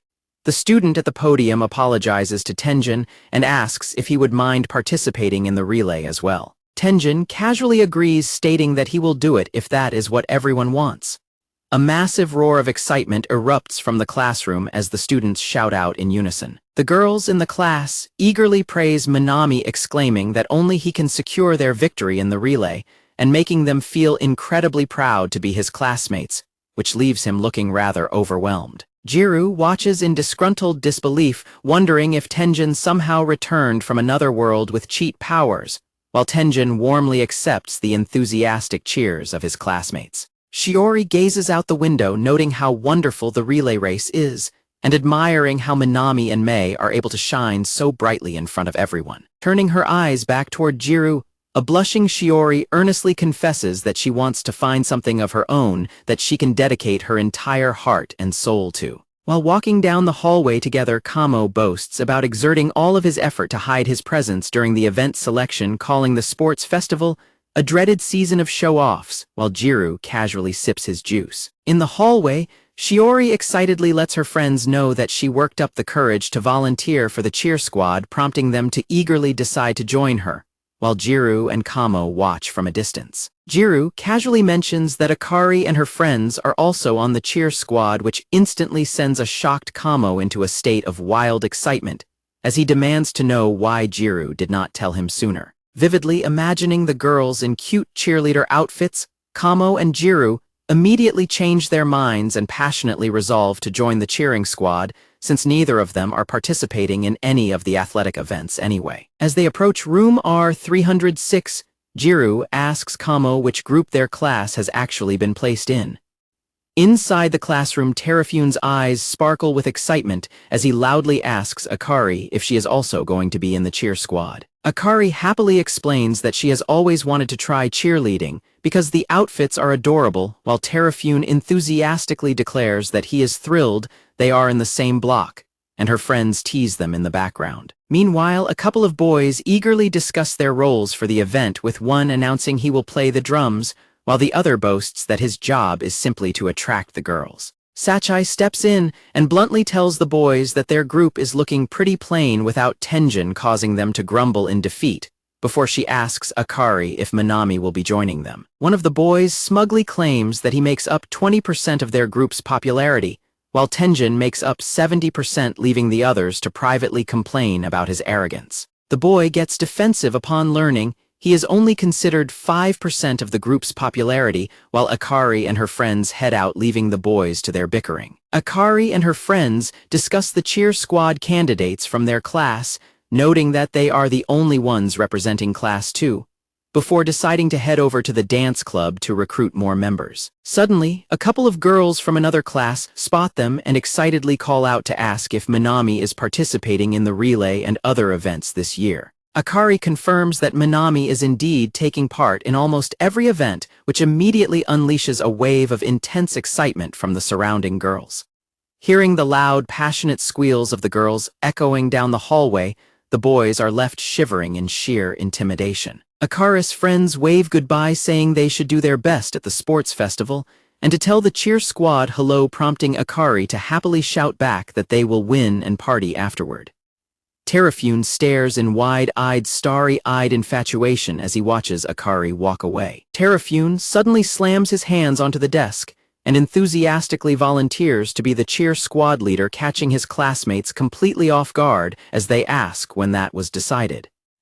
As evening falls, the lights of the apartment building begin to turn on against the darkening sky. Inside their D apartment, May Damon flinches in surprise when Terafune suddenly bursts through the front door and loudly announces that he is home, prompting her to offer a quiet welcome back. Terafune excitedly crouches on the floor and shows her his phone, explaining that, as the cheer squad leader, he has to decide on the song selection for the upcoming sports festival. Terafune blushes happily as he talks about the potential of some sports festival magic helping him stand out, but May simply tells him to go wash his hands and change his clothes first.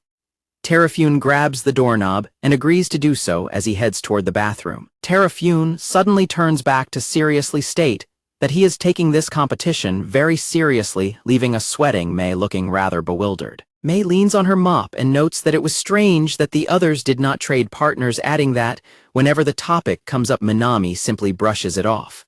May watches him with quiet concern as the silence stretches between them. Terafune explains that Minami is his friend first and foremost, and he doesn't want to force him to talk if he doesn't want to, resolving to simply give it his own absolute best, which May quietly supports. May Damon tightly clenches her hand around her mop handle, reflecting on how Akari and Terafune getting together might pave the way for Shiori and Jiris' relationship to go well. Terafune looks back at her and gently advises her to speak up if there is ever something she dislikes, assuring her that he understands what she is going through. May blushes and quickly tells him to stop talking nonsense and hurry up to go wash his hands. May stands quietly in the hallway as Terafune walks away toward the bathroom. May reflects on Shiori's tearful phone call where Sachai had angrily claimed Gyaru was stringing her along, while Shiori defended him by saying she was simply taking advantage of Jiris' kindness. May drops to her knees on the floor and covers her face, telling herself that it is not her place to complain, and that she must simply find the strength to support Shiori from behind. May recalls Terafune's earlier enthusiastic words about standing out in the cheer squad and hoping for some sports festival magic. A single tear slips down May's blushing cheek as the morning light breaks over the apartment building outside. Natsumi and Sachai catch up with Akari in the morning, noting they had no luck recruiting more members for the cheer squad, which makes Akari assume that their group will likely stay as is. The girls debate whether they even need more members since their class already has 4, noting that an even number would be better for cheer formations when Shiori suddenly runs up to them and calls out. Gasping for breath, Shiori greets them with a bright morning smile, prompting Natsumi and Sachai to warmly welcome her and ask why she was running. Meekly holding her bag, a nervous Shiori struggles to find her words as she prepares to make her request. Blushing deeply and looking down in embarrassment, Shiori asks if they will allow her to join the cheer squad, catching Akari and her friends completely off guard. Shiori honestly confesses that she has no dance experience and is not very coordinated, but earnestly explains that she wants to change herself before graduation. Squeezing her braids tightly, Shiori promises to put in all of her effort during practice and begs them to let her join, leaving a surprised Akari staring at her. Akari's eyes shine with joy as she suddenly lunges forward and wraps Shiori in a tight, enthusiastic hug to thank her. Akari beams with a wide smile, loudly declaring that Shiori's decision makes her incredibly happy. Shiori's eyes widen in sheer surprise at the unexpectedly warm and affectionate welcome. Sachai and Natsumi eagerly chime in to tell her she is extremely welcome and arrived at the perfect time, assuring her that they do not know much about dancing either and simply want to have fun. With a bright, joyful smile, Shiori happily promises to give it her absolute best. In the changing room, May Damon's phone dings with a series of text messages from Shiori, who excitedly reveals that she joined the cheer squad because of May's recommendation and looks forward to seeing May in the relay. May's heart beats rapidly as she recalls Terrafune's gentle advice to speak up whenever she dislikes something. May gazes down at her screen with a quiet, solemn expression as Shiori walks into the classroom in the background. May replies to the text by playfully promising to hold Spartan-style practice sessions to help Shiori, warmly encouraging her to give her absolute all in both love and cheerleading. Outside their apartment building at night, Akari loudly questions why Gyaru is suddenly acting so incredibly nervous around her. Gyaru defensively explains that he is only apologizing because he believes the situation is his fault, but an irritated Akari retorts that he always acts as though everything he says is completely right. Declaring that there is absolutely no point in continuing their conversation, Akari walks away and bids him goodbye. As the door shuts behind her, Gyaru can only let out a heavy sigh of frustration and slump back onto his folding bed. Lying on his back, Gyaru silently stares up at the ceiling as his mind is filled with troubled thoughts. Gyaru suddenly sits up and decides to walk out of his room to call after Akari. Gyaru finds Akari near the front door and firmly repeats that this time the fault is entirely his own. Gyaru offers her another sincere apology while Akari remains silent as she slowly stands up from the floor. Akari quietly remarks that he is always nice to her in exactly this manner, leaving Gyaru looking back at her in silence. Blushing deeply, Akari confesses that she can no longer tell if he is truly being genuine with her or if he is simply going with the flow. Akari apologizes and explains that she needs to step outside to clear her head before walking out the front door. Gyaru stands completely frozen in shock as the apartment door slams shut behind her. Gyaru remains alone in the apartment, desperately wondering what he should do now, while an upset Akari arrives at Sachai's apartment and rings her doorbell. Shivering as she stands at the doorway, a blushing Akari asks Sachai if she can borrow something from her. Sachai is surprised when Akari asks to borrow a sweater, and she laughs playfully at her before warmly inviting her inside out of the cold. Later, the two of them sit together at a coffee shop where Sachai complainingly discusses convenience store sweets while Akari tries to explain her side of the story. Sachai points out that Akari and Gyaru never actually promised to eat the sweets together, prompting an emotional Akari to slam her hands on the table and argue that she still wanted to anyway, leaving Sachai looking on in surprise. Akari complains that she is annoyed by how Gyaru keeps taking all the blame and apologizing as if she did nothing wrong, wondering why he keeps arguing. Sachai finds the situation amusing and chuckles at being dragged into their fight. When a quiet Akari apologizes for venting her frustration, Sachai reassures her and notes that people who simply shut down discussions because they cannot be bothered to talk are far worse. Sachai notes that making up without understanding each other's true feelings makes no sense, adding that receiving too many apologies simply makes the other person look like the bad guy. Akari expresses her deep gratitude to Sachai for listening to her and offers her some cookies in return, while at the cash register nearby, Shu Terrafune watches Akari's interaction with a worried expression. At the drink station, the cafe manager Keiichiro playfully teases Shu about his crush having a couple's quarrel, while an embarrassed and furious Shu tells him to stop and struggles to focus on his work. Keiichiro orders Shu to clean up before he leaves and sighs that he didn't want to tell him Akari was here, because Shu always gets distracted by girls, while a remorseful Shu quietly apologizes. Shu furiously denies looking at Akari's chest, insisting he is only looking at her heart, while his boss Keiichiro coldly threatens to fire him if he keeps talking and orders him to close the cash register immediately. Sachai comments on how difficult it must be to practice for the sports festival alongside the guy she likes, leaving a blushing Akari in silent thought. Akari quietly wonders to herself if Gyaru is truly living a proper genuine life with her in their apartment. Akari confesses that even when they are fighting, she genuinely wants to hear Gyaru's perspective and understand his thoughts simply because she does not want him to feel uncomfortable. Sachai suggests that Gyaru likely acts the way he does because he is deeply afraid of being hated by Akari, adding that he is probably just not very good at expressing himself. Sachai taps her cookie on the table, pointing out that whether it is by nature or past experience, Gyaru is likely pretending to go along with things more than anyone else, even if he initially didn't want to live with her. Sachai notes that people who try to avoid conflict often think they are running away from their problems, only to eventually realize that they are actually placing a heavy burden on themselves, while a worried Gyaru searches the streets for Akari with his phone in hand. Sachai explains that while they can easily speak up about things they do not like, Gyaru is likely unable to express his true desires both for his own sake and for the sake of those around him. Sachai playfully questions if she sounds too mature for a high schooler, while a surprised Akari suddenly turns her attention to her phone as it dings with a notification.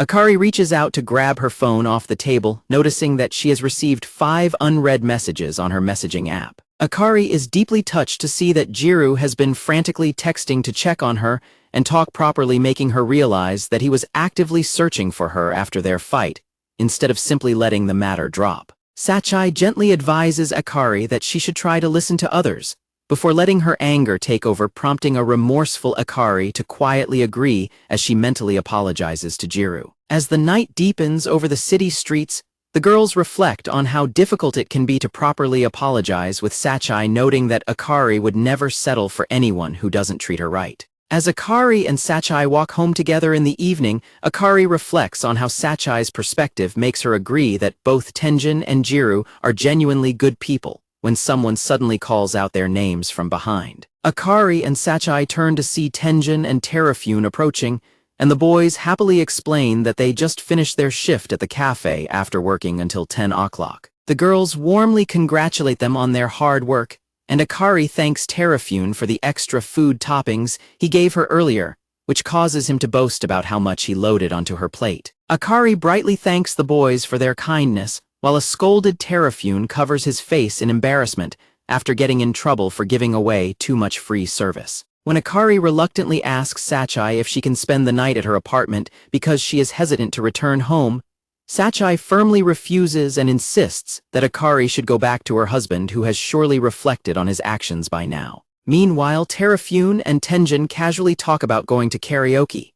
Tenjin gently chimes in and advises Akari that she really should return home, prompting a startled Terafune to call out his name in surprise. Tenjin kindly offers to walk Akari back to her apartment, making her admire his gentle nature, even though she quietly frets about having ignored Gyaru's text messages the entire evening. Akari looks down at her phone as a new message from Gyaru arrives, stating that he will be waiting for her at home, leaving her momentarily stunned as she quietly reads his words. With their path decided, the 4 classmates continue walking together down the quiet city streets under the evening sky. Back at the apartment, Gyaru opens the front door and lets out a gasp of utter surprise.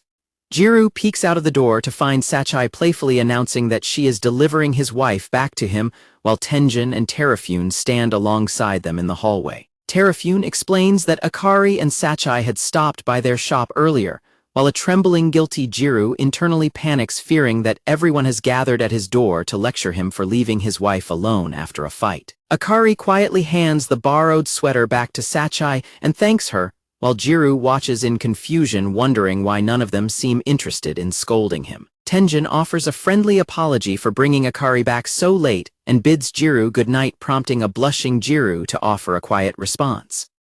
As Sachai and the boys wave goodbye and head down the hallway, Akari cheerfully bids them farewell, while Gyaru stands at the door watching them go. Gyaru and Akari are left standing alone in the quiet entryway of their apartment, both of them remaining completely silent as the tension lingers between them. Akari softly apologizes for making him worry and thanks him for searching for her, while a blushing Gyaru quickly offers his own apology, admitting that he spent his time alone reflecting on everything that happened. Standing out on the balcony together under the stars, Gyaru reflects on how they have lived together for over half a year, and thought they could understand each other without words, but realizes there is still so much more he wants to learn about Akari's thoughts. Gyaru looks directly at her and earnestly suggests that they should make more time to talk to each other from now on, leaving Akari staring back at him in complete wide-eyed surprise. When Akari asks what exactly they are supposed to talk about, a panicked Gyaru frantically stammers that they can discuss everyday things like food or funny events,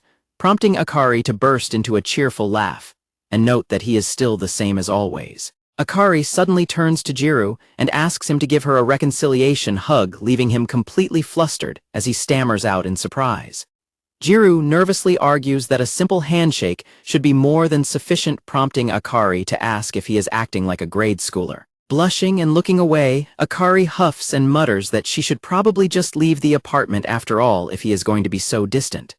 As Akari begins to walk away, a desperate Gyaru calls out and asks if she truly wants to make up this time. Gyaru suddenly steps forward and wraps his arms around Akari in a tight hug from behind, catching her completely off guard. Akari freezes in utter surprise as she feels the warmth of his embrace and blushes deeply. Akari's heart beats rapidly as she holds her breath, completely overwhelmed by the intensity of Gyaru's sudden physical contact. Desperately holding her close, Gyaru tearfully confesses how incredibly worried he was about her today, explaining that he searched everywhere for her and pleading with her not to leave. Holding her tightly, Gyaru's rapid heartbeat echoes against Akari, who tries to calm him down as he stammers in a state of emotional vulnerability, while she frantically asks him to let go because he is holding her too tightly. Akari suddenly gets extremely angry and yells at him, accusing him of trying to start another fight, and pointing out that his embrace went way beyond a simple reconciliation hug. As Gyaru cowers on the floor in terror while Akari demands to know his last words, he weakly stammers that he left something in the refrigerator. Gyaru explains that he bought convenience store sweets on his way home so they could eat them together, catching a surprised Akari completely off guard as she looks back at him. Looking down at him with a blush, Akari asks if the sweets he bought are eclairs. Gyaru looks up from the floor with a relieved smile and happily confirms that the eclairs are indeed waiting in the refrigerator. Gyaru cheerfully urges her to go to the living room to eat, while a remorseful Akari walks beside him and apologizes for overreacting. Back at school, Kamo corners a surprised Terafune in the bathroom, warning him not to pretend he didn't hear what was just said, and demanding he not make him repeat himself. Kamo firmly declares that he does not approve of Terafune's actions, stating that he dislikes people who simply try to run away from their problems with a smile. Looking directly at a stunned Kamo, Terafune boldly declares war, asserting that he has heard his words and intends to face him head-on today. Outside the apartment building, birds chirp on the balconies under a clear morning sky, while inside, Gyaru stands in front of his bathroom mirror, rubbing his head as he begins his morning routine. Gyaru recalls Kamo's harsh words from their earlier conversation in the school restroom, remembering how Kamo declared that he does not accept Gyaru's attitude and hates spineless cowards like him. Gyaru remembers Kamo asking if his distress was about Akari,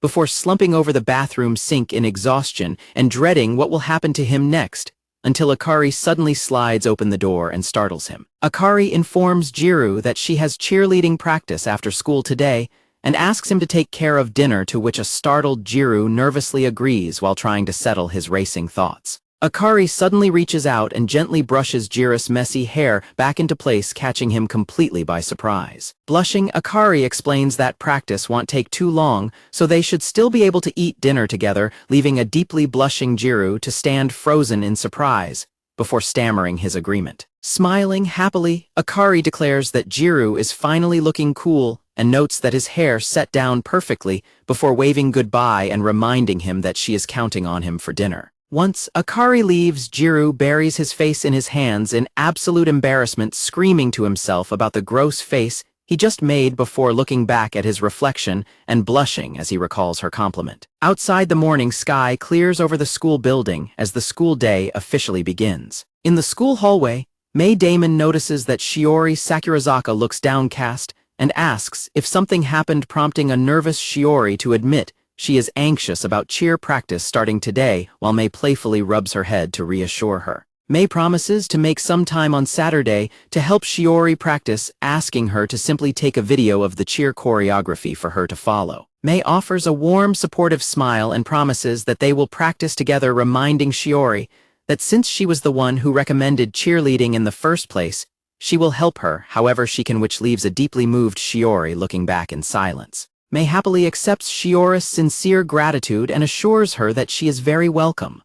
Later that afternoon, the cheer squad members gather inside the school gym as music begins to play and they prepare for their first practice session. The instructor explains to the gathered students that all they need to do now is decide on their specific cheer, letting them know that she will have the edited music tracks ready by the end of the week. Sachai and Natsumi excitedly discuss using famous Western pop songs for their routine, while a nervous Shiori clutches herself in quiet panic, realizing she has never heard any of those songs before and desperately needs to memorize them. In the middle of stretches, the other girls gasp in awe at Sachai's incredible flexibility, as she easily flattens herself onto the floor, while Sachai casually explains that she was simply born flexible but still stretches every single night. Sachai bends her leg backward as she playfully suggests that guys definitely appreciate flexibility because of how much fun it is, causing her classmates to burst into embarrassed laughter. When the instructor directs everyone to find a partner to stretch with, Shiori begins to sweat with anxiety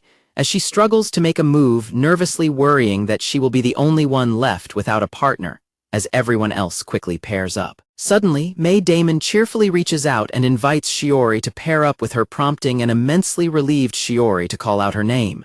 Meanwhile, a classmate calls out to Akari to be her partner, and Akari happily agrees. As the classmates split up to stretch, Akari and Shiori find themselves repeatedly glancing back at each other in quiet hesitation. Akari recalls Shiori's earnest declaration about wanting to change herself before graduation, prompting her to look thoughtful. Akari politely asks her partner if she would mind switching pairs so she can find someone who is struggling, and her partner happily agrees to let her go.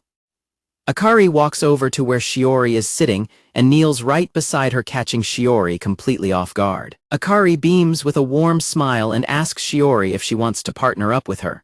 Shiori blushes deeply and happily accepts Akari's offer, promising to be in her care. They begin their stretching exercises with Akari leaning forward over Shiori's back as they count together. Akari playfully warns Shiori to let her know if she is too heavy because she has been drinking a lot of strawberry milk lately, but Shiori quickly reassures her that she is completely fine. As they continue to stretch, Shiori's heart begins to race from the close physical contact with Akari. Shiori reflects that Akari is likely being so kind and accommodating because she is genuinely concerning herself with Shiori's desire to work hard and change herself. Looking at Akari, Shiori's heart skips a beat as she reflects on how incredibly cute and kind Akari is, silently thinking that anyone who spends time with her, even Gyaru, would inevitably fall for her. Akari notices how flushed Shiori's face is and frantically asks if she is okay or if she forgot to breathe, while a deeply embarrassed Shiori quickly apologizes just as the instructor announces the end of stretches and the start of choreography practice. The girls begin practicing the choreography, moving in rhythm and adjusting their postures as they follow the step-by-step instructions. During a water break, Sachai and Natsumi discuss how much cheer feels like dancing rather than simple calisthenics, while another classmate explains that cheerleading and cheer dance have entirely different styles. As the others rest, Akari looks over to find Shiori sitting on the floor by herself, quietly focused on her phone. Akari walks over and asks Shiori what she is doing, prompting Shiori to look up in surprise and explain that she is watching a video of their choreography. Akari is deeply impressed by her earnestness, and when Shiori explains that she needs to work harder than anyone else to keep up, Akari quickly reassures her that she meant it as a warm compliment, making Shiori smile happily. Shiori gently adds that her intense earnestness is both one of her faults and one of her strengths, leaving Akari to stare back at her in quiet admiration. Akari quietly murmurs that she should probably start being as earnest as Shiori is. Shiori looks at her in surprise, prompting Akari to admit that she sometimes finds herself thinking about their situation. Akari recalls Sachai's words from their cafe conversation, where Sachai expressed understanding and criticized people who arbitrarily end discussions, simply because they cannot be bothered. Shiori privately reflects on how she wishes she could be a bright, outgoing girl who can easily get along with everyone, holding Gyaru close just like Akari does. When Akari happily thanks Shiori for the compliment and asks if she truly believes it. Shiori quietly confirms that she does. Looking down with a heavy heart, Shiori prepares to speak her true feelings. Sitting together on the gymnasium floor, Shiori quietly confesses to Akari that the person she loves is actually in love with Akari. Shiori immediately regrets speaking out loud, silently worrying that she has only caused trouble and unnecessary distress for Akari. Akari is left completely stunned by the confession while Shiori clutches her knees in deep shame, berating herself for having such a terrible personality. Tearfully looking down, Shiori admits that she is terrified because she knows that if Akari ever falls in love with Gyaru, she will stand absolutely no chance of winning his heart. Shocked by Shiori's words, Akari leans forward on her hands and knees and asks if she is truly being serious. Leaning in close, deeply blushing, Akari passionately retorts that the person she loves is actually in love with Shiori. Shiori is left completely speechless and bewildered by Akari's sudden declaration, wondering in utter disbelief if someone actually likes her, while Akari firmly asserts that she is not joking at all. Akari reveals that she heard it directly from his mouth and has actually known about it since spring, leaving Shiori completely flustered as she desperately asks who it is. Akari playfully refuses to reveal the identity of the person, while Shiori silently realizes that Akari's reluctance is because she is deeply in love with him. Akari offers a beautiful warm smile as she admits how incredibly frustrating the entire situation truly is. Akari sighs and muses about how much simpler things would be if their situations were reversed, leaving Shiori to stare back at her in quiet, thoughtful silence. Shiori quietly tells her that it is perfectly okay to feel frustrated before trying to deflect the tension by asking who it is that likes her, which Akari nervously refuses to answer. Shiori smiles warmly and blushes, echoing Akari's sentiments by stating that keeping it a secret is only fair because she also feels frustrated. Sitting side by side on the gym floor, the two girls finally a moment of mutual understanding. Sachai and Natsumi watch Akari and Shiori giggling together on the floor and comment on how much fun they are having before the instructor announces that break is over, and it is time to practice the last song. Sachai then asks Akari what shampoo she uses, and Akari promises to send her a hair oil link later. While walking home, Shiori's phone rings with a message from Akari recommending a hair oil, which Shiori gratefully purchases, immediately prompting her to recall how Akari excitedly offered to paint matching nails with her before the sports festival as a thank you. Shiori remembers Akari's enthusiastic suggestion to match their nails, causing her to suddenly stop in her tracks on her walk home. Overwhelmed with pure excitement at the thought of having matching nails with Akari, deeply blushing, Shiori covers her face and squeals about how fun it will be. Shiori's heart races as she wonders who in the world could possibly be in love with her, while silently pondering the identity of the person Akari loves. As she continues her walk home, Shiori cannot help but wonder if the person Akari is in love with is actually Tenjin. Shiori suddenly stops and looks up in surprise as she reaches a crosswalk.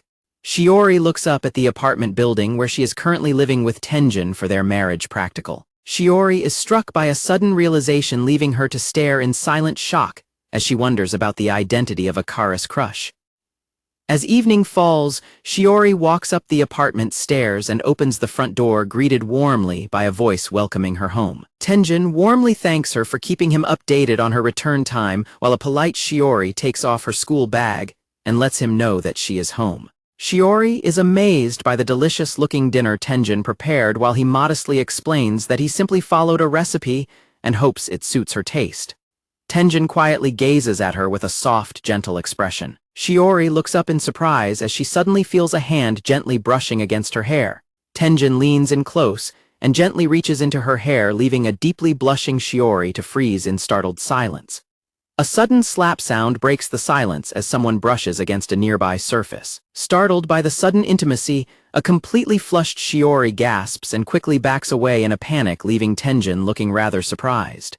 Clenching her clothes in a fluster, Shiori explains that he simply caught her by surprise, and Tenjin quietly agrees. Tenjin apologizes for not warning her first and explains that she simply had a piece of plastic stuck in her hair, prompting an embarrassed Shiori to realize it was likely a piece of her pom-pom from practice. Tenjin chuckles and playfully remarks on how hard she is working before telling her to go ahead and change so they can eat dinner, while it is still warm and talk about her cheer practice. After Tenjin leaves the hallway and shuts the door, Shiori quietly responds and is left standing alone in the hallway, looking deeply sad and conflicted.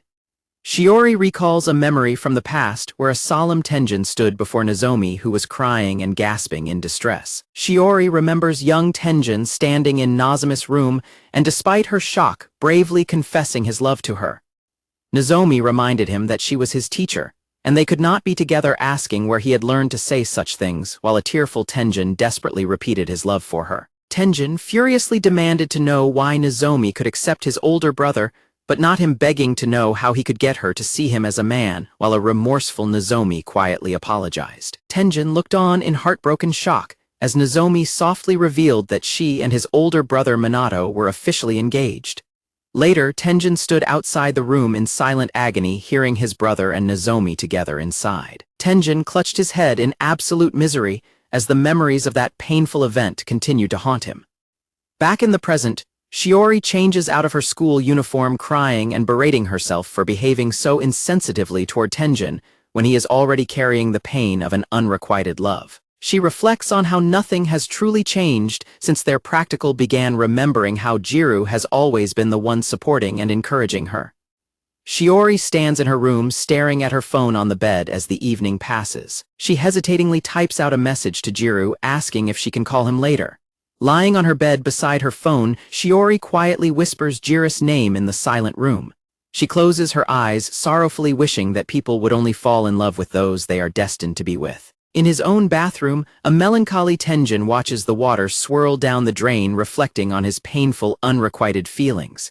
Meanwhile, in Akari and Gyaru's apartment, 2 plates of freshly made pasta are set on the table, looking delicious. Gyaru blushes as he modestly explains that he practices making this dish whenever she is out, while Akari happily laughs and praises his cooking. Gyaru huffs in embarrassment and asks how that counts as a compliment, while Akari gently explains that she finds it incredibly cute how hard he worked to make the meal for her. Akari beams with a radiant smile as she confesses how happy she is to eat his cooking, leaving a completely stunned Gyaru blushing furiously as she playfully teases him. Akari cheerfully claps her hands and thanks Gyaru for the meal, while a deeply flustered Gyaru covers his face and quietly resolves to practice his cooking skills even more. Akari encourages Gyaru to dig in as well, and he quietly offers his gratitude for the food before they begin eating. Later that night, Gyaru sits on his bed and listens to the heavy thumping and music coming from the other room, silently noting that Akari seems to be giving her absolute all to her cheerleading practice. Feeling rather bored, Gyaru slides onto his back with his hands behind his head, staring idly up before noticing something on his phone. Gyaru is shocked to discover a missed call from Shiori on his phone from nearly an hour earlier, leaving him completely startled. Gyaru anxiously wonders why she called him without sending a message, first worrying that it might be an emergency before he nervously taps his screen to call her back. As Gyaru anxiously wonders what to say when she answers, the line suddenly connects, and Shiori answers with a soft greeting, catching him off guard. When Gyaru apologizes for calling back and asks why she had phoned him, Shiori softly greets him, leaving Gyaru to nervously wonder if he shouldn't have called at all. Shiori hesitates on the other end of the line, quietly admitting that she simply felt a certain way. Gyaru listens intently and softly calls out her name to encourage her to continue.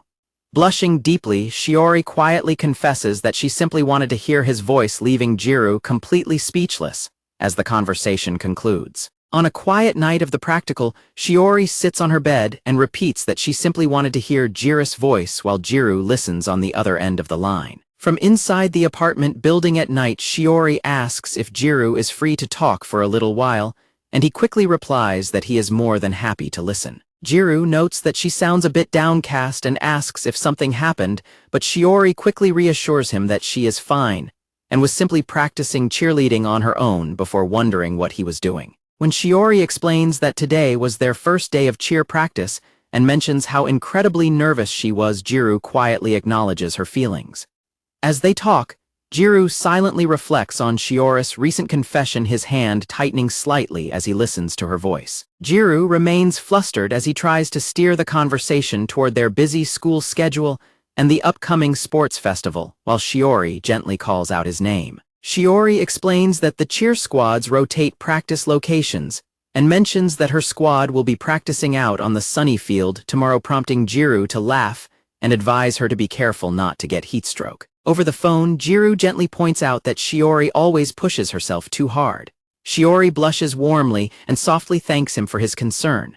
Suddenly, the loud thumping and music start up again from the next room, and Gyaru realizes that Akari has resumed her cheer practice. Shiori mentions that Akari is likely practicing by herself right now, and Gyaru expresses concern that the thumping might be too loud for the neighbors downstairs, while Shiori notes that Akari was incredibly helpful to her during practice earlier. Shiori asks Gyaru to pass along her gratitude to Akari, and Gyaru happily agrees to do so. Shiori gets up and walks over to the window, parting the curtain to look out into the night as she continues her quiet conversation on the phone. Shiori confesses that she had a difficult time and messed up during her first group practice, explaining that she called him because hearing his voice and remembering his encouragement helps her face forward again. Gyaru listens to her words in quiet, emotional silence, while Shiori softly explains that his voice was exactly what she needed to hear. Meanwhile, Akari stretches happily after finishing her practice for the day, calling out that it was refreshing before sliding open the door to peek into Gyaru's room. Hearing Gyaru gently reassure Shiori on the phone, a deeply embarrassed Akari quickly curls up on the floor, realizing in a panic that she has interrupted a phone call. Akari sits in shocked silence on the floor, listening as Gyaru warmly encourages Shiori to be confident and reassures her that he is cheering for her too. Akari reflects on how close Shiori and Gyaru must be to talk on the phone late at night, before recalling Shiori's earlier words about the person she loves, leading Akari to conclude that Shiori is definitely in love with Gyaru. Gyaru smiles warmly as he chuckles on the phone, expressing how glad he is that Shiori is feeling better. Watching Gyaru's happy reaction from the doorway, Akari looks away in quiet sadness, telling herself that she has known about his feelings for Shiori all along. Akari desperately reflects on the physical intimacy they have, thinking that if they were truly a real couple, they would have already gone much further. Akari blushes furiously and covers her mouth in sheer panic at the thought of going any further with Gyaru, telling herself that she would absolutely die of embarrassment. Gyaru finishes his call, parts the curtain, and peeks out into the hallway to find Akari sitting huddled on the floor. Akari suddenly lets out a loud, startled scream and kicks her legs in a panic, causing a terrified Gyaru to cover his eyes and frantically apologize, swearing that he didn't see anything. Akari quickly clarifies that he simply startled her and insists she wasn't doing anything inappropriate, while a baffled Gyaru points out that her scream made it sound like she was dying. A deeply blushing Akari defensively babbles that it has nothing to do with him, before asking if his phone call is over, prompting a flustered Gyaru to apologize and ask if he was speaking too loudly. Akari turns away to tie up her hair, casually mentioning that she could hear him but wasn't interested, while an awkwardly laughing Gyaru replies that she is being harsh, before letting her know that he has a message for her. Gyaru explains that Shiori called to pass along her sincere thanks for Akari's help during cheer practice. Akari quietly remarks that Shiori is giving it her absolute all, and Gyaru adds that Shiori has never been good with big groups, expressing his surprise that she volunteered, and his gratitude that Akari is there to support her. Blushing warmly, Gyaru tells Akari that he is counting on her to look after Shiori.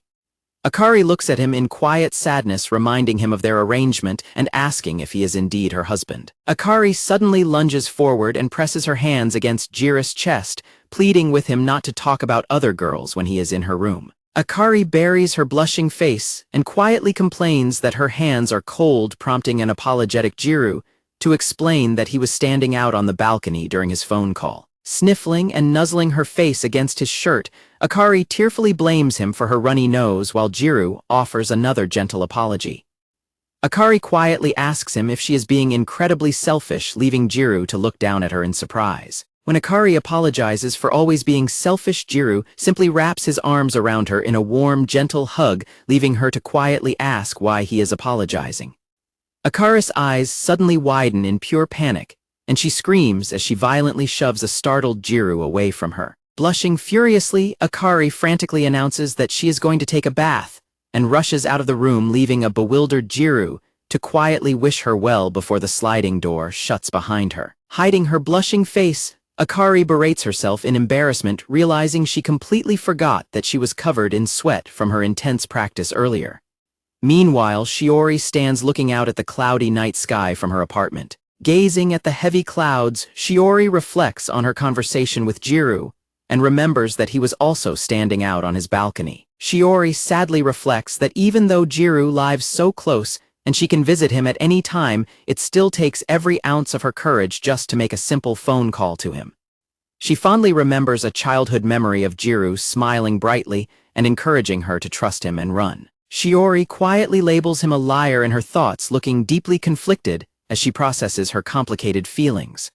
Early on a Saturday morning, Akari knocks loudly on Gyaru's door, prompting him to sleepily open it and ask what she wants so early. Akari cheerfully greets him and tells him to get changed because they are going out, leaving a shocked Gyaru to ask where they are going as she enthusiastically announces that they are going running. Akari explains that she needs to run to build up her stamina for the cheer squad and to go on a diet.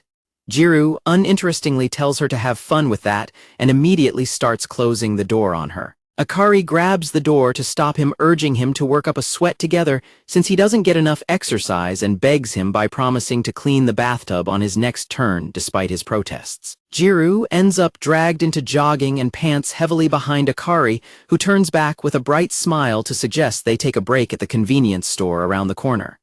They arrive at the convenience store to take their break. Akari hums happily as she unwraps her ice cream bar while a sweating Gyaru holds his drink and watches her in surprise. Gyaru expresses surprise that she can eat right after running, but Akari dismisses it as easy and explains that eating is better than exercising on an empty stomach when Gyaru questions her diet. Akari licks her ice pop, prompting a deeply blushing Gyaru to look away slightly and ask if she plans to run every single day. Akari replies that she will run every day if he joins her, leaving a flustered Gyaru stammering in response. Gyaru looks at her in surprise while Akari quietly gazes back at him with her popsicle in her mouth. When Gyaru declares that he is only running today, Akari immediately dashes ahead and calls out that she will see him tomorrow at 7, leaving a shocked Gyaru to yell after her as she laughs and runs off. Akari happily calls out for Gyaru to head home, leaving a blushing Gyaru to look at her in silence. Gyaru grumbles to himself in exasperation as they walk back together. While washing his hair under the shower, Gyaru lets out a tired sigh and wonders if they are seriously going to go running again tomorrow. Gyaru stands thoughtfully under the running shower water, wondering how Akari can find so much joy in running so early in the morning when exercising is such a pain. He unlocks the door while muttering that 7 o'clock is simply too early in the morning. Shiori runs up to Mei and apologizes for being late, thanking her for helping her practice after her own club activities, to which a smiling Mei replies that she wanted to work on her stamina anyway. Mei holds out a tablet and explains that Terrafune lent it to them after she told him about their practice, prompting a grateful Shiori to thank her for the big help. Shiori smiles warmly and tells Mei that she is truly glad she is there to help her. Shiori explains that if she were alone, she never would have been able to join the cheer squad or practice effectively, and she thanks Mei for always letting her rely on her kindness. Mei playfully rests her head on top of Shiori's and tells her to stop it, assuring her that she is only helping because Shiori is giving it her absolute all. Mei jokes that her true objective might actually be wanting to see Shiori in a cute outfit. Shiori thanks her and happily says that she and Akari are going to match colors, and that Akari even offered to paint her nails. Mei expresses her excitement, and Shiori excitedly gushes about how incredibly nice Akari is, explaining that their conversation about hair care led to the suggestion of matching nails. Shiori tells Mei that talking to a girl like Akari is a completely new experience for her, admitting that it feels like her world has grown much larger as a result. Smiling brightly with her eyes closed, Shiori declares that the whole experience is incredibly fun. Mei gazes at Shiori with a soft expression and quietly notes that she is glad to hear that. Mei enthusiastically announces that they should start their practice from where they left off last time, and Shiori happily agrees. As Mei watches Shiori practice, she privately reflects that as her best friend she believed she needed to give up on her romantic feelings for her, thinking that Shiori could shine on her own, and that she would eventually forget about it. Mei's thoughts continue as she admits to herself that things simply will not resolve that easily. Noting that Shiori is becoming a part of more and more people's lives, Mei silently questions if this is truly what she wanted for her. Nearby, Gyaru spots the two girls practicing together and quietly notes to himself that Shiori and Hamano are there.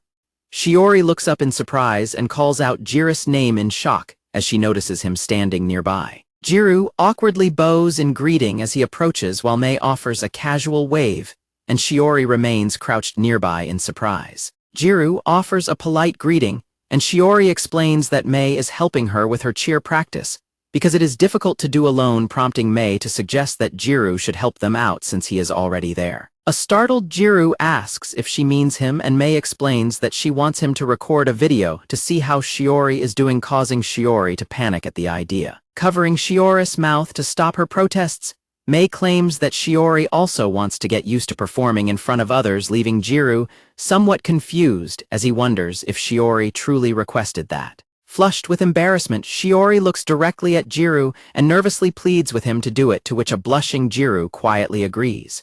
Shiori leans in and softly whispers her sincere thanks to Mei, while Mei simply offers a gentle, silent smile in return. Mei tells Gyaru to shoot the video from the bench, suggesting they start with just the first song. As Gyaru holds up his phone to record, he watches in amazement, reflecting on how Shiori used to be so bad at physical activities. Gyaru silently notes how dazzling Shiori looks now that she is able to give the practice her absolute all. Panting heavily, Shiori happily tells Mei that she feels like she has figured it out and gotten the hang of the routine thanks to her, and Mei smiles, expressing her gladness. Mei suddenly calls out Gyaru's name, breaking his focus and catching him slightly off guard. Mei asks Gyaru to pull up the video lecture from the browser history on the tablet. Gyaru agrees and taps the screen, but suddenly flinches in absolute shock upon seeing a highly inappropriate adult video title in the history. Gyaru frantically covers the screen in a panic, while Mei demands he hand it over. When a sweating Gyaru nervously asks if the tablet belongs to her, Mei clarifies that it is actually Terrafune's, prompting a shocked reaction from Gyaru. As Mei grabs the tablet from Gyaru, she warns him not to do weird stuff with it since she is borrowing it, prompting a frantic Gyaru to desperately insist that he hasn't done anything, while Shiori watches them with a warm smile. Mei remarks that practicing with Gyaru feels kind of nostalgic, leaving him looking slightly confused by her statement. Shiori smiles brightly and asks Gyaru if he remembers their baton passing practice in the park back in elementary school. Shiori enthusiastically recalls that Gyaru was the anchor for their relay, and was incredibly fast, prompting a deeply embarrassed Gyaru to try and quiet her, while Shiori explains to a surprised Mei that Gyaru was helping her learn because she was really bad at it. Blushing softly, Shiori quietly confesses that back then Gyaru was really cool. Gyaru blushes furiously at Shiori's earnest compliment, while Mei looks back at them with a flushed expression. Mei confidently declares that she is even faster than him. When Gyaru asks what she is competing for, Mei quietly agrees and wonders why herself. Mei smiles softly and admits that she is sure she would lose, because she is a girl, leaving her to genuinely wonder about her own feelings. Gyaru awkwardly mutters about her attitude, prompting Mei to playfully act like a teacher and order him to get the camera ready so they can do another song. Sitting on a bench near the school gate, Kamo casually asks Gyaru if he is disheartened from having to flirt with his wife first thing in the morning, suggesting he just let her take control. An exhausted Gyaru clarifies that they simply went running for endurance training because she refused to take no for an answer. Kamo suddenly grabs an exhausted Gyaru by the collar and yells that he didn't misunderstand anything, angrily declaring that Akari is starved and that Gyaru is a blessed bastard. Kamo screams that he hates how unaware Gyaru is of his situation, threatening him with violent absurdity. Kamo angrily demands to know who would have guessed Akari had a side like that, cursing at a flustered Gyaru not to brag about his situation. Meanwhile, in the hallway, Terrafune happily carries a box of supplies while chatting and laughing with two female classmates. As pigeons gather and flap around them, Gyaru mutters that the sports festival magic must be in full swing, prompting a confused Kamo to ask if magic is where the birds are coming from. Staring blankly ahead, Gyaru reflects on how being fast makes someone popular in elementary school, but notes that if a person is not an extrovert, that popularity will only last for a short time. Noticing his friend's suddenly quiet demeanor, Kamo turns and asks Gyaru if he is okay, but Gyaru simply remains silent. Gyaru watches as the girls happily ask Terrafune to carry their things for them, and Terrafune playfully asks if they are being serious. Another girl cheerfully tells Terrafune that her load is heavy too, while Terafune happily assures an apologetic Shiori that he will do anything for her without sweating it.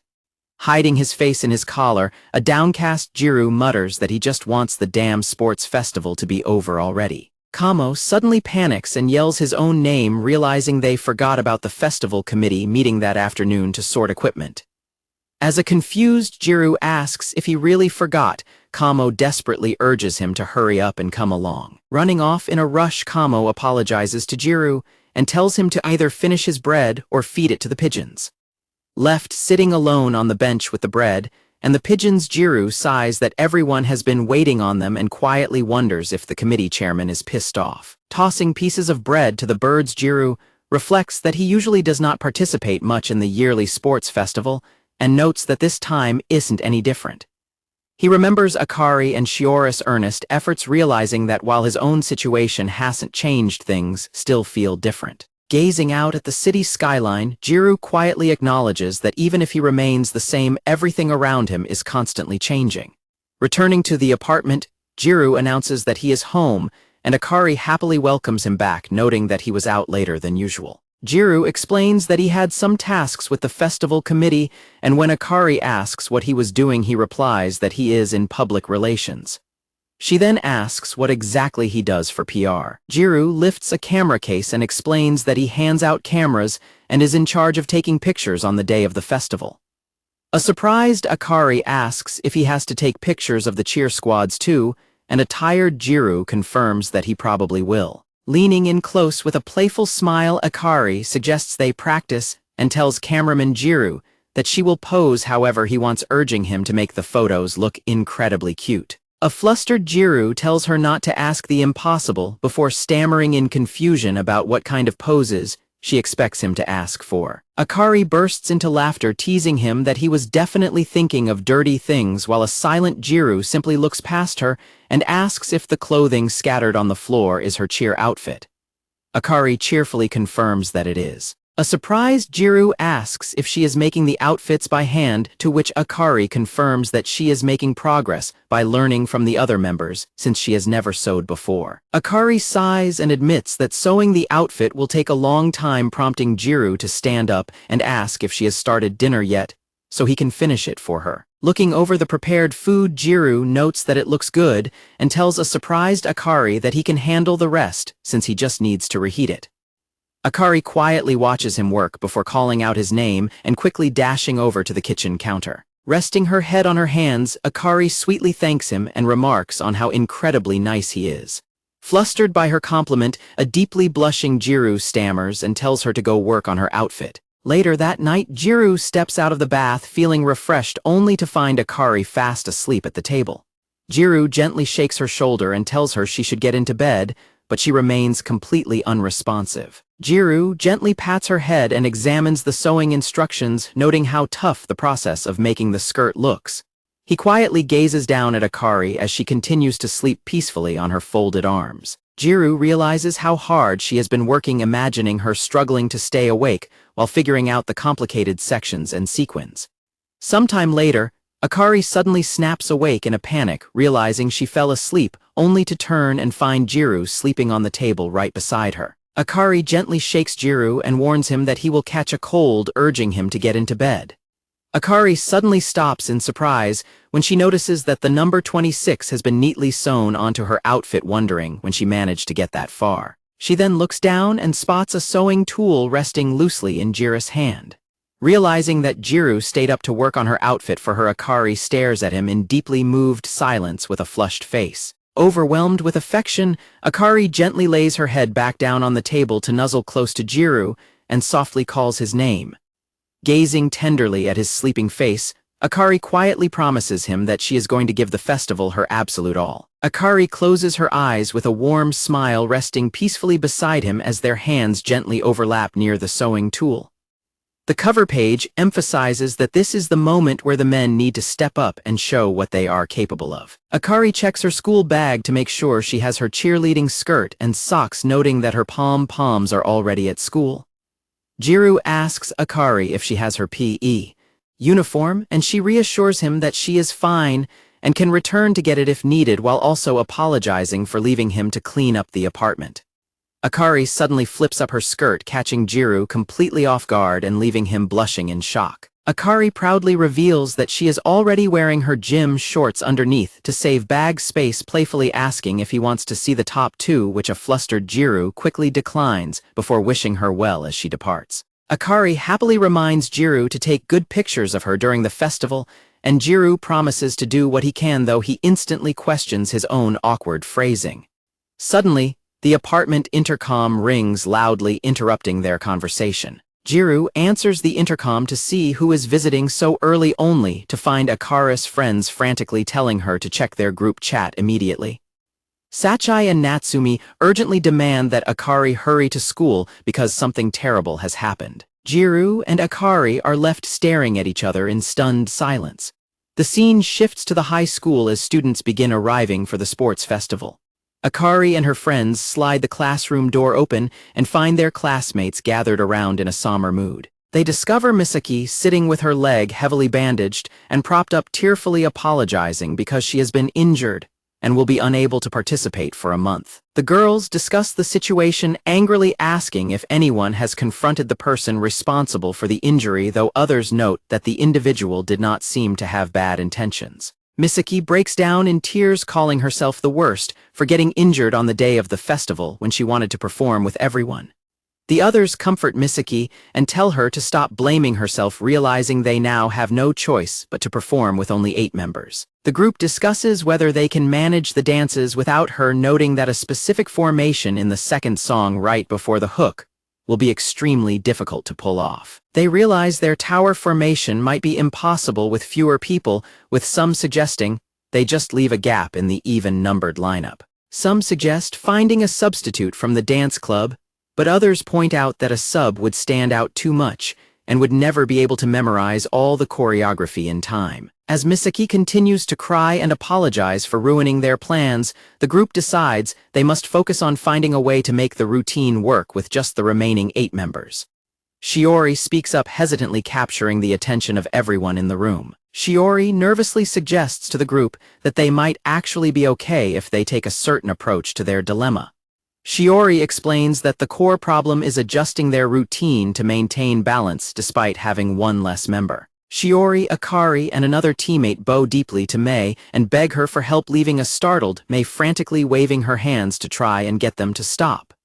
Shiori apologizes directly to Mei, expressing her guilt and blaming herself for suddenly dumping this difficult task on her. Shiori sadly confesses that she feels hopeless because she always turns to Mei for help, pointing out that Mei is a much better dancer and already has the choreography memorized anyway. Misaki slowly makes her way over to them on her crutches, tearfully apologizing once more and repeating that the entire situation is her fault. Misaki laments her bad luck in getting injured right before the big day, but Mei looks on with quiet empathy. Mei points out that the cheer competition is scheduled toward the end of the festival, meaning she still has time to practice, despite being busy with her other events like the final relay. Mei smiles brightly and raises her fist in determination, asking the girls to help her with some last-minute practice so she can fill in. Mei explains that as an athlete herself, she understands how deeply frustrating injuries can be and sincerely asks to be allowed to help in any way she can. Mei tells Misaki to gather all of her energy and pour it into her, declaring that they will stand together rather than Mei simply acting as a replacement. Moved to tears of gratitude, Misaki watches as the other girls happily swarm and hug Mei in celebration. Shiori softly thanks Mei, and the girls enthusiastically resolve to give the performance everything they have. The sports festival officially begins, and the crowd goes wild as Tenjin easily dominates his events and crosses the balance beam with ease. Tenjin politely thanks the underclassmen who were cheering for him before a classmate informs him that they are grouping up for the scavenger hunt. Tenjin apologizes and waves goodbye as he heads off, leaving a group of swooning girls blushing furiously in his wake. The girls cheer loudly after him, wishing him good luck in his next event. The excited girls scream out their physical traits in hopes of being chosen by Tenjin if his scavenger hunt card requires him to bring a girl. Gyaru snaps photos with his camera, calmly replying to a teasing classmate that he is taking pictures of everyone equally, and that Tenjin simply happens to be in almost every event. Kamo tells Gyaru to make sure he captures his valiance at the starting line, but then realizes they are in the same event, so it is impossible, suggesting Gyaru ask his wife instead, since she is also on public relations, before lamenting that they will never end up in the yearbook anyway. Gyaru silently agrees, reflecting that living life without standing out is better in every way, and that there is nothing he really wants to leave behind. Kamo complains that Gyaru's gloominess will rub off on him, while Gyaru uses a stick to draw in the dirt, noting that they should set up the second line earlier than planned. The cheer squad passes by wishing the boys good luck, while Terafune and his friends discuss their run strategies and joke about behaving as if Tenjin isn't even around. When several girls complain that Tenjin is not on the cheer squad because they wanted to see him in uniform, Terafune explains that their busy ace never rests neither in practice nor in work. As his friends laugh and talk about work breaks, Gyaru walks away grumbling that he does not want to be grouped with them, prompting a teammate to suggest Tenjin should just stand around in the uniform. Another teammate agrees, stating that just seeing Tenjin's face and uniform would satisfy everyone, and asks Terafune if he could ask Tenjin, since he is the type to do anything requested of him. As some girls excitedly plan to post Tenjin in uniform on their social media stories, Terafune quickly steps in to tell them to hold on a second. Terafune firmly refuses to let them ask, declaring that they cannot do anything like that without the squad leader's permission. He walks away grumbling that they do not need Tenjin there, while his teammates laugh and point out that if Tenjin were there, they would not stand out at all. Terafune jokingly tells some nearby girls to take pictures of him instead, asking if he is pretty good looking, which prompts loud laughter from them as they tease him, while his male friends comment on how cool he is. A friend smiles and notes that Terafune only acts like this when Akari is not looking at him, while Akari stands nearby in her cheer uniform, revealing the name Akari and the number 26 on her back. Sachai and Natsumi tease Akari about having her husband's student number on her back and urge her to do her best to show off to Gyaru, asking if she is nervous. Natsumi shows off that she has her partner's number on her back too, while Sachai smiles in the background. Natsumi and Sachai cheerily remind everyone that this is their last sports festival and that they should make great memories together, and Akari happily agrees with a bright smile. The cheer squads gather and head out onto the field as the performance is announced over the speakers. Mei asks Shiori if she is nervous, and Shiori blushes as she admits that while she is nervous, she is also excited and already feels a bit sad that it will eventually be over. Mei warmly tells Shiori that she can always count on her right before a boys' cheer squad member calls for everyone to circle up. The boys and girls cheer squads for the blue team all circle up and put their arms around each other's shoulders to prepare. The male leaders enthusiastically pump up the squad, telling everyone to keep their heads up, give it their absolute all, and not to worry about messing up. The girls laugh at the leaders' words and enthusiastically agree that their number one priority is simply to have fun. They encourage each other to listen to the music, stay in sync with the teammates beside them, and let all their feelings come together. Standing in the crowd with his camera, Gyaru listens to the spectators murmuring about how well the teams did, and noting that the squad managed to secure a 9th member for their performance. Another public relations committee member approaches Gyaru and asks if he would mind swapping places with him for the cheer event. The classmate explains that his own assigned event is extremely boring and that he wants to swap, because covering the cheer event would be much more fun, reminding Gyaru that he previously mentioned not caring about his assignment. Gyaru remains silent as the crowd around them erupts into cheers for the red team. The pom-poms are raised and the performance officially begins. Gyaru gazes at the field in silent shock as he spots Akari performing with his student number 26 proudly displayed on her back. Clenching his camera, Gyaru stares intently at the performance in front of him. Gyaru remains frozen in place as the lively music and cheers echo all around him. When the classmate nudges Gyaru to move so they can swap, Gyaru apologizes and firmly states that he wants to remain the cameraman for this specific event.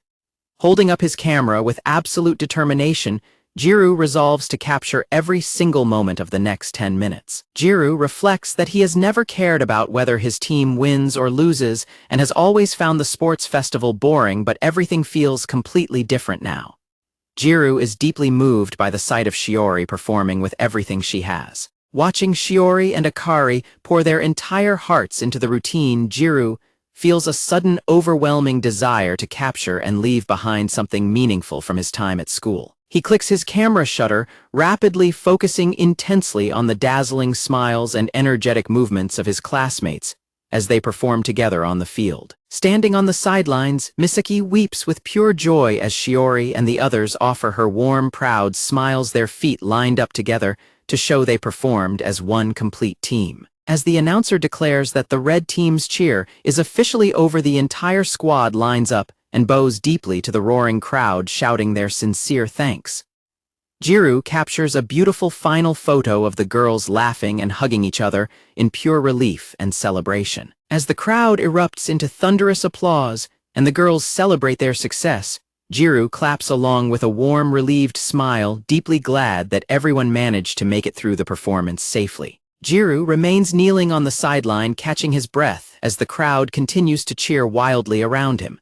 Gyaru looks up as Shiori walks over and he warmly congratulates her on her performance. Tenjin approaches Shiori and tells her how amazing she was, especially knowing how much she practiced, prompting her to happily thank him before she points him toward the changing room where Mei is currently preparing for the upcoming relay. As Shiori excitedly talks about how impressive it is that Mei is running the relay right after cheering, Mei jogs up and apologizes for keeping them waiting. When Shiori and Tenjin praise Mei's dedication, she playfully complains that they should only compliment her when she is around to hear before Tenjin prepares to discuss the relay with her. Mei says she will join them right after, speaking with the cheer squad one last time, leaving Shiori and Tenjin looking at her in silent contemplation.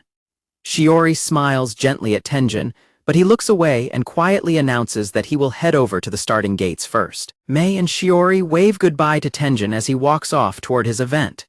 Tenjin walks off looking deeply pensive as the PA system summons all team relay participants to the starting gates. Gyaru looks over his photos and is pleased to find he took some excellent shots, thinking he should go find Akari to tell her he captured pictures of her before quickly deciding against bothering her. Gyaru gets cold feet and beats himself up for being so hesitant, reflecting on the vast difference in social standing between himself and Akari's friend group, and feeling that they look completely unsuited to be married. Gyaru watches the cheer squad from afar and laments that despite exercising together daily and spending so much time under the same roof, he still cannot bring himself to give Akari a simple compliment. Sitting alone by the field, Gyaru listens to several girls gossiping about how cute the senior cheer squad members are and how popular Seishun's senior girls are with boys from other schools. Gyaru begins to stress out and sweat as he anxiously wonders if Akari hangs out with boys from other schools to hook up,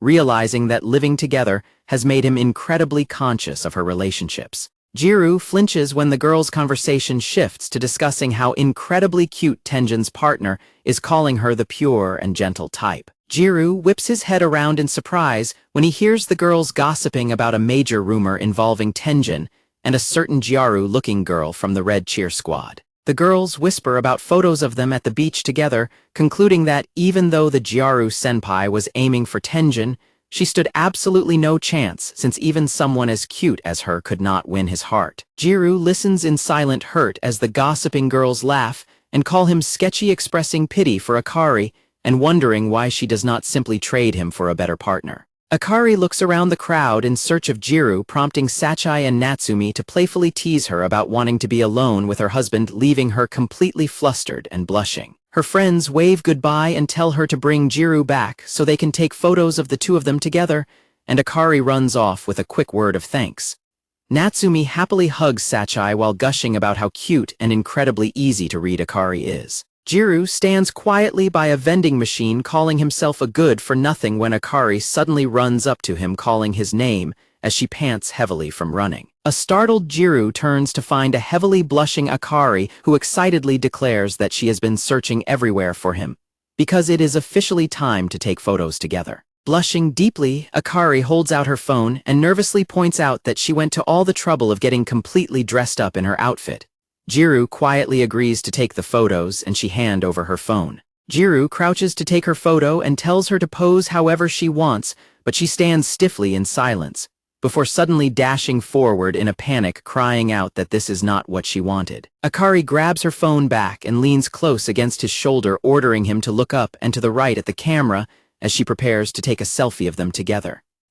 The camera snaps a photo of a radiantly smiling Akari holding up a peace sign beside a completely startled and blushing Gyaru. Akari laughs hysterically at his expression, teasing him that he looks like he was sneak attacked, while an embarrassed Gyaru angrily demands she delete the photo, grumbling that he only managed to hold up a peace sign because he did not know what she was doing. Gyaru quietly asks why she would even want him in the photo, and a blushing Akari squeezes her phone tight against her chest, softly admitting that taking a photo together was the entire reason she came to find him. Akari looks at him with a beautiful, tender smile and softly thanks him, confessing that she is truly happy, which leaves Gyaru's heart pounding furiously. Akari suddenly grabs his wrist and pulls him up, telling him they need to return to the field where Sachai has offered to take photos of them, insisting he must join because he helped make her outfit. Gyaru hesitates in a panic, the harsh insults of the gossiping girls ringing painfully in his mind, as he realizes how embarrassing it will be for her to take photos with someone like him in public. The cruel remarks continue to echo in his thoughts, urging Akari to replace him with someone else, causing Gyaru to suddenly stop in his tracks. Akari looks back at him in confusion,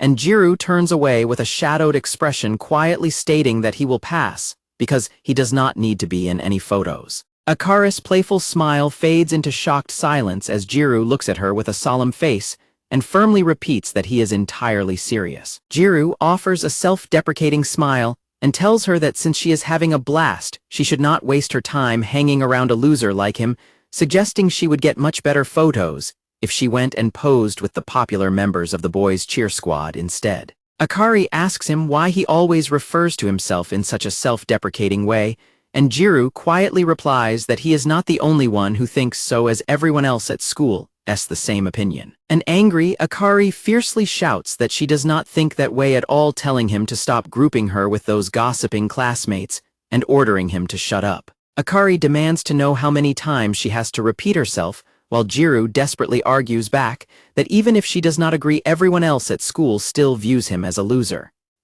Akari asks him why he cannot understand her feelings, falling into a silent, frustrated pause. Gyaru lets out a soft gasp as he looks closely at Akari's face. Gyaru is stunned into silence when he sees that Akari is actually on the verge of crying, looking deeply hurt by his stubborn words. Feeling incredibly guilty, Gyaru mutters that he is heading back to the field, and though a startled Akari calls out to stop him, he quickly apologizes and insists that it is fine as he turns his back on her. Akari refuses to let him walk away, shouting his name and passionately crying out that it is absolutely not fine. She runs forward and grabs onto him, pleading with him to wait. As she lunges forward, Akari trips over an empty soda can on the ground with a loud clatter and loses her balance, letting out a startled scream. The empty soda can clatters loudly and rolls across the pavement. Realizing what is happening, Akari looks down to see the can that tripped her, while Gyaru lets out a relieved sigh, his heart pounding wildly as they find themselves lying closely together on the ground. Clinging tightly to his shirt, a blushing Akari softly whispers her thanks while Gyaru looks down at her in flustered silence. Akari softly asks him to wait and listen until she has finished saying what she needs to say. She buries her face in his chest and asks if he truly trusts the gossip of strangers more than her, the person who spends every single day with him.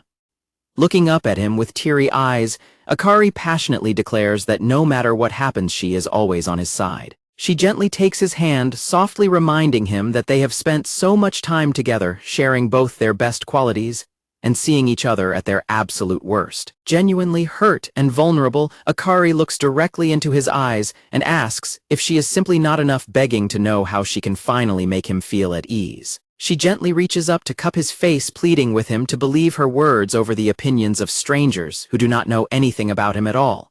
Holding him close, a tearful Akari tells him that if anything bad ever happens, he can always come home to her. Akari softly asks Gyaru to believe in her more. As the public address system announces that the final relay event is about to begin and calls all participating students to hurry to the starting gate, Gyaru gently reaches out and touches Akari's cheek. Flustered, Akari apologizes and explains that Sachai and everyone else are waiting for her, urging Gyaru to stay in the stands after the closing ceremony so they can take their photo together. As she turns and jogs away, Akari calls back to remind Gyaru that no matter what happens, she is always on his side. Clutching his head in emotional turmoil, Gyaru reflects on having lived without holding on to anything up, until now silently questioning if she will truly keep waiting for him once their temporary marriage ends. Gyaru internally confesses how terrified he is of believing in a D future, only to end up losing Akari in the end. Meanwhile, Akari reflects that this is the first time she has felt so clearly that her words failed to get through to Gyaru, recalling how he insisted that everyone else views him as a loser. Wiping away her tears as she pauses on the track, Akari realizes how painful it feels for their feelings to drift apart, understanding for the first time how much it hurts not to be trusted by the person she loves. As the announcement repeats over the speakers urging participating students to hurry to the track for the relay, Tenjin and the others notice that Mei has arrived. Mei runs up announcing that she made it while her classmates tease her for being slow and tell her she should have hurried over. A classmate calls out that roll call is already finished and urges everyone to step up, encouraging them to muster enough energy for one final sprint. As the crowd cheers loudly from the sidelines, the competitors begin making their way into position on the track. Several male classmates call out to Mei and teasingly laugh as they ask why she changed out of her uniform. The boys jokingly tell her to have a nice run with them, laughing as they compliment how cute she looked performing in her cheer outfit earlier. Mei walks past them muttering to ignore them, calling them immature as they run ahead laughing. As the spectators chatter noisily around the field, the relay competitors gather and sit together in their designated areas. A classmate informs Tenjin and Mei that the blue team seniors swapped their running order, asking Tenjin why he is taking the same starting position as Umi since Umi seemed hostile toward him. The classmate whispers that the hostility might be due to a rumor that an underclassman girl Umi liked was actually interested in Mei, just as the public address system calls the first runners to their starting positions. Gyaru approaches Tenjin explaining that he is on picture duty and asking if he can take some photos of the group. Tenjin readily agrees and offers to gather everyone's attention. The group happily poses for a photo, and after the camera snaps, they enthusiastically call out to Gyaru to take even more pictures. Now that everyone's attention is diverted, Gyaru turns to Hamano and asks if she is doing okay. Gyaru specifically asks about her leg, wondering if she had injured it during the cheer routine earlier. On the track, the relay race is in full swing as runners pass the baton at high speeds without stopping. A heavy silence falls over the group as they realize Hamano might be injured. A panicked Gyaru quickly tries to laugh it off, stammering that he must have been mistaken and apologizing for the scare. When her classmates ask about her knee brace, Hamano laughs and brushes it off, rubbing her leg while explaining that the brace is just to prevent re-injury and that she has had no issues wearing it during practice. Tenjin suddenly calls out to Hamano, cutting through her explanation. Tenjin confronts Hamano, pointing out that Gyaru was not referring to her braced leg, but rather her left leg. Tenjin notes that Hamano has been putting much weight on her left leg since the cheer routine ended, leaving their teammates shocked and confused about what happened. Tenjin adds that since everyone else left immediately after the routine to do other things, they likely did not notice her struggle before he saw her with Shiori. Tenjin explains that he watched the entire cheer routine from behind the stands, where he could clearly see her favoring her right leg and avoiding weight on her left. Tenjin turns to Gyaru to ask if that is what he was talking about. Gyaru admits he watched the routine while taking pictures but was too far away to be certain, prompting Tenjin to thank him for helping find the timing to address the injury. While Shiori and their classmates panic and question why she hid the injury, Tenjin kneels beside Hamano and gently tells her that while he knows she has reasons to push herself, she should understand her limits better than anyone. Hamano stubbornly insists that she is fine. Hamano desperately begs them not to let Shiori find out that she was injured during the cheer routine. Hamano explains that she does not want Shiori to feel responsible for the injury, taking the blame upon herself for taking on too much. Hamano tries to insist she is fine, but her track team's vice captain sadly cuts in to apologize, stating how incredibly frustrating it is to say this, especially as the track team's vice captain. The vice captain tells Hamano that the track team needs her this year. The vice captain tearfully points out that Hamano has dedicated far more to their team than to the cheer squad, and with the upcoming fall meet, she refuses to let Hamano sacrifice her leg. A teammate quickly steps in to stop the argument before it escalates, urging them not to fight as the second year's round is already about to begin.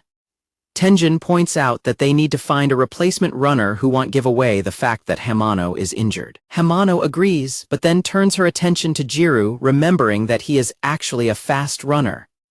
Hamano directly asks Gyaru if he would run in the relay in her place, leaving a completely startled Gyaru looking around in absolute shock. The entire group lets out a collective scream of utter disbelief at Hamano's sudden suggestion. Their classmates immediately protest, arguing that they would be much better off getting someone who actually plays sports and questioning if Hamano has lost her mind.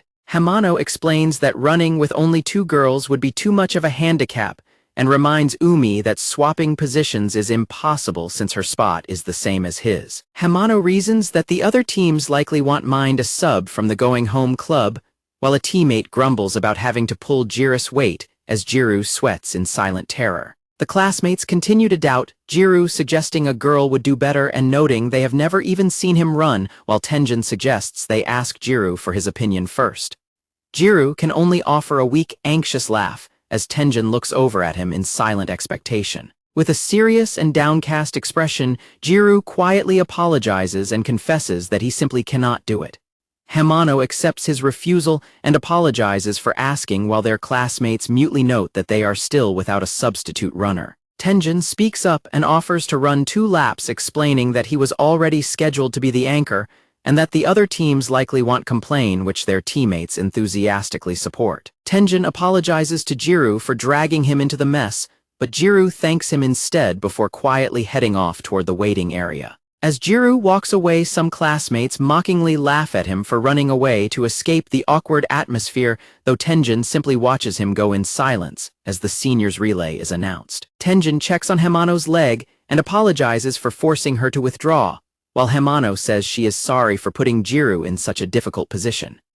Tenjin reassures Hamano that no one is to blame, but gently warns her that she needs to stop trying to constantly sacrifice yourself. Tenjin explains that acting like a gallant prince to protect others only numbs her own senses until she can no longer feel anything or even remember how to run away.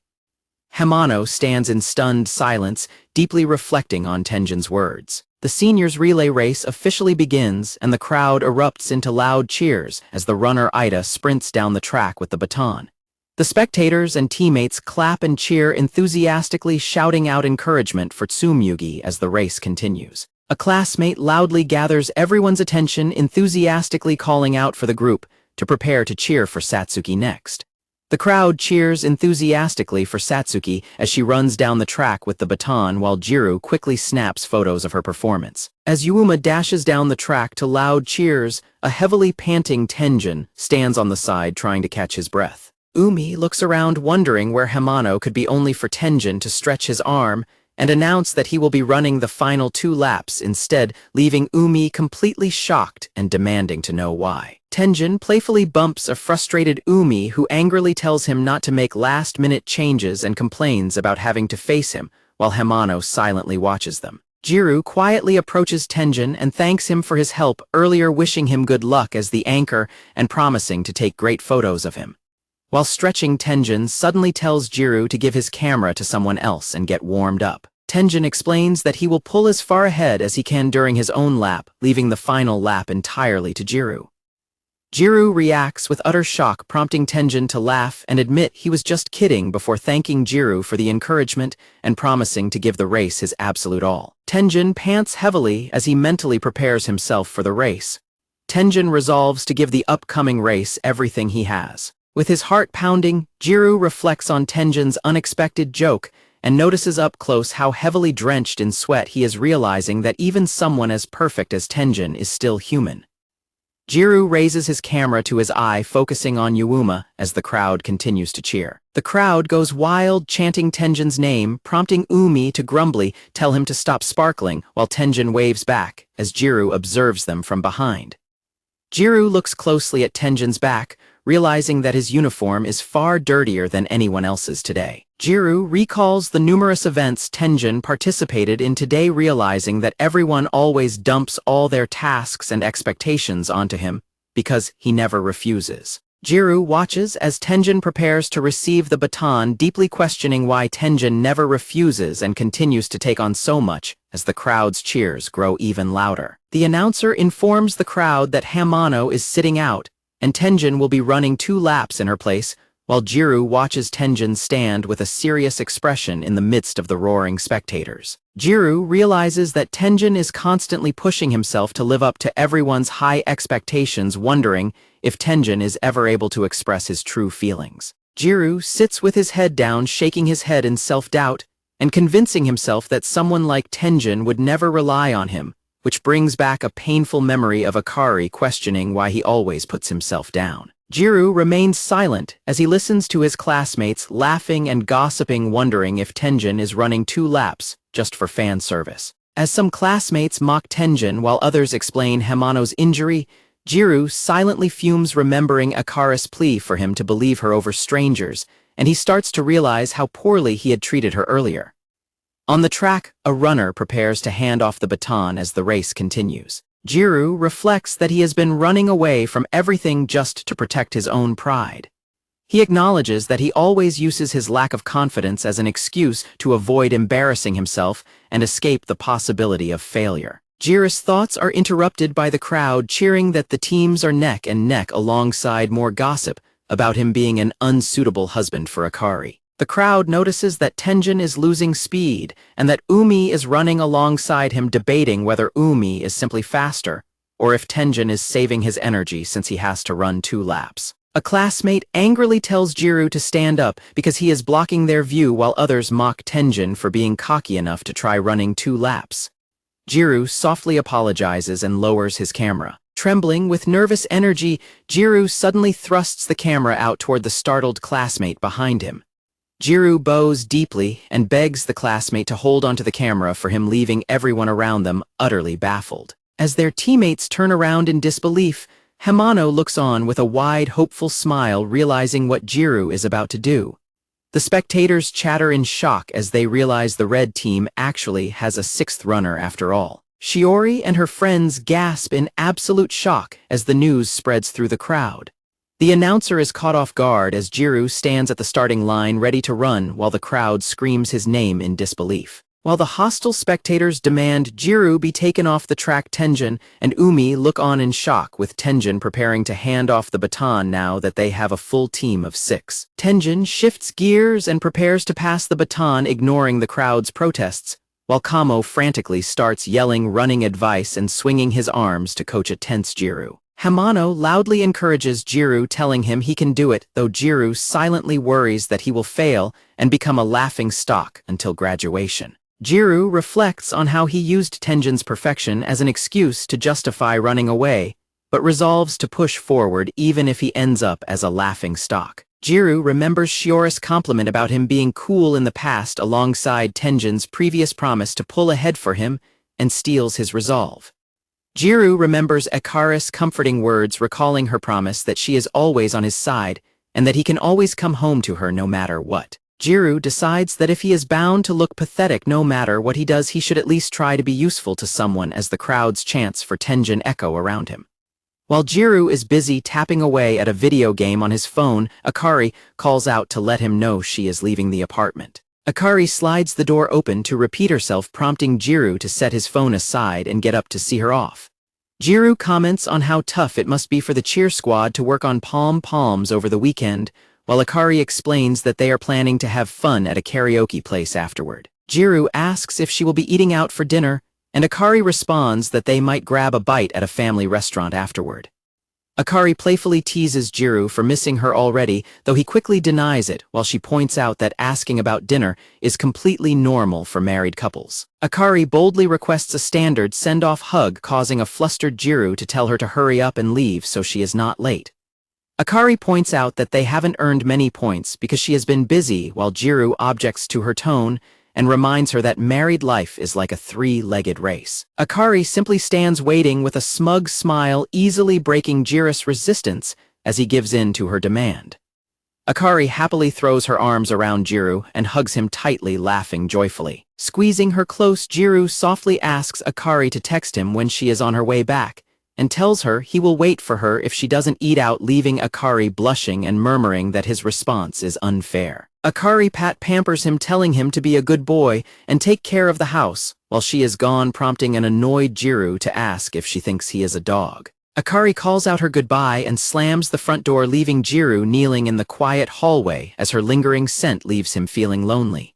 Left alone in the empty apartment, Gyaru drinks a glass of water and quietly sighs about being bored. Gyaru remembers Akari happily praising his cooking skills and teasing him about being a better chef than her as they sat down to eat together. Gyaru blushes as he recalls explaining that he simply followed a recipe video, while Akari warmly called his ability to follow instructions a major strength of his. He remembers Akari insisting on the house rule that the cook must write a ketchup message on the omelets, playfully demanding a cute drawing, while a flustered Gyaru grumbled about her asking for the impossible. Gyaru remembers Akari teasing him for still finding their daily interactions embarrassing despite living together for half a year before she grabbed the ketchup bottle herself. Gyaru remembers Akari squeezing the ketchup bottle over the omelet, her heart beating quickly as she carefully poured it.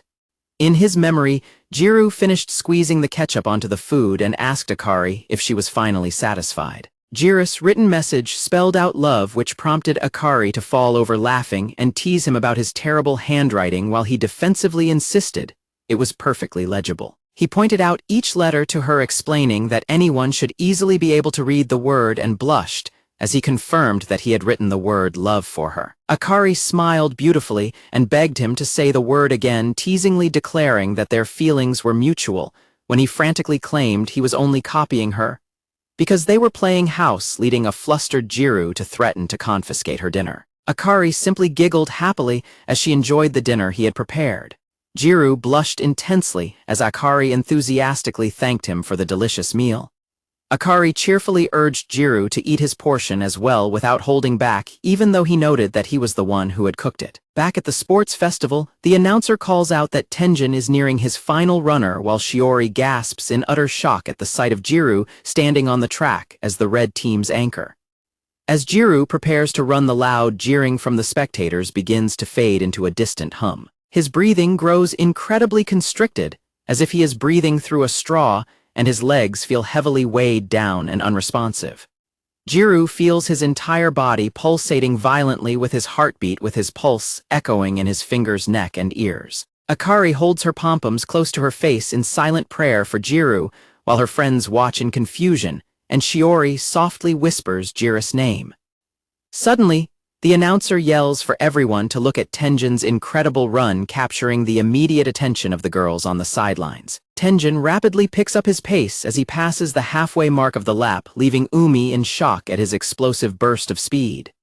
Gyaru's heart pounds furiously as the roaring crowd cheers wildly for Tenjin's spectacular performance. As Tenjin races forward with absolute focus, the crowd erupts into a thunderous chant, demanding that Tenjin simply run the final lap himself instead of passing the baton. Gyaru remembers Tenjin's promise to pull as far ahead as possible during his lap, leaving the final lap entirely up to him. Steeling his resolve, Gyaru acknowledges to himself that he cannot back down now. On the sidelines, Kamo suddenly drops to his knees in physical distress, leaving Shiori and their classmates in a panic as another teammate clutches his stomach and groans in discomfort. Kamo confesses that imagining himself in Gyaru's position makes his stomach twist in anxiety, but Shiori confidently insists that Gyaru is fast and will be okay. Kamo agrees, noting that he also heard Gyaru was quite fast back in elementary school. Kamo adds that Gyaru was fast in middle school too, at least at the beginning, leaving Shiori looking surprised. While Kamo continues to groan in sympathetic anxiety and Shiori tries to comfort him, their classmates continue chanting Tenjin's name from the stands. Akari and her friends look downcast, wondering if their last sports festival is going to end on such a depressing note, while the hostile crowd continues shouting for Gyaru to get out of the way. The spectators comment in confusion as the baton is officially about to reach the anchor zone. As Tenjin sprints closer with the baton, the crowd continues shouting at him to be their hero and not to wimp out by passing it to Gyaru. On the sidelines, Sachai angrily tells the crowd to knock it off because they are going too far, while Natsumi sadly notes that the spectators no longer care about the relay and are just enjoying bullying Gyaru. The crowd's chanting grows even louder as Hamano, holding Gyaru's camera, stands with Kamo and watches the scene unfold in tense silence. Shiori stands in tense silence as the crowd's loud chanting continues to echo all around her. Akari squeezes her hands together and closes her eyes in silent prayer for Gyaru amidst the deafening noise. As he approaches the transition line, Tenjin suddenly screams Gyaru's name at the top of his lungs. The sudden shout reverberates across the entire field, leaving Sachai Natsumi and the surrounding crowd completely stunned.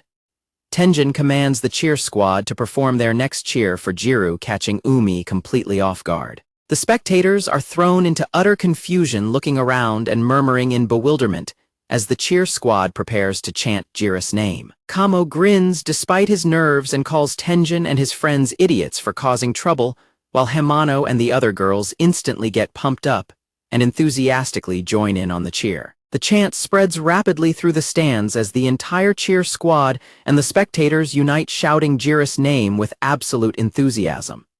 Sprinting with the last of his energy, Tenjin looks forward as he calls out Gyaru's name to pass the baton. Hearing his name called, Gyaru turns back in surprised anticipation. Akari and her cheer squad classmates yell loudly, clapping and urging Gyaru to run like hell, show off his cool side and not look back. With Tenjin yelling his name and Kamo watching tensely, Shiori looks up with deep emotion and screams Gyaru's name. As Gyaru takes off running, Tenjin keeps their team in first place by closing in to hand over the baton. Gyaru internally thanks Tenjin for everything he has done as they draw level with each other. Tenjin firmly hands the baton over to Gyaru, assuring him that he will be okay. Akari screams Gyaru's name at the top of her lungs, letting him know that she is completely on his side. Feeling the support, Gyaru's eyes narrow with fierce determination. With the baton successfully passed, Gyaru explosively sprints forward on the final lap. Gyaru kicks off the track with intense power, pushing his speed to the limit. The announcers and spectators are left completely speechless and stunned by Gyaru's sudden burst of speed. Tenjin smiles warmly as he pants to catch his breath, watching in satisfaction as Gyaru runs like a natural. Gyaru speeds down the track, leaving everyone behind. Gyaru internally acknowledges that he is truly capable of running. He feels the wind against his face and the solid ground under his feet, fully in tune with his body's movements. As Gyaru pushes harder, he remembers Akari teasing him about not exercising enough. Gyaru recalls the rigorous workouts Akari forced him to do over the past month, where she pushed him to build endurance and warmly praised him for running alongside her every single day. Gritting his teeth, Gyaru channels all that training into his sprint, focusing entirely on the track ahead. Umi is left completely stunned in the background as the spectators scream in shock at Gyaru's incredible speed, unable to comprehend this sudden turn of events. The track team vice captain notes that tall people like Gyaru are fast, and that his form resembles a graduated senior, but questions whether Gyaru actually knows how to run to match his height. While watching Gyaru run the track, Vice Captain worries that he is pushing too hard to maintain his pace, as their classmates react in relief and slight disbelief at his sudden performance. A bewildered Kamo loudly wonders where the lazy Gyaru he knew went, while Shiori quietly and gently watches the race. Shiori softly whispers that it is indeed still Gyaru running out there on the track. Shiori recalls their elementary school days when a young classmate skeptically asked Gyaru if he was actually okay with being the anchor. In her memory, a young Gyaru confidently smiled and told the classmate that he would handle the anchoring, asking him to start the race well. She remembers the same classmate sternly warning her not to drag the team down. Gyaru had gently patted her shoulder and promised her that as long as she didn't give up and passed him the baton, he would secure first place for their team. Back in the present, Gyaru counts the backs of the runners as he passes them one by one. As he races forward, the running track and the white finish line sprawl out clearer and clearer before his eyes. Gyaru realizes that he is once again witnessing the open track ahead with nobody in his way, standing as the only person who can see this view in this exact moment. A classmate asks Tenjin if he knew Gyaru was so fast, admitting they are amazed since Gyaru looked like a complete mess earlier. When a shocked classmate asks Tenjin why he had the confidence to hand Gyaru the baton, Tenjin replies that he trusted Hamano's words and had also heard about Gyaru's running ability from his wife. The classmates are stunned by Tenjin's casual mention of Akari, just as the announcer shouts that the blue team is quickly closing the gap with first place. Gyaru suddenly begins to slow down, panting and wheezing heavily as his stamina starts to deplete. The The spectators yell that they knew he was pushing too hard at the start, as the other runners begin catching up to make the race neck and neck. As the crowd aggressively shouts for the anchor to pick up his feet, Kamo trembles in distress and silently begs everyone to stop expecting stamina from an otaku.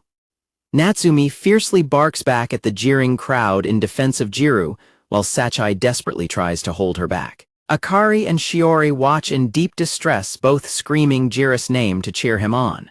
Feeling completely exhausted, Gyaru reminds himself that this is simply a school sports festival. Akari angrily shouts at the crowd to cut Gyaru some slack, defending him as an introverted member of the Going Home Club who is simply trying his best to run as the anchor in a relay race. Gyaru reflects on getting cocky because Tenjin and Himano relied on him, agonizing over the embarrassment of failing and picturing Akari crying in his arms at home if he loses the race. Gyaru pushes his feet hard against the running track while telling himself that he has already put in enough effort and should not have to run anymore. As the rival runner from the blue team pushes past him, Gyaru continues sprinting while mentally insisting that he has already given the race more than enough effort. While Akari covers her mouth, watching in anxious silence, panting, Gyaru desperately questions why he is still pushing himself to keep running.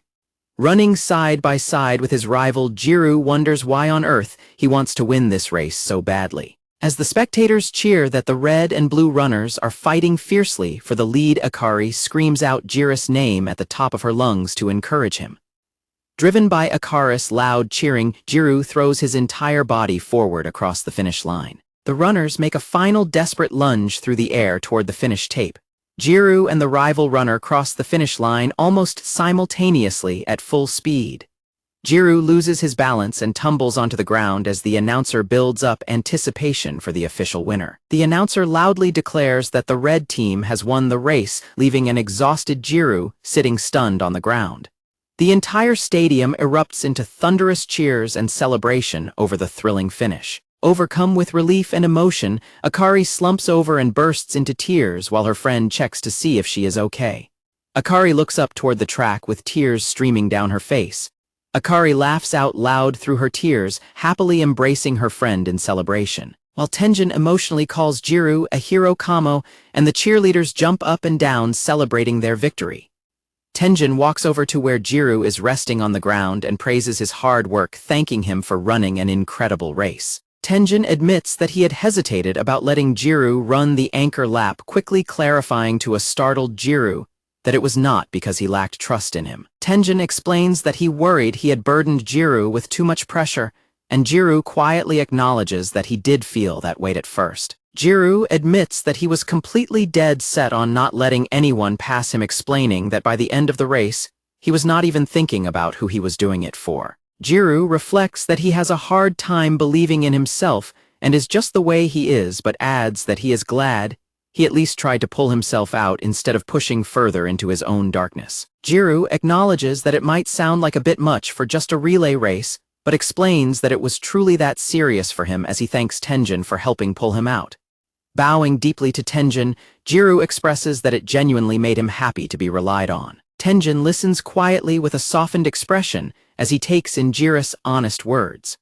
Kamo and Tenjin excitedly grab onto Gyaru, cheering that they won the relay and announcing that they are having barbecue to celebrate regardless of the final overall sports festival results. Tenjin smiles and suggests going out for sushi instead of a grill house, pointing out that sushi places also serve a lot of great desserts. The group happily gathers around Gyaru to celebrate their victory together. As the announcement directs students back to their homerooms after their final sports festival, Akari and her friends chat about how seriously they took the events and how exciting the relay race turned out. Her friend playfully teases Akari about her husband playing a major role in the excitement, prompting a blushing Akari to quickly deny saying anything while smiling softly. When her friends offer to grab drinks from the vending machine and tell her to watch their belongings, Akari turns around and notices someone approaching. Gyaru awkwardly approaches and praises Akari for her hard work on the cheer routine while she compliments his amazing run, but his hesitant silence prompts her to suspiciously tell him to spit out whatever he is hiding. Gyaru takes out his phone and quietly mentions that he thought they could take a photo together, leaving Akari looking surprised and touched. Blushing deeply, Gyaru explains that since she is wearing her outfit and they are already there, he wanted to fulfill their promise to take a picture together. Akari blushes shyly and quietly admits that she also really wanted to take a photo with him. Overcome with intense embarrassment and emotion, Akari loudly cries out and wildly swats her pom-poms against a flustered Gyaru. Akari tearfully calls him an idiot and complains about him waiting until it is too late to ask, while Gyaru quickly tries to apologize. As her friends call out her name from afar, Akari blushes softly and feels a sense of relief realizing that her sincere feelings truly went through to him. Her friends return to the area waving and calling out cheerfully as they spot Gyaru and Akari standing together.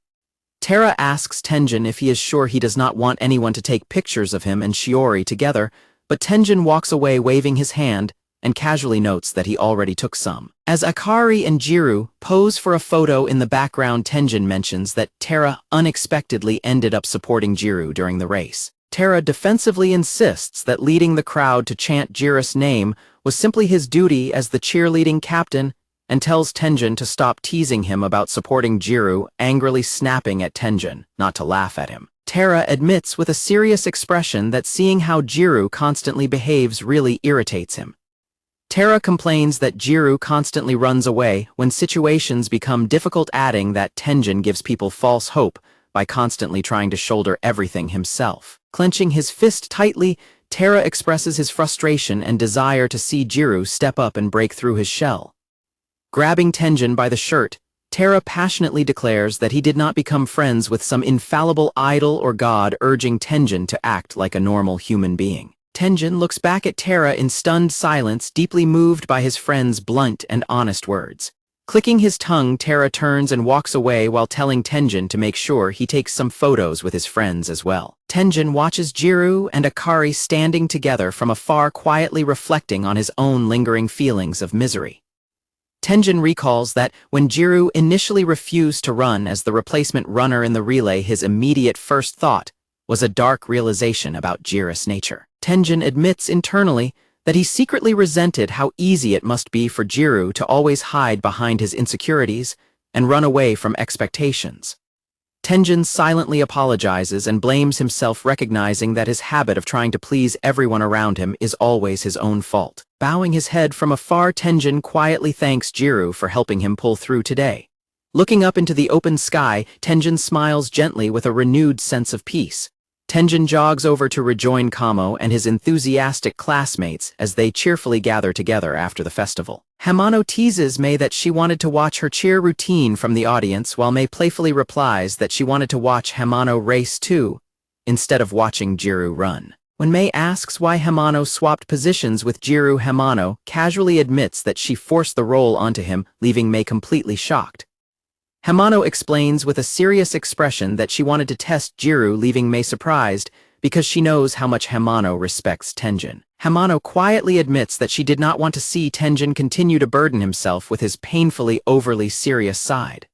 Smiling warmly, Hamano admits that Tenjin is far more attentive to the feelings of those around him than she is, playfully grumbling that his selflessness irritates her. Hamano smiles softly, noting that Gyaru being dense actually earns him -10 billion points.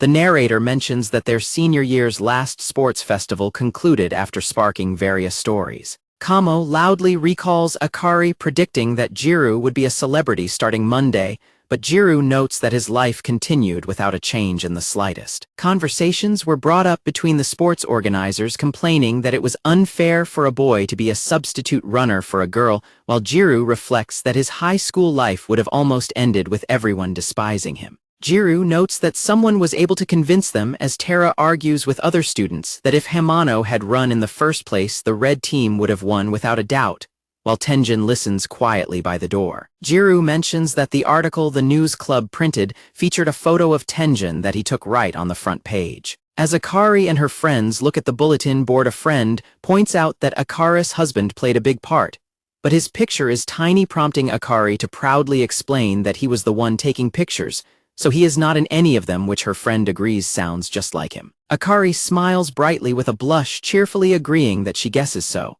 Gyaru stands alone in an empty classroom, looking down at his camera resting on a desk.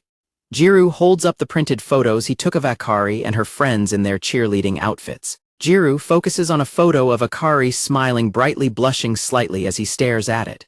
Gyaru recalls Akari warmly telling him that if something bad happens, he can always come home to her. Gyaru's blush deepens as he continues to stare intently at the photograph. Looking at Akari's happy face, Gyaru stubbornly thinks to himself that he does not want to. Gyaru thinks that cannot be true, and that Akari will not always be by his side, realizing that even if nothing bad happens once they graduate, there will be no more couple practical, and she might end up doing it with another guy in the future. Gyaru holds the photo, his expression turning serious and slightly melancholic. Akari suddenly slides the classroom door open, cheerfully declaring that she knew he was still at school and asking if he printed the photos she requested. Gyaru jumps in surprise, blushing heavily as Akari approaches him and enthusiastically thanks him. Gyaru stares at her in stunned silence while Akari looks back at him with a bright, happy smile. Akari leans in curiously and asks what is up, causing a panicked Gyaru to stammer and quickly insist that it is nothing. Gyaru notices a cheerleader accessory on Akari's bag.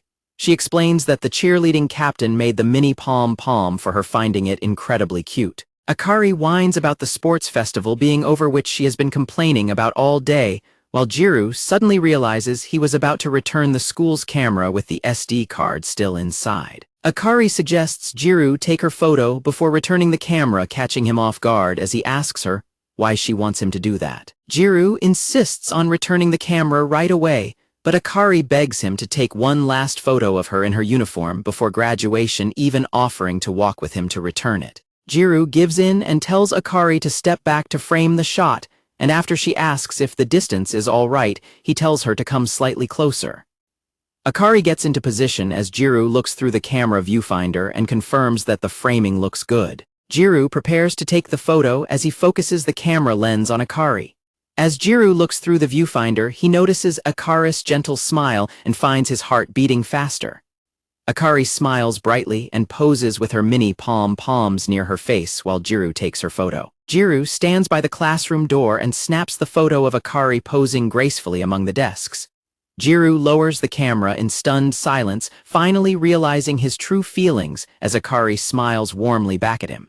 Gyaru admits to himself that he is truly in love with Akari. Kamo asks Gyaru about his plans for the upcoming fall break, and Gyaru mentions he is only going home for the first 2 days, causing Kamo to realize Gyaru will be staying alone at the practical apartments afterward. Kamo panics at the thought of Gyaru being left completely alone with Akari, but Gyaru calms him down and explains that Akari will actually be visiting her family's home for the entire 5 days. Gyaru explains that he wants to use the quiet time alone to organize his thoughts regarding graduation and his feelings for Akari, noting that it is normally hard to find time for himself. Kamo kindly offers to listen whenever Gyaru needs to talk, admitting that he always worries when Gyaru tries to figure everything out on his own. Kamo jokes that helping Gyaru will earn him good karma for his romantic life in his next existence, prompting a sweat-dropped reaction from Gyaru. Back at the apartment that evening, Gyaru sits alone at the kitchen table when his phone suddenly begins to chime with rapid notifications. Gyaru looks at a group chat full of outgoing messages from his classmates planning an afterparty, leaving him hesitant about whether he should join the conversation. Gyaru calls out to Akari to ask if she is ready since everyone is starting to arrive at the party, and Akari enthusiastically responds that she is almost done as she puts the finishing touches on her dress. Akari steps out of the room and apologizes for making Gyaru wait, asking him to help put on her necklace, because she cannot do it herself. Gyaru is caught completely off guard by her tight-knit sweater dress, and asks if she is seriously going out dressed like that, but she casually confirms it and adds that she heard the restaurant serves sushi. Gyaru hesitantly tells Akari that her outfit is a bit too revealing. Akari looks confused and asks if she looks weird, to which Gyaru quickly clarifies that he wouldn't say she looks weird at all. Akari turns around excitedly to show off her brand new fall outfit, calling it cute, while Gyaru stares at her in silent blushing hesitation. Gyaru suggests she wear a long skirt instead because it is cold outside and mentions she should wear something that covers her neck. Akari insists she will be fine, But Gyaru stubbornly counters that she will freeze, to which she playfully objects that he doesn't get to decide how cold she feels. Gyaru holds her hands and gently pleads with her to change her clothes, suggesting she does not need to dress up so much for today's casual gathering. Akari complains that Gyaru is acting unusually bossy, but Gyaru blushes and blurts out that her outfit is too tight, reveals too much skin, and makes it hard to know where to look. Akari asks why he cares since her usual clothes are just as revealing, prompting Gyaru to yell that he cares, because other guys are going to see her dressed like that. Looking directly at her, Gyaru softly but firmly requests that she change her outfit, calling her by her first name and promising to wait for her. Akari looks down and quietly whispers that she does not understand his sudden objection, reminding him that she has always dressed like this up until now. Blushing deeply, Akari asks why he is suddenly acting so protective and saying things as if he were actually her boyfriend. Gyaru is left completely speechless and blushing at her direct question. A sudden loud ringtone breaks the heavy silence between them, catching both of them completely off guard. Akari's friends call her phone to ask if she and Gyaru have left yet, teasingly telling her to stop flirting with her husband and hurry down. A flustered Akari quickly stammers that they were just about to leave. Akari hangs up the phone and quietly asks Gyaru to wait for her by the front door while she goes to change. Sometime later, the bustling city streets are lit up under the night sky. As they walk together through the streets, Akari mentions she heard their party room has tatami mats and softly apologizes to Gyaru, realizing that he was probably worried about her short dress because they would be sitting on the floor. Gyaru blushes and softly apologizes as well, and Akari gently replies that she is sorry too. Akari smiles warmly to herself, touched by Gyaru's quiet kindness, just as their friends spot them arriving and call out to welcome them to the party. Inside the restaurant, the class raises their glasses and shouts out an energetic toast to celebrate the successful end of the sports festival. While Sachai and Yuuma enthusiastically cheer about ordering sushi, Gyaru sits quietly on the floor mats, sweating nervously as he hears soft, pattering footsteps approaching him from behind. Tenjin approaches Gyaru holding a pair of tongs and asks why he doesn't go join the others instead of sitting alone. Gyaru scratches his cheek, awkwardly explaining that it is crowded up there and he will just wait. Before he can finish, Kamo suddenly steps up and offers to handle the grilling himself, but another classmate joins in to tease that he won't let Tenjin take all the credit, prompting some laughs. Tenjin uses the tongs to place a piece of grilled meat onto Gyaru's plate, telling him not to hold back and to take whatever he wants since it is a celebration. Gyaru is deeply touched and blushes as he quietly thanks Tenjin. At the table, the classmates chat about what kind of sushi the restaurant has, and someone laughs when they see another student carrying a plate of corn gunkan maki. Meanwhile, Sachai and another classmate walk over excitedly, announcing that the venue even has an ice cream machine and suggesting they go get some later. Kamo asks the classmate if he is for real, calling it a waste of money to eat nothing but corn sushi, while the classmate defensively insists it is the yummiest. Meanwhile, Sachai jokingly complains about the lumpy corn sushi plate, laughingly teasing that she needs to bleach her eyes at the sight of it. Natsumi loudly tells the boys to shut up and asks what all the fuss is about, while Sachai mutters that they are way too excited over a picture of the corn gunkan maki. Another classmate nearby wonders why they are making such a big deal out of it. Shiori sits quietly, looking nervous in the bustling, unfamiliar social environment. She notices a text notification on her phone from the group chat announcing that their 2 track stars will be arriving soon. Shiori sits stiffly at her spot, letting out a quiet, tense sigh as she tries to handle her anxiety. Mei shows off her beautifully decorated dessert bowl, pointing out all the cute toppings she found, though Sachai warns her that it is too early for dessert since they just started grilling meat. Meanwhile, Akari walks over carrying a large bowl, explaining that she threw together a bunch of ingredients to make a big salad for everyone. Akari approaches Shiori and warmly offers her some of the salad she made. Shiori is pleasantly surprised by the gesture and happily thanks Akari, thinking about how nice she is. Akari excitedly points out that the place has 4 different flavors of all-you-can-eat ice cream, asking Shiori if she wants to go grab some together later. Shiori blushes and cheerfully agrees. Suddenly, another classmate calls out, asking Akari to take a picture of her using a specific camera filter, and Akari happily agrees, asking her to pass her phone. Shiori sits quietly watching Akari easily transition back into her bubbly social element. Shiori holds her bowl and reflects on how she is completely unused to such large gatherings, recalling that her last big party was back in elementary school after a dodgeball tournament. She frantically looks around, internally crying out for Mei, before casting a quiet glance across the room. Shiori looks over and notices Gyaru sitting quietly holding his bowl of rice and looking equally out of place as classmates bicker about their food and schedules around him. Shiori recalls their childhood days, remembering a younger Gyaru enthusiastically offering to do a funny teacher impression to entertain Kamo and their friends at a gathering, while a younger Shiori happily played bingo next to him. Gyaru declines another piece of meat from Tenjin, explaining that he has already had enough and apologizing for making Tenjin do all the grilling, just as Akari suddenly calls out Shiori's name. Shiori snaps out of her daydream in complete surprise, her eyes wide as she realizes someone is speaking to her.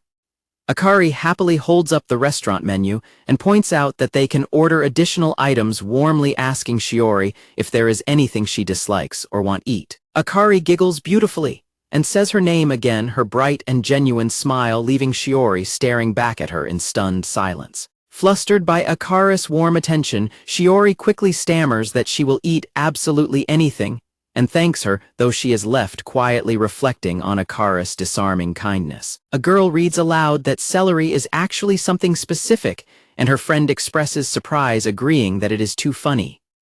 A group of boys arrives at the restaurant. One greets everyone and notes the good smell, while another complains about being starving and how good everything looks. A seated boy welcomes them and points out where the girls are sitting. The arriving boys greet the group, and a seated boy asks how it went. A standing boy replies that there was nothing unusual, but mentions he has a doctor's appointment the day after tomorrow. Gyaru asks if there is nothing to worry about. Gyaru mentions he thought he heard the two of them went to the hospital. Kamo admits he was really worried and expresses gratitude that Tenjin stopped her. Umi pats Gyaru on the back, commenting that considerate guys are built different. Gyaru tries to deny it. A girl blushes and zips up her track jacket, agreeing and thanking the boy standing in front of her. Gyaru blushes deeply and touches his neck, stammering defensively. Umi loudly insists that it is just this time, while Kamo leans aggressively across the table, demanding if Gyaru gets it. A flustered Gyaru hesitantly agrees. Kamo slumps over the table, stating that since his wife's leg is okay, he will forget it all, as Umi dismissively agrees. Kamo then brings up Mei and the cheer squad. Shiori turns her head in surprise as a boy announces to the room that the track team has shown up. The group raises their glasses together, declaring a toast once again. A boy praises Shiori for doing great today and apologizes for being late, asking if she got there fine with Tenjin. Shiori smiles and replies that thanks to Tenjin, they did not get lost. Sachai asks if Minami is going to Tokyo, and another girl confirms that is the rumor she heard. Shiori expresses surprise and questions if he really is. Sachai asks if he wants to get a scholarship. The boy reacts in surprise, while Shiori admits she doesn't know for sure, but notes that he does stay up late studying. The girls chat about how they could see Minami studying for a scholarship and agree that it is attractive for boys to move to Tokyo. Kamo mentions that Mei is also planning to study in a different prefecture because she was recruited. When a girl asks if it is Tokyo, the boy clarifies that it is Nagoya because they have a strong team, explaining that he was scouted in the spring and worries he might not get to compete at a larger college, so their level is just right for him. A girl asks if he will be living alone, and he replies that he mostly will be, but will live in a dorm with a bath and bathroom. A girl then points out that you cannot bring boys over if you are in a dorm. The boy blushes and laughs, stating that he is not like Takamiya, to which she responds by asking if that isn't normal. Shiori listens intently as a girl comments that she bets Shiori will make a lot of friends. A blonde girl asks Shiori if she is going to college. Shiori stammers slightly and explains that she is looking at 4-year colleges she can commute to by train, as she would like to stay with her parents until she gets a job. Shiori then asks Akari about her plans, and Akari enthusiastically announces that she is going to a trade school for nails. Sachai asks if Terafune is also attending the same big school, mentioning they might have seen an advertisement for it. Akari confirms that he is indeed attending. Shiori thinks about how incredible everyone is for knowing exactly what they want to do with their futures. Akari points out that taking entrance exams is actually far more impressive, mentioning that Gyaru has been shut in his room studying hard as well, which surprises Shiori. A classmate asks Akari if Gyaru is going to the same local college as her husband Kishi. Akari hesitates, trying to recall the specific school before admitting that she forgot which one it was. Night falls over the quiet apartment buildings. Inside his room, Kamo studies while complaining about being stuck at home while his friends are out partying with extroverts. He shouts about his loneliness and wishes he had been invited out, but he is suddenly interrupted by his phone ringing. Kamo answers the phone to find his mother on the other end. She explains that his school sent a letter regarding provisional lessons and asks him what his plans are for the upcoming fall break. Keiichiro looks at text messages from his mother at work, asking if he can also make it back home for fall break since Sadaharu is returning. Keiichiro realizes that the high schoolers are already in their second term of the year. He is suddenly interrupted by a customer wanting to order and quickly apologizes as he welcomes them to the counter. Keiichiro is shocked to recognize the customer as Chihaya. Chihaya smiles and greets him warmly, noting how long it has been since their graduation, while Keiichiro explains that he has been working at the cafe part-time since college. Keiichiro mentions that Chihaya had gone overseas, and Chihaya confirms she moved to England right after graduation but is now back to stay. She expresses surprise and happiness that he remembered her departure. Keiichiro explains that all the boys back then talked about their talented and refined classmates studying abroad. They a nostalgic laugh, and Chihaya happily remarks that he hasn't changed a bit. Chihaya points out a limited edition chestnut latte, and Keiichiro recommends it as a highly popular drink. Chihaya asks if she can get it decaf to limit her caffeine intake, prompting Keiichiro to playfully tease her about having a healthy international mindset. Chihaya fidgets nervously, touching the wedding ring on her finger as she prepares to some news.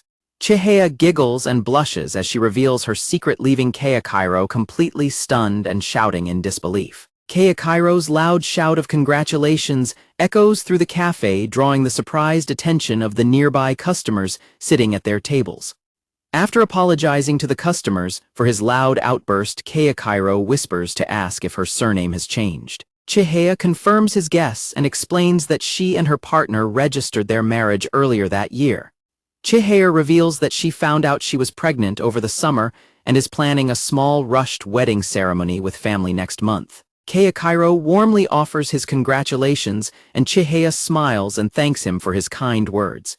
Keiichiro stops her and tries to guess her new surname, suggesting Tanaka. Chihaya laughs and tells him that it is a rare name he would never be able to guess. Chihaya tells Keiichiro that her new surname is Tenjin. Chihaya explains that her new full name is Tenjin Nozomi, leaving Keiichiro staring at her in stunned silence. Chihaya spells out her new surname, explaining that it uses the character for angel and the character for god. Keiichiro recalls that his parents had co-workers with that exact last name and that he used to play with their kids a lot when he was young, reflecting on how mysterious the world is. Keiichiro says it is a beautiful name, noting that the baby who inherits it will surely have the gods watching over them, which Chihaya happily agrees with. Keiichiro adds that whenever they are feeling down or going through a difficult time, he believes the gods will step in to help them. Chihaya waves goodbye as she walks out of the cafe with her drink. Keiichiro waves back from behind the counter before starting to take off his apron. Keiichiro walks into the employee break room and picks up the scheduling tablet to look over the upcoming work shifts. Looking closely at the scheduling sheet, Keiichiro notices that Tenjin Minami has requested off for December 6th. Keiichiro takes a drink from his cup while reflecting on how Minami had desperately requested that day off, thinking about how he went out of his way to arrange it. Looking at Minami's name on the board, Keiichiro accepts that this is what his coworker wanted and hopes he finds his own happiness. Keiichiro groans in mild exhaustion, jokingly wondering what the gods are actually up to. Keiichiro smiles as he silently wishes for the gods to give Minami a supportive push to help him move forward in the way he has been desperately striving for. Outside the barbecue restaurant, the classmates gather after the party, complaining about having eaten too much and not wanting to see grilled meat again for a while. Sachai stretches lazily and announces that she is heading home to bathe and sleep. As their classmates start saying their goodbyes, Akari looks around in confusion and asks where Gyaru went. Nearby, Gyaru is surrounded by some of the boys who are looking at his phone in astonishment, pointing out how many connections he has, and loudly asking him to team up for their next gaming event. Tara approaches Akari to apologize for monopolizing Gyaru all night, explaining that they immediately bonded over playing the same game. Their classmates laughingly point out how different their relationship is now compared to before, while Akari smiles and notes how nervous Gyaru had been about the party. A group of track team members walks down the street casually discussing their upcoming morning practices and complaining about supplementary classes. One of the passing boys stops in surprise as he spots Hamano and Shiori walking together on the sidewalk. The boys suddenly point accusingly at Akari's group, loudly complaining that they were the ones who reserved all the prime seats at the restaurant and demanding to know when they booked them. Tara calmly reveals that they made the reservation all the way back during summer break, shocking the boys. As one of the track members playfully puts his friend in a headlock out of frustration, Tara explains that it is always best to secure reservations as quickly as possible. One of the track team members suddenly calls out to Gyaru, prompting Akari and the rest of the group to turn around in surprise. Umi tells the rest of the group to give him a minute, pointing toward Gyaru. A flustered Gyaru is left completely startled, wondering why he is being singled out. One of the boys jokingly asks Umi if he is really going to bully the shy kid so openly, while another classmate tells him to let the whole relay race matter go already. Umi explains that he has no intention of doing anything to Gyaru and does not care about the relay race at all, clarifying that he simply has a question for him. He calls Gyaru over as their classmates tease him, while the nearby girls watch in quiet curiosity. Umi greets Gyaru casually and points out that they have not spoken to each other since their elementary school days, leaving Gyaru in awkward silence. Umi complains that Gyaru always brings a gloomy vibe with him lately and teases him about his posture. Gyaru looks down in defeat, quietly admitting that they probably would have never spoken again if he had not run in the relay race. Gyaru recalls that Umi used to have a regional accent back in elementary school. Umi explains that because his family moved so many times, his speech pattern is a mix of different regions, making it hard to identify. Umi asks Gyaru what exactly happened to him during his middle school years. Gyaru turns away and hesitates before quietly insisting that it was nothing. Umi playfully complains about the secrecy, noting that nobody ever tells him anything and grumbling that it feels bad to be left in the dark. Umi mentions their other childhood classmates, Kaio Yusuke and Hiroto, jokingly asking if the three of them are excluding him just to be mean. Gyaru silently reflects that despite everything, none of them have truly changed. Gyaru quietly continues his train of thought, realizing that none of them had any initial desire to grow apart. He reflects on his past, realizing that while none of them intended to change, the circumstances and the world around him were inevitably forcing him to adapt. Gyaru looks directly at Umi and explains that much like the gradual shift in Umi's accent, his own changes over the years just sort of happened naturally. Umi suddenly reaches out and grabs Gyaru's phone right out of his hand. As a startled Gyaru stammers in confusion, Umi adds his contact information and tells him to send a message on Talk whenever he feels like it. Handing the phone back, Umi bluntly tells Gyaru that it is time to grow up and stop walking around looking like he is attending a funeral. Umi calls out that he is heading out, but before he can walk away, he suddenly turns back and grabs Gyaru by the shoulder to add one final thing. Blushing deeply, Umi leans in close and whispers a request for Gyaru to give him Hamano's contact ID. Gyaru is left staring in absolute shock while Umi sweats nervously from intense embarrassment. Umi defensively tells Gyaru not to stare at him like that, pointing out that he knows Gyaru can easily copy her ID from their class group chat. He demands that Gyaru send it to him immediately since they just exchanged contact info. Gyaru groans in total disbelief, prompting an increasingly defensive Umi to shout back at him. From down the street, Akari and Shiori watch the noisy exchange in curiosity, wondering how Gyaru and Umi know each other. Shiori watches the two boys with a thoughtful expression as Gyaru runs away frantically, shouting that Hamano will get angry with him, while Umi chases close behind, demanding that he hand over the contact information. The narrator sets the scene in a joint English exam prep lecture for classes 1 through 3 as the teacher directs the students to look at line 3 just after the word however. Kamo, Hamano, and Shiori sit attentively at their desks, quietly focusing on the ongoing lecture. The narrator notes that Seishun Academy has fully shifted into exam mode, marking the definitive end of the sports festival. Gyaru reflects that while their school does not strictly prioritize higher education and offers easy senior classes, the exam prep classroom maintains a serious atmosphere filled only with the sound of moving pens. Gyaru thinks to himself that he can physically feel the heavy stress weighing down on all the students in the room. As Gyaru glances over at Shiori working quietly beside him, a sudden loud clattering noise abruptly shatters the silence and startles him. Gyaru quickly turns his head to see what caused the commotion, rubbing his neck and groaning slightly from the sudden movement. Takemiya crawls stealthily across the classroom floor with her backpack on, giving a nervous smile and quietly greeting him as she tries to sneak in. Takemiya accidentally bumps into a row of chairs, causing a loud clatter that startles the other students and prompts someone to urgently whisper at her to keep her voice down. The angry teacher reprimands Takemiya for coming to class late after he explicitly told her not to, but she casually stands up and questions why she should stay out since she already paid the class fee. The teacher threatens to throw Takemiya out if she interrupts again, to which she casually agrees as she sits down at her desk beside a bewildered Gyaru, ignoring the surrounding chatter of classmates, questioning why she is attending college exam prep. Shiori sits uncomfortably as nearby students harshly whisper complaints about Takemiya being sketchy and disrupting their class, while Hamano glances over in quiet concern. Takemiya silently registers the insults, prompting Gyaru to glance at her in surprise, wondering how she can tolerate the intense complaining from their peers. Gyaru suddenly speaks up to get Takemiya's attention, loudly asking her which colleges on the provided list even idiots could manage to get into, completely interrupting the room. Later on, an exhausted Gyaru slumps over a ledge outside the school building, sighing heavily as he admits he is completely sick of studying. Back inside the classroom, Hamano walks over and asks a slumped Gyaru if he also signed up for the afternoon exam prep classes, to which he tiredly confirms and admits he is starting to regret it. Takemiya walks up to their desks with her lunch and agrees that she is also incredibly tired, wondering aloud if she will even be able to make it through the afternoon sessions as she joins them. Takemiya-san holds up a snack, asking Gyaru if he has ever tried the Shirako ponzu flavor and offering him some.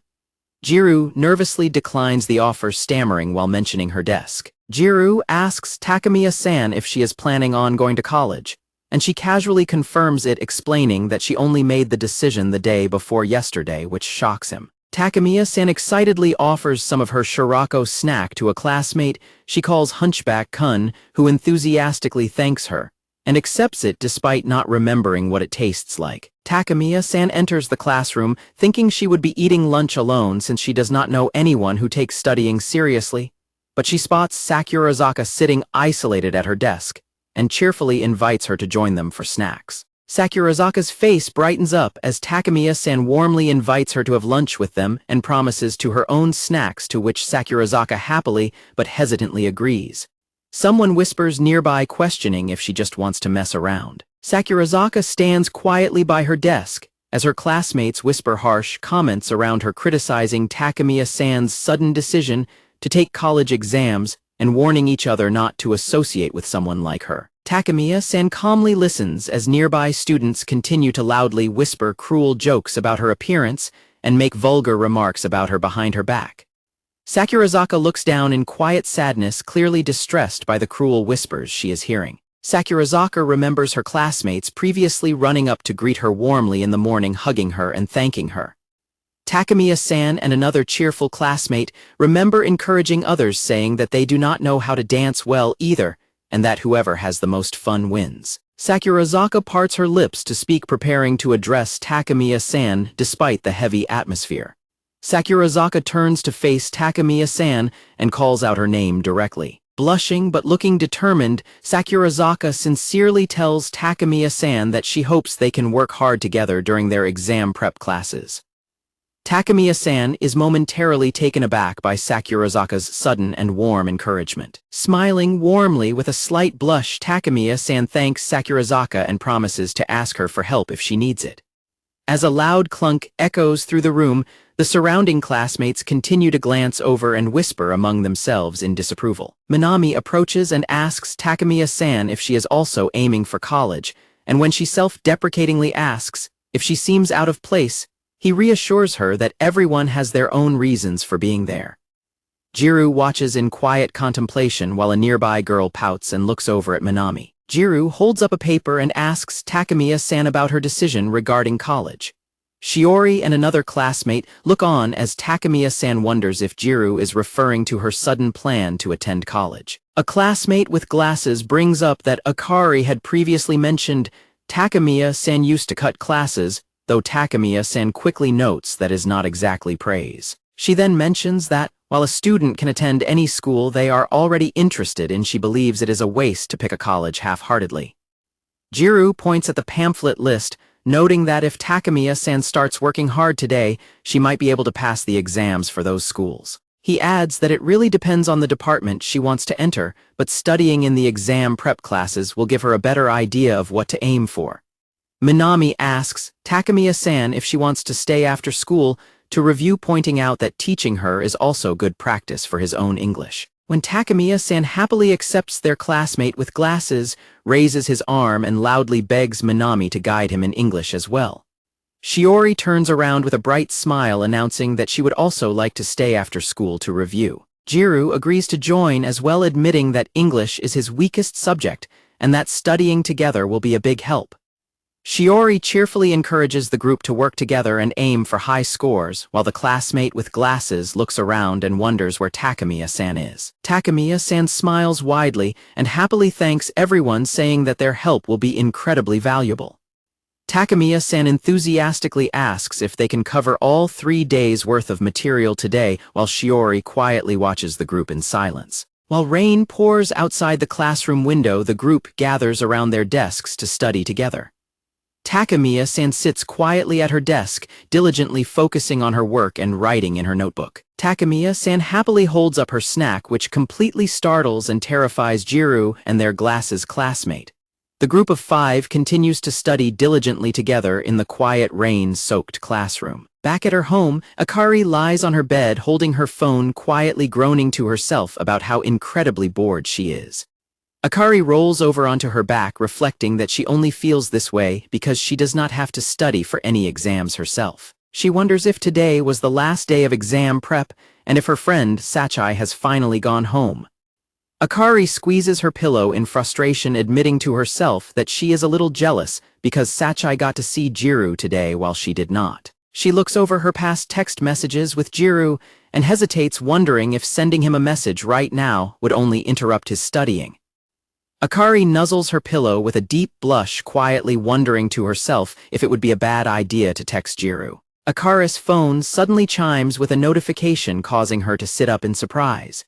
She looks at her screen to find a message from Sachai, who jokingly claims to have sneaked a photo of Akari's husband.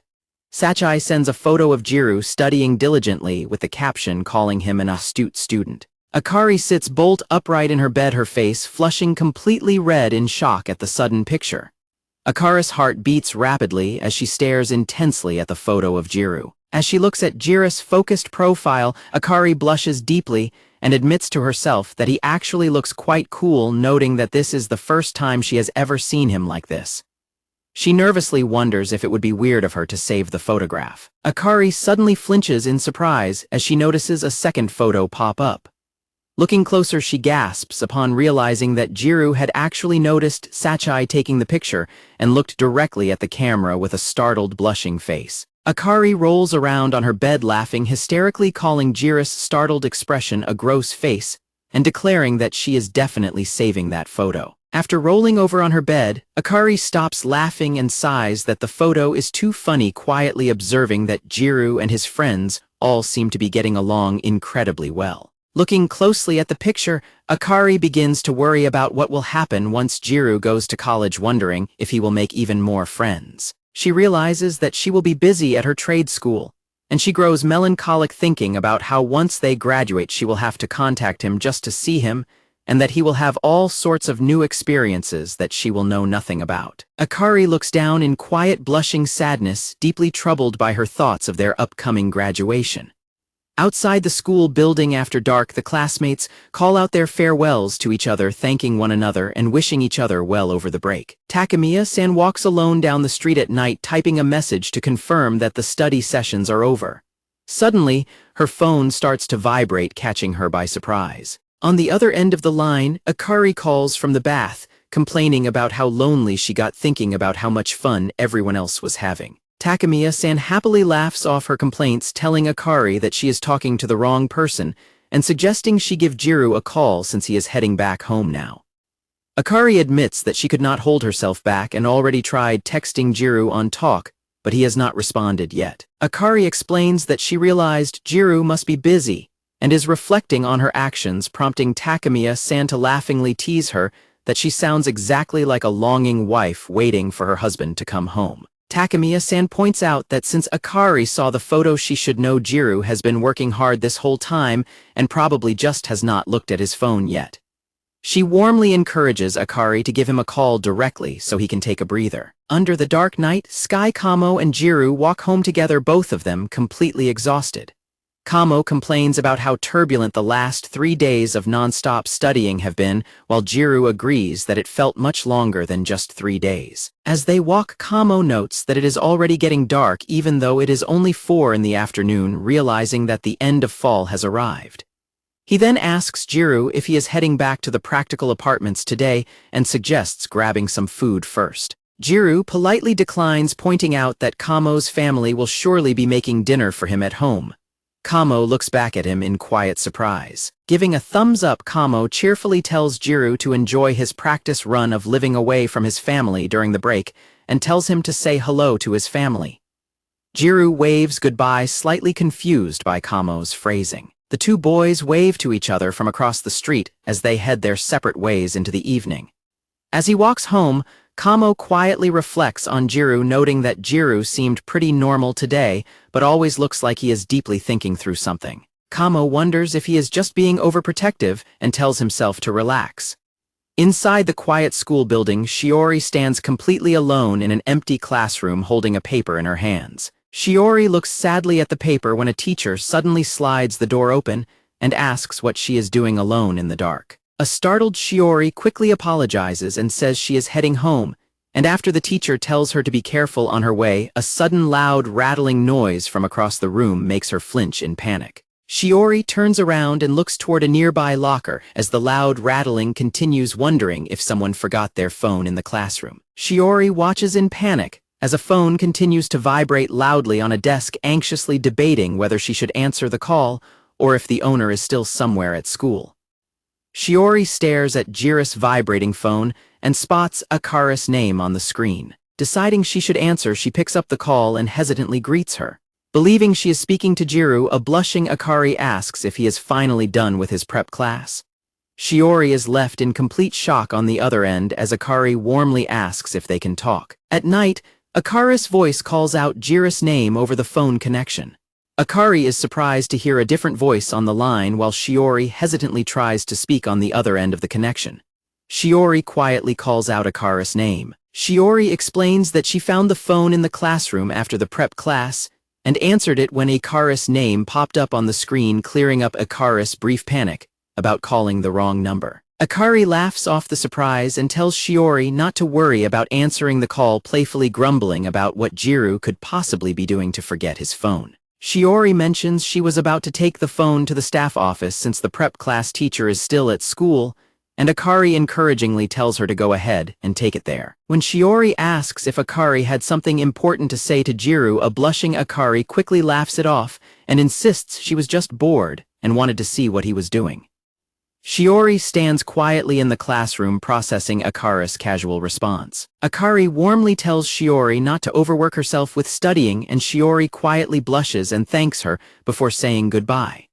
Shiori presses the button to end the call as Akari says goodbye until they see each other at school. Shiori stands alone in the empty, dark classroom, thinking back to Akari's initial words about wanting to talk.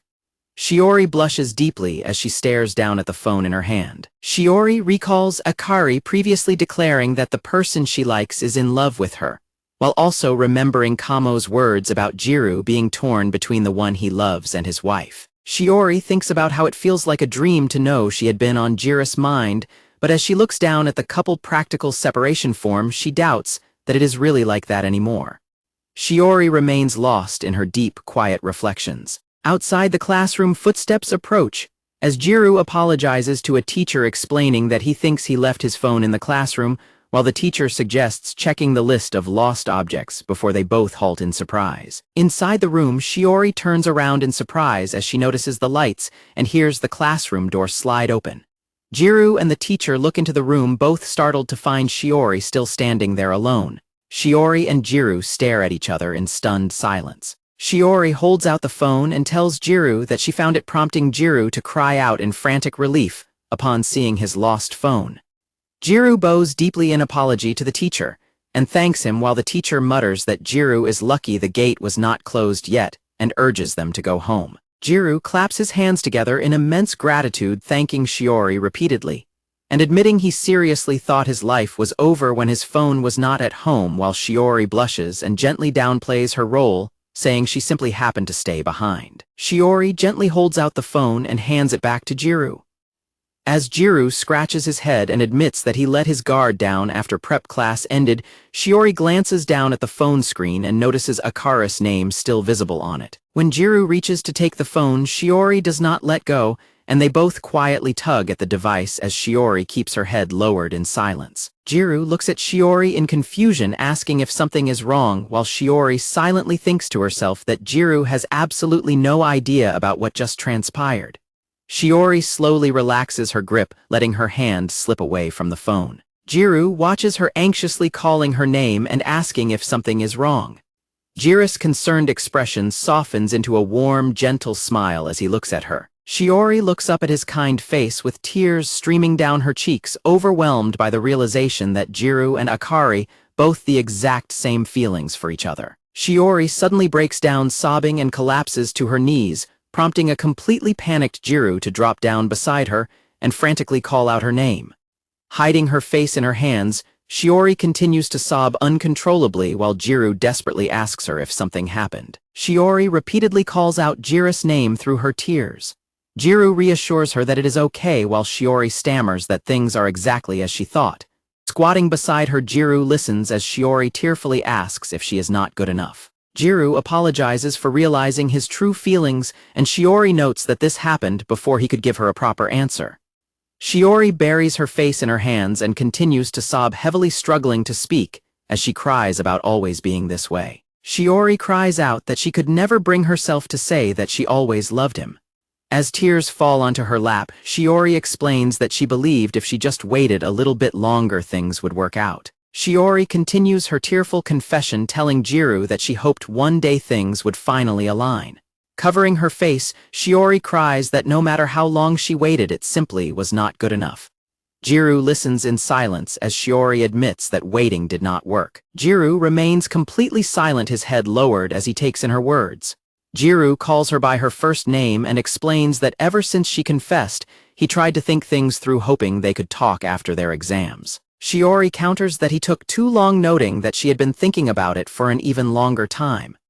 Shiori wipes her tears and admits she genuinely believed that if she just waited, he would return to her side, reminding him of his past promise that nothing would change. Gyaru gently grips her shoulder, prompting her to look up at him. Shiori's teary eyes widen slightly as she stares up at him. Gyaru looks back down at her with a gentle, resolved expression. The scene shifts to a memory of tall bookshelves in a quiet room. In the memory, Shiori stands behind Gyaru as he turns away from her near the shelves. Gyaru looks downward with a somber expression in the memory. Back in the present, Shiori stares in realization, noting to herself that Gyaru is making the exact same face as he did back then. Gyaru continues to look at her with that same sad, gentle gaze. Shiori notes to herself that this is the second time she has seen Gyaru with those red, crying eyes. The scene shifts to a memory of a quiet summer day outside the library. In the quiet library, Shiori recalls that unforgettable summer. A group of young boys in formal suits laugh together outside their elementary school, on graduation day having taken a small step towards adulthood. 3 girls watch the boys with a blonde girl commenting that the boys are still kids and that adult clothes don't suit them. She adds that she can't believe they will be wearing middle school uniforms soon. Her friend agrees while another girl complains about how noisy the boys are being. Umi points and laughs at a smiling Gyaru wishing him luck in middle school and teasingly claiming that uniforms won't suit any of their dull group. The blonde girl angrily challenges Umi to repeat that when he is actually handsome. Umi suddenly calls out to Shiori by her last name, catching her attention while Gyaru looks back with a smile. Shiori turns to Umi, who blushes and defensively warns her that she will get bullied in middle school because she is so introverted. A friend points out that Umi is the only bully around, prompting an angry Umi to demand he stop bad-mouthing him. Meanwhile, the blonde girl cheerfully reassures Shiori that she will be fine since Umi won't be attending their middle school. Shiori smiles warmly and wishes Umi good luck in his new middle school, catching him completely by surprise. Umi blushes deeply and looks away, muttering that her voice is barely audible and warning her that she will get bullied for that as well. Gyaru smiles brightly and loudly declares that Shiori will be perfectly fine, surprising both Umi and Shiori. Blushing slightly, Gyaru cheerfully promises Shiori that he will train his voice to be louder so he can protect her in Umi's place. Shiori stares at Gyaru in wide-eyed surprise, a slight blush forming on her cheeks, while Umi looks on with an annoyed, flustered expression. Umi angrily grabs Gyaru from behind, yelling that he is getting on his nerves and that he has had enough of him, while their friends laugh at the playful bickering. Watching the boys, a friend notes that Gyaru and Umi must like Shiori quite a bit and asks for her thoughts. The blonde girl agrees that Gyaru is a great friend, but adds that he is only really cool when he is running. Shiori looks down with a deep blush as she quietly questions the claim, while her friend insists that Gyaru should try harder to be as cool as Umi. Shiori gazes at the laughing Gyaru with a bright blush as she reflects that everyone has a person they fancy. Shiori looks fondly at the group of boys, silently declaring that her prince was always Gyaru. The memory shifts to middle school. Shiori greets Gyaru in the hallway and he excitedly shouts a loud good morning back to her. When she asks why he is so energetic, he happily declares that he is training his voice to be louder, proving to her that his promise had not changed. Shiori smiles brightly with a deep blush on her cheeks. Shiori reflects that in her world, Gyaru was always there as they walk home together with their middle school friends. Gyaru smiles and expresses his wish that she would always be with him like this forever. Shiori stammers in surprise, nervously asking if he means forever like marriage. Shiori stares in wide-eyed shock, her mind racing at the sudden mention of marriage.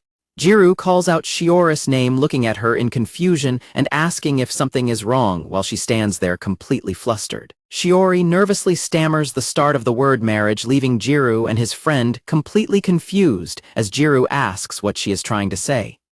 Shiori loudly shouts that it is nothing, her sudden outburst echoing through the air. Shiori silently notes that they ended up living in the same city, attending the same school, and even sitting right next to each other in class. Watching Gyaru walk down the hallway, Shiori reflects that she was not intentionally following him, but he was simply always close to her, which made her genuinely believe it was fate.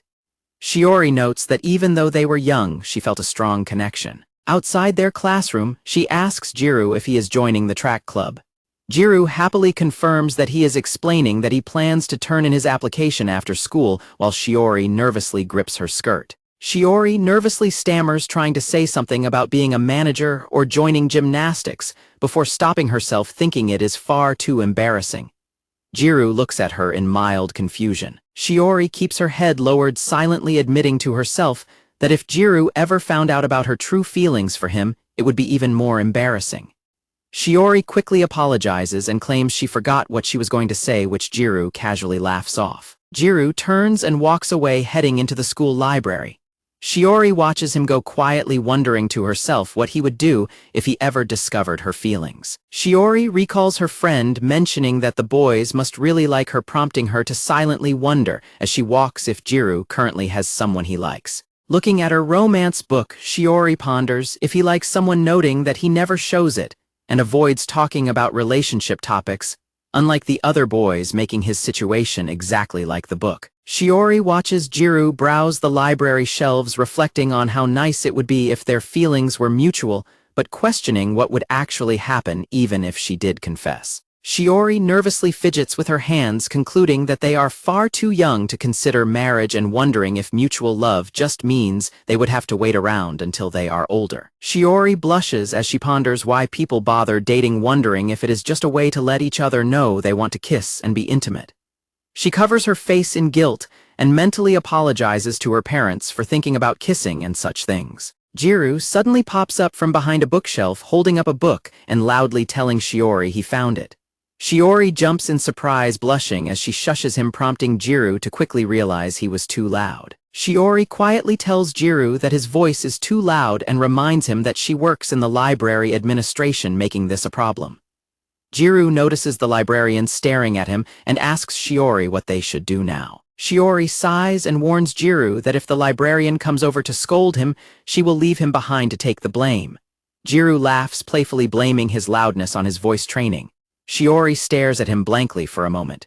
Gyaru quickly drops his smile and sincerely apologizes. Gyaru leans in close and teasingly remarks that she reads romance books, pointing out the title of a book about 100 levels of love, leaving Shiori completely flustered. A sudden loud shriek echoes through the quiet library, startling everyone in the room. A furious librarian storms over as Shiori bows her head in panic, while the other students and Gyaru stand in confusion. Shiori thinks to herself that she would be happy if she was the one Gyaru loved. However, she nervously wonders what would happen next if their feelings truly were mutual, concluding that she honestly does not want to think about it right now. Shiori watches Gyaru's back as he sits beside her in class, focused on taking notes. She quietly tells herself that right now simply having him sitting next to her is more than enough. The scene shifts to gym class. As Gyaru runs past, a girl comments on how surprisingly fast he is despite looking lazy and dumb. Another girl agrees, comparing him to a turtle rather than a hare. Shiori speaks up, explaining that Gyaru has always been fast since primary school, which surprises her friends. Shiori smiles, warmly happy that her friends are praising Gyaru, thinking it is amazing. A blonde girl stares at Gyaru with a light blush, quietly commenting that he looks so cool. Shiori looks over at the blonde girl in sudden surprise. Another girl questions the praise, noting that Gyaru looks timid and calm, while another bluntly calls him annoying. However, a third girl chimes in, mentioning that Gyaru was really kind to her the other day. The girls casually laugh and continue talking, leaving Shiori completely stunned and overwhelmed. Shiori stares blankly ahead as her mind races. She internally admits that all this talk about Gyaru is starting to really annoy her. Shiori looks away in frustration, wondering why everyone is suddenly talking about him like this. Shiori walks down the school hallway with her classmates when she notices a student behaving suspiciously by sneaking out of a classroom door. Shiori and her friend look on in confusion as a group of male students use their smartphones to rate the female students' appearances, giving them scores out of 100. One of the delinquents suddenly approaches Shiori and shoves his phone in her face, making a vulgar comment about her chest. The delinquent laughs loudly and gives Shiori a perfect score of 100 points, causing a shocked and humiliated Shiori to drop her notebook to the floor. The delinquent eagerly s the photo with his friends, while Gyaru and his friend watch from nearby and wonder if someone just took an unauthorized picture. Shiori breaks down in tears while her friend angrily comforts her, calling the delinquents disgusting pigs and declaring that she is going to report them to a teacher.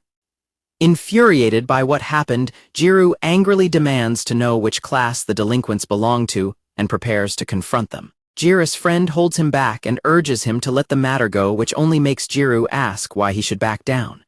Gyaru's friend explains that the delinquents are trouble and that even the police had to be called because of them the previous day, shocking Gyaru as they watch the group walk away. The other students gather around to comfort Shiori, explaining that the area around that middle school is known for being full of dangerous delinquents, with one student flatly refusing to get involved in the trouble. Gyaru protests that they cannot simply ignore what happened, but Shiori quietly asks him to stop and drop the matter. Shiori begs Gyaru not to do anything and asks him to please leave things as they are. Shiori tearfully confesses that she does not want anyone else to know that those people took a photo of her chest. Shiori's friend tells Gyaru that he needs to be more sensitive to Shiori's feelings in this situation. Shiori cries as she points out to Gyaru that they are no longer in primary school. The narrator notes that while their immediate surroundings had been peaceful, the world outside that bubble was not. Gyaru reflects on how they would repeatedly drift apart and reconnect desperately trying to hold onto the bond they once had. Gyaru laments that none of them seemed to realize just how much they had actually changed. Inside the school restroom, a classmate thanks Shiori for helping her out, and Shiori replies that she was glad she had an extra item with her because she had experienced a similar situation the day before. While they are washing up and styling their hair, one of the girls suddenly asks Shiori if she and Gyaru are dating. A flustered Shiori quickly denies that they are in a relationship, which completely shocks her classmates who ask what she means by that. Her classmate points out that they are the only boy-girl pair who walk to school together every morning, prompting Shiori to explain that it is simply a habit they started in elementary school and never stopped. The classmate jokingly tells Shiori to let her know when they finally start dating, while another girl playfully grumbles that any secret she has with them always spreads incredibly fast. Shiori stands alone in the hallway, sadly wondering why they cannot simply stay the way they always were. Shiori and her friends watch from the doorway of the classroom as a group of boys laugh loudly and make a commotion with one of her classmates, complaining that they are acting like wild animals. While the girls chat happily about makeup, the boys whisper among themselves about something that happened earlier during Japanese class, noting that everyone is trying to keep quiet about it. The boys gossip about how their teacher's bra was visible through her thin blouse, laughing and debating whether they should inform her or if it is better to just keep it to themselves. Shiori's classmates express disgust at the boys' behavior, while others gossip about whether the teacher might actually be teasing the boys on purpose. Shiori feels deeply uncomfortable listening to the boys make crude remarks about the teacher's clothes, feeling sorry for her teacher, while the boys continue to whisper about paying attention to her instead of the lesson. Shiori suddenly stands up and tells her friends that she left her handkerchief in the bathroom, apologizing as she quickly rushes out of the room. Shiori stands in the hallway feeling overwhelmed and unwell when Gyaru suddenly approaches and asks if something is wrong, pointing out that the class bell is about to ring. Shiori looks at Gyaru, her mind flooded with the crude comments the boys were just making about their teacher. She remembers the blurry faces of the boys laughing and gossiping in the classroom. Shiori stares at Gyaru's innocent, questioning face, wondering about him. Her heart races as she is suddenly reminded of the delinquent boy who took the inappropriate photo of her chest. Shiori begins to panic, her breathing turning shallow as her heart beats rapidly against her chest. Distressed by these thoughts, Shiori wonders if Gyaru is also secretly like those other boys, while Gyaru leans in closer to check on her. Overwhelmed by her anxiety, Shiori suddenly collapses forward and clings tightly to Gyaru, catching him completely off guard. Gyaru calls out Shiori's name in sheer panic as she continues to gasp for air in his arms. Shiori faints, causing Gyaru to catch her on the floor and frantically yell for the classmates who just opened the door to go get a teacher. The teacher carefully guides Shiori down the hallway while her classmates talk about how scary the incident was, with Gyaru sighing in relief that Shiori is all right, but noting that her anemia must be tough on her. Shiori's friend looks at Gyaru and notes that as long as it is him, it seems to be fine for Shiori, leaving Gyaru utterly confused. Shiori's classmates discuss how Shiori is normally uncomfortable around boys, but has no trouble with Gyaru, because they are childhood friends, playfully teasing Gyaru that maybe she just does not view him as a man before quickly apologizing. The girls warn Gyaru never to discuss crude or dirty topics in front of Shiori because she is incredibly sensitive, and her face always freezes up, warning him to be careful unless he wants Shiori to hate him. Gyaru is left standing completely alone in the quiet hallway, reflecting on their words. Gyaru remembers the girl's warning about Shiori's discomfort around boys while thinking back to the moment she had suddenly collapsed and clung to his chest. Gyaru recalls the rapid beating of Shiori's heart when she held onto him. Gyaru begins to tremble and sweat in extreme embarrassment, realizing the physical closeness of the situation they had just been in. The scene transitions to a clear sky with bright white clouds overhead. On a hot morning, Shiori and Gyaru meet up on the street and cheerfully greet each other. Shiori asks Gyaru why he is speaking with a stuffed nose, and when he explains that he slept with the air conditioning on, she warns him that he might have caught a cold, while they both complain about the oppressive heat. Shiori walks beside Gyaru, watching his smiling face closely before hesitatingly preparing to ask him a question.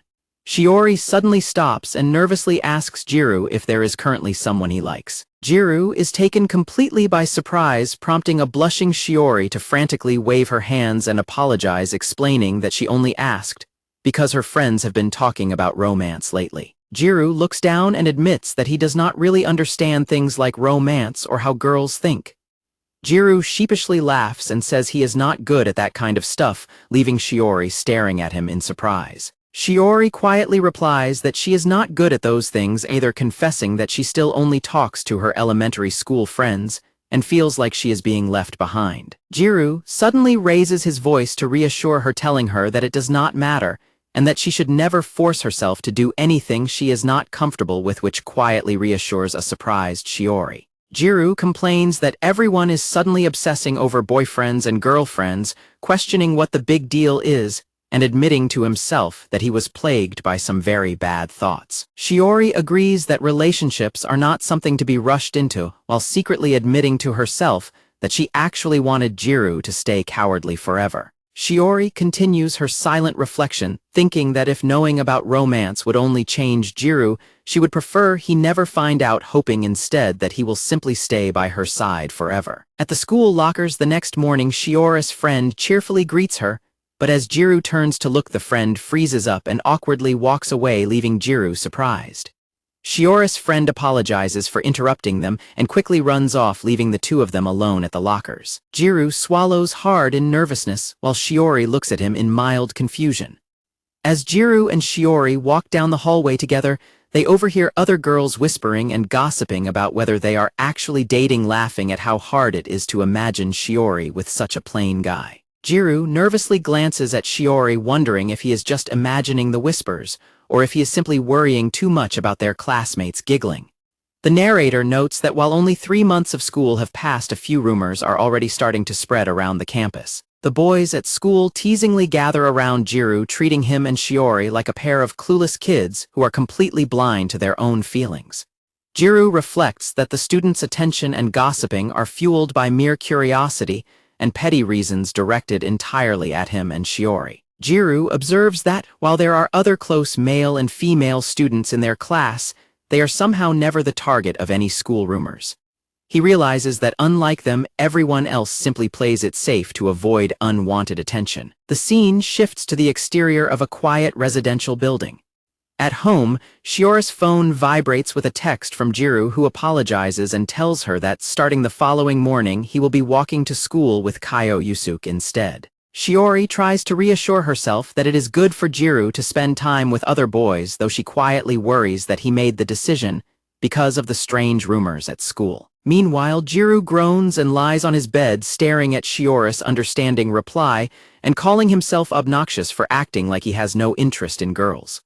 Gyaru tells himself to stop acting and admits to himself that he is simply scared. He admits to himself that he is deeply terrified of Shiori finding out that the rumors about his feelings are actually true. Gyaru realizes he is worried about disappointing Shiori. While back in the present library, he and Shiori stand silently among the bookshelves. Back in the library, Gyaru somberly tells Shiori that he thinks she is already aware of the school rumors, advising her that they shouldn't get too close for a while, as those rumors might continue to be a problem. Shiori suddenly grabs Gyaru's hand and passionately declares that she does not care about any of the rumors. Gyaru gently points out that even if she does not care, the people around her certainly do. Shiori tearfully insists that she is perfectly fine with that, but Gyaru quickly cuts her off and replies that he is not. Gyaru looks directly at her with a somber expression and firmly repeats that he is absolutely not okay with it. He apologizes to her, leaving Shiori standing there in silent heartbreak. At home, Gyaru is eating dinner when his mother tries to get his attention, reminding him about his club meeting scheduled for Saturday the 25th. Gyaru's father walks into the kitchen while his mother continues to discuss plans for visiting Shiori's family on the 25th, asking Gyaru if he wants to go separately because of his club, which leaves Gyaru completely startled. Gyaru's mother turns to him in surprise, asking if Shiori has not mentioned anything to him yet. His mother explains that she heard Shiori's family is actually moving away by the end of the month, catching Gyaru completely off guard. Gyaru reflects that Shiori had not said a word to him about the move, and he looks down at a text message from her asking him to meet her at the park after school on the 24th. Gyaru lies on his bed staring at his phone, resolving to finally drop the act, and tells Shiori everything about his true feelings, even if it creeps her out, deciding that he will finally give up if she rejects him. At the park, Gyaru and Shiori sit together on a bench, and Gyaru quietly notes that she is transferring to a private school, which Shiori sadly confirms. Gyaru nervously prepares to make his confession, starting to say his piece, but Shiori suddenly speaks up to interrupt him. Looking at him with a warm smile, Shiori asks Gyaru if he will promise to always remain her friend, even when they are far apart. Gyaru weakly agrees and promises that nothing will change, while bitterly realizing to himself that he once again failed to take any real action. He laments that he was completely unable to express his long-held feelings or confess his love to her, even if it meant getting rejected. Back in the present classroom, Gyaru drops to his knees in front of Shiori and bows his head in deep defeat, crying that he was unable to do any of those things, or even remain unchanged himself. Shiori reflects on her past inability to express her feelings and confess her love to Gyaru, even at the risk of rejection. Gyaru looks back in surprise as Shiori resolves to put an end to these lingering feelings so she can finally move forward. Gyaru stands before Shiori in the classroom, looking down as he somberly admits that he was ultimately unable to confess his feelings back then. Shiori sits crying on the classroom floor while Gyaru watches her in stunned silence. Shiori looks up with tears streaming down her blushing cheeks. Gyaru remains on his knees on the classroom floor, clenching his fist as he reflects on his behavior over all this time. Shiori looks ahead with a tearful, somber expression, silently preparing to speak. Kneeling face to face on the classroom floor, Shiori and Gyaru are surrounded by memories of their past, as she finally declares that she has always liked him. Blushing deeply, Gyaru lunges forward and loudly confesses that he likes her too. Shiori stares at Gyaru in wide-eyed shock as he declares his love for her. Gyaru loudly confesses his love to Shiori before immediately doubling over in extreme embarrassment and frantically telling himself to say something else.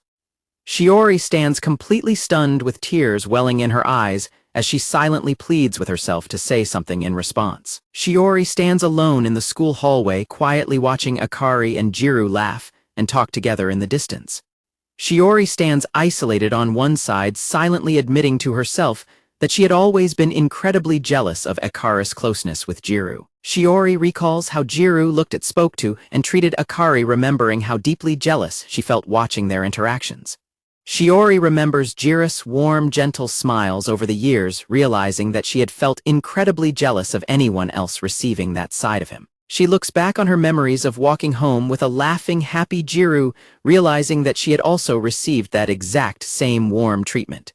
Shiori fondly remembers how Gyaru had smiled and laughed so happily with her for such a long time. Shiori recalls the time in the school restroom when her friend asked her out of the blue if she and Gyaru were dating. Shiori explains that walking to school together was just a habit they carried over from elementary school, but she silently admits that she took their relationship for granted and failed to realize that childhood friends eventually drift apart as they grow up. Back in the classroom, Shiori and Gyaru hold each other tightly as they both tearfully apologize to one another. They lean their heads together in deep grief and weep quietly. Shiori tearfully tells Gyaru that neither of them has changed, admitting that they have both simply been cowards. The narrator notes that their relationship had remained that way ever since. Shiori reflects on how they spent 6 years making the mistake of pretending to understand their relationship, remaining by each other's side without ever truly addressing their feelings. Shiori continues to cry, struggling to speak as she starts to make a point. Shiori tearfully declares to Gyaru that they both did everything they could. Gyaru looks up at her with a mixture of sadness and shock. Shiori and Gyaru both remember how they spent every single day worrying and thinking about their relationship. She tearfully admits that while they might have made mistakes in how they handled things, Shiori tells Gyaru that it was still the absolute best answer they could have given under the circumstances. Gyaru gently takes Shiori's hands into his own, trembling as he tries to speak.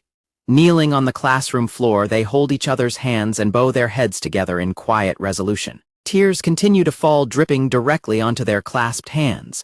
Through her tears, Shiori looks down as Gyaru quietly calls out her name. Gyaru sniffs back his tears and calls out her name again. Shiori softly replies, looking up at him through her tears. Kneeling together on the classroom floor, Shiori tearfully thanks Gyaru for falling in love with her. Gyaru cries bitterly and apologizes to Shiori. Shiori cradles Jira's head as they both continue to tearfully apologize to one another, overwhelmed by regret. Shiori realizes that she was not the only one who struggled to speak her mind, realizing that Gyaru must have suffered deeply from his own silence as well. Shiori silently thanks Gyaru as they remain embraced in the quiet classroom. Shiori recalls their middle school days when she hoped they would be close from then on. Shiori remembers smiling and crying alongside Gyaru, wishing their bond would last forever. She remembers her deep desire to always remain by his side. She reflects on the promises she quietly made to herself back then. Back in the present, Shiori continues to hold onto a weeping Gyaru in the quiet room. The scene transitions to a wide view of the quiet city under the night sky. Shiori stands in the hallway and remembers the devastating night when she walked home crying, believing that everything between her and Gyaru was completely over. Shiori admits to herself that she kept waiting because Gyaru once promised her that nothing would change, selfishly hoping that he would eventually come back to her.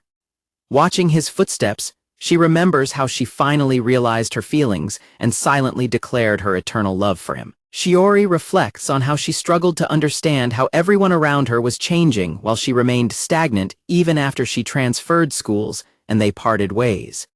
It was right at that moment that she first learned about the school's marriage practical system. Shiori reads the high school guide, hoping that participating in the marriage practicals would help her understand love and make it seem less strange. Shiori remembers the shock of reuniting with Gyaru in high school, realizing with relief that he was still exactly the same and had not changed at all.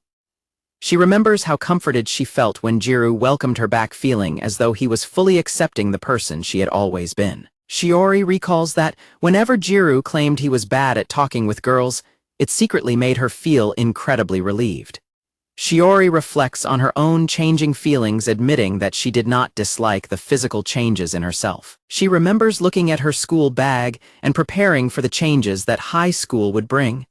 Walking down the stairs with her school documents, Shiori resolved that she wanted to experience real love. Shiori decided that she did not want to just wish to be by Jira's side, but wanted to become someone who had the strength to actively love him with all her heart. She resolved to stand on her own 2 feet as she opened the door to speak with her parents. Shiori loudly announced to her parents that she wanted to attend a university. Later that evening, an exhausted Gyaru arrives home, drops his bag, collapses onto his sofa, and sighs about how painful and exhausting the day has been. Gyaru stares at the ceiling, bitterly reflecting on how he had spent his life trying to be serious and avoid hurting others, yet somehow ended up just keeping his head down and behaving carelessly. He thinks to himself that it would be so much better if school could just teach them the correct answers to their personal problems. Gyaru reflects that if the school just gave them the correct answers, he wouldn't have to worry about all these struggles and everything would be so much easier. He lies on the couch telling himself to stop messing around while admitting how incredibly difficult it all is.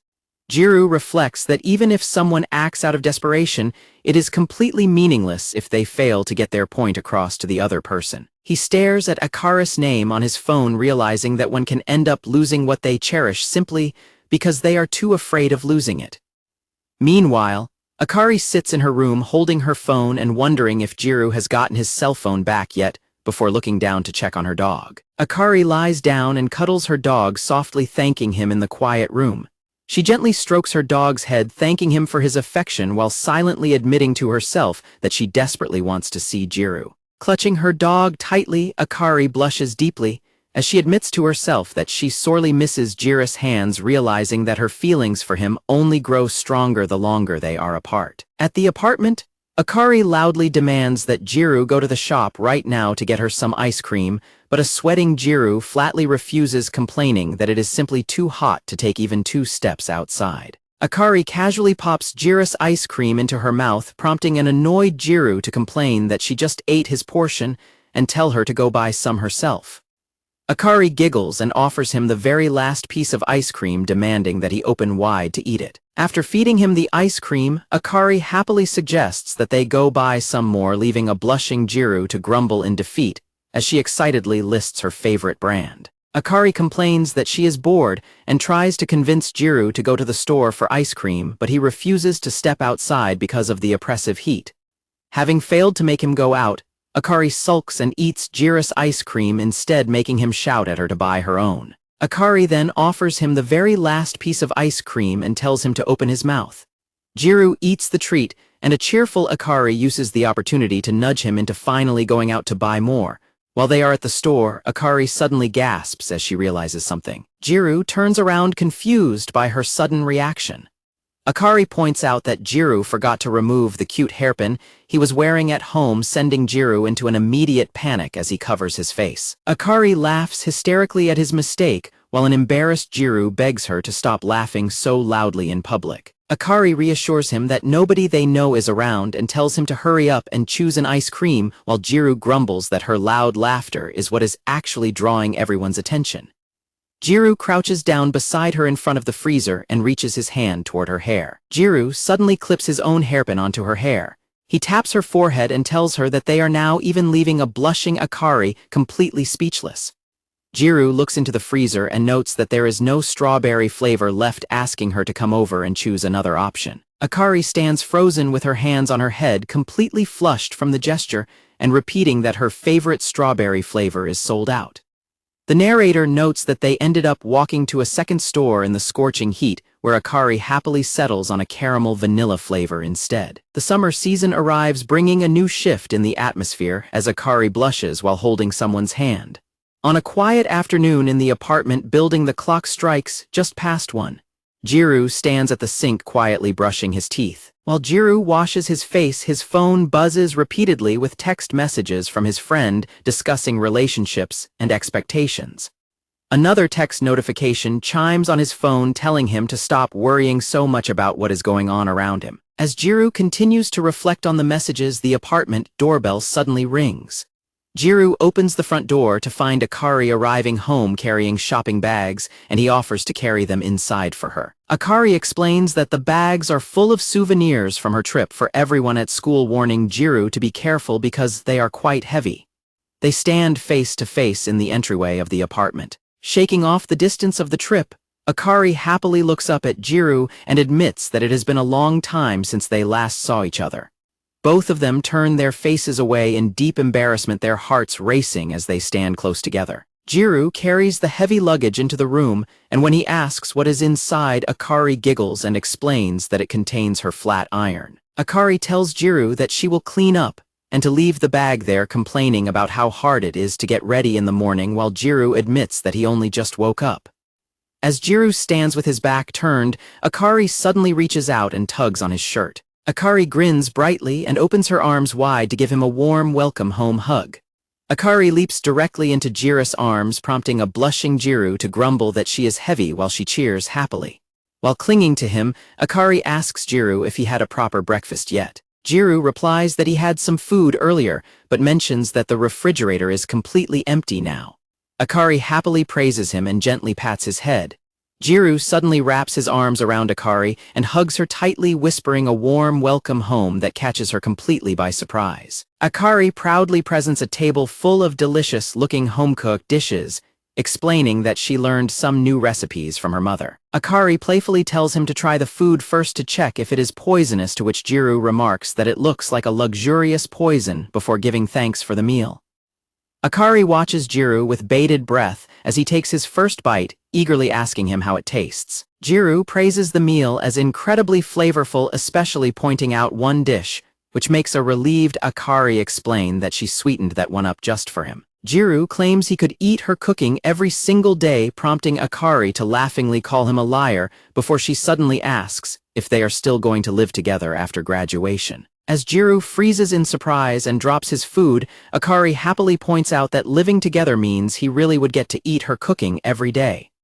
Akari enthusiastically asks if that wouldn't be great, while a blushing Gyaru sits in stunned silence. Gyaru blushes deeply as he tries to process the idea of continuing their lives together, stumbling over his words in embarrassment. Akari playfully accuses him of thinking about something inappropriate, causing Gyaru to frantically suggest that they change the subject. While Gyaru remains completely flustered, Akari proudly crosses her arms and laughs at his reaction. Later that night, the lights shine from their apartment windows. Gyaru successfully completes his study exercises, happily marking down his correct answers. Stretching his arms at his desk, Gyaru groans and decides that it is finally time to take a study break. Gyaru steps out onto the balcony and asks Akari if she isn't cold standing outside, catching her attention. Standing side by side on the balcony under the starry night sky, Akari asks if he is done studying, and Gyaru replies that he is just taking a break. Akari quietly observes Gyaru's thoughtful face, realizing that he has been deeply preoccupied with something ever since she arrived. When Gyaru suddenly mentions how delicious her cooking was today, Akari laughs at him for still thinking about food and asks if he wants her to make it again tomorrow. Gyaru silently leans forward onto the balcony railing and buries his face in his arms. Seeing him slump over, Akari gently places her hand on his back and caringly asks if he is tired, suggesting that he should rest for the day. Gyaru rests his head against her shoulder and softly calls out her name, prompting Akari to look down at him in gentle surprise. Gyaru reflects on the conversation about living together once they eventually leave this apartment. Keeping his head down, Gyaru quietly asks Akari if she was actually serious when she mentioned living together. He admits that he has been thinking about her words ever since dinner, leaving a blushing Akari completely wide-eyed. Gyaru stammers that it would be nice to continue their lives like that. Gyaru quietly admits what he was thinking while Akari listens in stunned, blushing silence. Gyaru continues explaining that his home seemed much more peaceful when he was away, and that returning there after his experiences at school would feel incredibly unpleasant, especially since university is so far from his parents' house. He shifts his feet, nervously noting that while living on his own seemed like the most realistic approach, he originally had no idea how he would manage by himself. But Gyaru realizes that when he imagined continuing his life with Akari, it suddenly felt like the most natural thing in the world. Panic quickly sets in as Gyaru frantically tries to take his words back, stammering that he did not mean it like that, while Akari flinches in surprise. Gyaru clenches his fist in anxiety, realizing that Akari must have fully understood the implication of his words by now. Akari stands quietly in the night breeze, her face flushed as a heavy silence falls between them. Gyaru mentally curses his own outburst, hiding his face in regret. Gyaru stands frozen, plagued by the terrifying fear of being rejected if he opens his heart to Akari, wondering if she has someone else in her heart, or if she simply cannot view him in a romantic light. He worries about how they will spend the rest of their remaining time together in the apartment if he ruins their relationship now. Gyaru is haunted by the memory of how deeply he hurt Shiori, terrified of repeating the same mistake. Overwhelmed by fear, Gyaru finds himself completely out of breath and unable to speak. He tightly grips the balcony railing, deciding that instead of making awful excuses, he should just say the simple, direct truth. Gyaru quickly turns away and mutters that he was simply overthinking things, but Akari quietly objects. Before Gyaru can retreat, Akari suddenly reaches out and grabs him tightly by the arm. Akari steps close to Gyaru, grabs his collar, and softly wonders what would happen if they actually lived together. She imagines their daily routine, noting that they would wake up, go to school, eat their meals, and watch television together. Pressing herself against him, she points out that they would also do things like this. She hugs him even tighter and adds that they would also hold each other like this, asking him why she suddenly finds herself wanting to hug him so much lately. Leaning close to his face, Akari asks if his words were an invitation to live with him, confessing that she wants to continue doing things like this. Gyaru remains completely silent, sweating as he processes her intense words. Tears well up in Akari's eyes as she explains that if they continue living together, they will no longer have the excuse of being a pretend husband and wife or lovers. Akari continues, telling a flustered Gyaru that because he knows they will no longer be a pretend couple, she assumes he is asking what they will do after the practical ends. Akari looks down and tearfully declares that everything she has experienced with him so far is something she will only ever with her true lover after graduation. Gyaru gently holds her arms as she sits close to him, reminding him that he was the one who told her to act this way whenever she felt mistaken and disappointed. Akari cries and asks if he just wanted someone to talk to at home or why he couldn't choose someone else. And as Gyaru softly calls her name, she questions if eating her cooking is his only reason for wanting to live together. Standing by the doorway, a crying Akari firmly tells him that she does not want to do that, stating that those are not good enough reasons to stay together. Gyaru stares in stunned silence at Akari's tearful face. Akari rests her forehead against his chest and apologizes for being a hassle, noting that it was her idea in the first place. She turns her face away and quietly tells him to forget everything she just said. Under the bright moon, she softly wishes him a good night. Later, Akari looks at her phone, while Gyaru sits quietly with Akari, admitting to herself that she missed him during the autumn break and thought reuniting with him would make her feelings settle down. She reflects on how she had eagerly waited to see him and be embraced by his hands. Lying in bed with tears streaming down her face, Akari cries that simple contact is no longer enough to quell the deep anxiety she feels whenever she thinks of him. Gyaru imagines Akari lying on a bed with a plush fur wrap, telling him that she is fine with it if he is truly serious about their situation. Back on the balcony, Akari leans against Gyaru and apologizes for being a hassle, admitting that it was her idea in the first place. Akari looks away and tells him to forget everything she just said. Gyaru lies in bed reflecting on Akari's words, realizing that her comment about not being a couple after graduation was likely just a joke made on a whim, but admitting to himself that he still expected to feel completely depressed about it. Gyaru continues to dwell on the situation, admitting to himself that he always ends up overestimating his own capabilities. Looking back on her expression, Gyaru is completely certain that Akari's eyes seemed entirely serious. Gyaru clenches his fist in bed, telling himself to stop running away and deciding that he is fine even if it was all a misunderstanding. Outside a beautifully decorated cafe, someone orders a strawberry tea. The girls walk toward the cafe entrance, excitedly deciding to add cute strawberry-shaped ice to their drinks for an extra 100 yen. Inside the cafe, Sachai tells Natsumi to place her bag on the other side of the table, while Shiori sits down with her drink. The girls happily admire their cute drinks, praising the amazing atmosphere of the cafe and agreeing that adding the special ice was the right choice.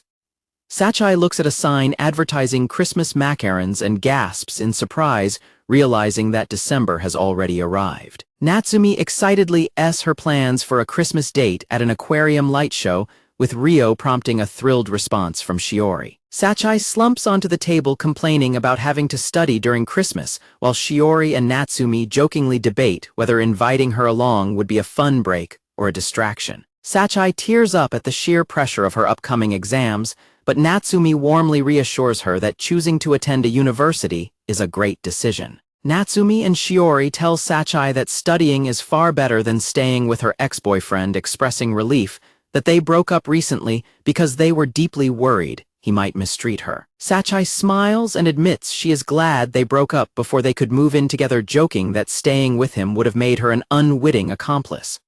Sachai awkwardly apologizes as Natsumi and Shiori continue to glare at her in serious concern. Natsumi dreamily confesses that she would be incredibly happy if someone asked her to move in together, leaving a blushing Shiori completely startled by the thought. Sachai casually suggests that they still have plenty of time and there is no need to rush into things like living together, which Shiori quietly agrees is a sensible approach. Natsumi bluntly mentions sex, leaving a blushing Akari to quietly agree that living together is indeed a lot different under those circumstances.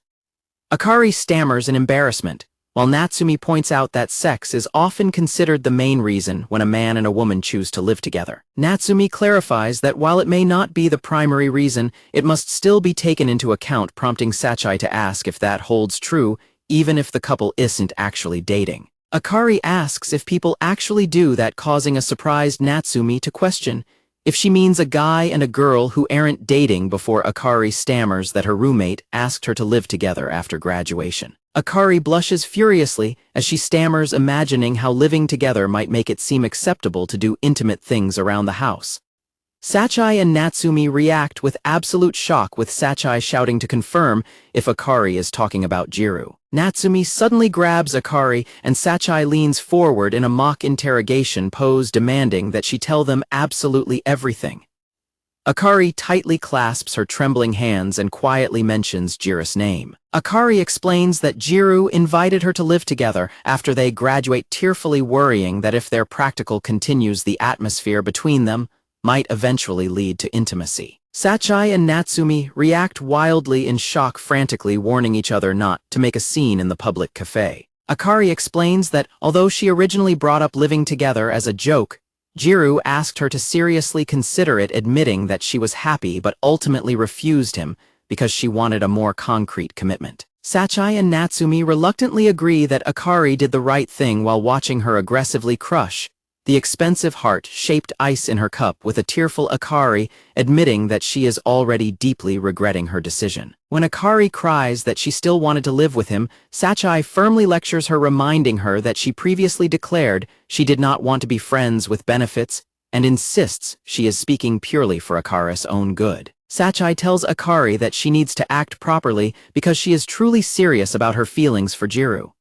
Natsumi points out that Gyaru also needs to act properly, to which Sachai agrees, before suddenly turning to Akari and suggesting that she simply confess her love to him. Sachai and Natsumi explain that confessing is better than waiting, expressing confidence that Gyaru loves her and wouldn't reject her after everything he said, but Akari remains terrified of the possibility of rejection. Akari sadly stirs her drink, reflecting on how much they have changed since they first met, and worries that a rejection would leave a permanent scar from which there would be no turning back. She reflects that if they both those same deep feelings, then neither of them can pretend that their current situation is the same as before.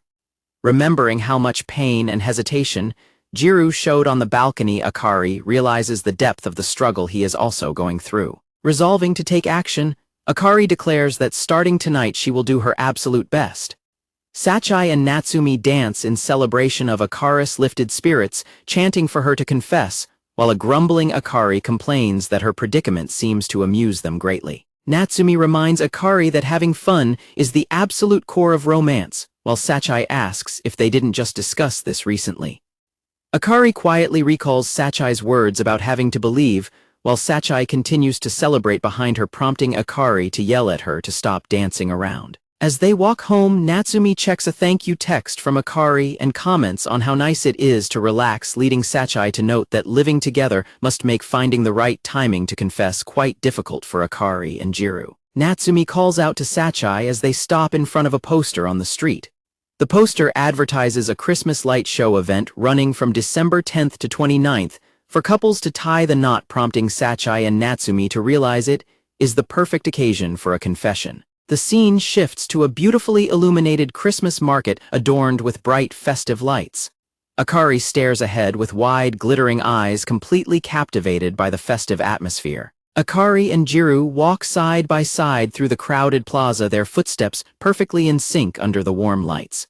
As the vibrant lights catch their eyes, Akari excitedly points toward a shop and cheers at how cute everything is, leaving Gyaru looking slightly startled. Gyaru looks up in shock as Akari looks at him with a blushing, hopeful expression. Back at the apartment, Gyaru reads a promotional flyer and questions what a Christmas market is, while Akari eagerly explains that it features station light shows and is essentially the holiday version of a summer festival. Akari suddenly leans in close with a blushing smile and enthusiastically asks if they should go together, leaving a flustered Gyaru completely speechless. Akari excitedly runs around the living room, expressing her desire to decorate a Christmas tree right in their apartment and pick out a star together to place on top.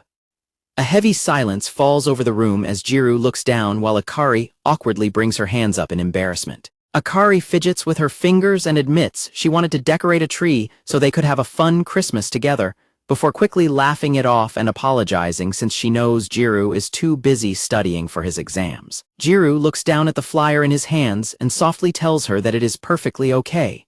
Looking directly at a surprised Akari, Gyaru blushes and firmly declares that they should go together. At the market, Akari softly thanks Gyaru for coming with her today, catching him slightly by surprise. When Gyaru asks why she is thanking him so suddenly, Akari explains that she was worried about being a burden since studying is so difficult for him. Gyaru reassures her that she actually saved him from exam stress, blushing as he admits he has been studying extra hard just so he could come out with her today. Gyaru suddenly presents a detailed map of the market, taking Akari completely by surprise. Gyaru tells her to forget about everything else as he excitedly shows her a map with circled spots, declaring that they should eat their way through the whole market, which makes Akari laugh and praise him for looking it up. Akari teasingly asks if she can have a bite of everything while he eats the rest, prompting Gyaru to joke that she is just trying to get him to pay for everything, which she laughingly admits is true. While Gyaru and Akari order food at a stall, Sachai and Natsumi watch them happily from a nearby table. Natsumi and Sachai quietly agree that Akari clearly does not need any of their help or advice after all. Sachai comically groans that she is already feeling lonely and worries that Gyaru will steal Akari away from them, prompting Natsumi to joke that she is still there before teasingly deciding to text Ryo instead. Akari happily eats her food as Gyaru watches her while the girls snap a candid photo of a flustered Gyaru on their smartphone. Akari poses happily with a pretzel for a photo and joyfully hugs a large snowman decoration. They continue walking through the market together, with Akari happily admiring a star ornament. Akari notices a pair of soft, fluffy earrings on display and comments on how cute they are, though she hesitates at the price of 2,800 yen. Akari holds the fluffy earrings up to her ears and asks how they look, causing Gyaru to swallow hard and find them incredibly cute. Gyaru blushes as he tells her they look good, prompting Akari to playfully tease him before happily telling the shopkeeper she will take them and put them on right away. As Akari searches her wallet to pay the 2,800 yen, Gyaru suddenly steps forward and reaches out with his own money. Gyaru hands over 3,000 yen to the shopkeeper, offering to pay for the earrings himself. Akari stares at him in wide-eyed, stunned silence as he explains that it is a thank you for everything she has done. Gyaru softly adds that she can consider it her Christmas present or something like that as they stand together in front of the counter. Gyaru nervously scratches his neck in embarrassment, leaving a deeply blushing Akari to look down at her gift and softly thank him, admitting how incredibly happy she is. Gyaru reasons that it is better to buy the earrings now than later somewhere more expensive, prompting Akari to playfully call him a cheapskate. Both of them smile warmly at each other in happiness. In the powder room, Akari looks at herself in the mirror as she puts on the fluffy earrings Gyaru bought for her. Akari repeats Gyaru's words to herself, remembering how he called the earrings her Christmas present. Akari blushes and covers her face, crying that she is going to pass out from happiness, while Sachai and Natsumi watch from their table and wonder if Akari should just confess her feelings already. Standing before the mirror wearing her new star-themed earrings, Akari resolves that she should finally tell Gyaru her true feelings. Akari runs back out to Gyaru and apologizes for keeping him waiting while a surprised Gyaru welcomes her back. Gyaru suddenly panics, looking at his phone and frantically wondering when the light show event was scheduled to start, leaving Akari completely confused. Nearby event staff dressed as Santas shout out to them that the event starts at 8 in the evening, warning them that they will miss it if they do not start running right away. Gyaru gasps in shock as he checks his phone and realizes they only have 3 minutes left, while the staff yell for Akari to grab her boyfriend and run. Akari looks up in wide-eyed shock as Gyaru suddenly grabs her hand. Gyaru calls out her name and tells her to follow him, pulling her along as they run through the plaza. Hand in hand, they weave quickly through the bustling crowd of the holiday market. Gyaru continues to hold her hand tightly as they sprint toward the event. Gyaru glances back as Akari runs in her high-heeled boots. Gyaru looks back in concern, asking if her high heels are causing her trouble and apologizing for rushing her, but Akari reassures him that she is completely fine. Gyaru blushes and smiles warmly, telling her that they are almost there. Akari stares ahead in awe as beautiful music begins to swell around them. They stop at the plaza, completely captivated by the magnificent, brightly lit Christmas tree glowing before them. While Akari whispers about how amazing the sight is, Gyaru looks at her profile, blushing deeply as he struggles to find the words to speak her name. Akari asks him what the name of the song playing is, while a startled Gyaru stammers in response. Akari asks if the song is Ave Maria, and Gyaru quickly confirms that it is indeed Ave Maria. Akari mentions she has heard the song before, and Gyaru explains that it was the school bell music from their first year, gently squeezing her hand when she laughs that she might have been asleep back then. Akari softly declares that she will not forget the music this time. Gyaru looks at her in surprise, his face flushing. Akari looks back at him with a warm, gentle smile. Standing in the crowd under the warm lights, Gyaru quietly calls out her name. Gyaru hesitates, nervously trying to find the words to speak. Akari blushes and waits for him to speak as he stammers. Gyaru squeezes her hand tightly, struggling to say what is on his mind.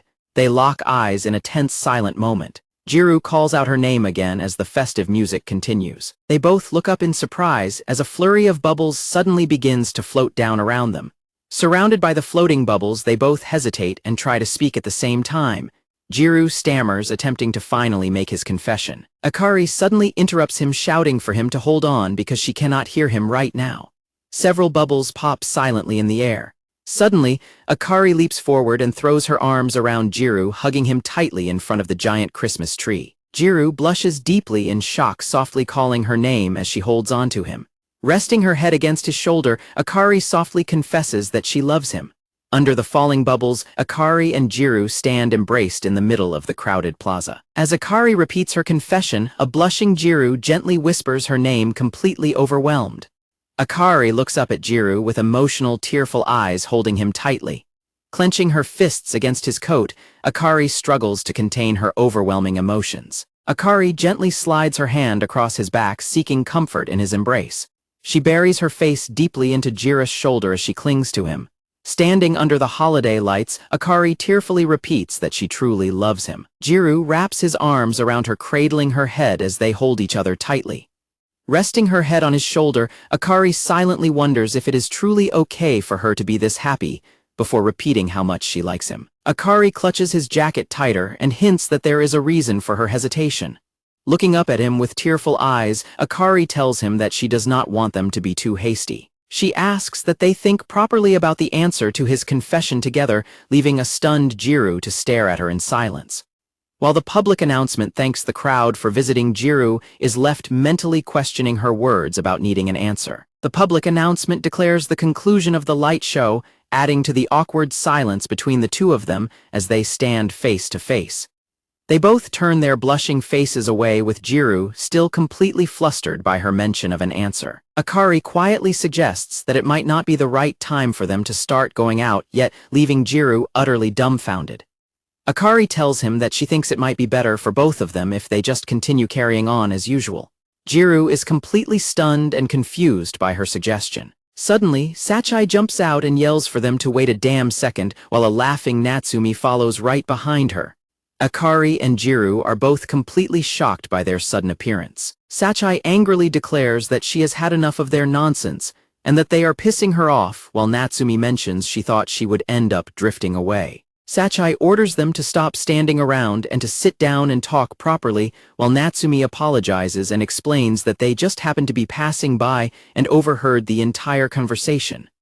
Akari and Gyaru sit nervously side by side on a bench, both holding hot drinks. Sachai explains that having a serious conversation in a cold place will only make them angry for no reason, and Natsumi points out that Akari is doing exactly that, prompting Akari to thank them for the hot chocolate. Sachai addresses Akari directly, asking if she doesn't think she is acting differently than when she usually talks to them.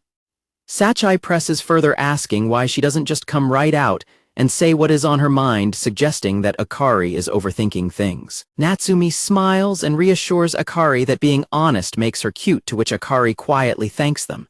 Sachai and Natsumi wave goodbye, leaving Akari and Gyaru alone on the bench. Gyaru looks at Akari, nervously struggling to find something to say. Akari suddenly starts crying and slurring her words, tearfully admitting that she always wanted to live with him.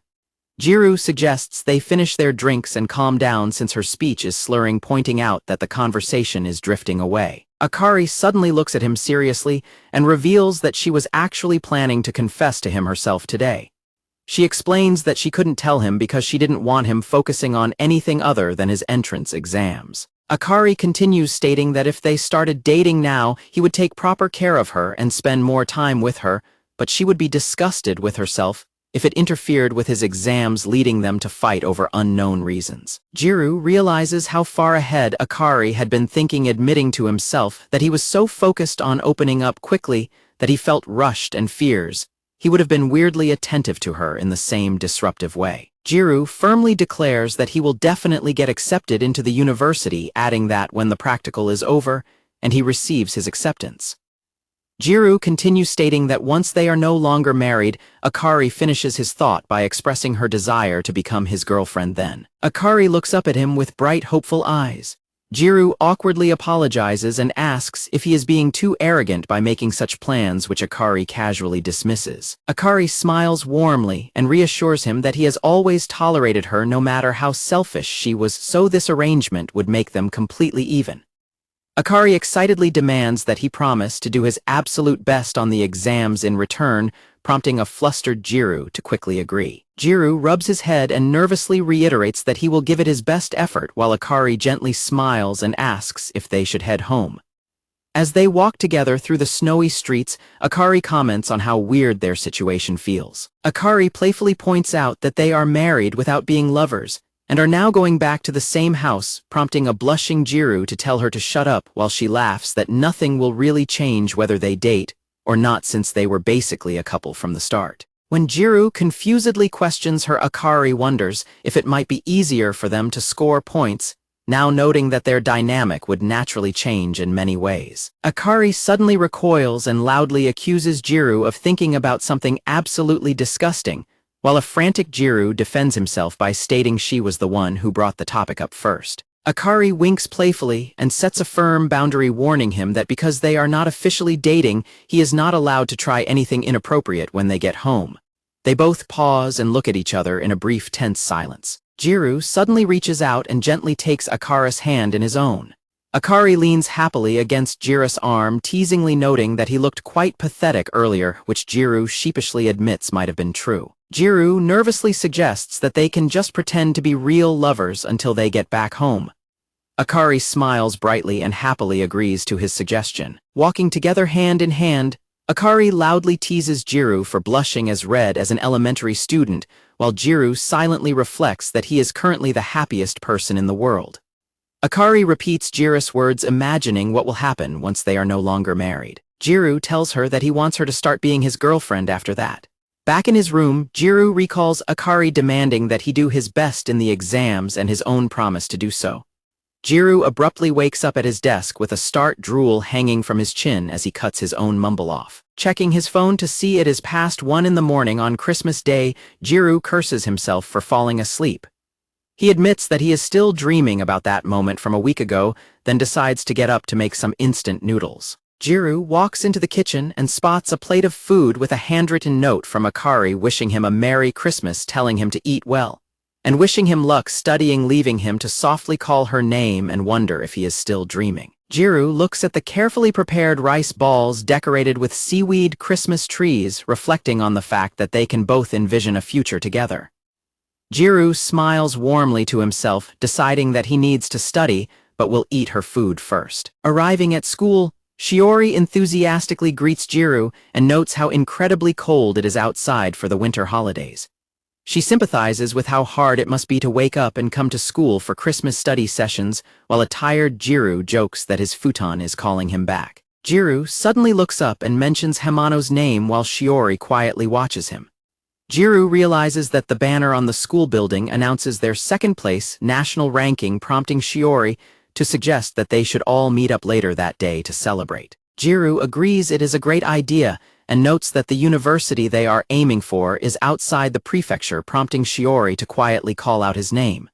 Shiori nervously reveals that she is actually planning to move to Kansai for university, catching Gyaru completely off guard. Shiori explains that although she lacks dreams or clear aspirations compared to everyone else, she feels she will be left behind if she doesn't at least try to push herself forward. With a determined expression, Shiori firmly states that this is exactly why she has to give her best effort. Shiori looks at Gyaru and asks him to give her his support. Gyaru reassures her that they will absolutely support her, even though the news was a bit sudden, before Shiori suddenly interrupts. Shiori turns to him with a bright smile and reveals that he is the reason she made this decision, leaving a confused Gyaru to ask why it is because of him as she playfully jogs ahead. Shiori looks back over her shoulder and happily declares that her reason is a secret as she runs off down the hallway, leaving a stunned Gyaru behind. Gyaru looks on in confusion as Shiori smiles brightly at him. In the classroom, Natsumi approaches Gyaru for help with a textbook question she cannot figure out, and Gyaru agrees to give it a try if it is something he can understand. Natsumi suddenly leans in and asks Gyaru what happened between him and Akari afterwards, causing Gyaru to freeze nervously. Blushing slightly, Gyaru explains that they decided to wait until after they both graduate, which is how things currently stand between them. Natsumi laughs and admits she already knows everything, joking that she would have killed Akari if she had cried, leaving Gyaru to sweat and silently note that women are scary. Natsumi then asks him what kind of birthday present he got her, completely confusing him. Gyaru asks if she's trying to find out what he wants for his own birthday, prompting Natsumi to bluntly tell him that he is not her type and ask what he is going on about. Natsumi clarifies that she is talking about Akari's birthday, which falls on Christmas Day, leaving Gyaru in absolute shock. Gyaru suddenly shouts out in massive disbelief in the middle of the classroom. Waking up in bed, Akari checks her phone and curses when she realizes it is already noon. Akari rolls around in bed regretting that she fell asleep talking to Natsumi, realizing that today is her birthday and reminding herself to reply to her messages. Akari stares up at the ceiling blushing as she softly reflects on the fact that today is her birthday. Akari thinks back to their past experiences together, admitting that she never could have imagined coming this far with Gyaru. She recalls the moment they did a passionate kiss. Holding a pig plushie in bed, Akari quietly whispers Gyaru's name and mentions that today is her birthday. Akari wonders if he would be surprised if she revealed it by telling him she wants to spend today, tomorrow, and all the days to follow together with him. She smiles happily and wonders what he would like for dinner. Back at the school, Kamo stretches at his desk and groans that the study session is finally over. Kamo asks if they had Japanese history, and Minami replies he has no clue because he has plans for later. Shiori realizes Minami is having dinner with Mei and tells him to have fun. Kamo turns around to ask Gyaru about the Japanese history material. Gyaru immediately sprints out of the classroom, shouting an apology to Kamo about having urgent business to deal with, leaving Kamo staring confusedly at an empty desk. Kamo confusedly asks what could possibly be so urgent on Christmas, to which Sachai sighs and remarks that she cannot help it since no one else is around to have a study session with her. Sachai smiles warmly and suddenly declares that they are completely done studying for the day, prompting Kamo to cry out in absolute shock. Mei grabs her belongings and waves goodbye to the group, explaining that she is heading out to have dinner with Shiori because she seemed awfully lonely today, and she wanted to keep her company. Minami's friends quietly watch him and joke about whether he is working on Christmas like a time wizard, noting that they heard he was attending a gathering rather than visiting his family back home. Minami confirms the rumors, explaining that his family always gathers around each Christmas Eve, which prompts an amused Mei to joke that his traditional family schedule makes him seem like an exchange student. Mei bids everyone farewell and reminds the boys to lock the door when they leave, while Minami sits quietly on the floor in deep thought. Once she leaves, Minami's friends quietly whisper among themselves, wondering if he is still on bad terms with his family, and acknowledging the complicated details of his personal situation. Kamo looks at Minami sympathetically and remarks that he could have just admitted he was feeling lonely, but Minami simply remains silent. Outside the apartment building, Minami's friend playfully wonders aloud if he should invite Watanabe on a Christmas date, noting that it is interesting to even consider the possibility of her accepting it. A pair of hands carefully slices fresh strawberries into small, delicate heart shapes on a cutting board. Akari holds her chopsticks and gasps in pure delight, enthusiastically praising how incredibly cute the festive Christmas dinner spread looks, while Minami's friend enthusiastically pumps his fist in celebration. Elsewhere, a deeply flushed Gyaru nervously browses around inside a women's boutique. Minami and Shiori walk side by side down a staircase at an aquarium, with Shiori happily pointing out the fish inside the large illuminated tank. Meanwhile, Kamo continues to diligently study in the classroom. Natsumi laughs cheerfully with a friend wearing a Santa hat at a cafe, and Mei sits by a glass door putting on her winter boots. Gyaru sprints frantically through the cold winter air, panting heavily and cursing under his breath in a complete panic. Gyaru stares in absolute distress at a shelf full of cosmetic bottles, sweating profusely as he panics over having absolutely no idea what kind of gift he is supposed to buy for Akari.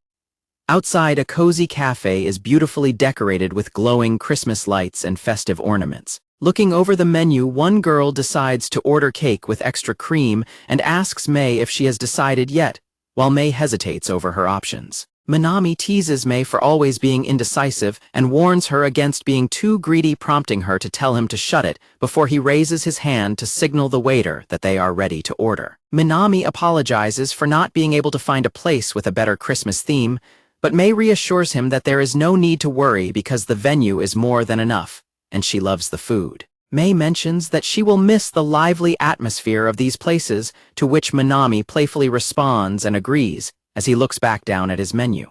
They browse the menu together, noting how delicious everything looks and excitedly agree to fill up on sweets to raise their spirits. Mei cheerfully suggests that they their food and asks Manami to choose, first leading a blushing Manami to suggest getting the chocolate cake. At the family dinner table, Manami's mother asks if the elaborate Christmas meal is to Nozomi's liking. Manami quietly eats a slice of cake, prompting his mother to comment that he barely said a word during the meal. When she asks Nozomi if she enjoyed the dinner, Manami softly replies that the food was indeed delicious. Nozomi warmly tells her mother-in-law that the meal was sublime, but hesitantly asks if it is all right that she is being served home-cooked food while everyone else eats differently. Her mother-in-law reassuringly tells her not to worry, explaining that restaurant food might contain alcohol or caffeine that is unsafe for her pregnancy. Minato tells his mother that she is worrying too much since he is an adult, but his mother affectionately replies that she cannot help but worry after watching him grow up his entire life. She then asks Nozomi to take good care of Minato, which Nozomi politely promises to do. While Manami quietly wipes his mouth with a napkin, his father reminds him to contact Akasaka, and his mother notes how delicious the holiday food was, adding that the kids seemed very happy with it. Manami suddenly stands up from the table and thanks them for the meal, prompting his surprised mother to ask if he will stay for some coffee. Manami politely declines, explaining that he is just going to check his old bedroom for a few books he wants to bring back with him, leaving his mother to quietly accept his decision. Once Manami leaves the room, his mother tearfully questions what she did wrong, noting that she treated him the same way as Minato. His father reassures her and sighs in regret, admitting he should not have forced Manami into that special school and expressing sadness over his dyed hair. His mother then turns to Minato and asks if he would like some coffee, and Minato readily agrees. Minato decides to get some coffee while Manami slowly walks up the stairs toward his old bedroom. Manami stops on the stairs and looks up in surprise as his brother Minato suddenly runs past him. Manami watches in silence as Minato hurries up the rest of the staircase, clutching a bag.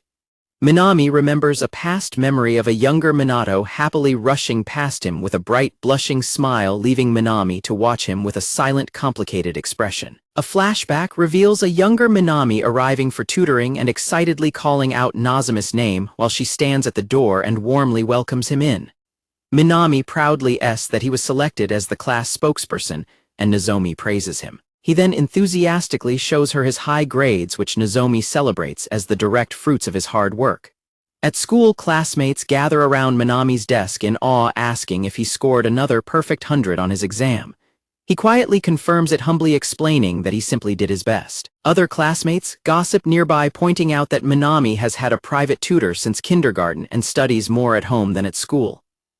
While they assume his success is expected and comment on how tiring his routine must be, Manami sits quietly at his desk, holding his exam paper. Manami's mother comforts him in the quiet classroom, telling him to ignore his classmates' words, because he did the right thing by putting in his best effort. At home, Manami happily tells his mother that the teacher praised him, prompting her to warmly celebrate his success and praise him as a good boy, while Manami smiles with the comfort of being the apple of his parents' eye. Manami's mother introduces Nozomi, explaining that they used to play together as children, and noting that she is the same age as Minato.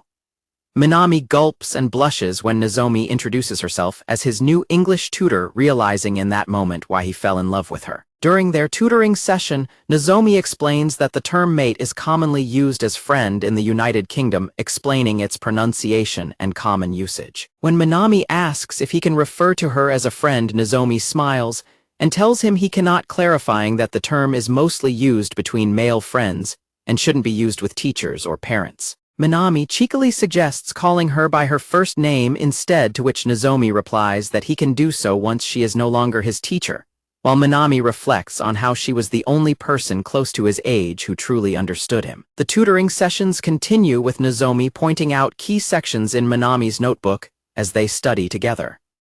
In a sudden moment of intimacy during their study time, Manami embraces Nozomi tightly from behind. Manami rests his face against her shoulder, his cheeks turning bright red as he holds her.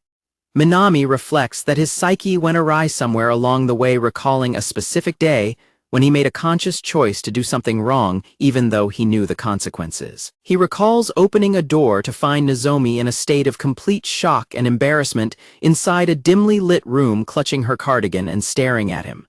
Manami places his hand flat on his desk, cursing his past actions as pathetic. Standing alone in the present, Manami bitterly realizes that Nozomi never saw him as a romantic partner, reflecting on how he made a mistake that he easily could have avoided. A sudden knock at the door breaks his train of thought, and Minato opens the door, asking Manami why he is sitting alone in the pitch dark. Manami explains that he is leaving as soon as he grabs some books, and Minato assures him that he is not trying to rush him. Manami locates the book he was looking for, and the two brothers walk past each other in tense silence. Minato tells his brother that after everything that has happened between them, he doubted Manami would ever speak to him again, catching Manami off guard. Minato asks Manami if he would have applied to that specific university if Minato hadn't gone to Tokyo, suggesting that Manami made a lapse in judgment for a foolish reason. Minato reminds Manami that he can still look for alternative paths if he happens to fail his upcoming entrance exam. Manami corrects Minato, explaining that their mother was actually the one who recommended the university. When Minato asks if that is also the reason behind his flashy new looks, Manami simply laughs and dismisses the idea as he walks away. Manami looks back over his shoulder as he walks up the stairs, firmly declaring that he loves his youth and his hair. Manami continues walking up the stairs, leaving Minato standing in the hallway watching him go in silence. A beautifully decorated outdoor festive area glows brightly under the snowy night sky. Manami teases Shiori for being so easily swayed by a sale, especially since he thought she was trying to avoid Christmas. Shiori ignores his teasing and excitedly browses a shelf of cute cat mugs, wondering which one she should buy. Manami suddenly tells Shiori that she does not need to buy a purse, leaving her looking at him in complete surprise. Manami sits on a bench and presents her with a gift, explaining that he figured she would like it, prompting a thrilled Shiori to gasp at how incredibly cute the new purse is. When Shiori asks if she can really keep it, Manami reassures her that she can, admitting he worked hard to choose the perfect purse as a thank you for all the times she helped him with his club activities. Shiori tearfully hugs the purse and promises to treasure it forever, prompting Manami to smile warmly and note that she is finally back to her usual cheerful self. Manami honestly admits that he was expecting her to be much more devastated, and Shiori quietly looks down and agrees. Shiori explains that she was reflecting on everything that has happened and realized she is glad. It did, noting that even if his response had been positive, she would have eventually had to face herself, honestly, no matter how painful it was. Shiori laughs that she would have caused even more trouble for him otherwise, but Manami gently advises her that she should learn to depend on those around her, more especially her practical husband. Shiori reflects that facing her feelings properly has allowed her to gain something truly invaluable. Shiori smiles brightly and confesses that she is much happier than she originally expected, prompting a soft chuckle from Manami. As they sit together on the bench, one of them jokingly tells the other that they suck. Manami looks ahead in quiet thought as Shiori playfully calls him a liar. Shiori stares forward under the warm holiday, lights, her expression softening in quiet reflection. Shiori looks directly ahead with tears welling in her eyes, unable to hold back her deep emotions. Shiori suddenly buries her face into Manami's shoulder and cries as they sit together on the park bench. While they hold each other on the bench, Shiori silently wonders if they both desire things that are impossible to achieve, as happy couples walk past them on the street. Under the glowing Christmas tree lights, Shiori silently hopes that next year will bring a different outcome for both of them. Manami lets out a tearful laugh as he hugs Shiori, complaining that she is going to make him cry as well, while silently wishing that she will eventually find someone who will support her the way he always has. The scene transitions to a quiet, starry night over a row of houses. Outside the house, Manami's parents stand at the door to see him off, with his mother telling him to be careful and his father advising him to take care of his health, which Manami quietly acknowledges. His mother reminds him that these are crucial times for his exams, prompting Manami to gently remind her that he already promised to be careful. Minato and Nozomi stand together in the entryway, watching as Manami prepares to walk away down the street. Nozomi calls out to Manami and tells him to do his absolute best on his exams, and Manami looks back to quietly promise that he will. Minami says his final goodbyes and turns to leave as his family and Nozomi watch him walk down the path. Minami suddenly stops in surprise as a loud shout calls out his name from down the street. Gyaru, Kamo, and their friend suddenly come riding up on bicycles, ringing their bells frantically as Kamo loudly shouts a bizarre holiday greeting. Minami stands in absolute shock at his friend's arrival, pointing out that Kamo hasn't made that childish joke since primary school, while his embarrassed family watches the scene unfold from the doorway. Gyaru smiles brightly and excitedly invites Minami to hit the road and have some fun with them, leaving a completely dumbfounded Minami to ask how they even knew where he was. Gyaru explains that he got Minami's address from their part-time job list, leaving Minami holding his head in disbelief as his friends plead with him to come along. Minami hesitates for a moment, looking back and forth between his waiting friends and his family. His father steps forward and calls out Minami's name as the rest of the family watches on in surprise. Minami takes a firm step forward under the night sky, his expression turning determined as he speaks. He tightly grips the strap of his bag, resolved to head out with his friends. Back at the apartment, several plates of carefully prepared Christmas dishes sit wrapped in plastic on the kitchen counter untouched. Akari rests her hand near her phone, waiting in silence for any incoming notifications. Her phone displays several apologetic text messages from Gyaru explaining that things are taking longer than expected, but promising to be home soon. Akari buries her face into her cozy collar, looking down with tear-filled eyes as she continues to wait alone. Meanwhile, Minami continues to dwell on his past memories of finding a deeply flustered and shocked Nozomi in her bedroom. He remembers how hard he pressed his hand against the desk in painful regret over his actions. Minami is filled with regret and bitter realization after finding her OnlyFans page. Standing in front of the house, Minami's father sternly calls out his name and demands a complete explanation for what is going on. Gyaru nervously rubs his neck and explains to the parents that they are in the same class as Minami and are very close friends. Minami's father mutters about youth while his mother quietly asks if this is really true. Minami reassures his parents that everything is fine because these boys are his friends, while his mother swoons in absolute shock at the realization, forcing Nozomi to catch her. Minami's father sternly declares that he is taking Minami inside, refuses to let him go out to have fun at such a late hour, and orders his friends to return to their homes.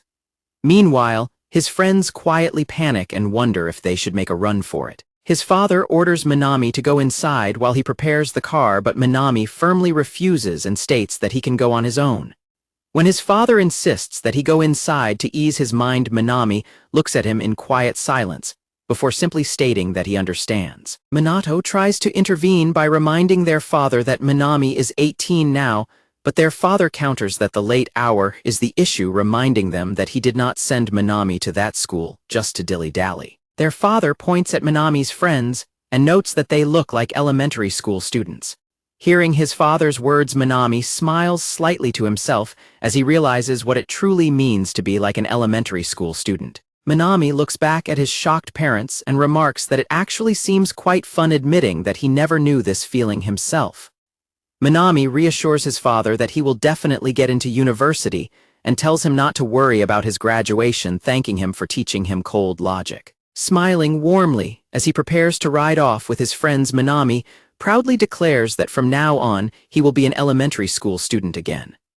As someone calls out Minami's name from behind, Minami abruptly grabs his friend's bicycle, prompting his friend to yell that he is taking his bike. While Minami's mother collapses, crying out his name, and Nozomi checks on her, his father urgently tells Nozomi to hand her over and orders Minato to stop his brother. Someone calls out Minato's name while he looks silently ahead without intervening. When asked where they are going, Minami admits as he rides away that he did not think that far ahead and suggests deciding once they are on the road, while his friends argue about walking behind them. Minami rides along with his friend, reminding him that since he walked on the way over, it is now his turn to ride. As the group rides and runs away down the street, they call back to apologize for the disturbance and wish Minami's family a Merry Christmas. While family members panic behind him, asking if they should call an ambulance, Minato stands quietly outside watching the group leave. Minato remains standing still on the pavement outside the house. Minato bows deeply toward the retreating group and asks them to please take care of Minami. Hearing his brother call out his name, Minami rides forward with a wide smile. Minami wonders aloud if it was really all right for his friends to come all the way out here for him. Minami apologizes for his ordinary situation, while his friends urge the classmate running behind them to hurry up and catch up. While the friend running behind begs to switch places due to exhaustion, the others ride ahead shouting holiday greetings and celebrating that this is the best Christmas they have ever had. As the running friend continues asking to switch, the classmate on the bicycle looks back and calls out to Minami using the word mate. The running friend pants heavily and confusedly questions what that word even means as he tries to keep up. The classmate simply turns back with a slight smile as they continue riding down the street. Snowflakes drift across the dark night sky, lights glow from the windows of the apartment building in the evening. Gyaru enters the apartment out of breath and apologizes for making Akari wait, finding her resting her head silently on the table. When Gyaru asks if she is asleep, Akari replies that she is not and apologizes before letting him know that the bath is ready for him to enter. Akari tearfully blames herself for creating trouble, but Gyaru quickly tells her not to apologize and says he is sorry for being late. Akari tells him not to worry about being late and apologizes again. Gyaru gently tells Akari to go take a bath to warm up. When Akari sits at the table, Gyaru kneels before her and presents her with a bouquet of flowers, wishing her a happy birthday.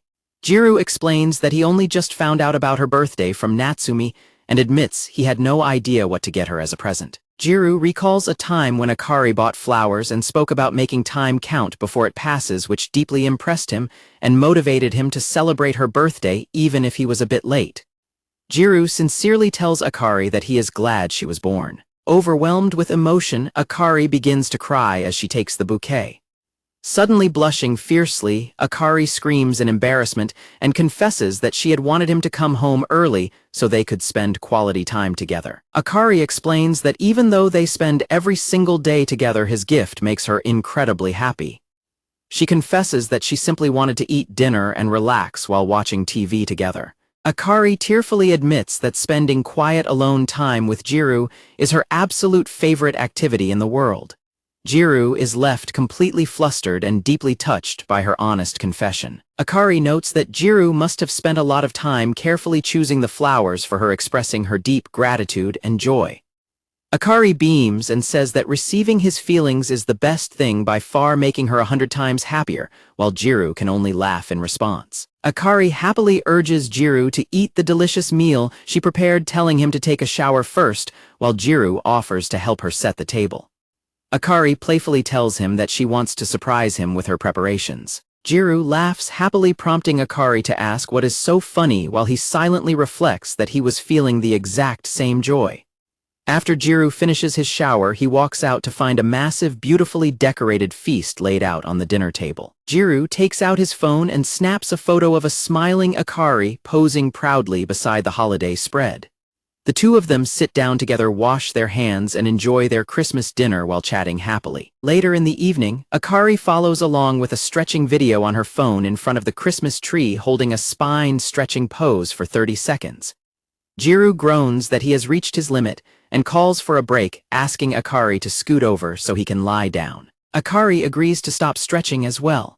When Gyaru notes that the video is instructing her to stretch her left leg for 30 seconds, Akari declares that her word is law because she is the birthday girl, prompting Gyaru to laugh and call it a ridiculous rule. Gyaru points out that both Christmas and her birthday will end in just 10 minutes, to which Akari complains that it passed too quickly and demands another day. Gyaru comments that these events are better off ending before they leave a sour taste, but Akari quietly calls his name and asks him to listen to her. Akari asks if she can make a selfish request since she is the birthday girl, and when Gyaru points out that he has never refused her anyway and accuses her of abusing her birthday status, she simply asks why she cannot. Akari pleads with him to agree quickly before time runs out, prompting a sighing Gyaru to say it depends on what she wants. Gyaru tells her he will make his decision after he hears her request, leaving Akari to stare at him in silence. Akari hesitates and asks if he will definitely hear her out, and as Gyaru urges her to hurry because her birthday is almost over, she finally resolves to speak. Akari pauses and asks him to wait a moment. Akari tentatively reaches out and touches Gyaru's hand, whispering that she will try to say it. Akari looks at Gyaru with a deeply flushed face and tells him she is ready. With her head bowed, Akari softly confesses that she wants to a pillow with him, leaving Gyaru in stunned silence. Akari nervously stammers that they are currently in the winter holidays. She explains that this is the only time they are together where it is not for the sake of their practical exam. Leaning her shoulder gently against his, Akari softly whispers that she wants to kiss. Gyaru is left completely shocked and wide-eyed by her sudden request. Sitting together beside the illuminated Christmas tree, Akari bravely asks Gyaru for a kiss as her birthday present. Gyaru is completely frozen and flustered, staring at Akari in sheer disbelief. Both of their hearts begin to race rapidly as they sit close together, and Akari gently rests her hand over Gyaru's. They both look down in a tense, quiet silence, their hearts continuing to pound heavily in their chests. Akari silently panics, thinking to herself that she cannot bear to look him in the eyes until Gyaru softly calls out her name. They turn to face each other, their faces inches apart as they lock eyes. Akari tightly interlaces her fingers with Gyaru's. Gyaru leans in and gently kisses her. They a tender kiss on the floor beside the glowing Christmas tree. They slowly pull away, parting their lips after the kiss. Akari leans her forehead against Gyaru's chest and notes that his heart is beating like crazy, prompting Gyaru to nervously wonder if she is talking about his heart or her own. Akari clutches his shirt and softly replies that she is talking about both of their hearts. Just as they begin to lean in toward each other again, a phone on the floor suddenly starts vibrating loudly. The screen of the vibrating phone displays that the time has officially hit midnight, marking the end of Christmas and her birthday. Akari quickly pulls back and checks her phone, realizing that it is now December 26th, and her alarm has gone off, leaving a flustered Gyaru to ask what is wrong. Gyaru falls back onto the floor with a yawn, saying that it cannot be helped, prompting Akari to pout and call him awful.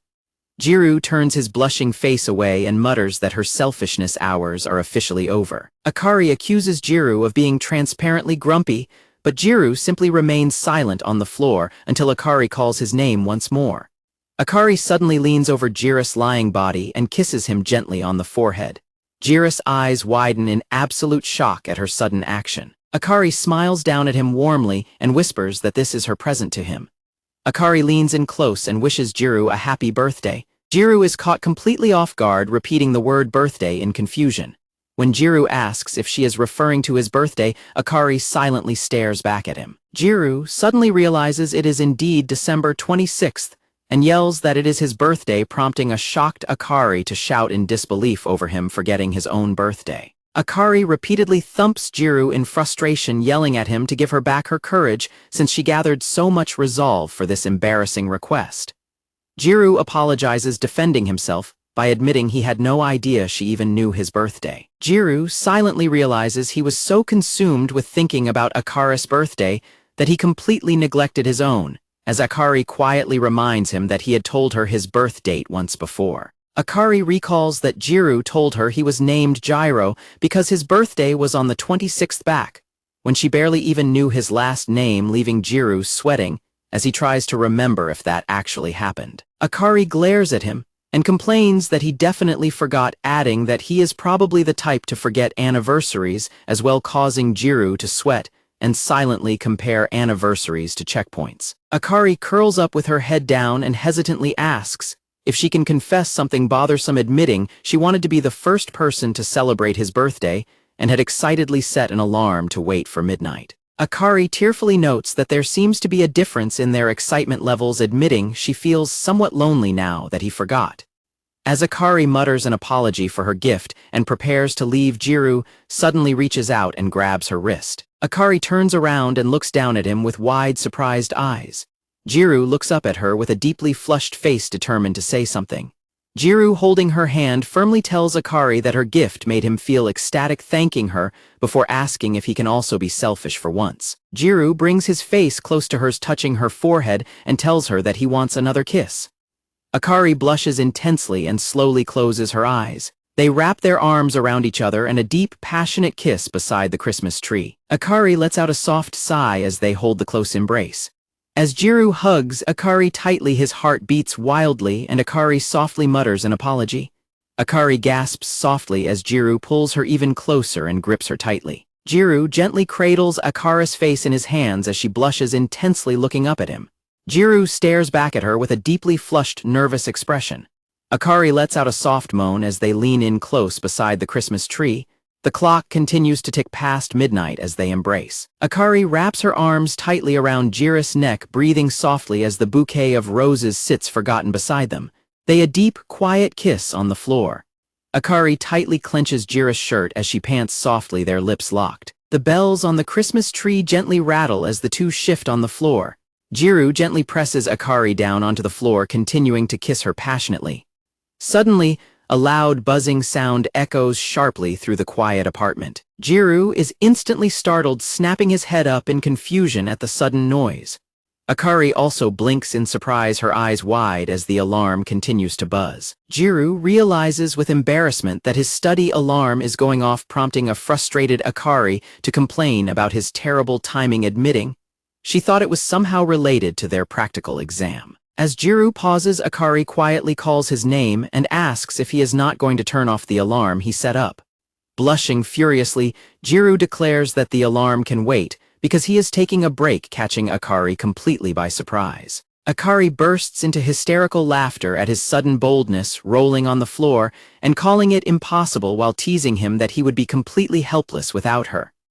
Akari flashes a two-finger sign and declares that the rest of their intimacy is reserved for when they are properly dating. Akari smiles warmly and playfully taps his face, reminding him that there are only 2 months left before they can date.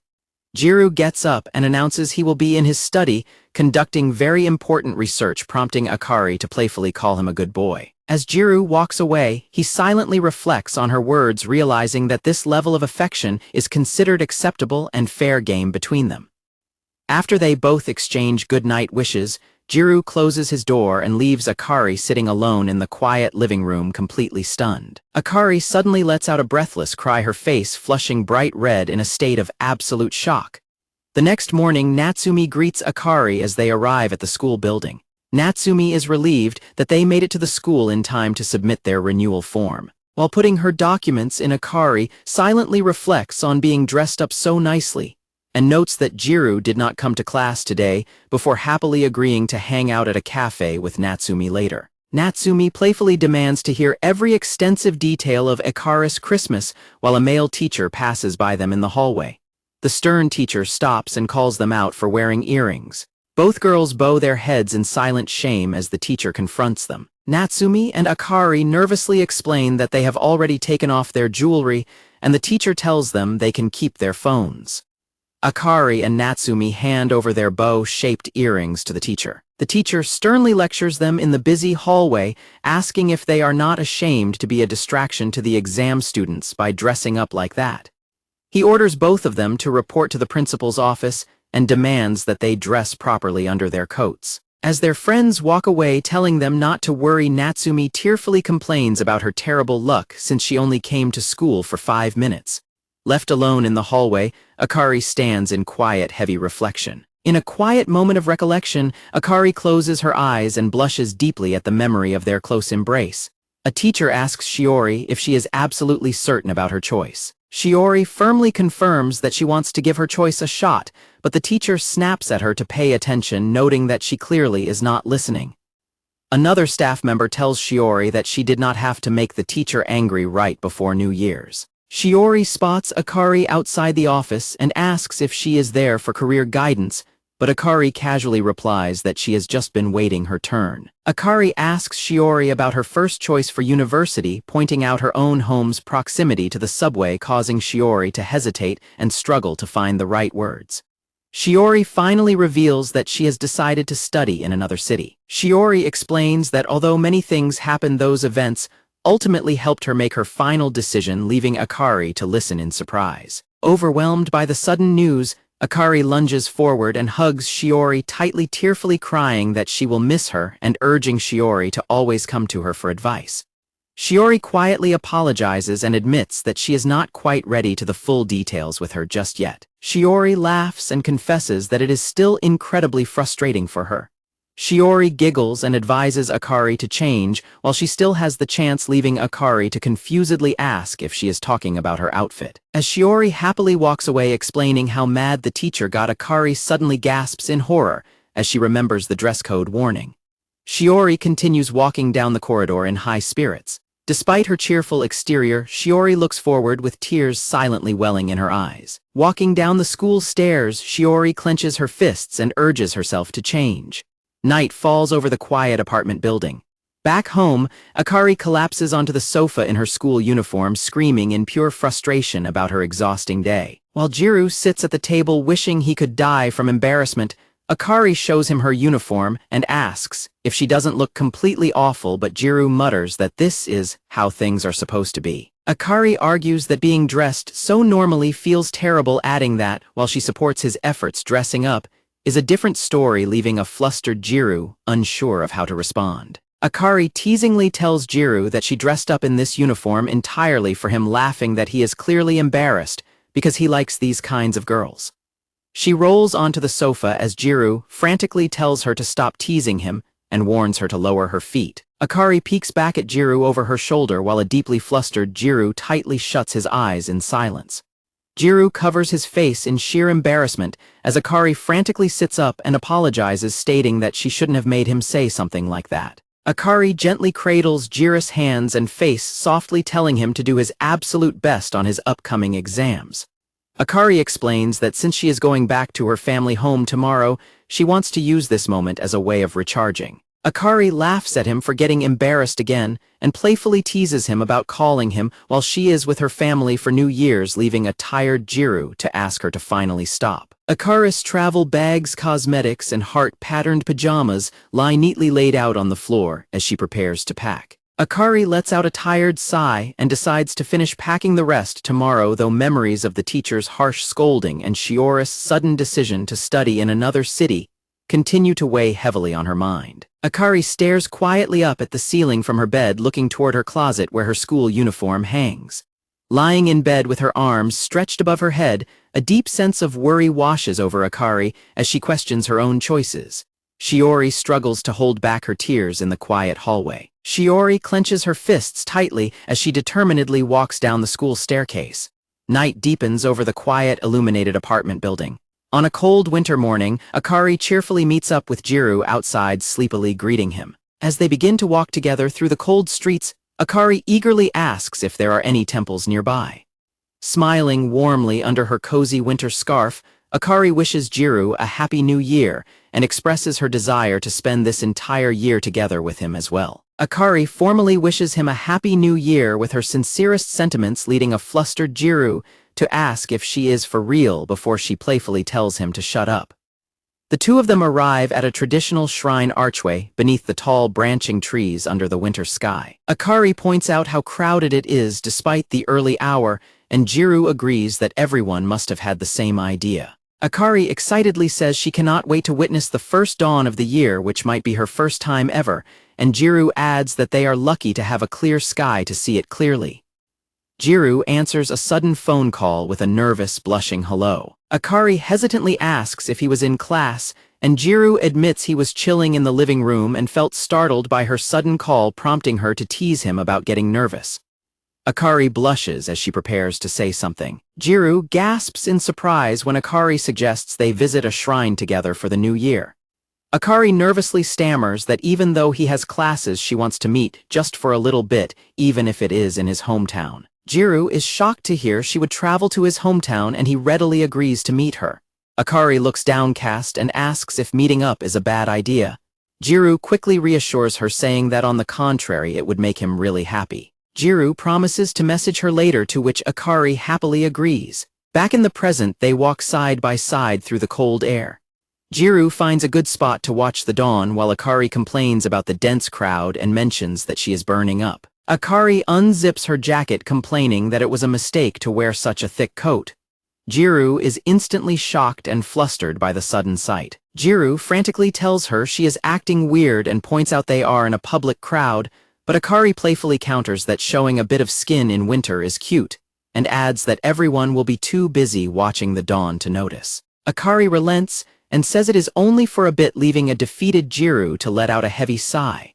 Gyaru wraps his own outerwear over her shoulders, telling her that it should suffice for now. Akari giggles and teases him for being a rascal, causing Gyaru to freeze in silence. When an embarrassed Gyaru threatens to take his coat back, Akari quickly laughs and tells him she is only joking, thanking him warmly and telling him to look ahead. Akari takes off her bunny-themed muffler and begins wrapping it around Jiru's neck instead. She tells him that this way he will also stay warm, cooing about how cute it looks while a deeply embarrassed Gyaru hides his face behind the muffler. Suddenly, a collective gasp echoes through the crowd as everyone looks toward the horizon. They look ahead with wide, awestruck eyes under the morning sky. The first sun of the new year slowly rises over the distant mountains, illuminating the city below. As the crowd around them lifts their phones to capture the sunrise, Akari and Gyaru stand side by side, bathed in the morning light. The bright sunlight spreads across the hills and buildings, marking the official dawn of the new year. Akari stares at the sunrise with a soft, blushing smile. Gyaru looks at Akari's peaceful face and silently thinks about how pretty she is. Akari turns to Gyaru and happily suggests that they should drop by this spot together again. The golden sun rises even higher into the sky, casting a warm light over everything. Deeply moved by her hope to return next year as well, Gyaru looks at her with a gentle expression. Gyaru silently ponders her mention of next year. Standing amidst the crowd, Gyaru silently wonders what will become of the two of them in the future, acknowledging that no one can truly know. Gyaru reflects on how much has changed between them since they first started living together. Gyaru realizes that right now they are both wishing for the exact same future together. Akari shields her eyes from the glaring sunlight, declaring that this clear view is absolute bliss and telling him to be grateful. Gyaru comments on how fast the sun rose, noting that it seems to be getting brighter by the second. Akari eagerly asks if there are any food vendors around, but as Gyaru explains, they will only set up by noon. A sudden voice nearby questions if that is Yakuin standing next to Akari. Two of their school classmates stand in the crowd, staring in their direction in surprise. The two classmates call out to them. Kyo Yusuke excitedly introduces himself, and Hiroto, realizing they have been close by this entire time. Gyaru is stunned as they bring up how it has only been 3 years since middle school. Gyaru admits it has been a while and explains he did not recognize them without school uniforms, prompting Hiroto to tease him about the cute scarf around his neck. Akari suddenly pops up over Gyaru's shoulder and asks if they are his friends. Gyaru stammers that they are middle school friends, and as Akari realizes they are from his hometown, Kyo Yusuke nervously says it is only natural they haven't met before. Akari cheerfully greets them and introduces herself as Gyaru's classmate, and the boys politely return the greeting. Kyo Yusuke silently dwells on the word classmate, while Akari begins to ask if they might know a friend of hers before cutting herself off. Akari asks Gyaru what is wrong when she notices his quiet demeanor. Hiroto calmly reassures him that he will not tell a single soul. Gyaru looks startled by Hiroto's sudden remark. Kyo Yusuke asks Yakuin if he does not run anymore, commenting that it is a shame and advising him to join the track club if he plans to get into university. He explains that they are in the sports department of Kishi University, telling Gyaru to consider his words as advice from a fellow athlete. Hiroto looks at Gyaru and quietly tells him that they should run together again. In a quiet school locker room, water bottles sit on a bench beside a pair of shoes. In a past memory, a furious middle school, Gyaru demands that Kyo Yusuke stop making up rumors about him, while Kyo Yusuke casually tells him to cool down, explaining that Shiori only got excited because they get along so well. Kyo Yusuke mentions that the upperclassmen seem to enjoy the situation, prompting Gyaru to tightly clench his fist and beg him to stop. Gyaru firmly tells Kyo Yusuke that he does not care what they say about him, but pleads with them not to drag Shiori into it, though Kyo Yusuke simply dismisses his concern as he walks away. Hiroto confronts Gyaru, asking if he isn't trying too hard to be nice when he does not even mean it, calling his attitude, quite frankly, appalling. Hiroto adds that he finds it appalling how Gyaru presents himself as serious yet dotes over Nozomi. In the quiet locker room, a sudden challenge is issued to have a race. Back in his childhood bedroom, a younger Gyaru stands alone, looking at his phone in quiet thought. Gyaru silently reflects that Hiroto wouldn't have any fun running with his current self anyway. The crowd gathers in a long, bustling line for their first shrine visit of the year.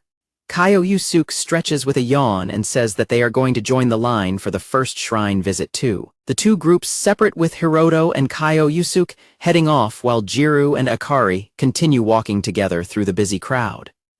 Akari turns to Gyaru in surprise, asking if he was actually in the track club, and teasing him that he must have been really fast. Gyaru stammers in reply, admitting that he does not remember it much since he quit very quickly.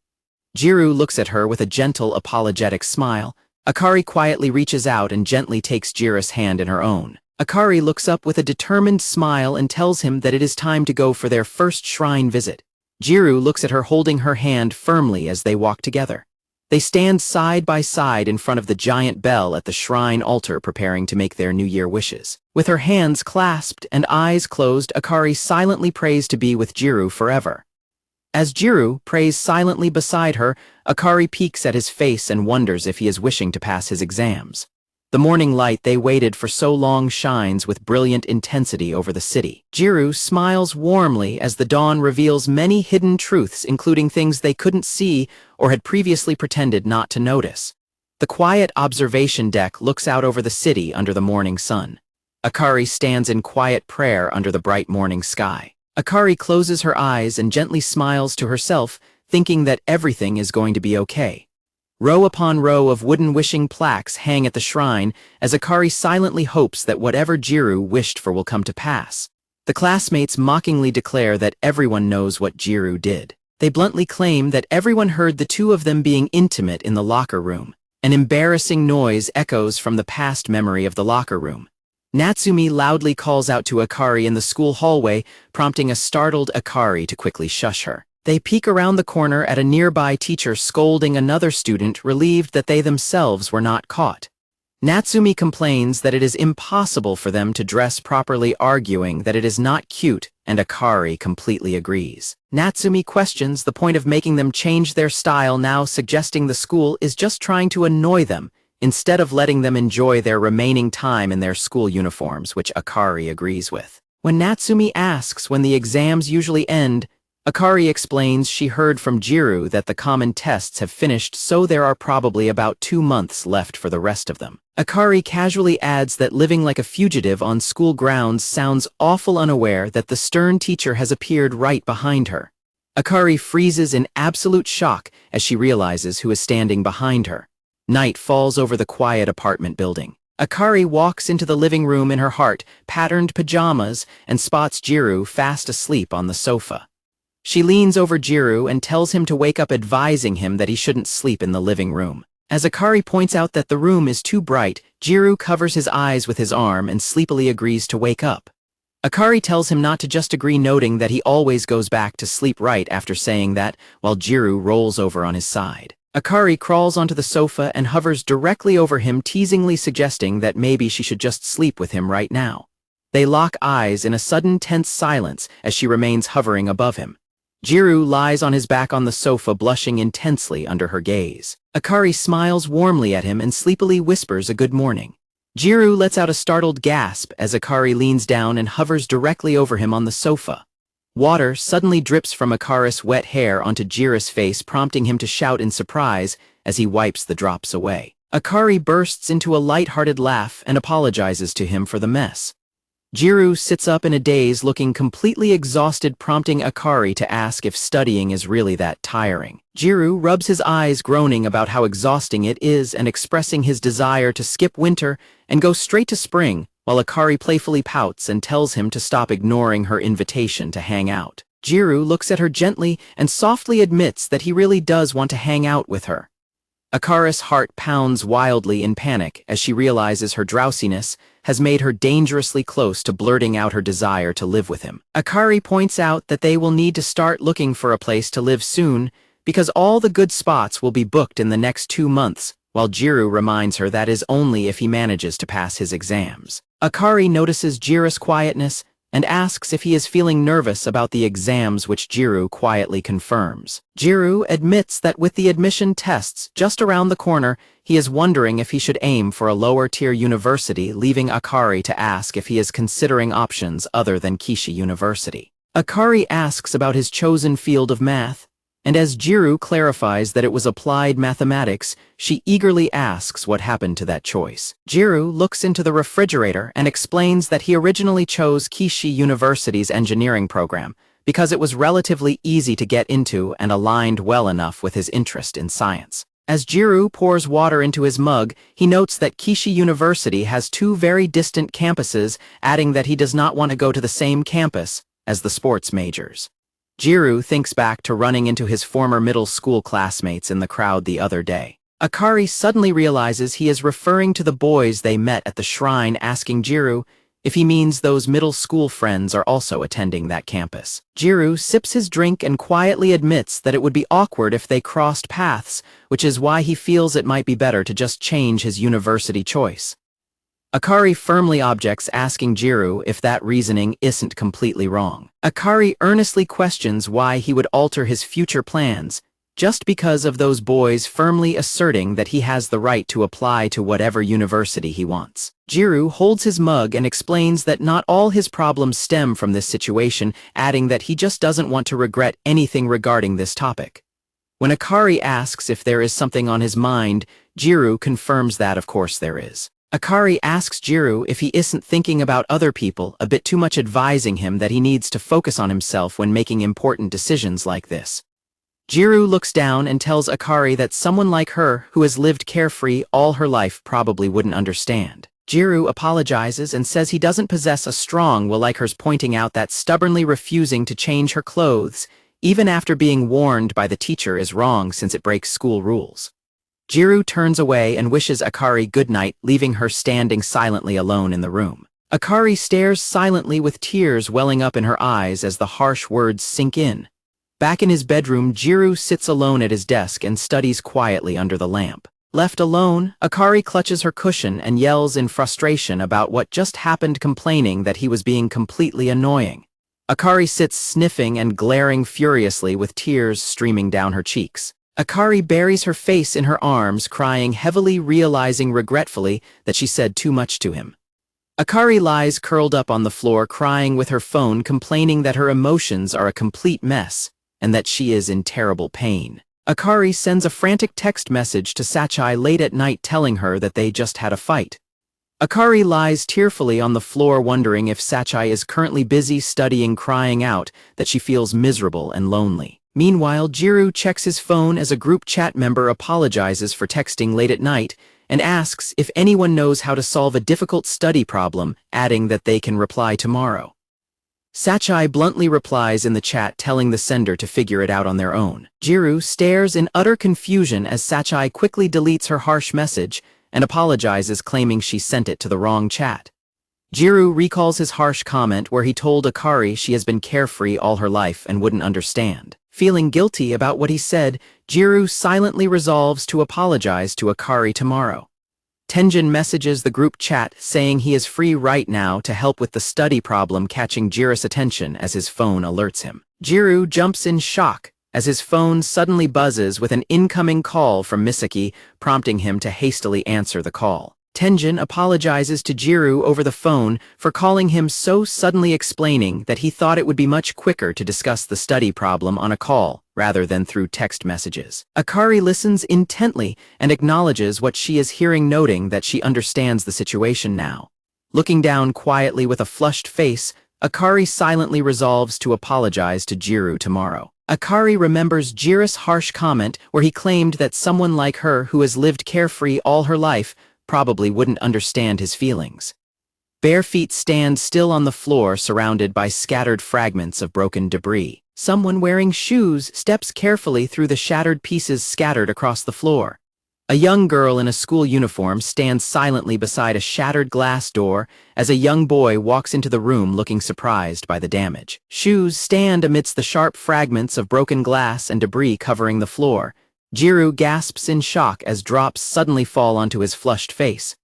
Akari smiles cheerfully at him, reminding him that he previously mentioned how good it is for skincare. Lying in bed, curled up in her pajamas, Akari regrets hurting Gyaru, despite wanting to help him, reflecting that, even after living together for a year, he still puts up a cold, distant wall whenever certain topics are brought up. Akari recalls Gyaru apologizing and saying he lacks her strength of will, while she silently admits to herself that she never actually wanted to be strong either.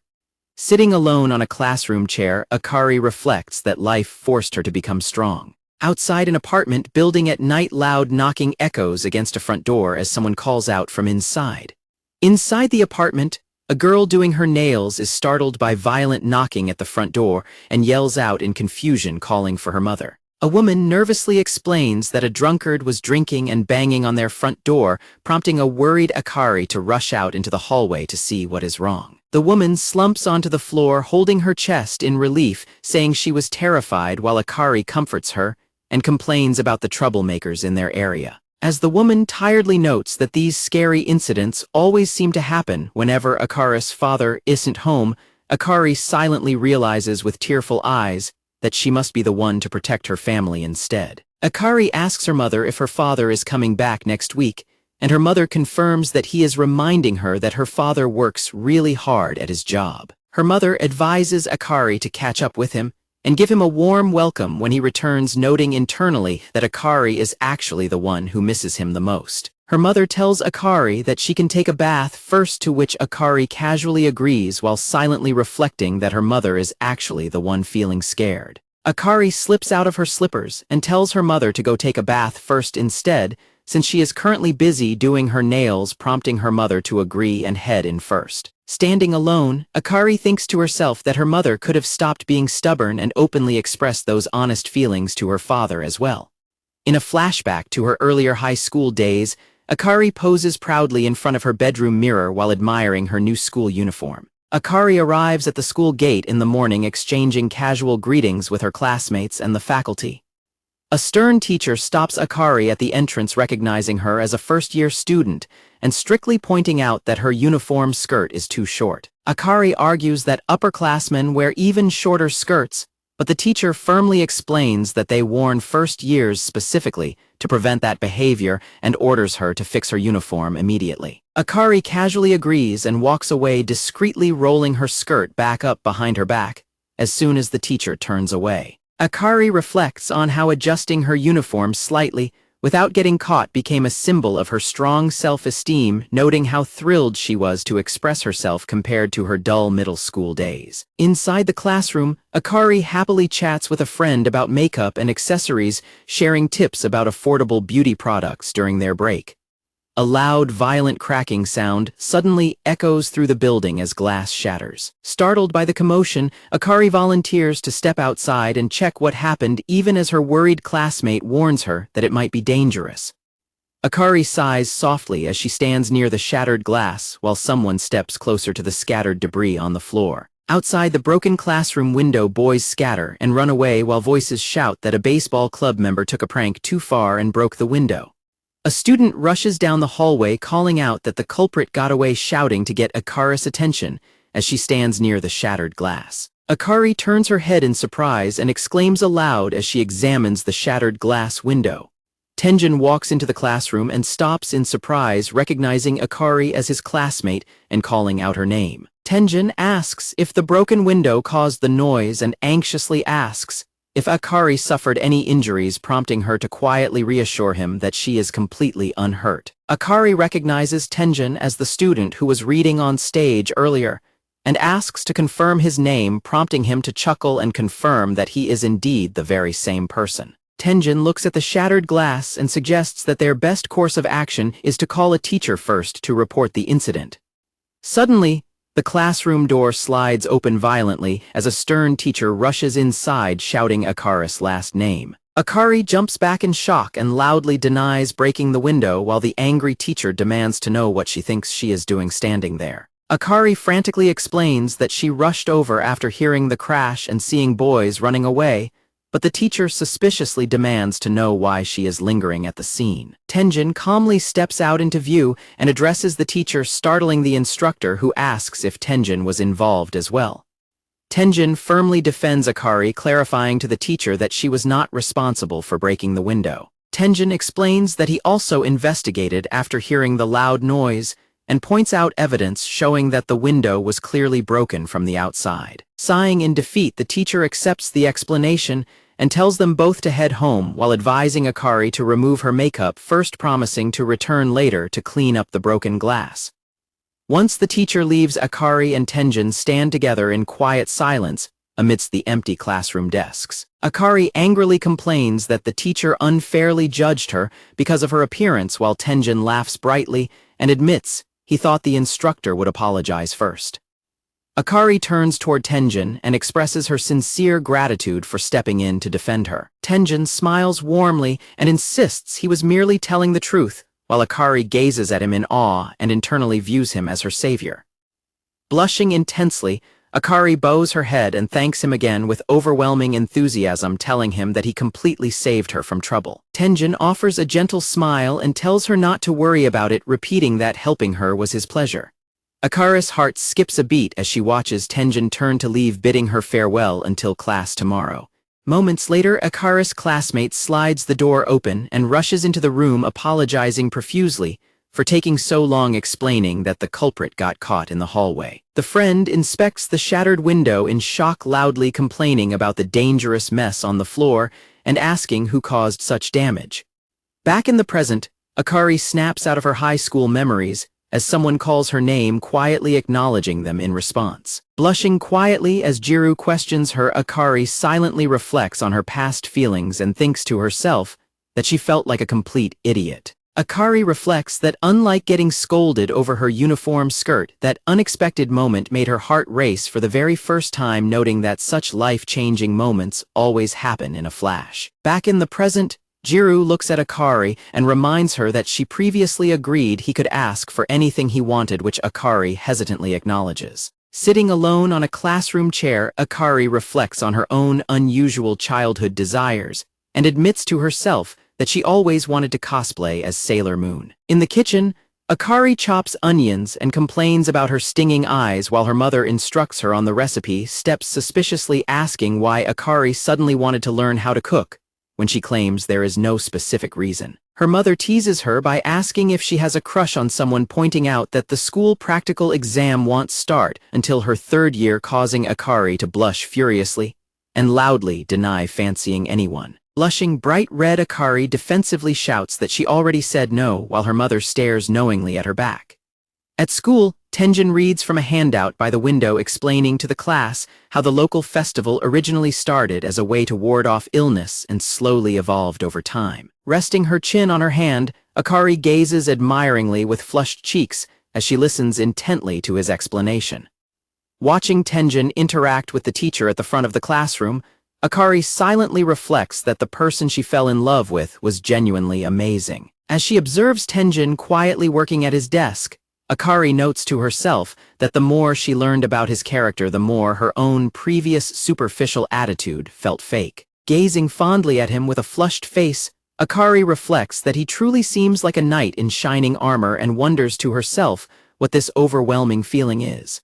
Later during gym class, Akari's friend loudly shouts Tenjin's name in utter shock after hearing Akari's confession. Akari quickly shushes her friend for being too loud, while her classmate expresses surprise that Akari fell for a boy in their own homeroom. While holding badminton rackets during PE, the girls chat about how popular Tenjin is, noting that upperclassmen frequently crowd their classroom door just to catch a glimpse of his handsome face. Her classmate eagerly asks if Akari fell for him simply because of the broken window incident, but Akari blushes and explains that her admiration goes much deeper than just that event. Her friend reminds Akari that nobody is perfect and warns her that Tenjin might have hidden flaws, but Akari firmly insists that he is genuinely a good person. When her friend jokingly asks what Akari would do if he turned out to have weird hidden fetishes, Akari blushes fiercely and declares with determination that she will do her absolute best no matter what. A PE teacher yells at the girls to get back to work and tells them to at least pretend by holding badminton rackets, prompting Akari's friends to laugh loudly and tease that Akari has grown into someone truly formidable. Blushing brightly, Akari shouts back defensively that she warned them. Her voice carries, reflecting internally that she became completely consumed by her dream after that day. Akari reflects on how she relentlessly pursued self-improvement through practicing cooking, perfecting her makeup, and hoping to catch Tenjin's eye by the school lockers, explaining that she just wanted the perfect guy to look her way. Recalling how Minami always loved sweet foods, Akari remembers preparing a carefully wrapped box of homemade treats specifically to please him. Addressing Gyaru directly, Akari blushes and explains that she prefers mature, grown-up types like Tenjin rather than someone childish like him. Kneeling on the floor surrounded by adult dresses, heels, and cosmetics, Akari reflects deeply on her desperate childhood longing to quickly grow up. Lounging on a beanbag chair, Akari casually asks her mother what she likes so much about her father, prompting her mother to chuckle and tease that she would have chosen someone much better given the chance. Her mother points out from the kitchen that her father is constantly working and asks Akari if she feels lonely without him around, gently apologizing if her own company isn't enough to fill the void. Flushing red in embarrassment, Akari loudly protests to her mother that that is not what she meant at all. Back in the present, Gyaru gazes warmly at Akari with flushed cheeks and gently welcomes her home. Tears stream down Akari's face as she looks back at him, reflecting silently on how true strength and beauty feel desperately united. Gyaru wraps his arms around Akari in a comforting embrace while she cries quietly against his chest. Various makeup items, including lipstick powder, compacts, nail polish, and eyeliners, sit scattered neatly across a clean surface. Akari crawls forward on the floor, reaching out toward the scattered collection of cosmetics laid out before her. Akari gently extends her manicured fingers to grasp another pair of hands resting before her.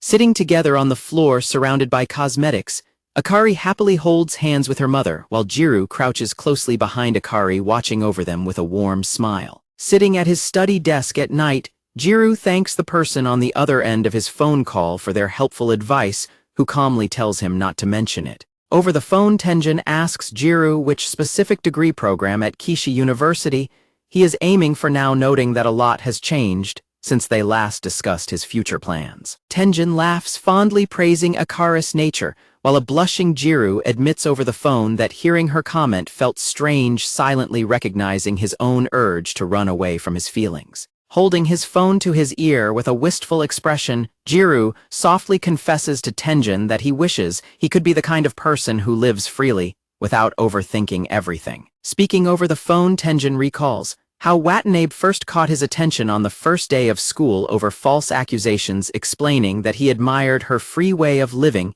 even though it came with heavy burdens. Looking over university options on his screen, Tenjin explains that he respected her ability to stand on her own without expectations, but notes that everyone is ultimately influenced by their past experiences, no matter how much they strive for freedom. Gyaru listens quietly with flushed cheeks as Tenjin lightheartedly adds that school rules are an obvious exception. Tenjin reflects on his past group of friends, admitting that blaming others under pressure was easy because he denied reality, and confesses that living alongside a truly free spirit proved much harder than he expected. Tenjin laughs gently and tells Gyaru to forget his rambling since he might have overheard, prompting a blushing Gyaru to smile sheepishly and remark that his ear feels hot.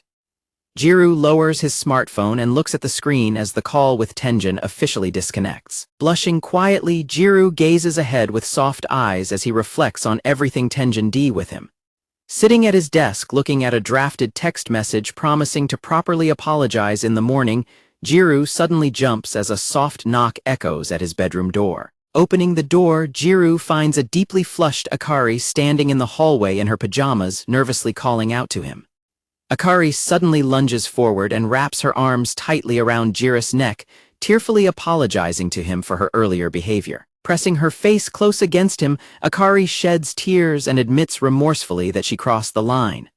Akari buries her face into his chest, letting out a soft whimper while Gyaru holds her silently. Suddenly overwhelmed with emotion, Akari bursts into hysterical wailing tears right against his chest. Crouching on the floor beside the sobbing girl, Gyaru frantically reminds her that it is the middle of the night and asks what happened, while Akari cries loudly and thanks him for everything. Covering her tear-stained eyes with her hand, Akari begs Gyaru not to look at her right now because she thinks her crying face is ugly. Gyaru smiles warmly with blushing cheeks and reassures her that it is completely fine because he is already used to seeing her like that. When Gyaru chuckles and apologizes playfully, a tearful Akari tells him to shut up. The hands of the wall clock steadily tick forward toward 5 in the morning in the quiet apartment. Gyaru and Akari gaze deeply into each other's, eyes up close, both blushing intensely as their hearts pound rapidly. Kneeling close together on the bedroom floor, they lean toward one another in the quiet early morning hours as their racing heartbeats fill the silence. Gazing closely into Gyaru's eyes, Akari blushes intensely with tear-glistening eyes as the early morning silence settles around them. Akari clutches her pajama shirt tightly against her chest, feeling her heart pound rapidly in the quiet room. Gyaru gently wishes Akari good night, prompting a deeply flushed Akari to softly tap her chest as she listens. Kneeling together on the floor, Gyaru bids her good night before Akari looks down with intense warmth and tearful eyes. Rushing into the bathroom, Gyaru vigorously splashes cold water over his face and buries his cheeks into a towel to cool down his embarrassment. His smartphone sits quietly on top of his open study notebooks and handwritten revision notes laid out on his desk.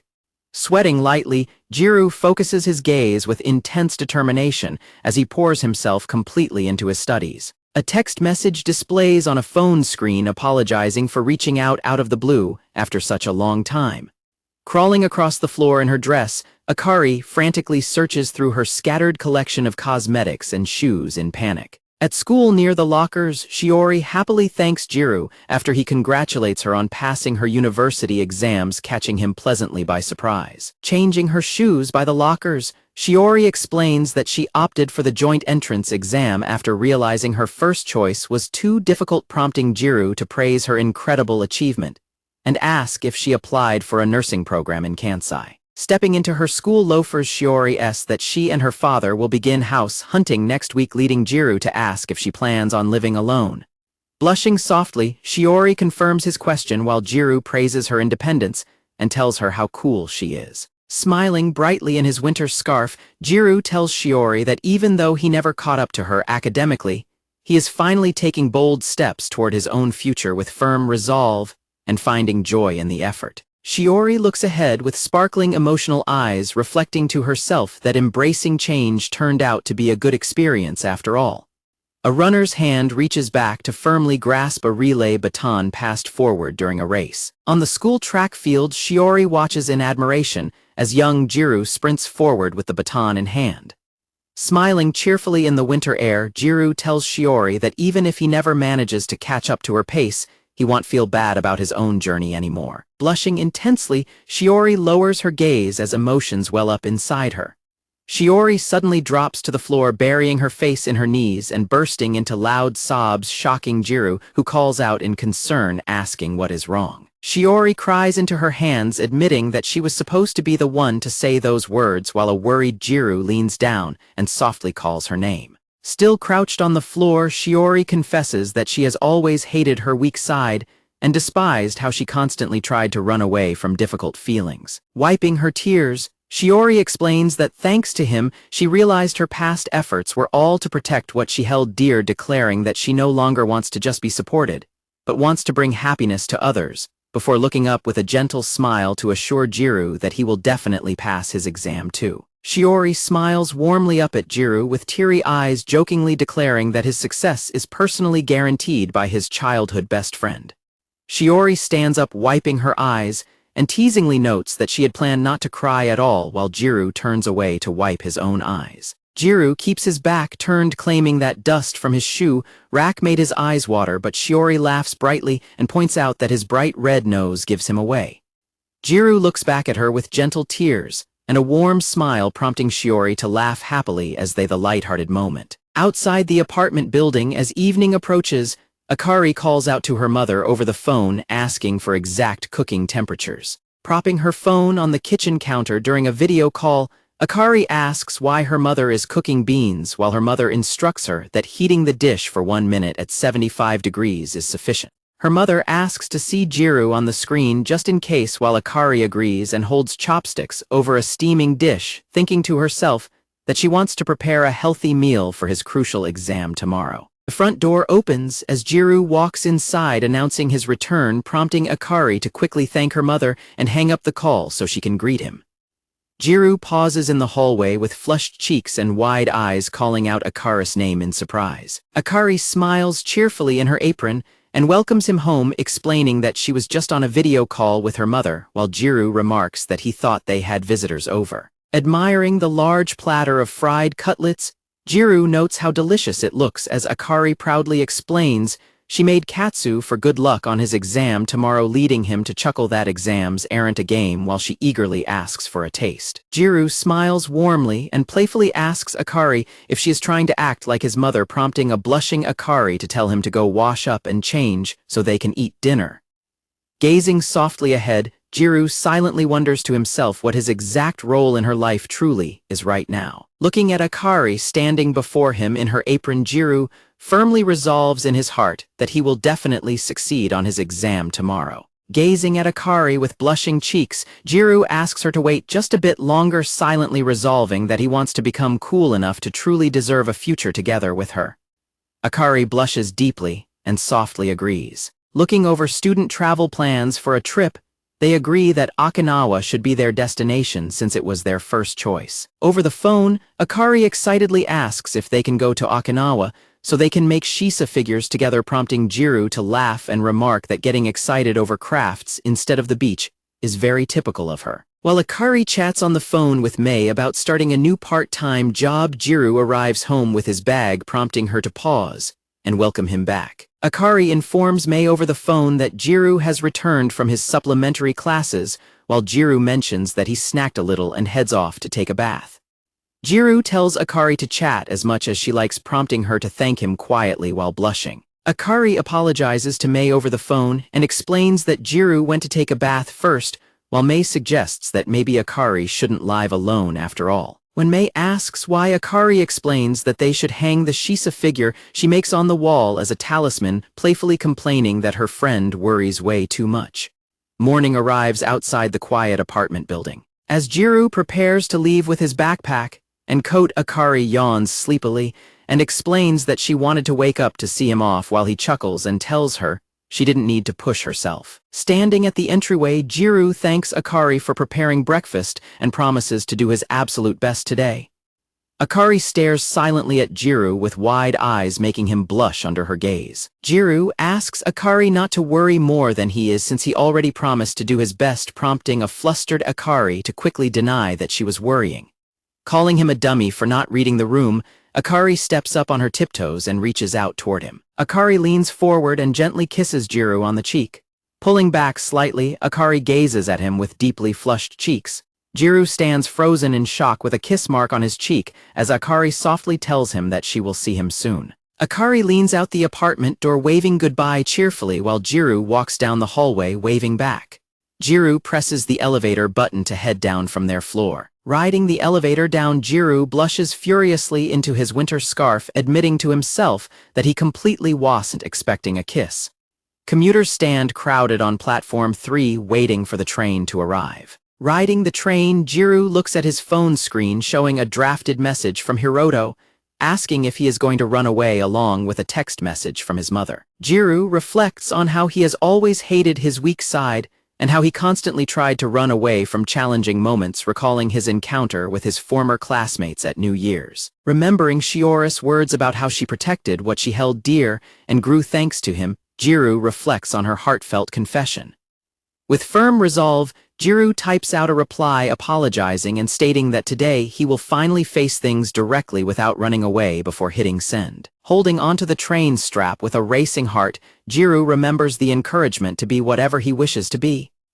Catching his reflection in the train window, Gyaru notices the clear kiss mark still on his cheek and curses under his breath in sheer embarrassment. While taking his university entrance exam in the classroom, Gyaru later texts Akari saying it is all over, startling her into panic, before he quickly clarifies that he finished the exam safe and sound. Walking outside after his exam, Gyaru messages Akari that he is heading to the shrine they visited on New Year's to give thanks, prompting her to praise him and ask to hear all about it later. Arriving at the meeting spot outside, Gyaru stops and approaches the bench where his 2 former middle school classmates are waiting for him.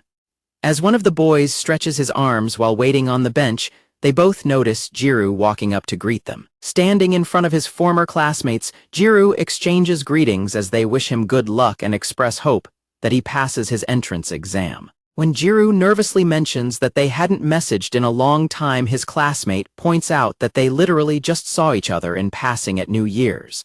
Looking earnestly at his former friends, Gyaru sincerely thanks them for coming out to meet him today. Standing tall before his old classmates, Gyaru explains that even though he called them out suddenly, he has firmly decided not to shy away or run from his past anymore.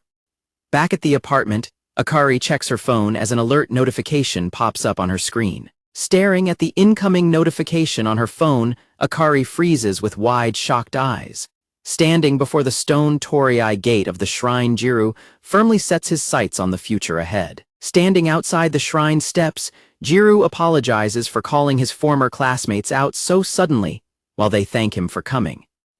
As they discuss where to go next, one of his friends suggests heading to a family restaurant, though the other mentions that he didn't bring any money with him. Gyaru suggests heading to the spot where they ran into each other the other day, which his old classmates readily agree to.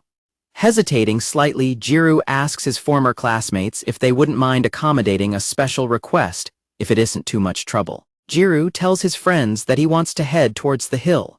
Remembering how they used to run home from school together in middle school, his classmate crouches down to stretch and asks Gyaru if he is seriously challenging them to a run right now. When Gyaru nervously backtracks and suggests that maybe they shouldn't run after all, his old friend loudly teases him about how weak his willpower is.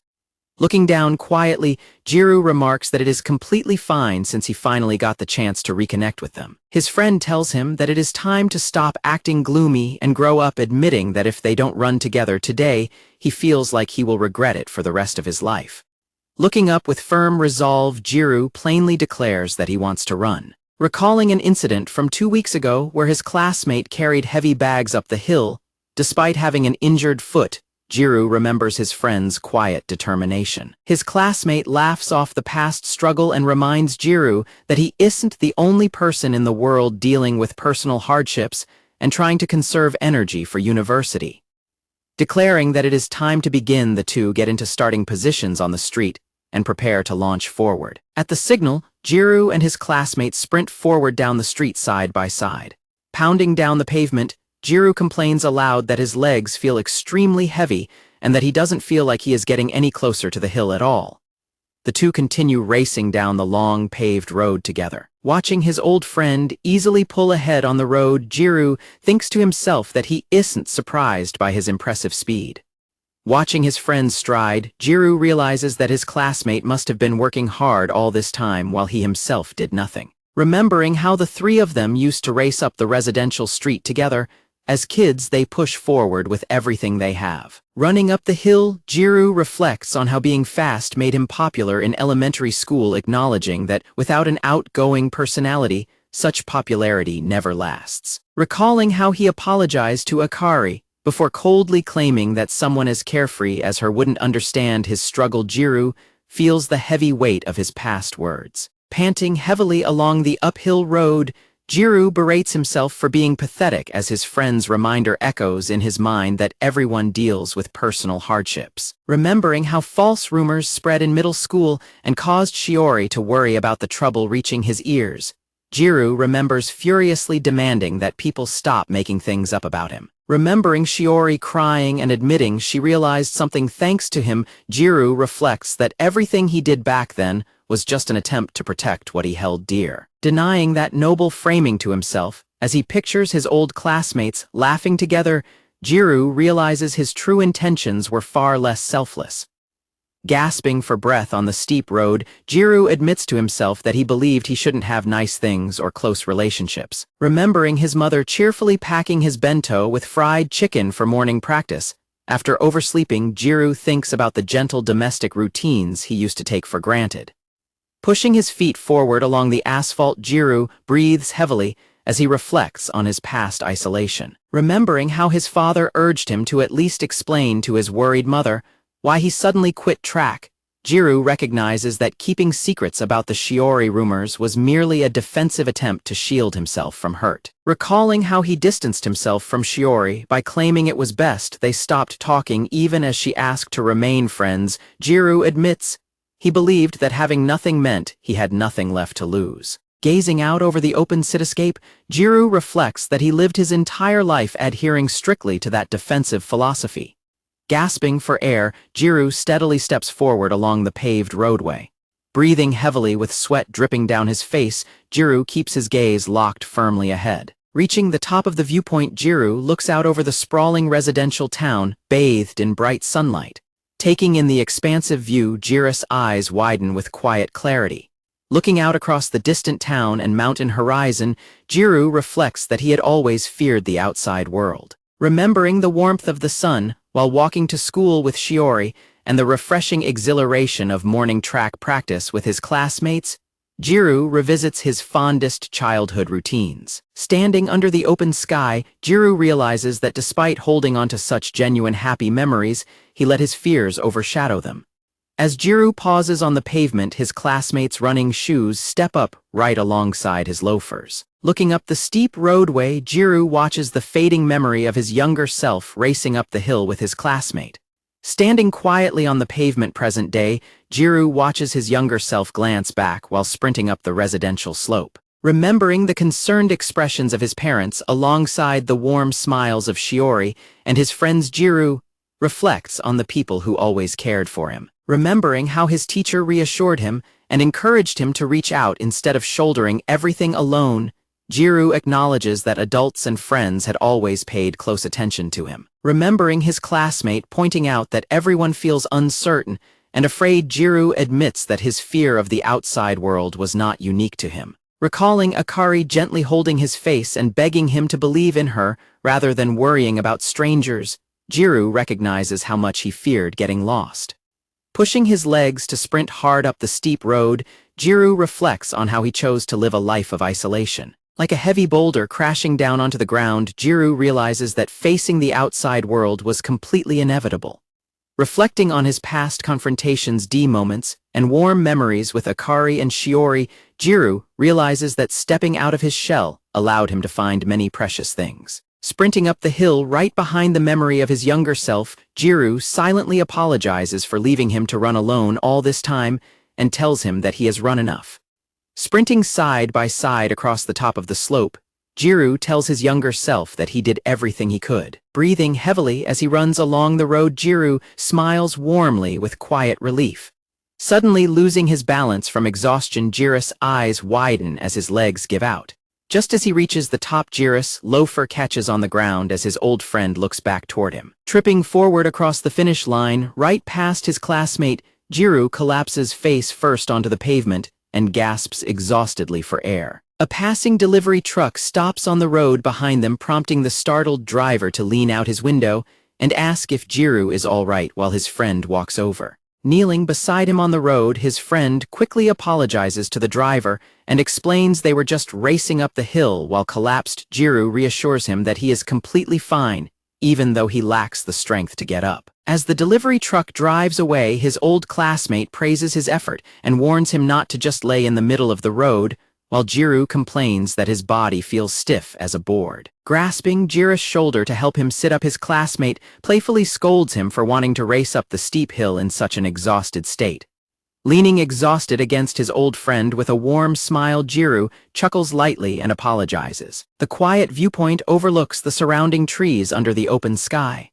Sitting together on the park benches, his friend notes Gyaru's pleased expression despite losing the race, prompting Gyaru to laugh and admit he feels good precisely because he lost. Gyaru explains that remembering their fun childhood games made him wonder if letting go of his stubborn pride could bring those carefree times back, while his classmates listen and tell him to go on. Gyaru explains that wanting to reconnect is why he sent that sudden text message earlier, prompting his classmate to apologize if he had bothered him. Leaning forward excitedly, his friend points out that deep down Gyaru trusted himself all along, asking why else he would choose to run both today and during the sports festival. His classmate mentions that Umi recently texted him to ask about their middle school days, after watching Gyaru run, noting that the odd interaction felt like transitioning directly from a celebration to a funeral. His friend explains that he ultimately kept quiet since their own group contributed to the past Sakurazaka drama, while Gyaru calmly agrees that there is no reason to reopen old wounds. As his friend quietly reflects on what happened back,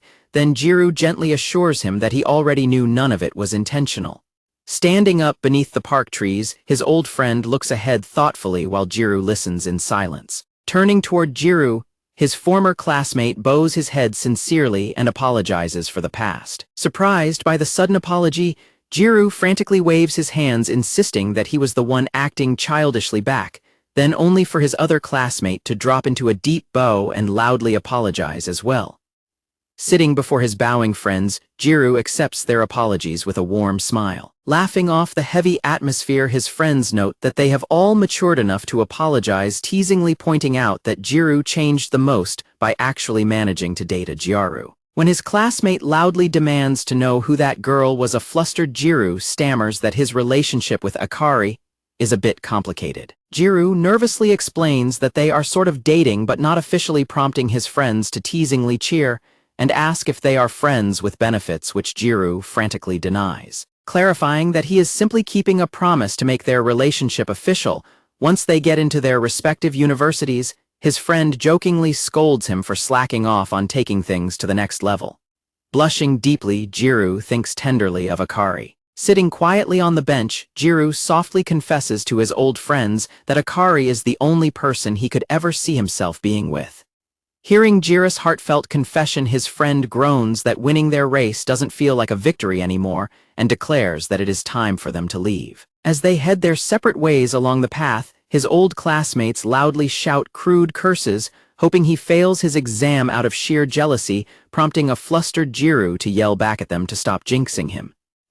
Evening falls over the quiet apartment building as the sky shifts to dusk. Returning home late, Gyaru explains to an upset Akari that he ran into his old classmates on the way back from his shrine visit and lost track of time talking, prompting her to suspiciously ask if nothing bad happened. Slumping onto the floor in exhaustion, Gyaru explains that his muscles are killing him because they raced to the top of the hill and reconciled, leaving Akari completely confused by his explanation. Looking gently at a blushing Akari, Gyaru thanks her and apologizes for making her worry, reassuring her that everything is completely fine now. Crouching beside him on the entryway floor, Akari gently pats Gyaru's head and tells him that he did his best. Looking up at Akari, Gyaru's eyes widen with soft emotion. Blushing warmly under her touch, Gyaru offers a gentle, relieved smile. Gazing down at him, Akari's eyes soften with tender warmth. As Gyaru buries his face into his knees, saying he feels gutted, Akari teases him for being a little crybaby and advises him to save his tears for after his exam results, which he quietly agrees with. Back at his desk, under the glow of his study lamp, Gyaru pours his full focus into his evening exam preparation. Lying back on her bed, browsing apartment listings on her phone, Akari reflects that Gyaru really should have rested today instead of jumping right back into studying. Admiring upscale apartment listings on her screen, Akari notes how expensive nice flats are compared to their practice apartment, admitting to herself that living alone would be scary whenever bugs appear. Dropping her phone onto the mattress, Akari throws her arms out wide across the bed and loudly complains that she would genuinely die if a bug appeared while living alone. Startled by the sudden thud against the partition wall, Gyaru checks on her, asking what happened, prompting a flustered Akari to claim she merely hit her hand by accident. Gazing softly across the room with flushed cheeks, Akari gently wishes him good night. Looking down at the apartment listings on her screen, Akari reaffirms that they will start living together once Gyaru gets accepted into his university. Sitting quietly on her bed while watching Gyaru study across the room, Akari silently reflects that next time they move in together it will be as an official couple. Kneeling on her mattress, Akari clutches the fabric of her sweater nervously in quiet anticipation. Blushing deeply, Akari gazes ahead with soft determination. Settling into her bed sheets for the night, Akari whispers a final gentle good night. Blushing softly, Akari gazes ahead with emotional eyes. Sitting quietly on her bed, Akari worries about whether she is the only one anticipating their exciting future together. As night deepens outside, Akari continues browsing through apartment floor plans on her phone. Lying awake in bed with her phone in hand, Akari looks forward with hopeful anticipation.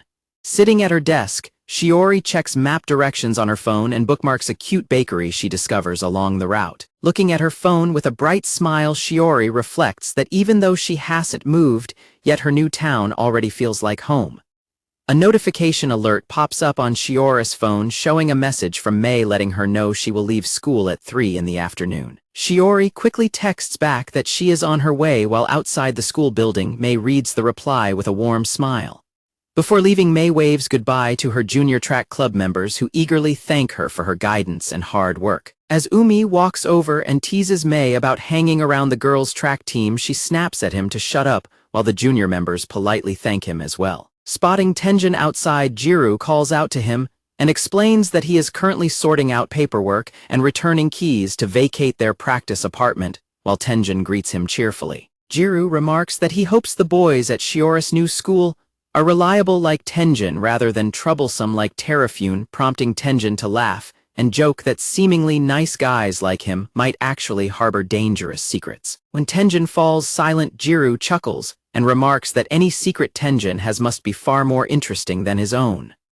Looking down with a serious expression, Tenjin warns Gyaru that some things are better left untouched, reminding him of the old sayings about Pandora's box. Tenjin explains the legend that opening the forbidden box unleashes unspoken evil, but notes that hope also lies hidden within its deepest depths.